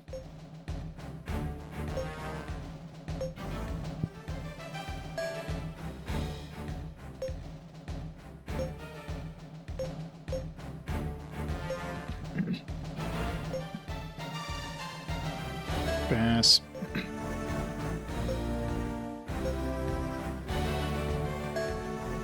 I definitely don't need new people. Let's train my pilot squad. I'm not sure what these stats even do. Like, does it increase my damage output? If I have like high piling skill, like I don't know. Where's this Galactic Federation thingamabobber? Yeah, it must.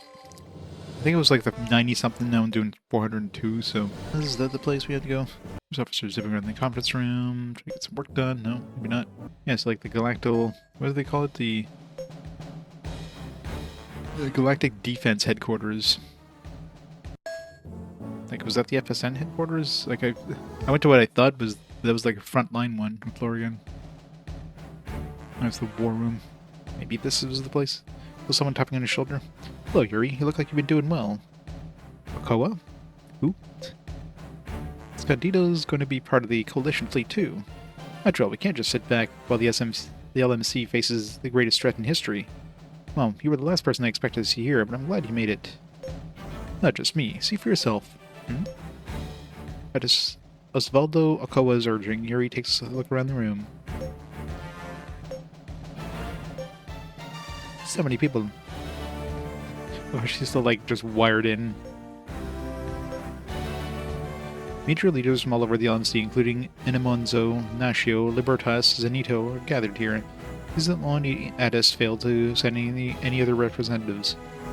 Oh, can't believe they managed to stuff so many bigwigs into one room together. You set the wheels in motion, Captain. I'll be very proud of your contributions. Thank you, Mr. President. Going across the universe looking for this place, and is literally right here. This historic summit will decide the fate of the large Magellanic Cloud. Well, let's get started, shall we? Alright, allow me to update you all on the current situation. First, I'd like you to take a look at this. Wow, it's amazing. The Gabellion fleet is now steadily sending reinforcements here to the LMC. We believe their fleet now consists of about 500,000 ships. The new commander, Neil Araman, has divided the fleet into two forces.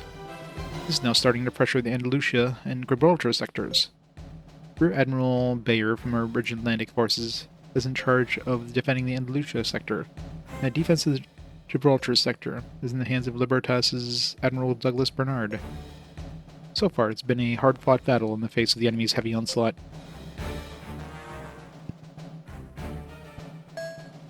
Wasn't that like where I just went looking for this headquarters, like the Andalusia?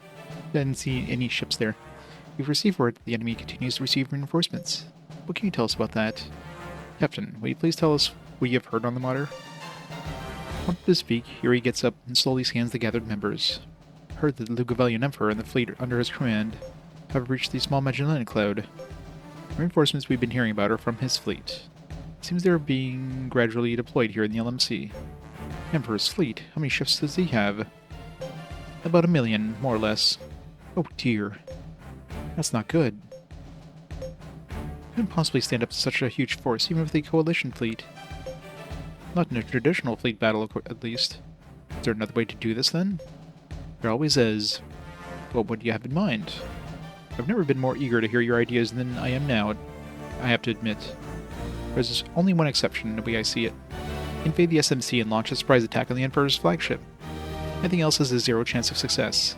A surprise attack? But that would be... Sectors around the Void Gate to the SMC are under complete Lugavellian control. We have to destroy them somehow if we want to pass through the gate. I'll just open up a new gate. We can use this. Well, I guess we're going to be going to that dead gate after all, right? As he says this, Yuri removes something from his pocket. Everyone fixes his eyes fixed intently on the object he holds up. It's all that's left of Kira's short life. Her epitaph with its beautiful ephemeral glow. An epitaph? That's right. This epitaph will open the way to where I want to go. It will not fail me. Once we get to the SMC, what are our chances then? Alec, let's hear what you think. Okay. The success of this operation hinges on how much the enemy's main force, the Coalition fleet, can lure here to the LMC. The enemy couldn't possibly imagine we'd strike them in the SMC, so they'd no doubt keep pumping ships into the LMC. The question is, how much pressure can the Coalition fleet withstand? True. The enemy makes it to the Federation headquarters before you take out the Emperor's ship. We'd end up losing anyway. Yes, but the Coalition fleet can hold out. If the Coalition fleet can hold out, the Emperor's ship in the SMC should be left relatively exposed. Still, the odds would be against us, considering the limited number of ships we have for the surprise attack. In that case, I'd be more than happy to join you. Besides, I couldn't bear to let Yuri go off and have all the fun for himself. Thank you, Lord Roth. You don't mind, do you, Manele? Whatever. I mean, you've already made up your mind anyway, right? I'll go with whatever you decide. As will I. I'm going too. I'd like nothing more than to have you both along, but you're each a vital part of the Coalition fleet. What do you think, Vice Admiral? It will increase the chances of this operation succeeding, and I think they should join you. Admiral Norton and I will hold back the enemy's main force as best we can. Heh, this is getting quite interesting. But I suppose we're bound to be that way.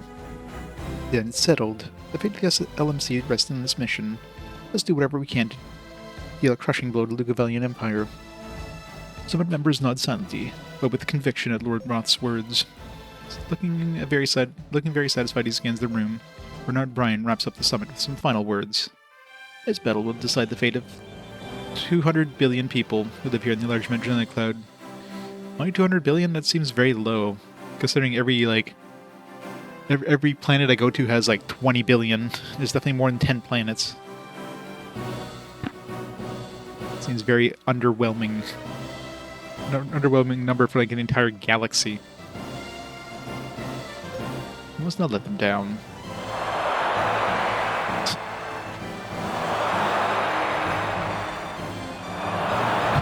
What is this weird cheering sound?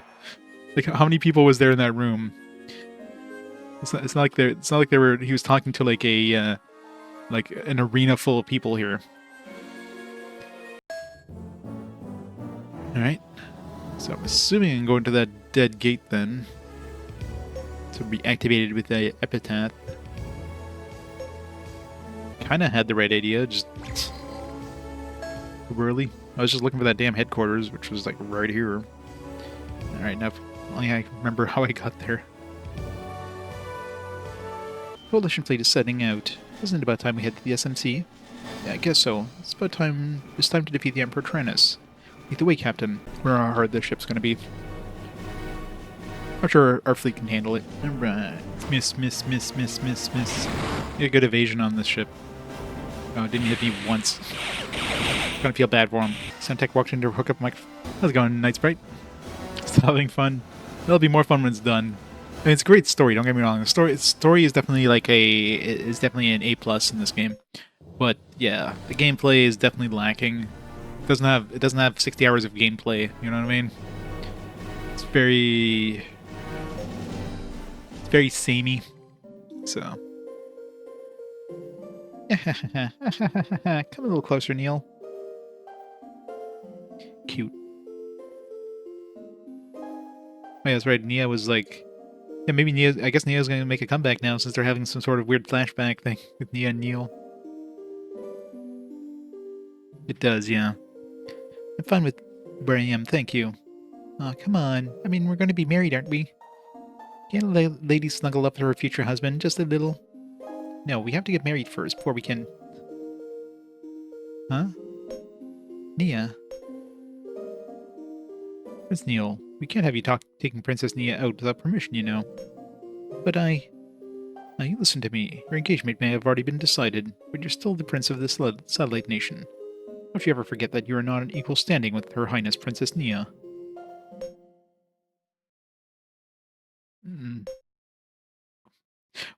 What is he doing thinking about Princess Nia? And groaning and moaning. Araman. I guess he's raising his FAP as well.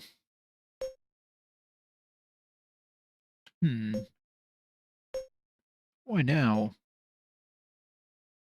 Admiral Araman, I heard you were talking in your sleep earlier. You must be exhausted. Borisova, what's the current situation? Reports indicate that the enemy's reinforcements have arrived in this sector. It seems it's a combined fleet consisting of the various nations of the Galactic Federation. I see. Borisova, for you, what is Lugovalos, Admiral? No, never mind. Now's our chance to crush the enemy's main force with one fell swoop. Order our forces to advance, all of them. Yes, Admiral. The entire Lugavelian fleet begins its advance with Neil Airman's command. Several hours later, it makes contact with Douglas Bernard's fleet at the Gibraltar sector front. At nearly the same moment, it also launches an attack on Franz Bayer's fleet defending the Andalusia sector. We're going to be running into them real soon. So we're heading to the Andalusia sector. Let's make a save before we go any further. It definitely feels like we're heading towards the conclusion now, or at least the, like the whole thing with Lugavalos and... But then, what's going to happen with like the whole overseers and stuff like that. Like, we're suddenly going to band together and then Go fight these overseers. We'll go defeat a god.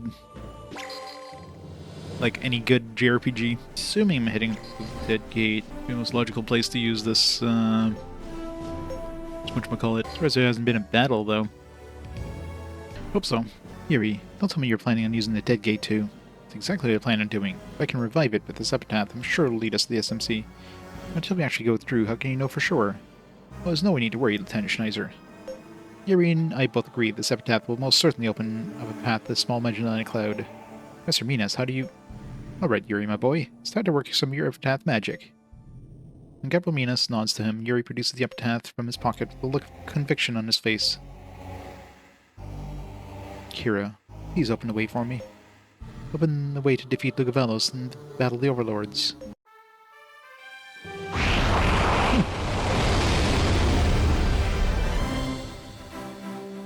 No, rip all those ships.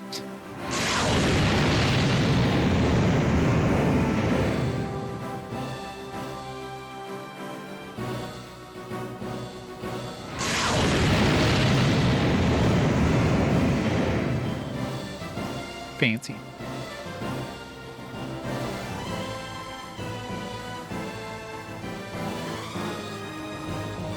Look at that. The gate really did open.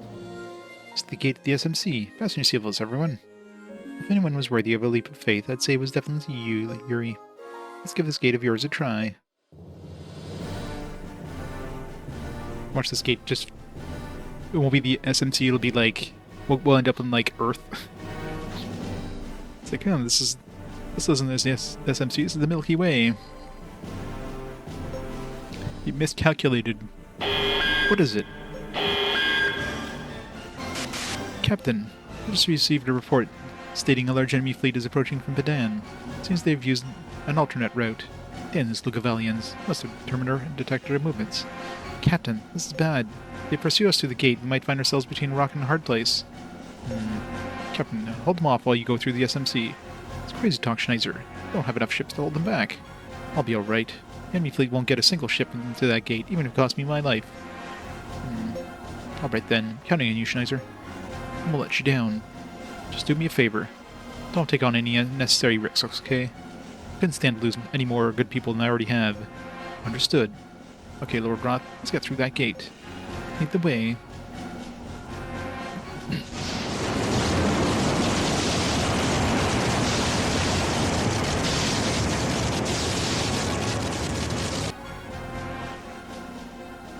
Priest's fleet and then Lord Broth's fleet disappear to the gate, one after the other. Dietrich Schneiser watches this, as if trying to permanently etch into his mind, and turns around and gives an order to his first officer. Call Rear Admiral Bayer for me. Now's the time to use that second ship we've been keeping in the sidelines.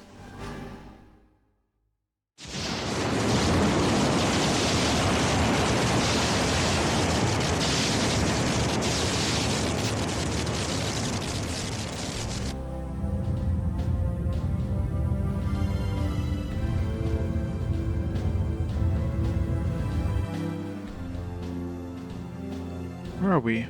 Hold on, I'm getting data that matches our charts. Let's see. Kalimnos Struction Sector. Oh yeah, I remember this sector from the position of those stars. See, that's Miss Lane over there. Yes, I suspected as much. You're saying that you predicted we'd exit into this sector, Professor? I did. The dead gate that was once here transformed into the Desmond Gate and then moved to the LMC. This was a result of the artificial epitaph I created. Now, if the Overlords perceived this irregularity, as they no doubt did, then they must have placed a new dead gate here to replace the one that was lost. I was actually right. I knew it. I see. Yuri, this is my first excursion in the small Magellanic Cloud. Do you have any idea where that Emperor might be? Well, maybe called the small Magellanic Cloud, but there's nothing small about it. I think the Sepsis sector would be our best bet. What makes you think that, Alec? Well, the Lugavalians are still sending reinforcements to the LMC. Wells of the Emperor's command center would therefore be near the gate to the LMC. Oh, right. The gate to the LMC is in the Sepsis sector. Exactly. That certainly makes sense to me. So you lead the way, Yuri. Let's head for the Sepsis sector of yours. Yeah, I don't remember where that is from here. You got it. Ancient gate. The void gates here. Hopefully it'll be obvious once I get there. To the tavern. The local man. There's probably no point in stopping anywhere other than where we need to. Other than to resupply. Like Chios. Missed one. Get wrecked. Can't raid in this place. Oh. Where do we stand at the present? Decimated Bernard's fleet and broke through one section of the front. Perfect. Tell the fleets to the front not to rush things. We're to slowly but steadily ramp up the pressure. Well, any fleets out ahead where they'll be alone and exposed, understand? Roger. Admiral Ehrman, we just received a strange report about that ship, and... It seems that the dead gate in the Andalusia sector is somehow revived, and they passed right through it. We get it out. Now how is that... Neil Ehrman halts mid-sentence, and his expression of surprise quickly transforms into a scowl. Damn you, Yuri. Admiral? We have to get to the SMC, Borisova, now! I want the fleet under my command to accompany us, too. What's going on? Admiral must not withdraw without His Majesty's permission. Punishment for disobeying orders is death. The Emperor's life is at risk. I've already briefed Rear Admiral Cannon on our tactical plans from this point on.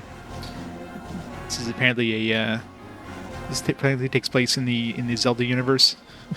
It's part of the Zelda timeline. We'll take over from here. The prime objective of the Andalusia invasion fleet is now to use that gate to follow Yuri. Yes, sir. Commander Dietrich Snyder's fleet, Andalusia sector. Hold the line. Can't let the enemy pass this point, no matter what. You're asking the impossible, sir. Enemy reinforcements keep arriving one after the other. Damn it. They already have us against the ropes. We can't allow them to pursue Yuri to the SMC.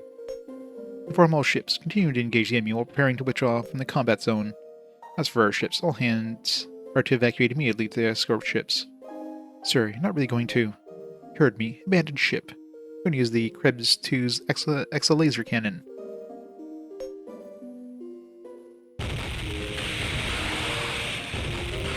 Target of that is that star Yurgis, right ahead of us. Exa cannon, fire!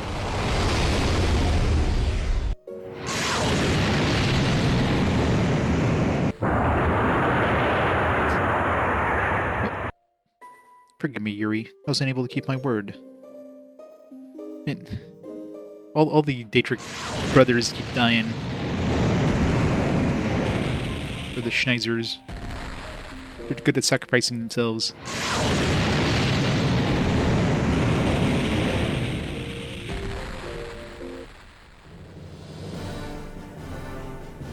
I love how the explosion of the star was able to, like, outpace ships that can go faster than light. You know, that's a thing. How's it going? How much damage this does. I think he's dead. Just a hunch. Maybe he'll survive that. Maybe. Did not survive that. Got raided in this place. FTL. Yeah, I played some FTL before. Played some of that. If this game added some FTL style of combat, it would have made it better for sure. Locked out. Let's copy this one. I mean, I played it. It's a fun game. You never played it, Reg? Alright, start going somewhere and then just had an encounter like a second ago. I barely moved and I had another encounter. Ah, Yuri. There's an enemy fleet dead ahead. It's quite a bit larger than those defense squadrons so far. Where did they come from? I've been waiting for you, Yuri. How did you beat us here? I saw right through you, planning to catch Emperor Tarianus. Herman, I can let you prepare to... God, these auto-scrolling things are way too fucking fast. Enemy fleet is on the move. They're going to try to surround us. Yuri, we'll punch a hole through the line for you. Get out of there and finish off Airmen, and make for the Emperor's flagship.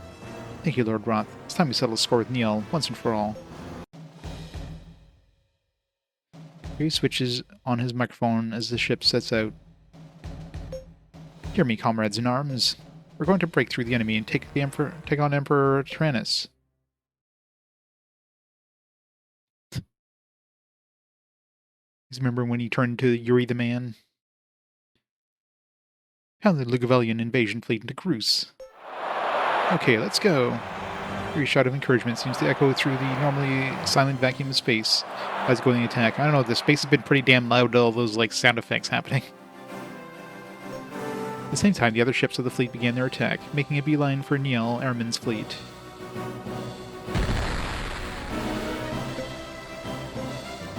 What are we fighting right now?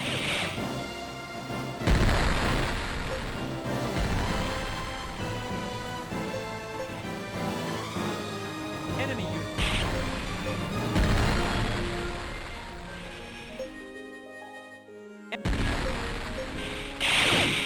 That's just a regular encounter for 2 game seasons. That sounds brutal. Because I'd never be able to play sports games. I think games like this are repetitive. Try doing like 162 seasons of something.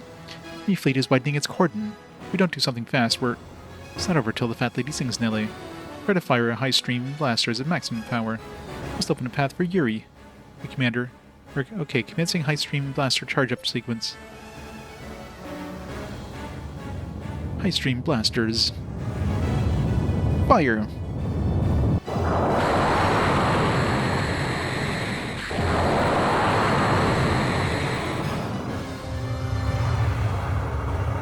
I hit absolutely nothing. Is that Lord Roth? Well, now listen, Yuri. We're stuck here in low-power mode for the time being. You go take out Airmen while we keep the enemy occupied here. I'll you one, Lord Roth. Don't waste this golden opportunity handed to me. Hey, from ya. All hands, our target is Airman's ship and Airman's ship only. City caps lock. We're going to rush it at full speed. You're the boss. Must get 99 in every stat.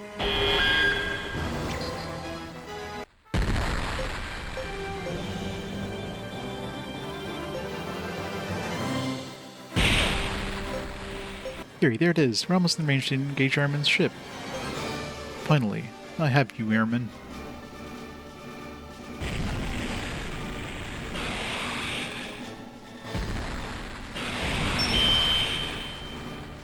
Never thought you'd make it all the way here, Yuri. Airman, out of all the battles I've ever had, this one's the most personal. You're gonna enjoy pounding you into Groose. Low-born scum, this isn't your battle, Yuri.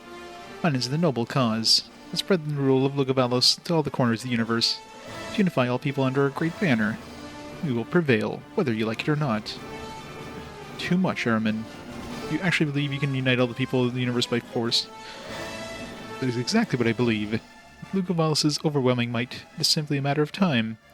You must either yield to the power of Lugavalos or die, Yuri. Airman, you fool. Misery and ruin are all that await those who rely solely on power. What the hell? New music?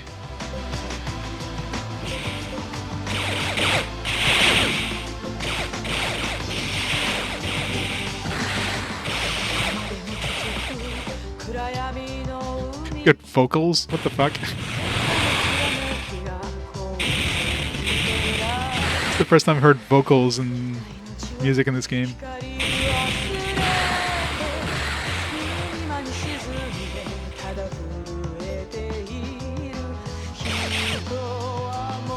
It's like a boss fighter. I mean, clearly this is like a boss fight kind of thing, but...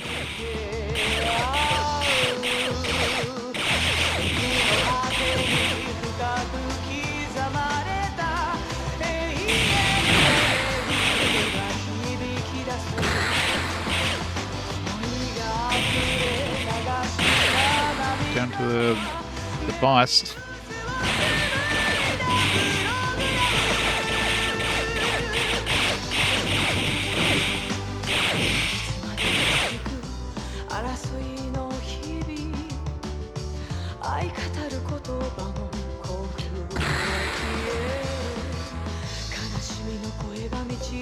He's not using his...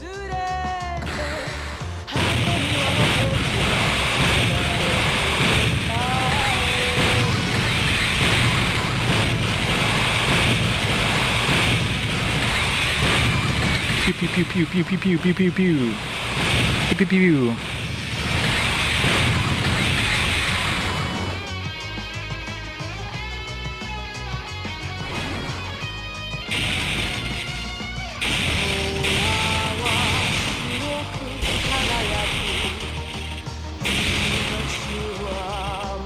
A lot of missing considering we had like really high like accuracy with the ship.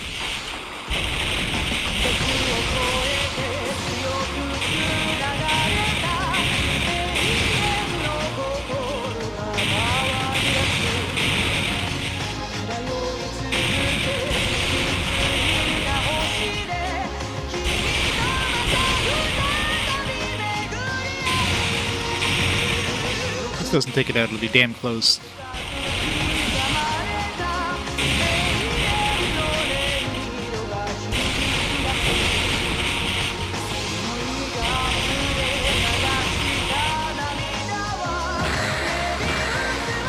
Surprised to survive that. Missed me. Picking at the enemy fleet. They won't be bothering us anymore. I have you know, Airman. Wait, that wasn't Airman? Oh, that was... Grr. Defeat is a bitter pill to swallow. Had quite a run. All the good things must come to an end, I suppose.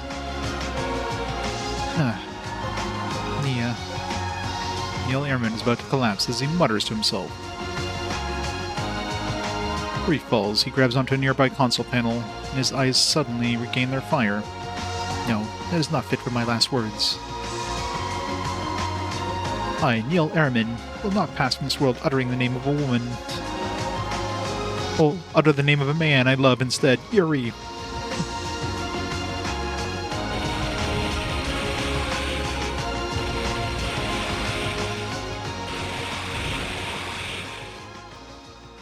I don't believe it. The enemy's flagship is still operational. I think they're going to try to ram us. Captain, we better take evasive actions. No, we stand our ground. I want him to watch up close and personal as his dying effort ends in vain.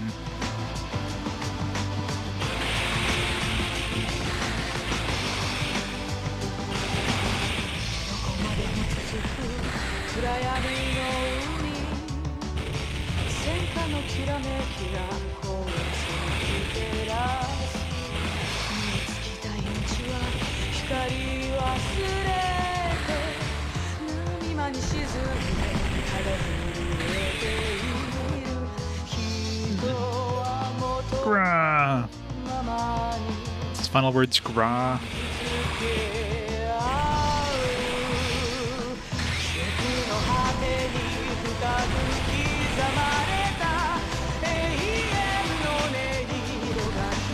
Missed me.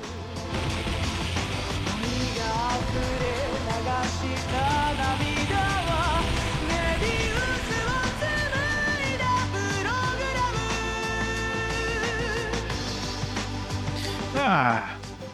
Look out! Ah!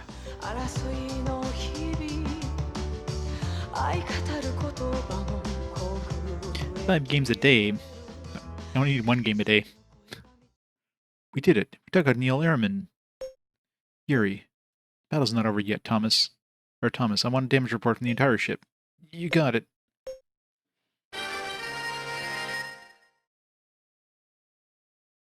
Cat sitting. 44,000 bucks. I got 336 FAP.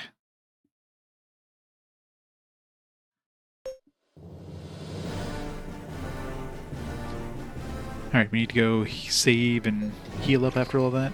Although we didn't take that much damage, yeah. Considering we just fought a boss, like, we have like a scratch. We took more damage from our fighters. I noticed like my fighters damage was doing pretty little damage. The actual like damage from to my ships themselves are like negligible. That was an easy boss. Hardest bosses were like the earlier bosses that we had to like hit the boss behind a shield of like a wall of like these shield ships. Those are by far the worst ones, especially before I started kind of like pivoting towards the carriers that did a lot of damage to whatever the hell they were targeting, back row or not. A big difference. Not sure where we're actually heading to. There, that ginormous ship's got to be the Emperor's. Doesn't look like the enemy realizes we got in this close. Time to charge in full throttle. Don't engage the other ships that try to get in our way. Keep your eye on the prize. Can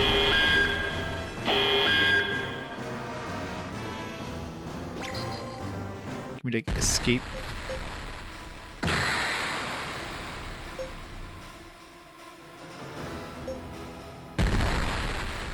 Enemies from our rear position. Yes, Your Majesty, it would seem the Neil Airman has been defeated. Airman defeated. So it's come to this. Explosive. It is at Upstart once again. Attach the rear living quarters module. Must not allow our civilian personnel to get caught up in this battle. Yes, Your Majesty. This is like the Enterprise D, where it like separates the saucer module. They did that like once or twice in the entire series, and then after that they're just like, eh. Just keep it for the rest of the show. 30,000 kilometers until we can engage the Emperor's ship. Don't let anything slow us down. We can get inside the enemy's formation. They'll risk hitting their ships anytime they fire.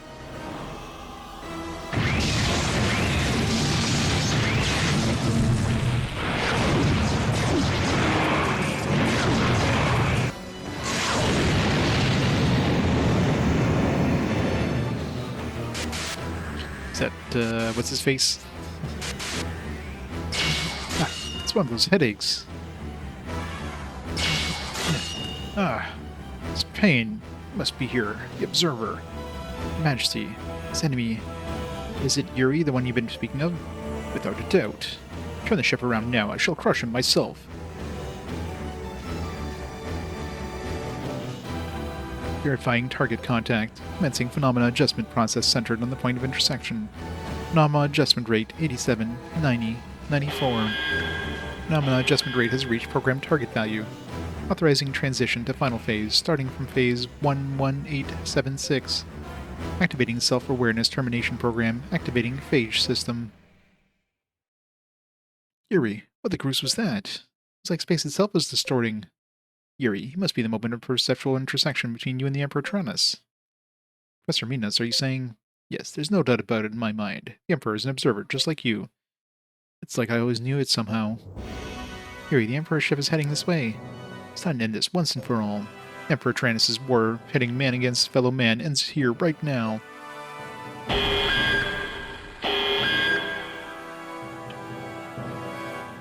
We get to fight Epona.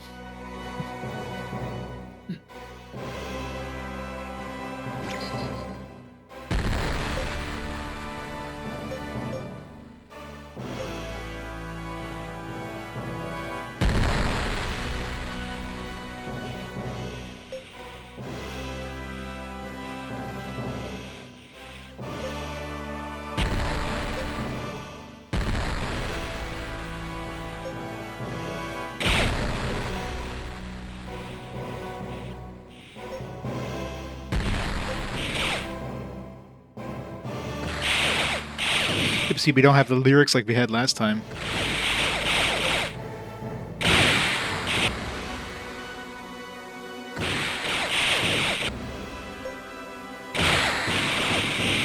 Fighters don't do much damage against this guy. Again, neither do I.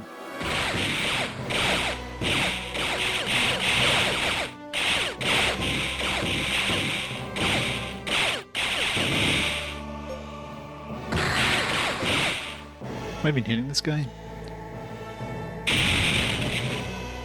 Yeah, not doing a lot of damage. Good when I crit, I guess.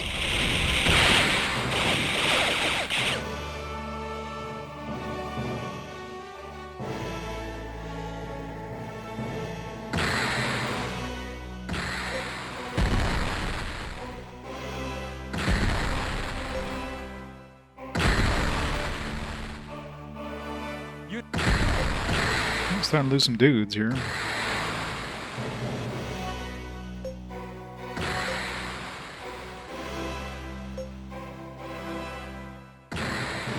It's only the first ship. You should like concentrate on the Emperor's ship. So you can't even like take down the first ship here.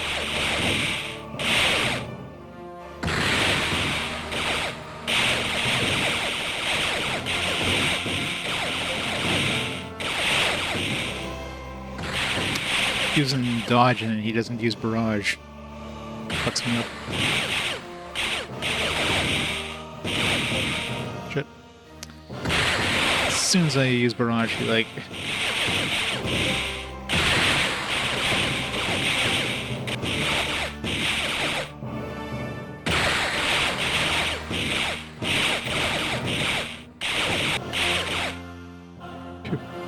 my dodge up in time. Is this the Emperor's ship, by the way? No, it's not even. This is just like one of the side ships.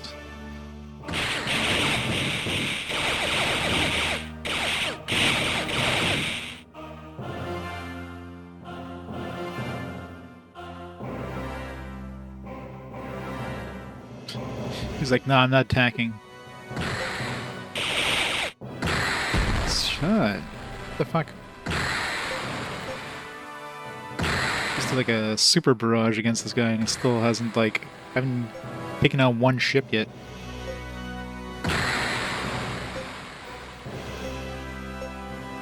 I should just go for the main ship.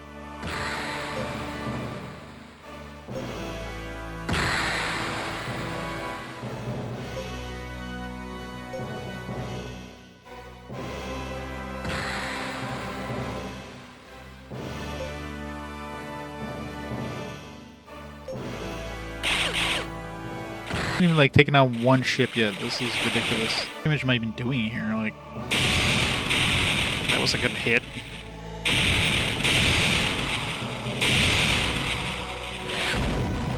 A whole bunch of misses, which isn't helping things. These ships are invulnerable. Maybe these ships can't be defeated. Do the main one. Felt my main dude, so, Yeah, let me just try to attack the main ship then, because... Like, how the hell did they not make a dent in the other ship? It's crazy. Hey, Servo. I'm fighting the big bad now. I wonder if there's a port somewhere I could, like, try some different ships. I mean, my ships are pretty good, so it's just... The game just doesn't like us. Let's see for Orion. Let's see if there's a place where I can actually build a fleet, just in case I need to. Yeah, I mean, I'm basically right back to the fight now, so... Like there was a place I can rest before that. We have one battle here we have to do first, though. I'm assuming the fighters, though, are barely doing any damage.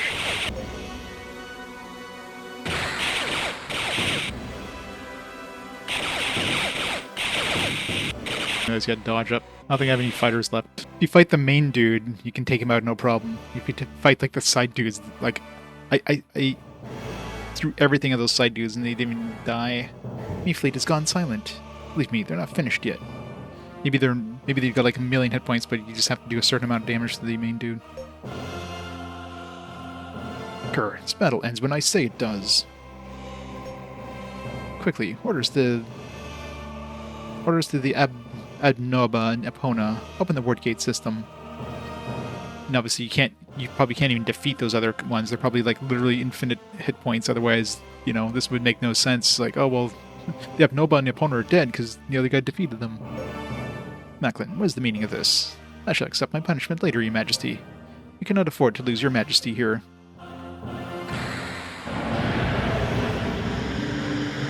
Fancy.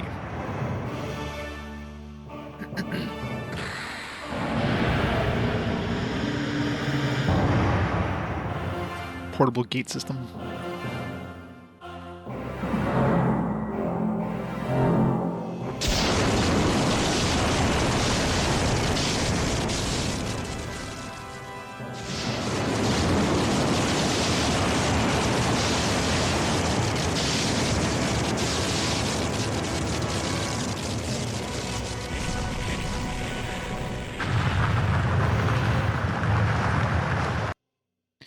That's a gate system. Oh, correction, that was a gate system. You mean someone other than Valentin's got one of those things? Kisk, we had him against the ropes, now he's gonna get away. Even forcing the Emperor's ship to retreat is a victory in itself. I'd say we've done pretty well. See, look for yourself. Yeah, I totally see what happened there. It did so much. We're like, oh, the Emperor's gone. Everybody stop fighting now. After withdrawing to the Elgaban sector, Emperor Tyrannus agrees to ceasefire with the Galactic Federation, the advice of Galvin Macklin and the other statesmen. Wait, what? He also reinstates Chico as Crown Prince. What just happened there? And sends him to the Federation as Lugovalis' representative to the peace talks. He just like nopes. It's like, alright, yeah, I guess we're just gonna ceasefire now. The end. Macklin's advice and a report to their chief of security, Ian Fennevic, were key factors in swaying the Emperor to seek peace. It seemed to advance way faster than it should have. Only got 500 FAP for defeating like the friggin' Emperor. Should have been like 5,000 FAP. It's like, yeah, Yuri just single-handedly took on like the, you know, like the Emperor of like the largest fleet and stuff. And he's not that famous though. I mean, clearly other people are more famous than him. Yuri's Vice Admiral synced. Okay, patch him through. Well done, Captain. We paid a terrible price, but the LMC has been saved. What's the damage look like over there? I'm afraid we didn't fare so well. We lost about a third of our ships, and high-ranking officers, including Admiral Bernard and Commander Schneiser. Schneiser, we lost him too? He gave his life holding off the fleet that was trying to pursue you. His use of that exo-laser cannon was a stroke of genius. Schneiser. Though the toll has been terrible, at least we've established a ceasefire with Lugovalos. Negotiations are on non-aggression pact around the planet Anon as we speak. I'd like you to head over there too. Where's Anon again? Understood. Yuri, I'm going on ahead to Mariglid. The mayor took quite a beating out there, I'm afraid. We gotta get back and start patching it up. Okay, I'll see you back in the Mariglid later on then. Captain, the area is still teeming with Lugovillian ships. You sure we're gonna be okay here? Ceasefire's already been agreed on. I don't think they'll do anything stupid now. Well, let's make sure we don't do anything to provoke them. Okay, but I still don't like it. It seemed to have happened way too fast. Sure look tired, Yuri. You think so? I guess that now we've reached a ceasefire with Lugovalos, all that built-up stress has finally caught up with me. Well, we have been through a lot of battles. There ain't nothing wrong with taking a little breather every now and then.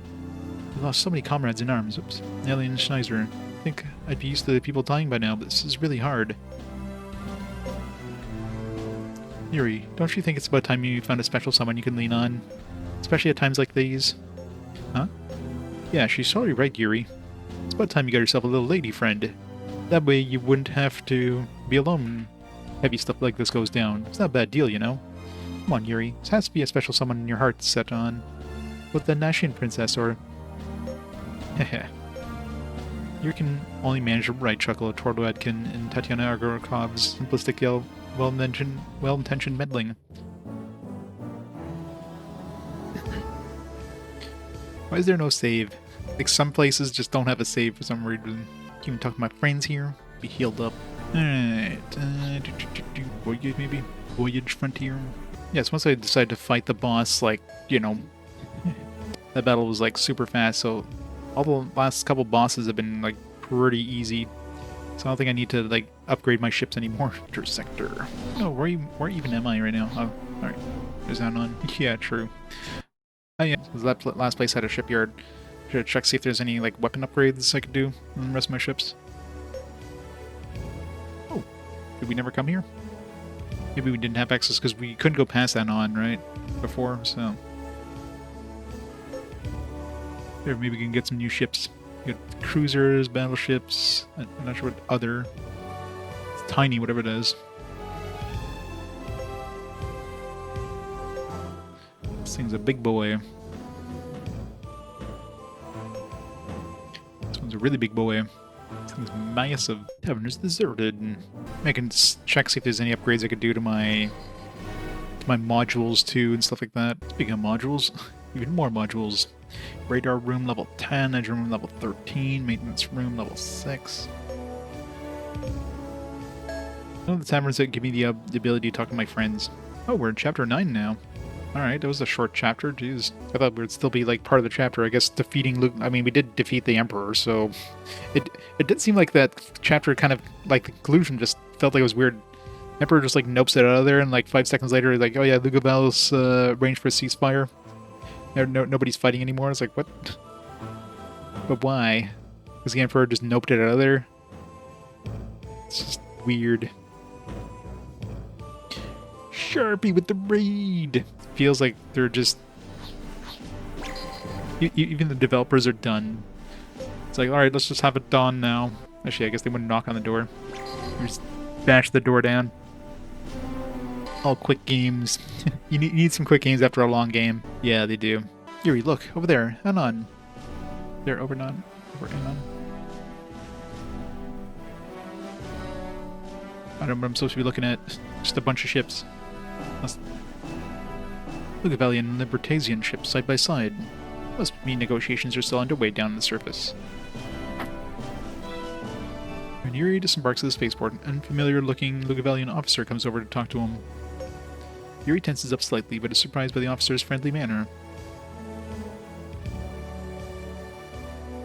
Eleanor confusion. It's Gibraltar, but the one Gibraltar. Yeah. You know, don't just love localization sometimes. Yuri, I presume? Prince Siko is waiting for you. This way, if you please. Siko? Yes, His Highness just concluded negotiations over the ceasefire and would like now to speak with you. Okay, lead the way. Please, follow me. Yuri starts walking after the officer. Before long, he finds himself in the VIP lounge located on the top floor of the spaceport. Hey, Yuri. Looks like you managed to make it out of the war in one piece. Good old Siko. You do realize ending a war against Lugavalos with ceasefire is quite a feat, don't you? Siko, Ian.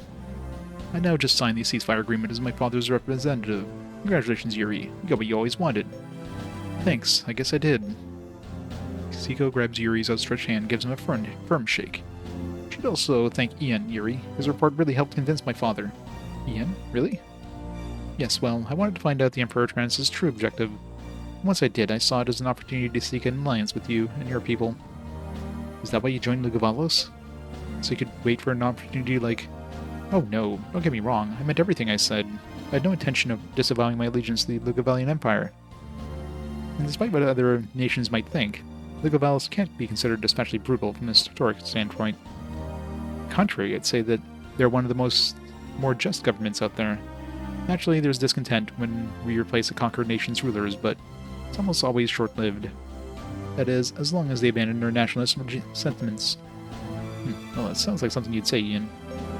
Yes, well, the fact you understand the reasoning and still insist on resisting is very much like you, Yuri. Ian, you'll never change. Siko watches Yuri as he gives Ian Fenovich a wry grin. So what's next, Yuri? You gotta make a report for starters. Federation headquarters will want to know what happened here. Perfect, because I'm supposed to head over there myself. I mean, they definitely concluded this whole Lugavalian thing, but we still have to do this whole, like, gotta fight the gods thing now. So, I don't know how they're gonna do that. Still a ways to go, I'm sure. You don't mind if I tag along, do you? You, at Federation headquarters? Yeah, well, the thing is, Lugavalos has been having some Voidgate problems. Just like you guys. I want to swap info with your folks and see if they can figure out what the goose is going on. Okay, you can follow us. Just make sure you tag along when we leave port. Yeah, let's hit the shipyard here and see what those new ships are. The Testis. It's a $73,000 carrier. I mean...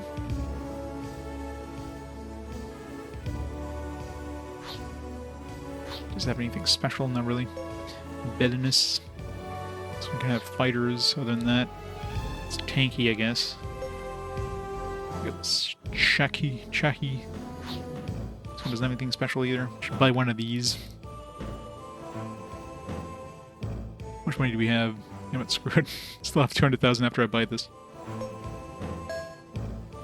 Called the Bellin. Let's see, which one would I replace? We got the Nav. Nav is like my... is that my tank, I think? That one's kind of old now. Old and decrepit compared to the other ones. This one's not very high armor durability or anything. I could buy two things, really. Absol, of course, I'm going to keep that as my main ship because, you know, the ability of it. This thing looks big, so I'm assuming it's got pretty good... I didn't see what kind of weapons it had, actually. We get an extra large slot. Nice cluster missiles. It's got double A, which kind of sucks, but...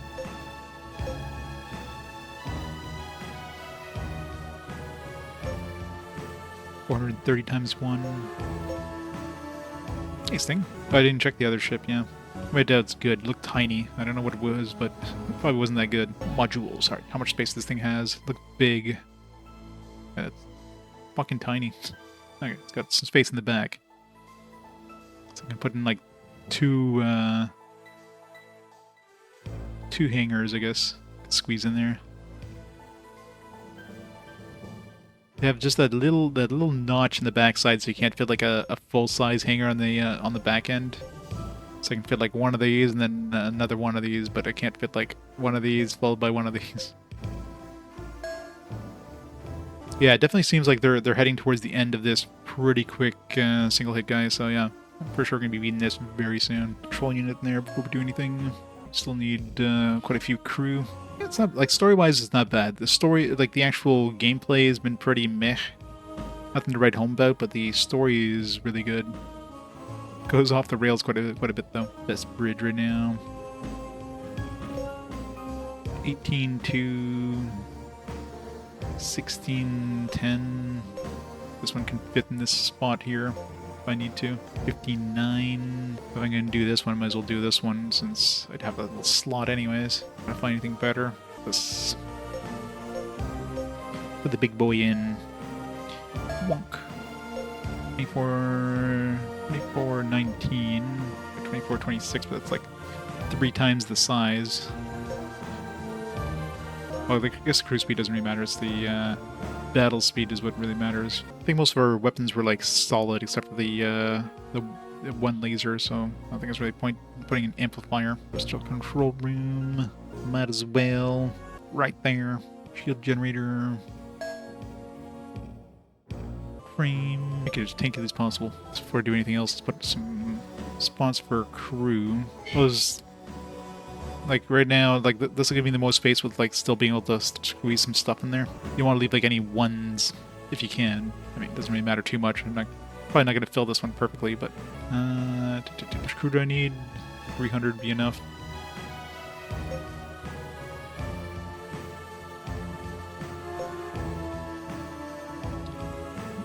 Squeeze this one in easily anywhere.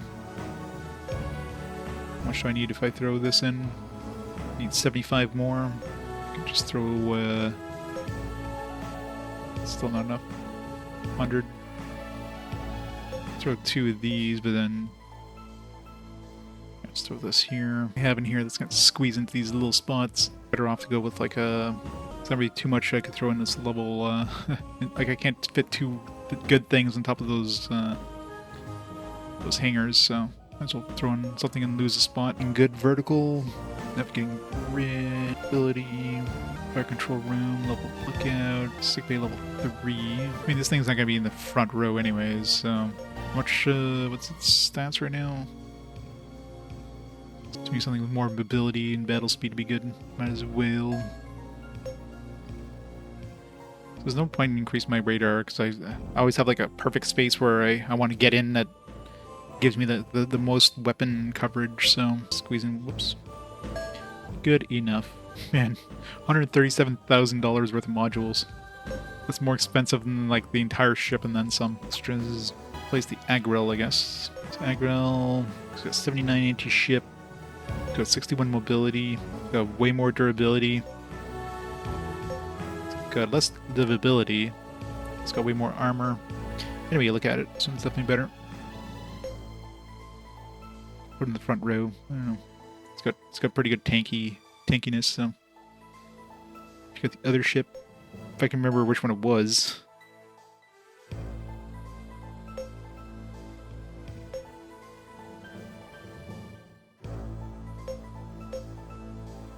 Other.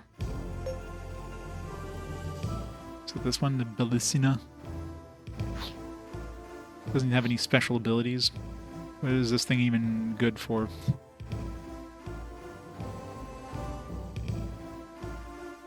think it would have something. Like this one has like the super tankiness kind of thing. That's the whole point of this one. This one here had, what does this one have? This one's got super long range. This one has the...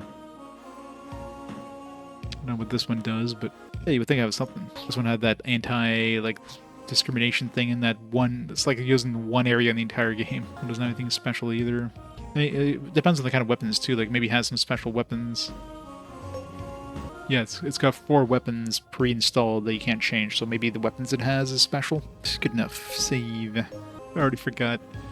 I got distracted building playing Tetris with building a ship. I got distracted spending my money. To the tavern. It's hard to believe that it's finally over. At least now we can go back to being plain old zero-G dogs. You know, enjoy some heated competition, be the best freighter, carrier, or pirate hunter around. What do you want to do, Yuri? The life of a launcher seems good to me. Yeah, it does sound good. I mean, there's got to be tons of people out there who want to get into space but can't do it for whatever reason. I bet Neo would be proud of you for following her first steps, too. Yeah.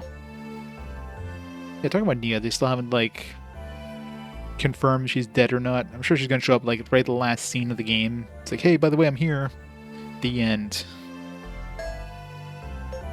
Why the long-faced Professor Minas? Is something the matter? Oh no, it's just something that's been puzzling me. I wonder the captain and the Emperor Tyrannus' perceptual intersection.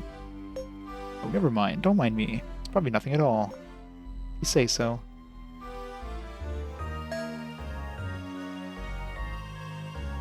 You know, there's like, there'll be like 3 or 4 different scenes that can happen, but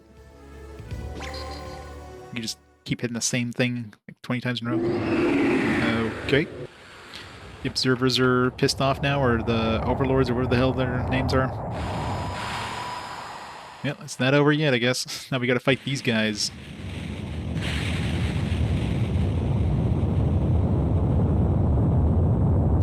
Looks very scaly. Are these guys dinosaurs? That looks... that looks like it'll be fun to fight. I'm guessing their mobility is like 1,000,000.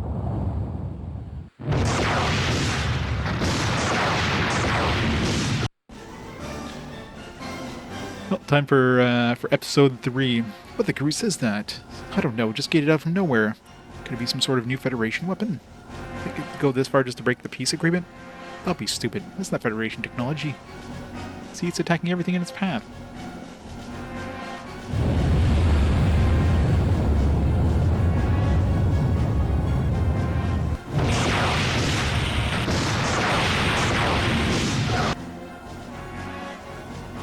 Yuri, whatever it was that just gated out, it's heading this way.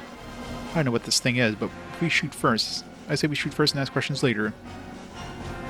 Yeah, like we're gonna have a chance against this thing. It probably uses the same technology as the void gates, so no human weapons will probably damage it.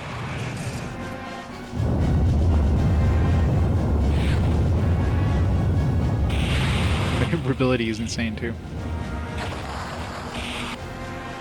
Oh, I guess they can be destroyed. Huh? What the? Am I seeing things or what? Captain, what the goose is that thing? Just looking at it gave me the creeps. Wait, is that one of those? Yes, indeed. That, my friends, is a phage. Seems the cosmic rebirth draws near. So these are the overlords. That's right. It was recorded that all Netroids are, Kira's memory, including those phages. They are the overlord's minions, the bringer of ruin for the sake of rebirth. They exist only to cleanse all creation from this universe. Phages. They're like a virus that we're the bacteria they feed on. Yeah? But we're not just some lame bacteria in the Overlord's pantry dish. Seiko, do you read me? They got us surrounded, but I can blast our way out and kiss the sector goodbye. I'm with you, Yuri. Phage Class M.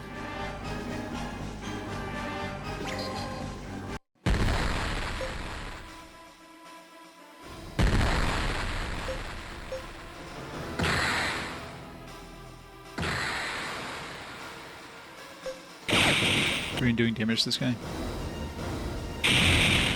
Barely. Fighters are doing damage. Enemy unit 1. Eliminate. Target Eliminated. latent reading diffusing.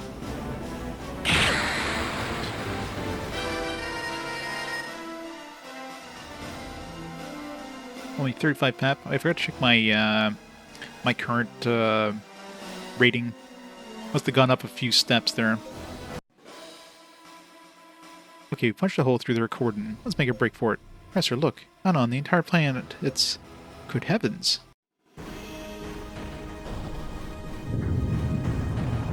Well, rip. Literally. The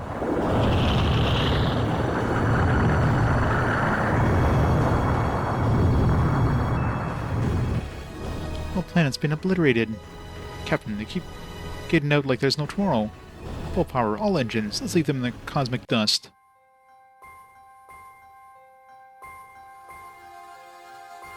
Sad music is sad.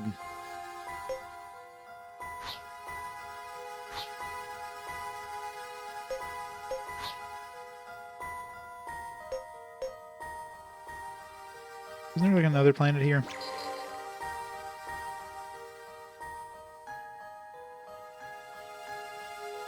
Gibraltar sector.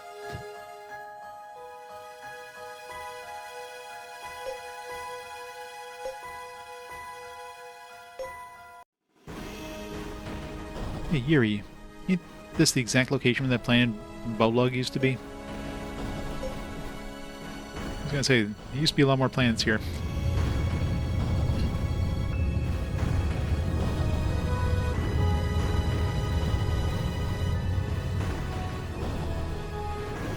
What? Tats, are you sure our chart's not wigging out or something? No, it's fine. Bolog should be right here.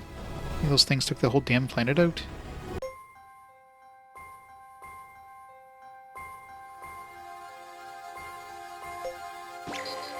Yeah, ships are pretty nice. Let's see our rating now. So it was 60-something last time. We got a bunch of rating for... Oh.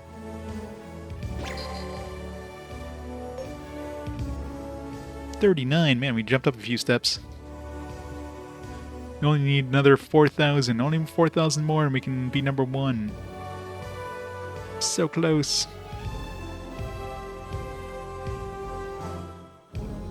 Not more than 4,000, maybe like almost 5,000. 60 rankings. Reaganland Bridge 3, Navigating Bridge 15, Engine Room 14. Reaganland Bridge 4, Deflector 9, Control Unit 3. Ding, ding, ding. Reaganland Cruiser class battleship. Shield Frame 8 module and Thruster Control Room module. More of that blueprint was a better ship than the one we made. Not that it matters too much. I'm pretty sure, like, ship that was launching all those mini ships. I'll have to, like, find some super weapon first or something. I don't know. You think they would have been made of the same materials as the Void Gates, though? So you think they would have been indestructible?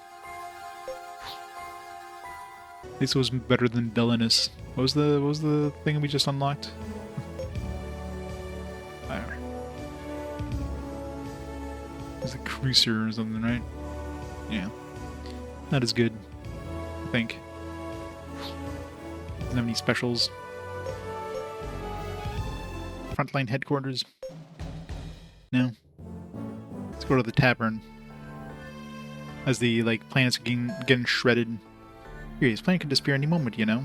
You're right. Better get moving. Here, we just picked up a gate out reading near the Void Gate. Near it, not from the gate itself. Let's go fight more of these guys.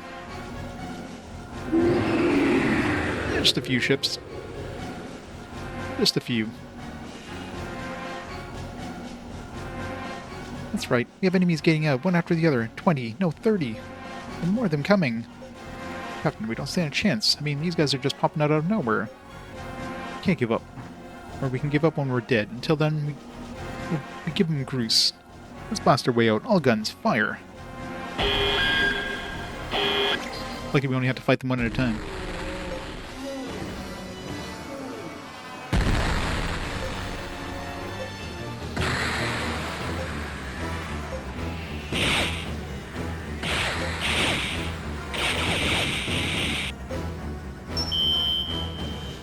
Toast Yuri. They're everywhere.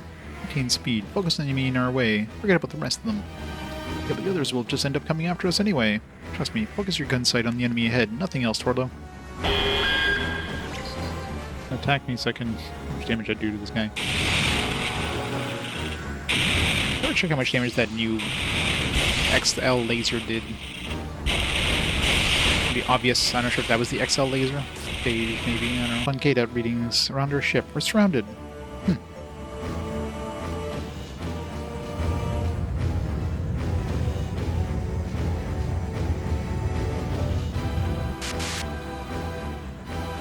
Here, there's no end to them. We just have to make it to the gate. We have to find a way to break through the enemy, no matter what it takes. You know getting through that gate isn't even going to help. I don't, but just have faith. Just believe, Torlo. You gotta believe. I believe we're all dead meat. Negative Nelly over here. Hey, somebody to rescue. It's Lord Rowe or something, probably. Or Rot. What the goose is that? There's only one man that kind of firepower. He always shows up just in the nick of time. Was it the other pirate dude? Valentin or whatever?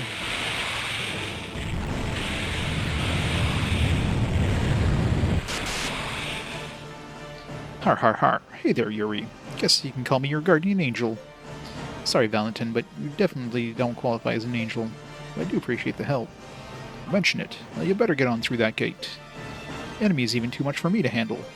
Thanks, Valentin.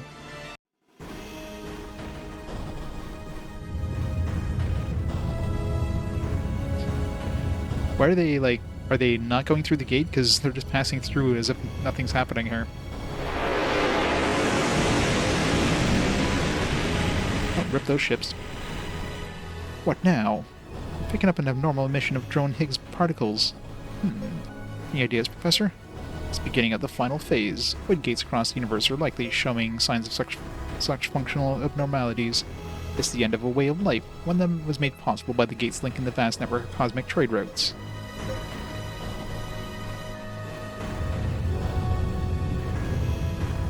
Super convenient the gate stopped just after our ships got through, right? Captain, what are we going to do now? Isn't there anything we can do?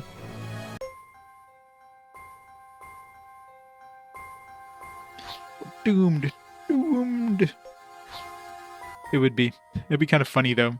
That would be another twist. Suddenly you just it's like the game just finishes as you just, like, disappear from existence. Wouldn't put past this game. Yuri, who had been going around inspecting the inside of his badly damaged ship, notices a door to one of the cabins is open. Peering inside, he sees Gavrominas and Aminda Mistaka there, deep in some sort of discussion. 2 glasses of wine sit in front of them. Nice break-over wine, eh, Professor? Boom! It's a fine year. You have good taste. Oh, Captain. Excellent timing. Aminda and I were just discussing some interesting topics here, such as the significance of what happened in the Gibraltar sector and humankind's role from the perspective of the overlords. Have you come to any conclusions? Yes, indeed. Take a look at this glass. Wow, it's amazing. This is the universe right after the Big Bang. It is? Yes. This is the state in the Planck epoch, when the universe expanded all at once, from the single point represented by this glass. Okay. Following that, the professor proceeds to pour more wine to the glass. The universe expanded in this manner. Just gonna drink all of that. The height of the glass represents the temporal axis. Oh, right. I think I've seen some sort of Big Bang model before. What does this have to do with the overlords exactly?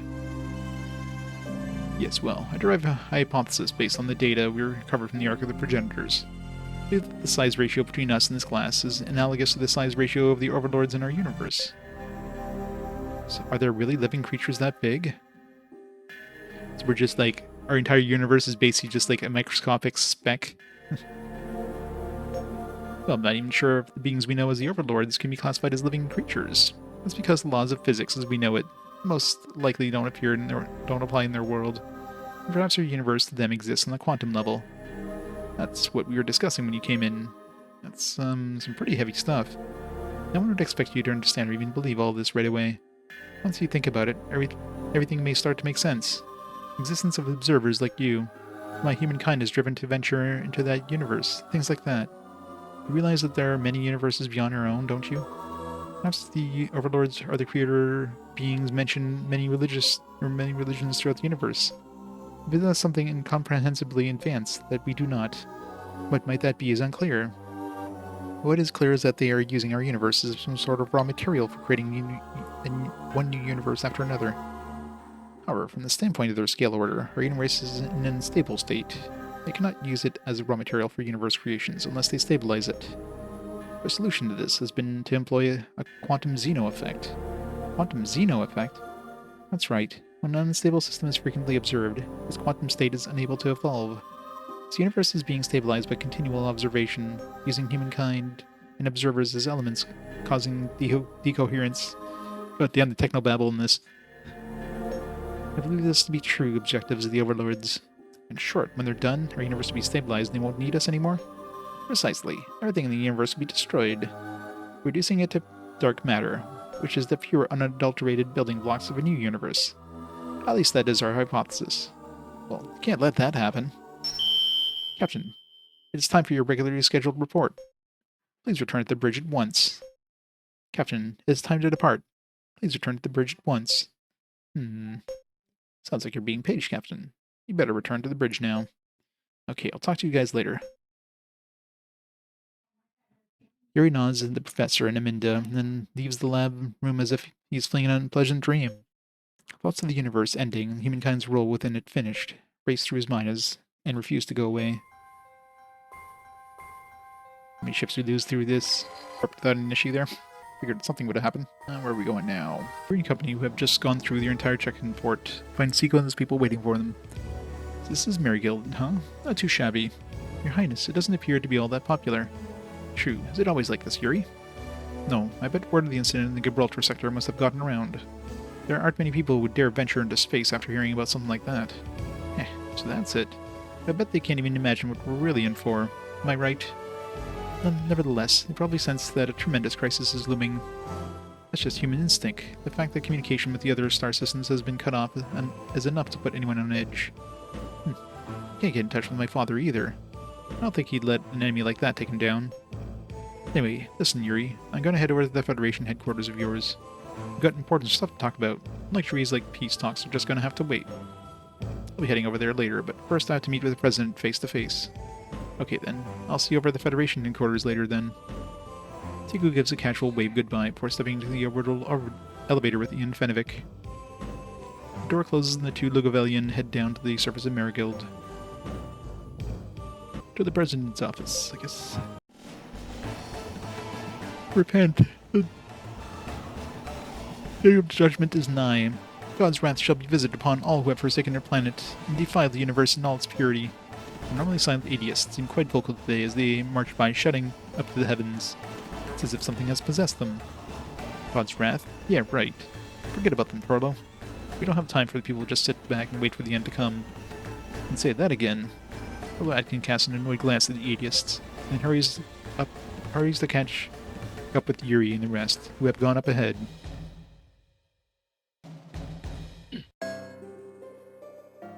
Oh, there you are, Captain. I guess the fighting isn't over yet. What seems to be the problem? Red Lennox greets Yuri and company after they are ushered into the President's office. Inside they find a meeting already underway. Seiko and his people are there, along with heads of state from the leading Federation nations. I'm sure you all know about the incident in the Gibraltar sector. Yes, we are aware of what happened, and it doesn't limit to that sector either. There's an image just received from Atlantic Patrol Squad back home.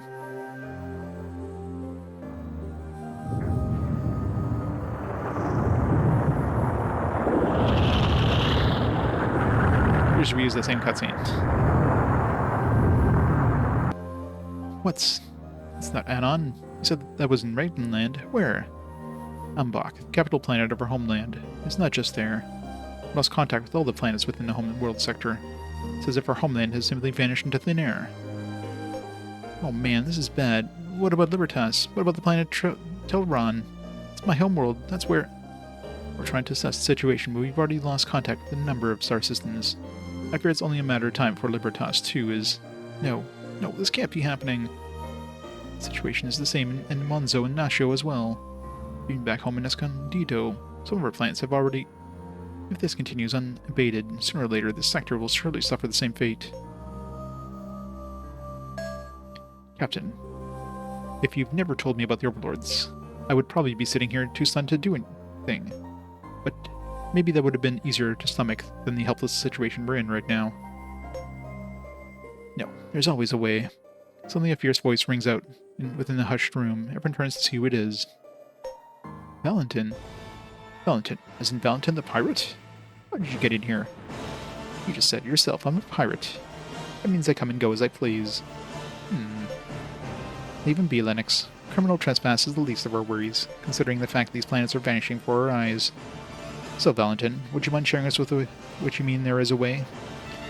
Are you saying that you know what we should do? Well, no. You're one of these bigwigs who actually gets it, are you? Alright, I'll fill you in. The one and only way to stop what's going on right now. We've got to find the one true warp gate and blow it to smithereens. Problem is, it could be anywhere in the universe. One true warp gate? That's right, Princey. You see, those overlords exist in a place outside of our universe. It means there's got to be a gate somewhere out there that they've opened up to enter our world. All we gotta do is find out where it is and close it. Permanently. That shouldn't be easy to find a warp gate somewhere in the universe. Then they won't be able to bother us anymore. Where should we start looking? Holy Goose, would I know? Great. Me and Tyrannus may be going about it differently, but we've both been searching across the universe for that true gate. But it ain't nowhere to be found. At least not yet. A lot of good you guys are. What are we supposed to do now? Despair once again descends on the room as Torloadkin voices exactly what everyone else has been thinking. In the middle of this doom and gloom, Yuri speaks out. Professor. Mr. Minas, Kira's data suggests... Yeah, so you figured it out too, did you, Yuri? I heard how she accessed the Overlord's data terminal in the Ark of Progenitors. There had to be some kind of lead to the true warp gate in that data she got there. Yes. As Valentin just stated, based on the data, it's possible to estimate the general location of the true warp gate. No, wait, really? Oh, where the crew says it. According to the data and a healthy dose of speculation, I'd say it was in... Yes, out with it already. The solar system. Are we going to go into Earth? It's in Earth. Is it Area 51? It's going to be in Area 51, isn't it? Solar system? You mean that planetary system the progenitors are said to have come from? Precisely. While analyzing the data Kira obtained, I discovered the first contact between the overlords and humankind was on Terra, home planet of the progenitors. Consequently, I surmised the true warp gate to the world of the overlords must be there somewhere too. Motion of hopeful voices spreads out across the room. It's quickly rendered silent by the professor's next statement. I'm afraid your celebratory mood is premature. After all, we lack the means to even get there. What do you mean? Can we not simply travel there by ship? The solar system is 157,000 light years away from here. At that distance, it would take over 700 years. Even at warp speed, there's already more than 200 times the speed of light. Now, if there were a void gate in the solar system, that would be another story, but I've never heard of such a thing myself. Bah, what's with all this doom and gloom, people? We're getting one important detail. That I'm here. What's that supposed to mean? Forget or what? A ship the Corsair has a gate system on board. Oh. Oh yeah, it's like an instant shortcut to the solar system. That's right. My problem is the system's only powerful enough to warp the Corsair. Being that we got no idea how fiercely the Overlords are going to resist. I'd like to better my odds beyond one measly ship. You got any ideas? Yeah, I've already had a little chat with Patriarch Bogue of Adis. I'm going to borrow some of that super advanced technology of theirs to beef up the Corsair's gate system. That way I should be able to take a bunch of ships with me. We know nothing of the enemy's real power. And there may not be any spaceports there. It could very well be a one-way trip. Yeah, but how's that any different than sitting around here waiting to be snuffed out? You can count me in. I'm in too. You guys okay with that? I'm with you, Yuri. At this point I'd be willing to follow you just about anywhere. Yeah, I won't deny that I'm scared stiff, but anything's better than doing nothing. Alright then, it's settled. Mr. Bigwig, I'm going to need facilities over your spaceport to make the necessary upgrades. Give me some workers, too. Got it. Galactic Federation will do everything in its power to ensure your efforts are a success. Yuri, I want you to rendezvous with old Patriarch Bogue. You ought to be already heading this way. Let's make sure nothing unfortunate happens before he gets here. Got it. Make sure he gets here safe and sound. Okay, let's get the proverbial ball rolling. You down with all this, Mr. Bigwig? Yes, of course. I'll have our remaining military officers lead the patrol fleet to guard the sectors that are still intact. I'll do everything in our power to ensure that the casualty figures don't grow beyond where they are now. There's a loud and positive response to the President's words. In the next moment, the representatives of the gathered nations begin streaming out of their meeting. Faces are filled with renewed sense of purpose. What chapter? 9, I think? Well, 9 of the second half. Definitely feels like we're heading towards the end here, like we're about to go defeat God. Is basically what we're doing here, so pretty much on the... I'm not sure if it's the last chapter, maybe there's like once we reach this true gate, we'll go into their universe and fight them there, so maybe there's like another chapter after this. 10 would be a nice even number of chapters, so we gotta go meet the dude. So it's on his way here. Which warp gate was that? So maybe I'll just meet him on the way. Here we are, picking up a gate out, reading dead ahead. Must be another phage. Prepare for battle. Madraphage. It's a bigger phage or something.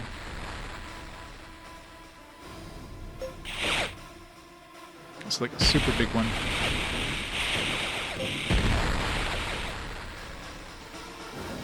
So big. Tachana, are there any more gate out readings? None, at least for now. Good. Never expected to see phages in this sector too. Hope Patriarch Baruch is alright. Yeah, we better hurry. There's a large ship approaching from the direction we're heading. That's the Harul of Matus. Hierarch Magmar's ship. Looks like we managed to safely rendezvous with them. Wait, there's another ship behind him. And it's a huge one. What? Overlords? No, not this time. What? Wait a second.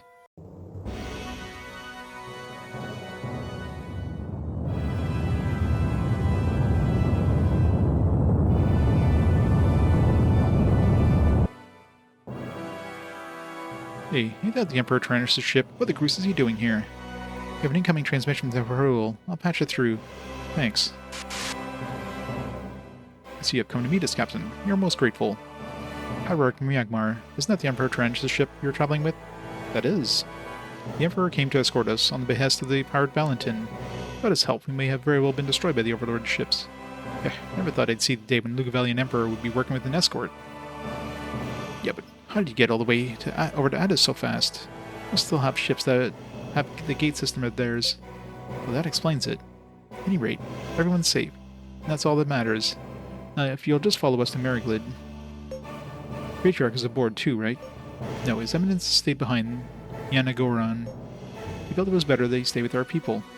But do not fear. He entrusted me with that which you people seek. I see. It should be good to go. Let's lead the way. Yanagoran, Holy Nation of Adis. Your Eminence, Hierarch Miyagmar has rendezvous with the Federation ships. So there's still hope, however slim. What is the current situation over our planet? The fleet is heading out to intercept the enemy, but I fear they are far too numerous. However, we are already standing by to evacuate you. There's still time if you leave right. No, I have hid the truth, deceived our people. Though I could never cleanse myself of these transgressions, let it be known that I perish not in space, but down on the hallowed ground. As our faith doth demand. Your Eminence. Rip.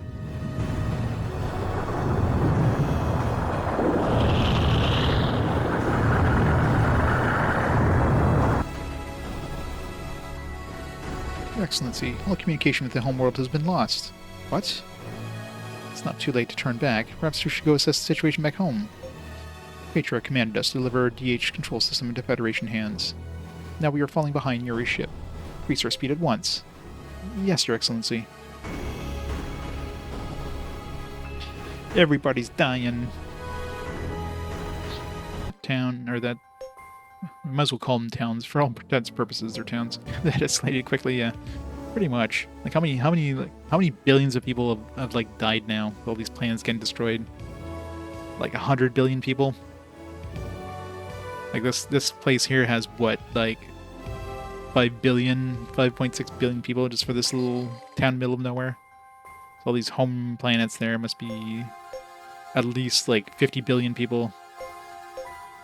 50, but maybe like 20 billion at least. Dodge these guys. We're going back to the home. Belgium meets Yuri and company when they come to port.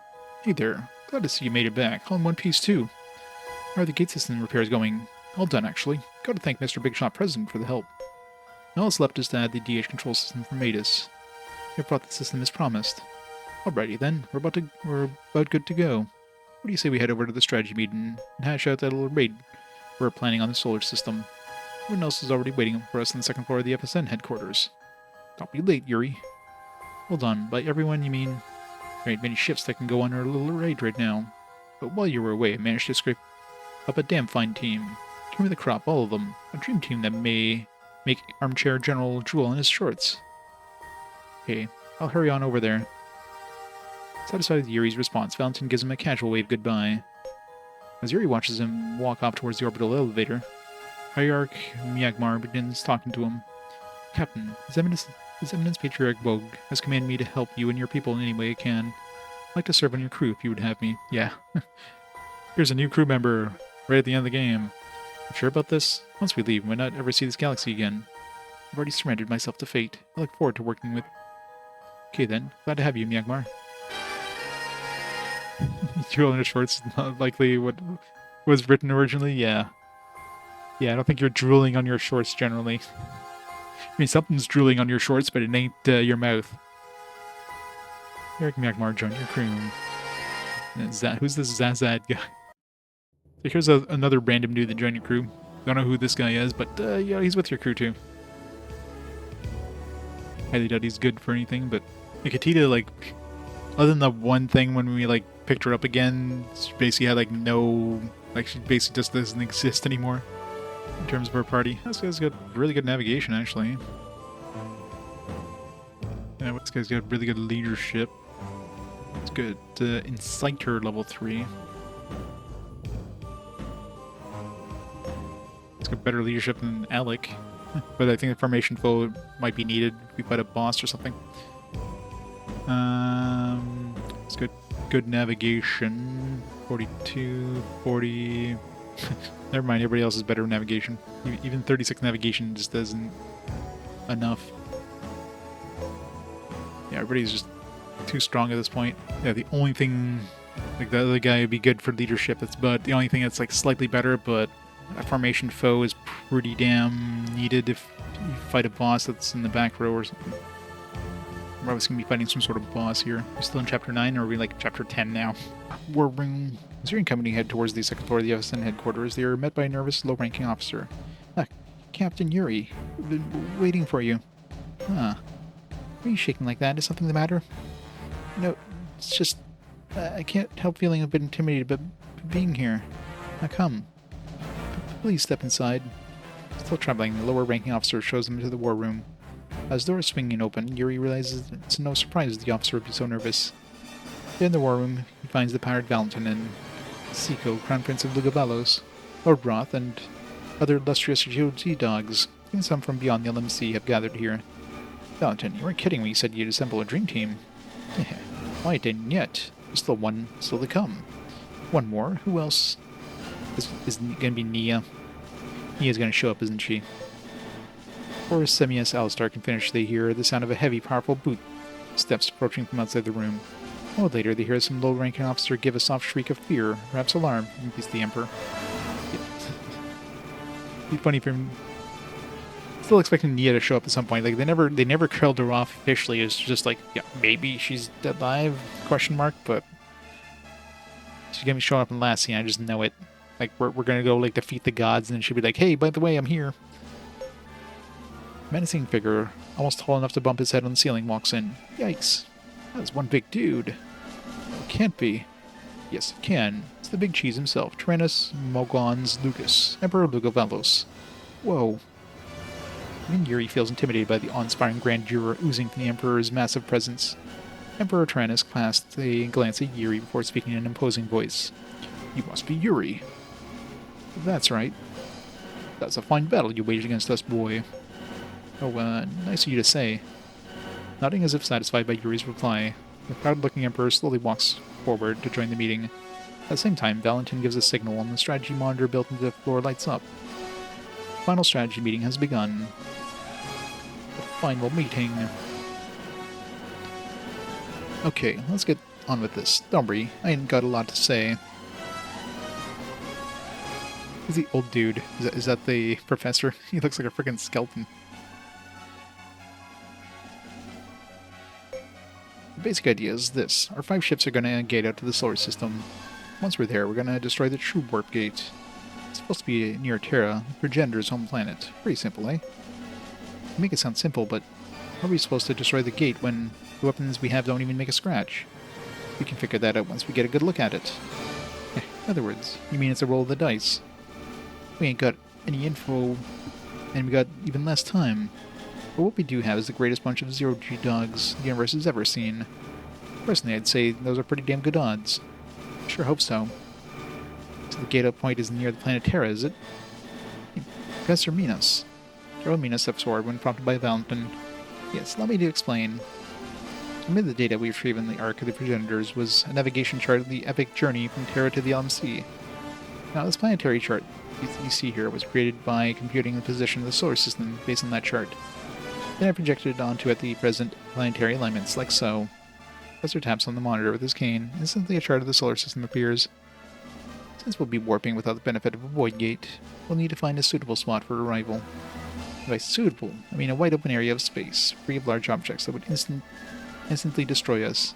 So basically, like 99.999999% of like spots you could choose would basically go for that.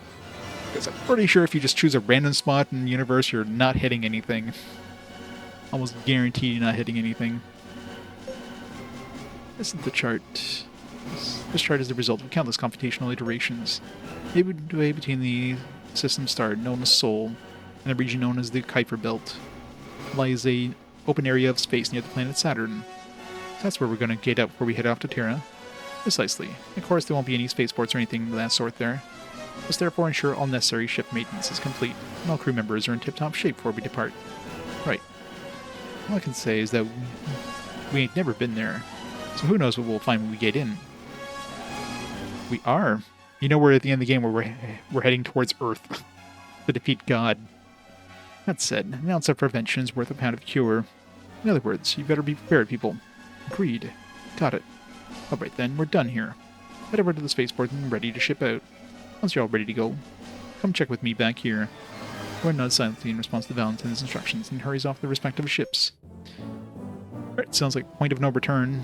Back in a second, guys. It's Federation Security Network. Headquarters. Floor room. Yuri and company spot Valentin, head sitting at the table in the back. Closer to the front, they see low-ranking officers watching a monitor. Appears to be very uneasy.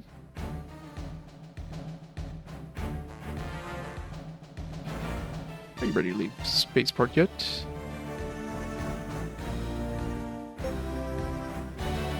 Sure. Let's finish this game. That's what I wanted to hear. The others are ready and waiting for us up there.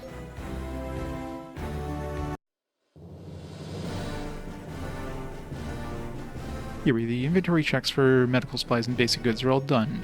Operational checks for the entire ship, including the gravity well and oxygen generators, are complete too. The inflation inverter is working like a charm. Crew runs through the final inspections on Yuri's Absol as it stands over the planet Marigold. The ship is accompanied by Lord Ront's Mayor, Sikos Rudianos, Emperor Tyrannus' Sionide, and Valentin's Corsair, which is powering up its gate system. Are they gonna like replace my entire fleet with these guys? What a magnificent sight! Never thought I'd live to see so many ships of this caliber traveling together as one. Yeah, we're a force to be reckoned with, all right. Hold on to your hats, ladies and gents, boys and girls. The gate system's about to reach criticality. What the grease? It's them. They're here.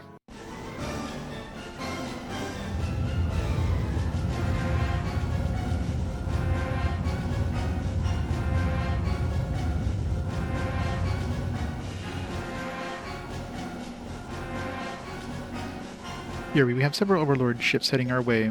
There's even more ships behind them.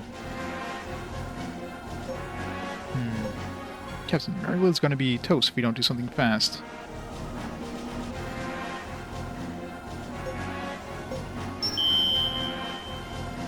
Captain, you read me? It's President Brian. Mr. President, don't worry about us, Yuri. Got to make the jump to the solar system now while you still can. Can't afford to lose you and your ships here. Now go! Roger that. Valentine, it's time to work your magic. Leave it to me. Everyone ready now? Solar system, here we come. To the Earth.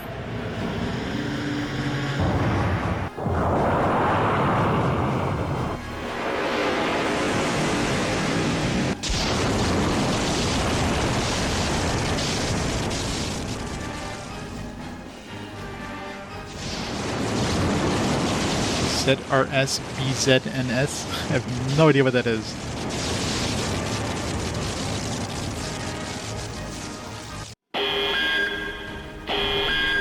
Serious business. Gotcha. Mr. President, you and his task force are gone. They were able to get out safely. Now update me on our defenses over Marigold. Well, we're calling ships back in the surrounding sectors, but the enemy's sudden appearance is being reported all over the sector. It's as if the gods have suddenly descended from the heavens. Deus Machina. God from the machine. Humankind's long run upon the stage, as this universe is nearing its end. But should the race of man face near total annihilation, you'll find a way to survive and once more prosper. So it has always been, so it always shall be.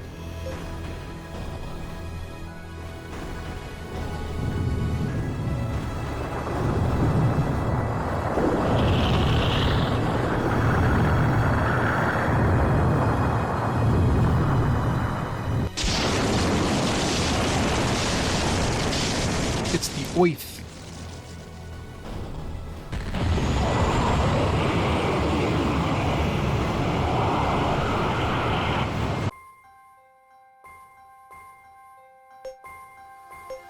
Are we there yet? Man, it's dark over here. Where's Sol? You know, the system star? Is this really the solar system? Well, it's positive it is. You see planetary alignment out there? It matches perfectly with the data received from the Ark of the Progenitors. Okay then, all that's left is to head for the planet Terra.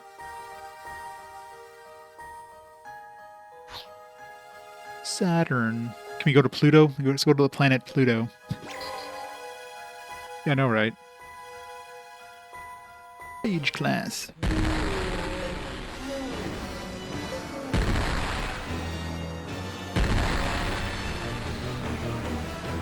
I'm assuming we can't actually land because there's no star systems, right? See if Saturn actually looks like Saturn. It does. Beautiful.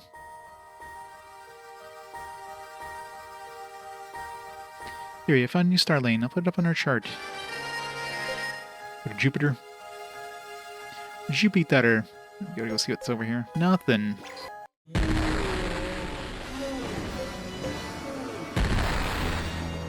love how these things sound like whales.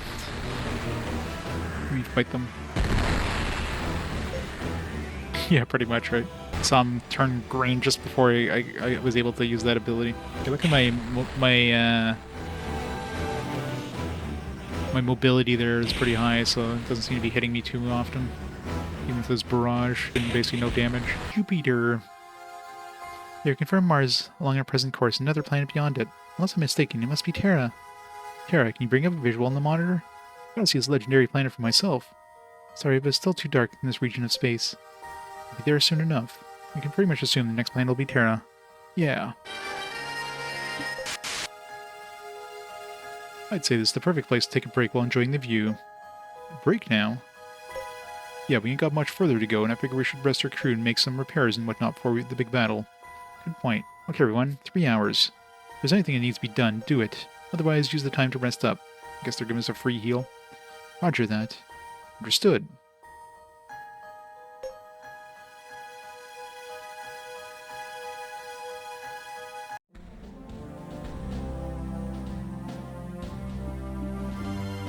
After giving the order to take a break, Yuri decides to take the patrol ship for a change of pace. The rest of the stressed out crew uses the time to get the much needed rest.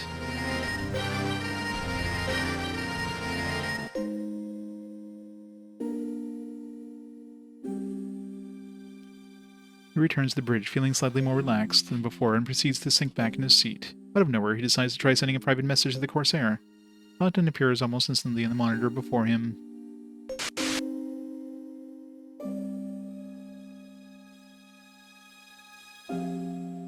Now what do you want? I ain't exactly a private chat kind of guy, if you know what I mean. Valentine, I've been wanting to ask you something. Well, then ask it already. The fact that you remember Kira, that must mean you're also a... Ah, that's it. I was wondering when you were going to put two and two together. Anyway, here's your answer. Yeah, I'm a tracker too. Thought so. So you learned the truth back at the Ark of the Progenitors, just like the rest of us? Yeah, along with Tyrannus too. Let me fill you in on something. The Overlords have more control over trackers and observers. Without a strong mind, it's impossible to defy their control and get info on them. But Kira was able to, and she did it for you, kid. I know. As long as I remember her, she'll still exist in this universe. No one, not even the Overlords, can make me forget. Nodding, as if satisfied by Yuri's response, Valentin's hologram disappears. A short break is now over. Time to head to the battlefield has come. Right, final boss time.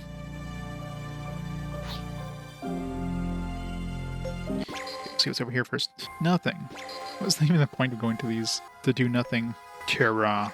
Doesn't give you like a random encounter. Fighters, just didn't want to use it for fighters in case I... It's not good.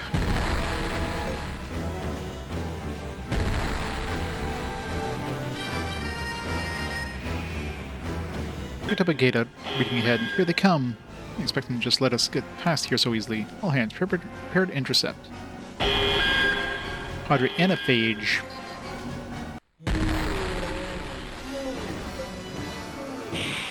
Notice is my crew like the same crew? I didn't check see if they we got like all the other ships together if we're using our own normal fleet. Phew, we managed to survive that one somehow. There's Mars. We must be getting close to Terra now. Huh? More enemies. Picking up massive gate out reading behind us. Also picking up Overlord ships in that direction that we're heading. This is bad. There's just too many of them. There's always going to be too many of them. Tisk, we're almost there. Great timing. Yuri, do you read me? Don't let them surround you. I'll handle the enemy at your rear. You guys make a beeline for Terra and destroy that true warp gate. No, Valentin, there's too many of them, even for you. Well, if we make a stand together, we might have a chance. Stop acting like a fool and listen to me. As long as the true warp gate's still out there, there'll be no end to these guys. So you see, it'll be pointless for both of us to take them on here. Gotta go and blow that gate to smithereens. But listen to Valentin, boy. We're Tyrannus. Do not forget our objective. The fate of mankind depends on us. Okay, I'm counting on you, Valentin. Got it. I can breathe easy, because I got your back covered. And don't you be looking back worrying about me now, you hear?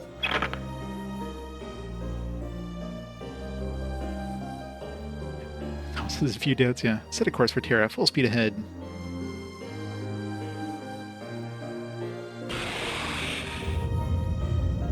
It's very slow, full speed. And we have warp drives. Yeah, let's not use that. Just use like 1% impulse speed. Terra. Alright. Final boss coming.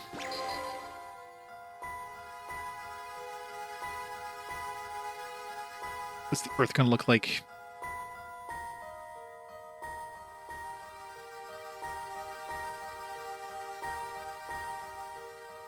According to the chart, we should be really close to Terra by now. That's strange. We're so close, we should see it lit up big and bright. Yuri, look, dead ahead. It's the biggest void gate ever. Hmm?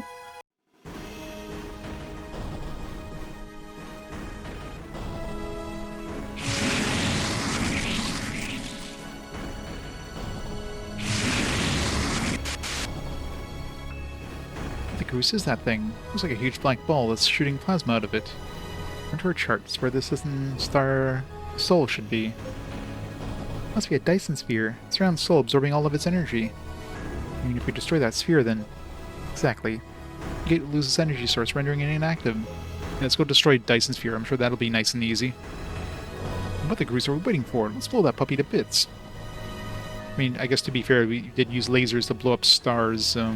I guess blowing up a Dyson sphere is possible. No, wait. I'm picking up multiple gate out readings all around the ship. Yes, it's not going to be easy getting close enough, but we have to try. Let's do this, Yuri. Alright. The resolute nod. Yuri switches on the microphone for the ship's PA system. Attention all hands, the battle will decide the fate of the entire human race. Overlords gave us an unquenchable curiosity and lust for battle. Now it's time to make them regret ever giving us such tremendous powers.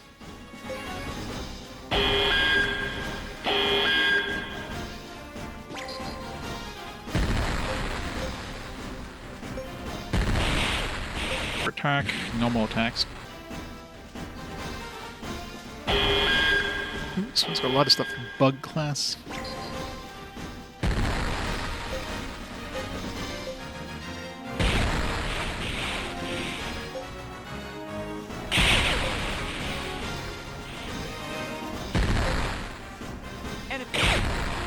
They're weak. Getting reports of damage and wooden crew from the engine room. Artillery squad, switch to the second shift while continuing diversionary fire. Already sucked up a lot of damage. Can't take much more. I have to disable that gate. It's the only way. Oh no, Yuri. According to these readings, a huge object has just appeared in the void gate up ahead. When I say huge, I mean unbelievably massive. What the? It's gonna be a whale. It's gonna be the whale from Whale's Voyage. I just know it. These do kind of look like whales, actually.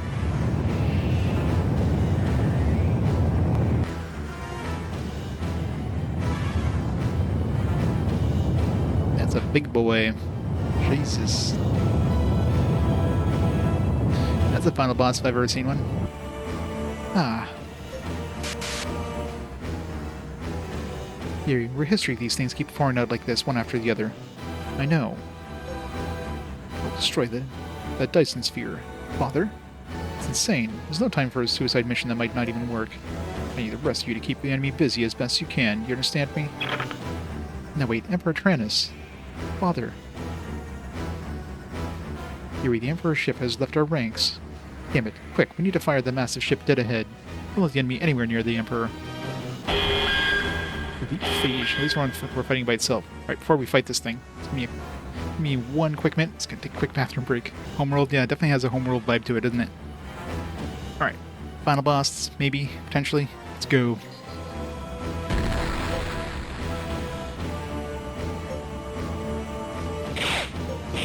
Can't even see anything. Too big to even show up on my thing. Dodged. See how much damage we do, if anything. Wow. Not really much damage. Okay, at least the crits are doing damage, but at least our fighters are doing damage. It's a nice chunk of crits there. Wow. Yeah. A nice stream there. I can't even see it's like... It's almost like it's too big to show up in the corner, so I don't even know like what it has in terms of... I can see here just from the edges of the screen. Shoot again. The fighters are definitely doing work anyways. So far it seems to be going pretty damn well. That's when I noticed, like, when I noticed they could hit the back row without any sort of penalties, I definitely kind of pivoted over to them. That was easy. Didn't even hit me once. Did you even do a regular attack? I think all its attacks were like barrages and other stuff, so...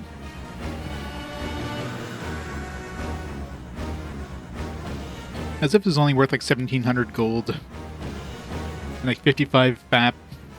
We just defeated God. We only got 55 fame.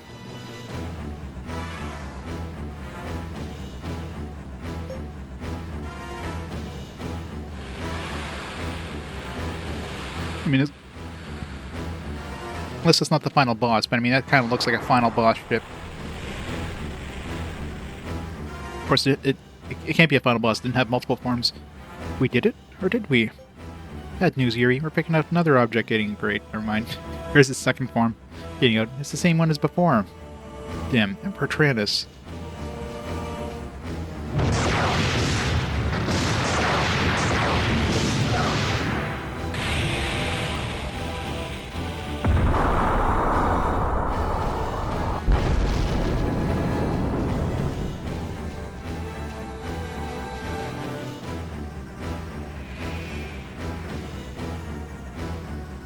I suspect ordinary attacks will have no effect on that sphere.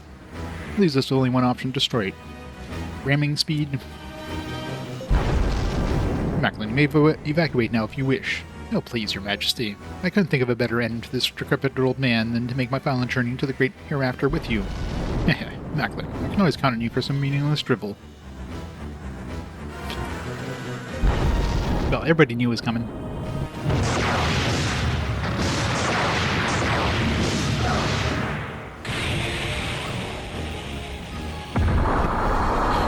Here goes the ramming speed. Not gonna do much this Dyson Sphere. That thing's pretty tiny compared to this humongous Dyson Sphere. But, you know, anime.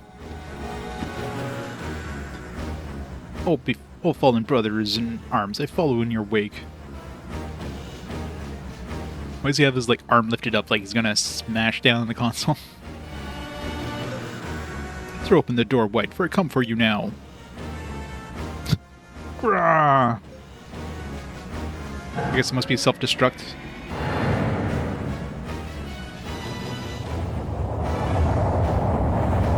I don't know what I mean looking at here. Is it like literally a ram?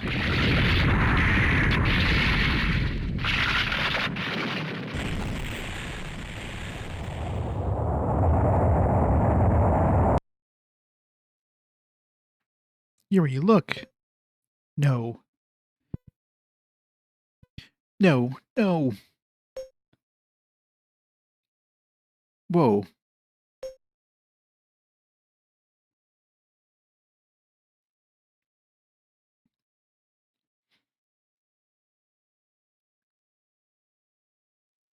It's beautiful. Shouldn't have taken like at least 8 minutes for that light to show up after he blew that thing up.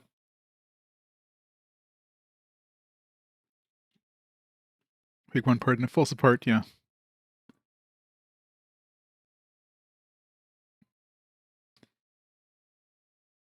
Yeah. I mean, he did leave a little while ago, so we were fighting that ship for a while. Okay, now all of a sudden we're like next to a flux zone. Like, what just happened? Did that actually destroy the gate? Stop the gate from spawning now? I mean, I guess it should have, because that was the energy source, right? So, is that it? Are we done? Is game over? I don't know where we're heading towards that thing, but it seems like at the end.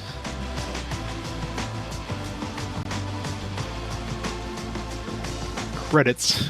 That was a weird end, but okay. Alright.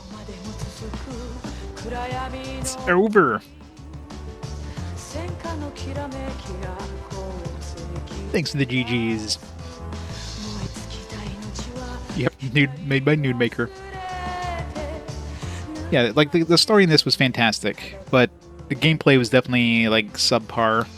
Like the gameplay was very like just repetitive and you know. But as a visual novel, it was good. So it's a good visual novel, but as an RPG, as a game, it's probably like a 3 for me. But definitely a good story. Definitely better than your standard RPG story. Like, I mean, you still end up you definitely still go up against God at the end, but you know. The whole twist, especially with the time skip that wasn't expected. Still nothing with Nia though. Like they left the whole like, yeah, Nia might still be alive, possibly question mark thing alive. Maybe we'll get like some sort of epilogue thing, and Nia's gonna show up. They just never resolved that part.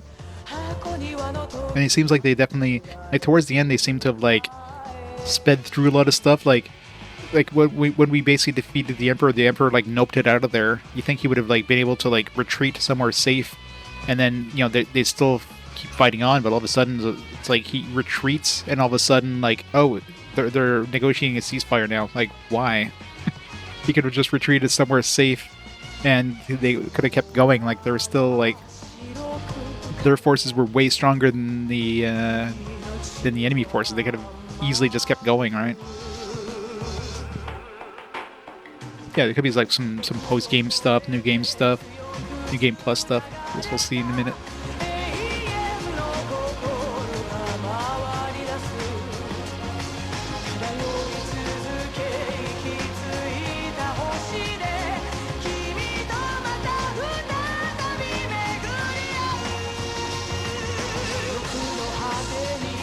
Yeah, it could be a side thing. Like I kind of like last little bit. I definitely kind of made a stream like a beeline to like the story stuff, like where we needed to go. Didn't really go off the beaten path and like check the planets that we've visited before, see if there's any new things going on.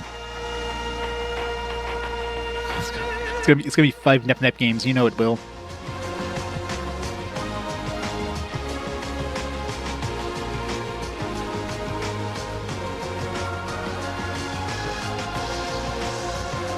Digga.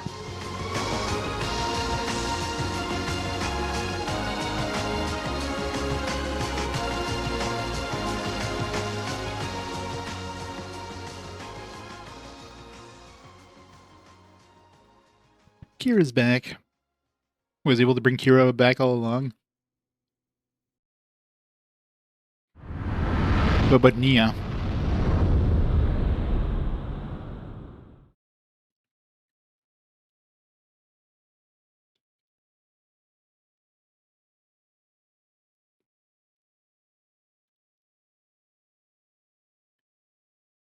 Oh wait, we did go to an uncertainty zone, right? They were heading towards an uncertainty zone right at the end, so maybe he like used the uncertainty zone to like bring her back. That's probably what happened.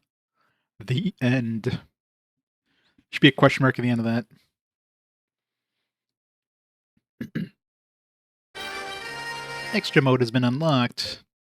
Clear data will now be saved. Putting save clear data will let you play a new game with character skills and money from the save game.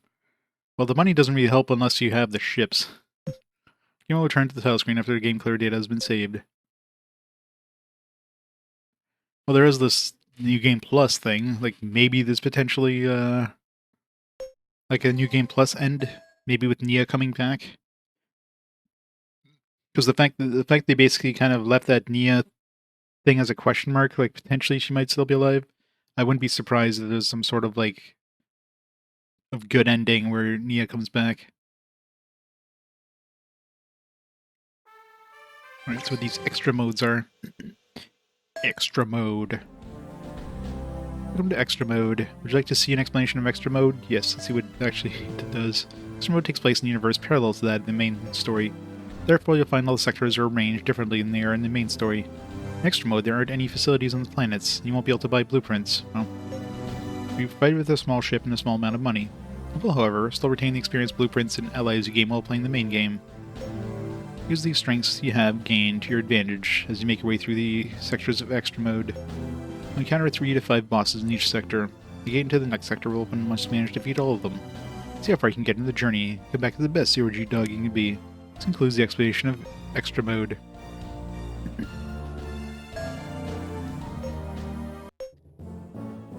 So, what kind of ship do we start off with? So we still have all our blueprints, so we can still build a fleet, but obviously you're very limited with money right off the bat.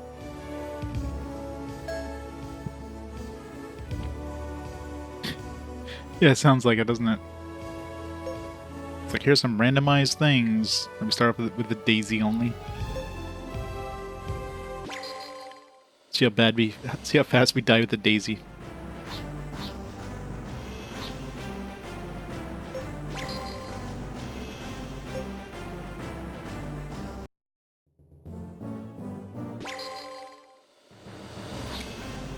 Look at my tiredness go up so fast now. I'm not used to that happening.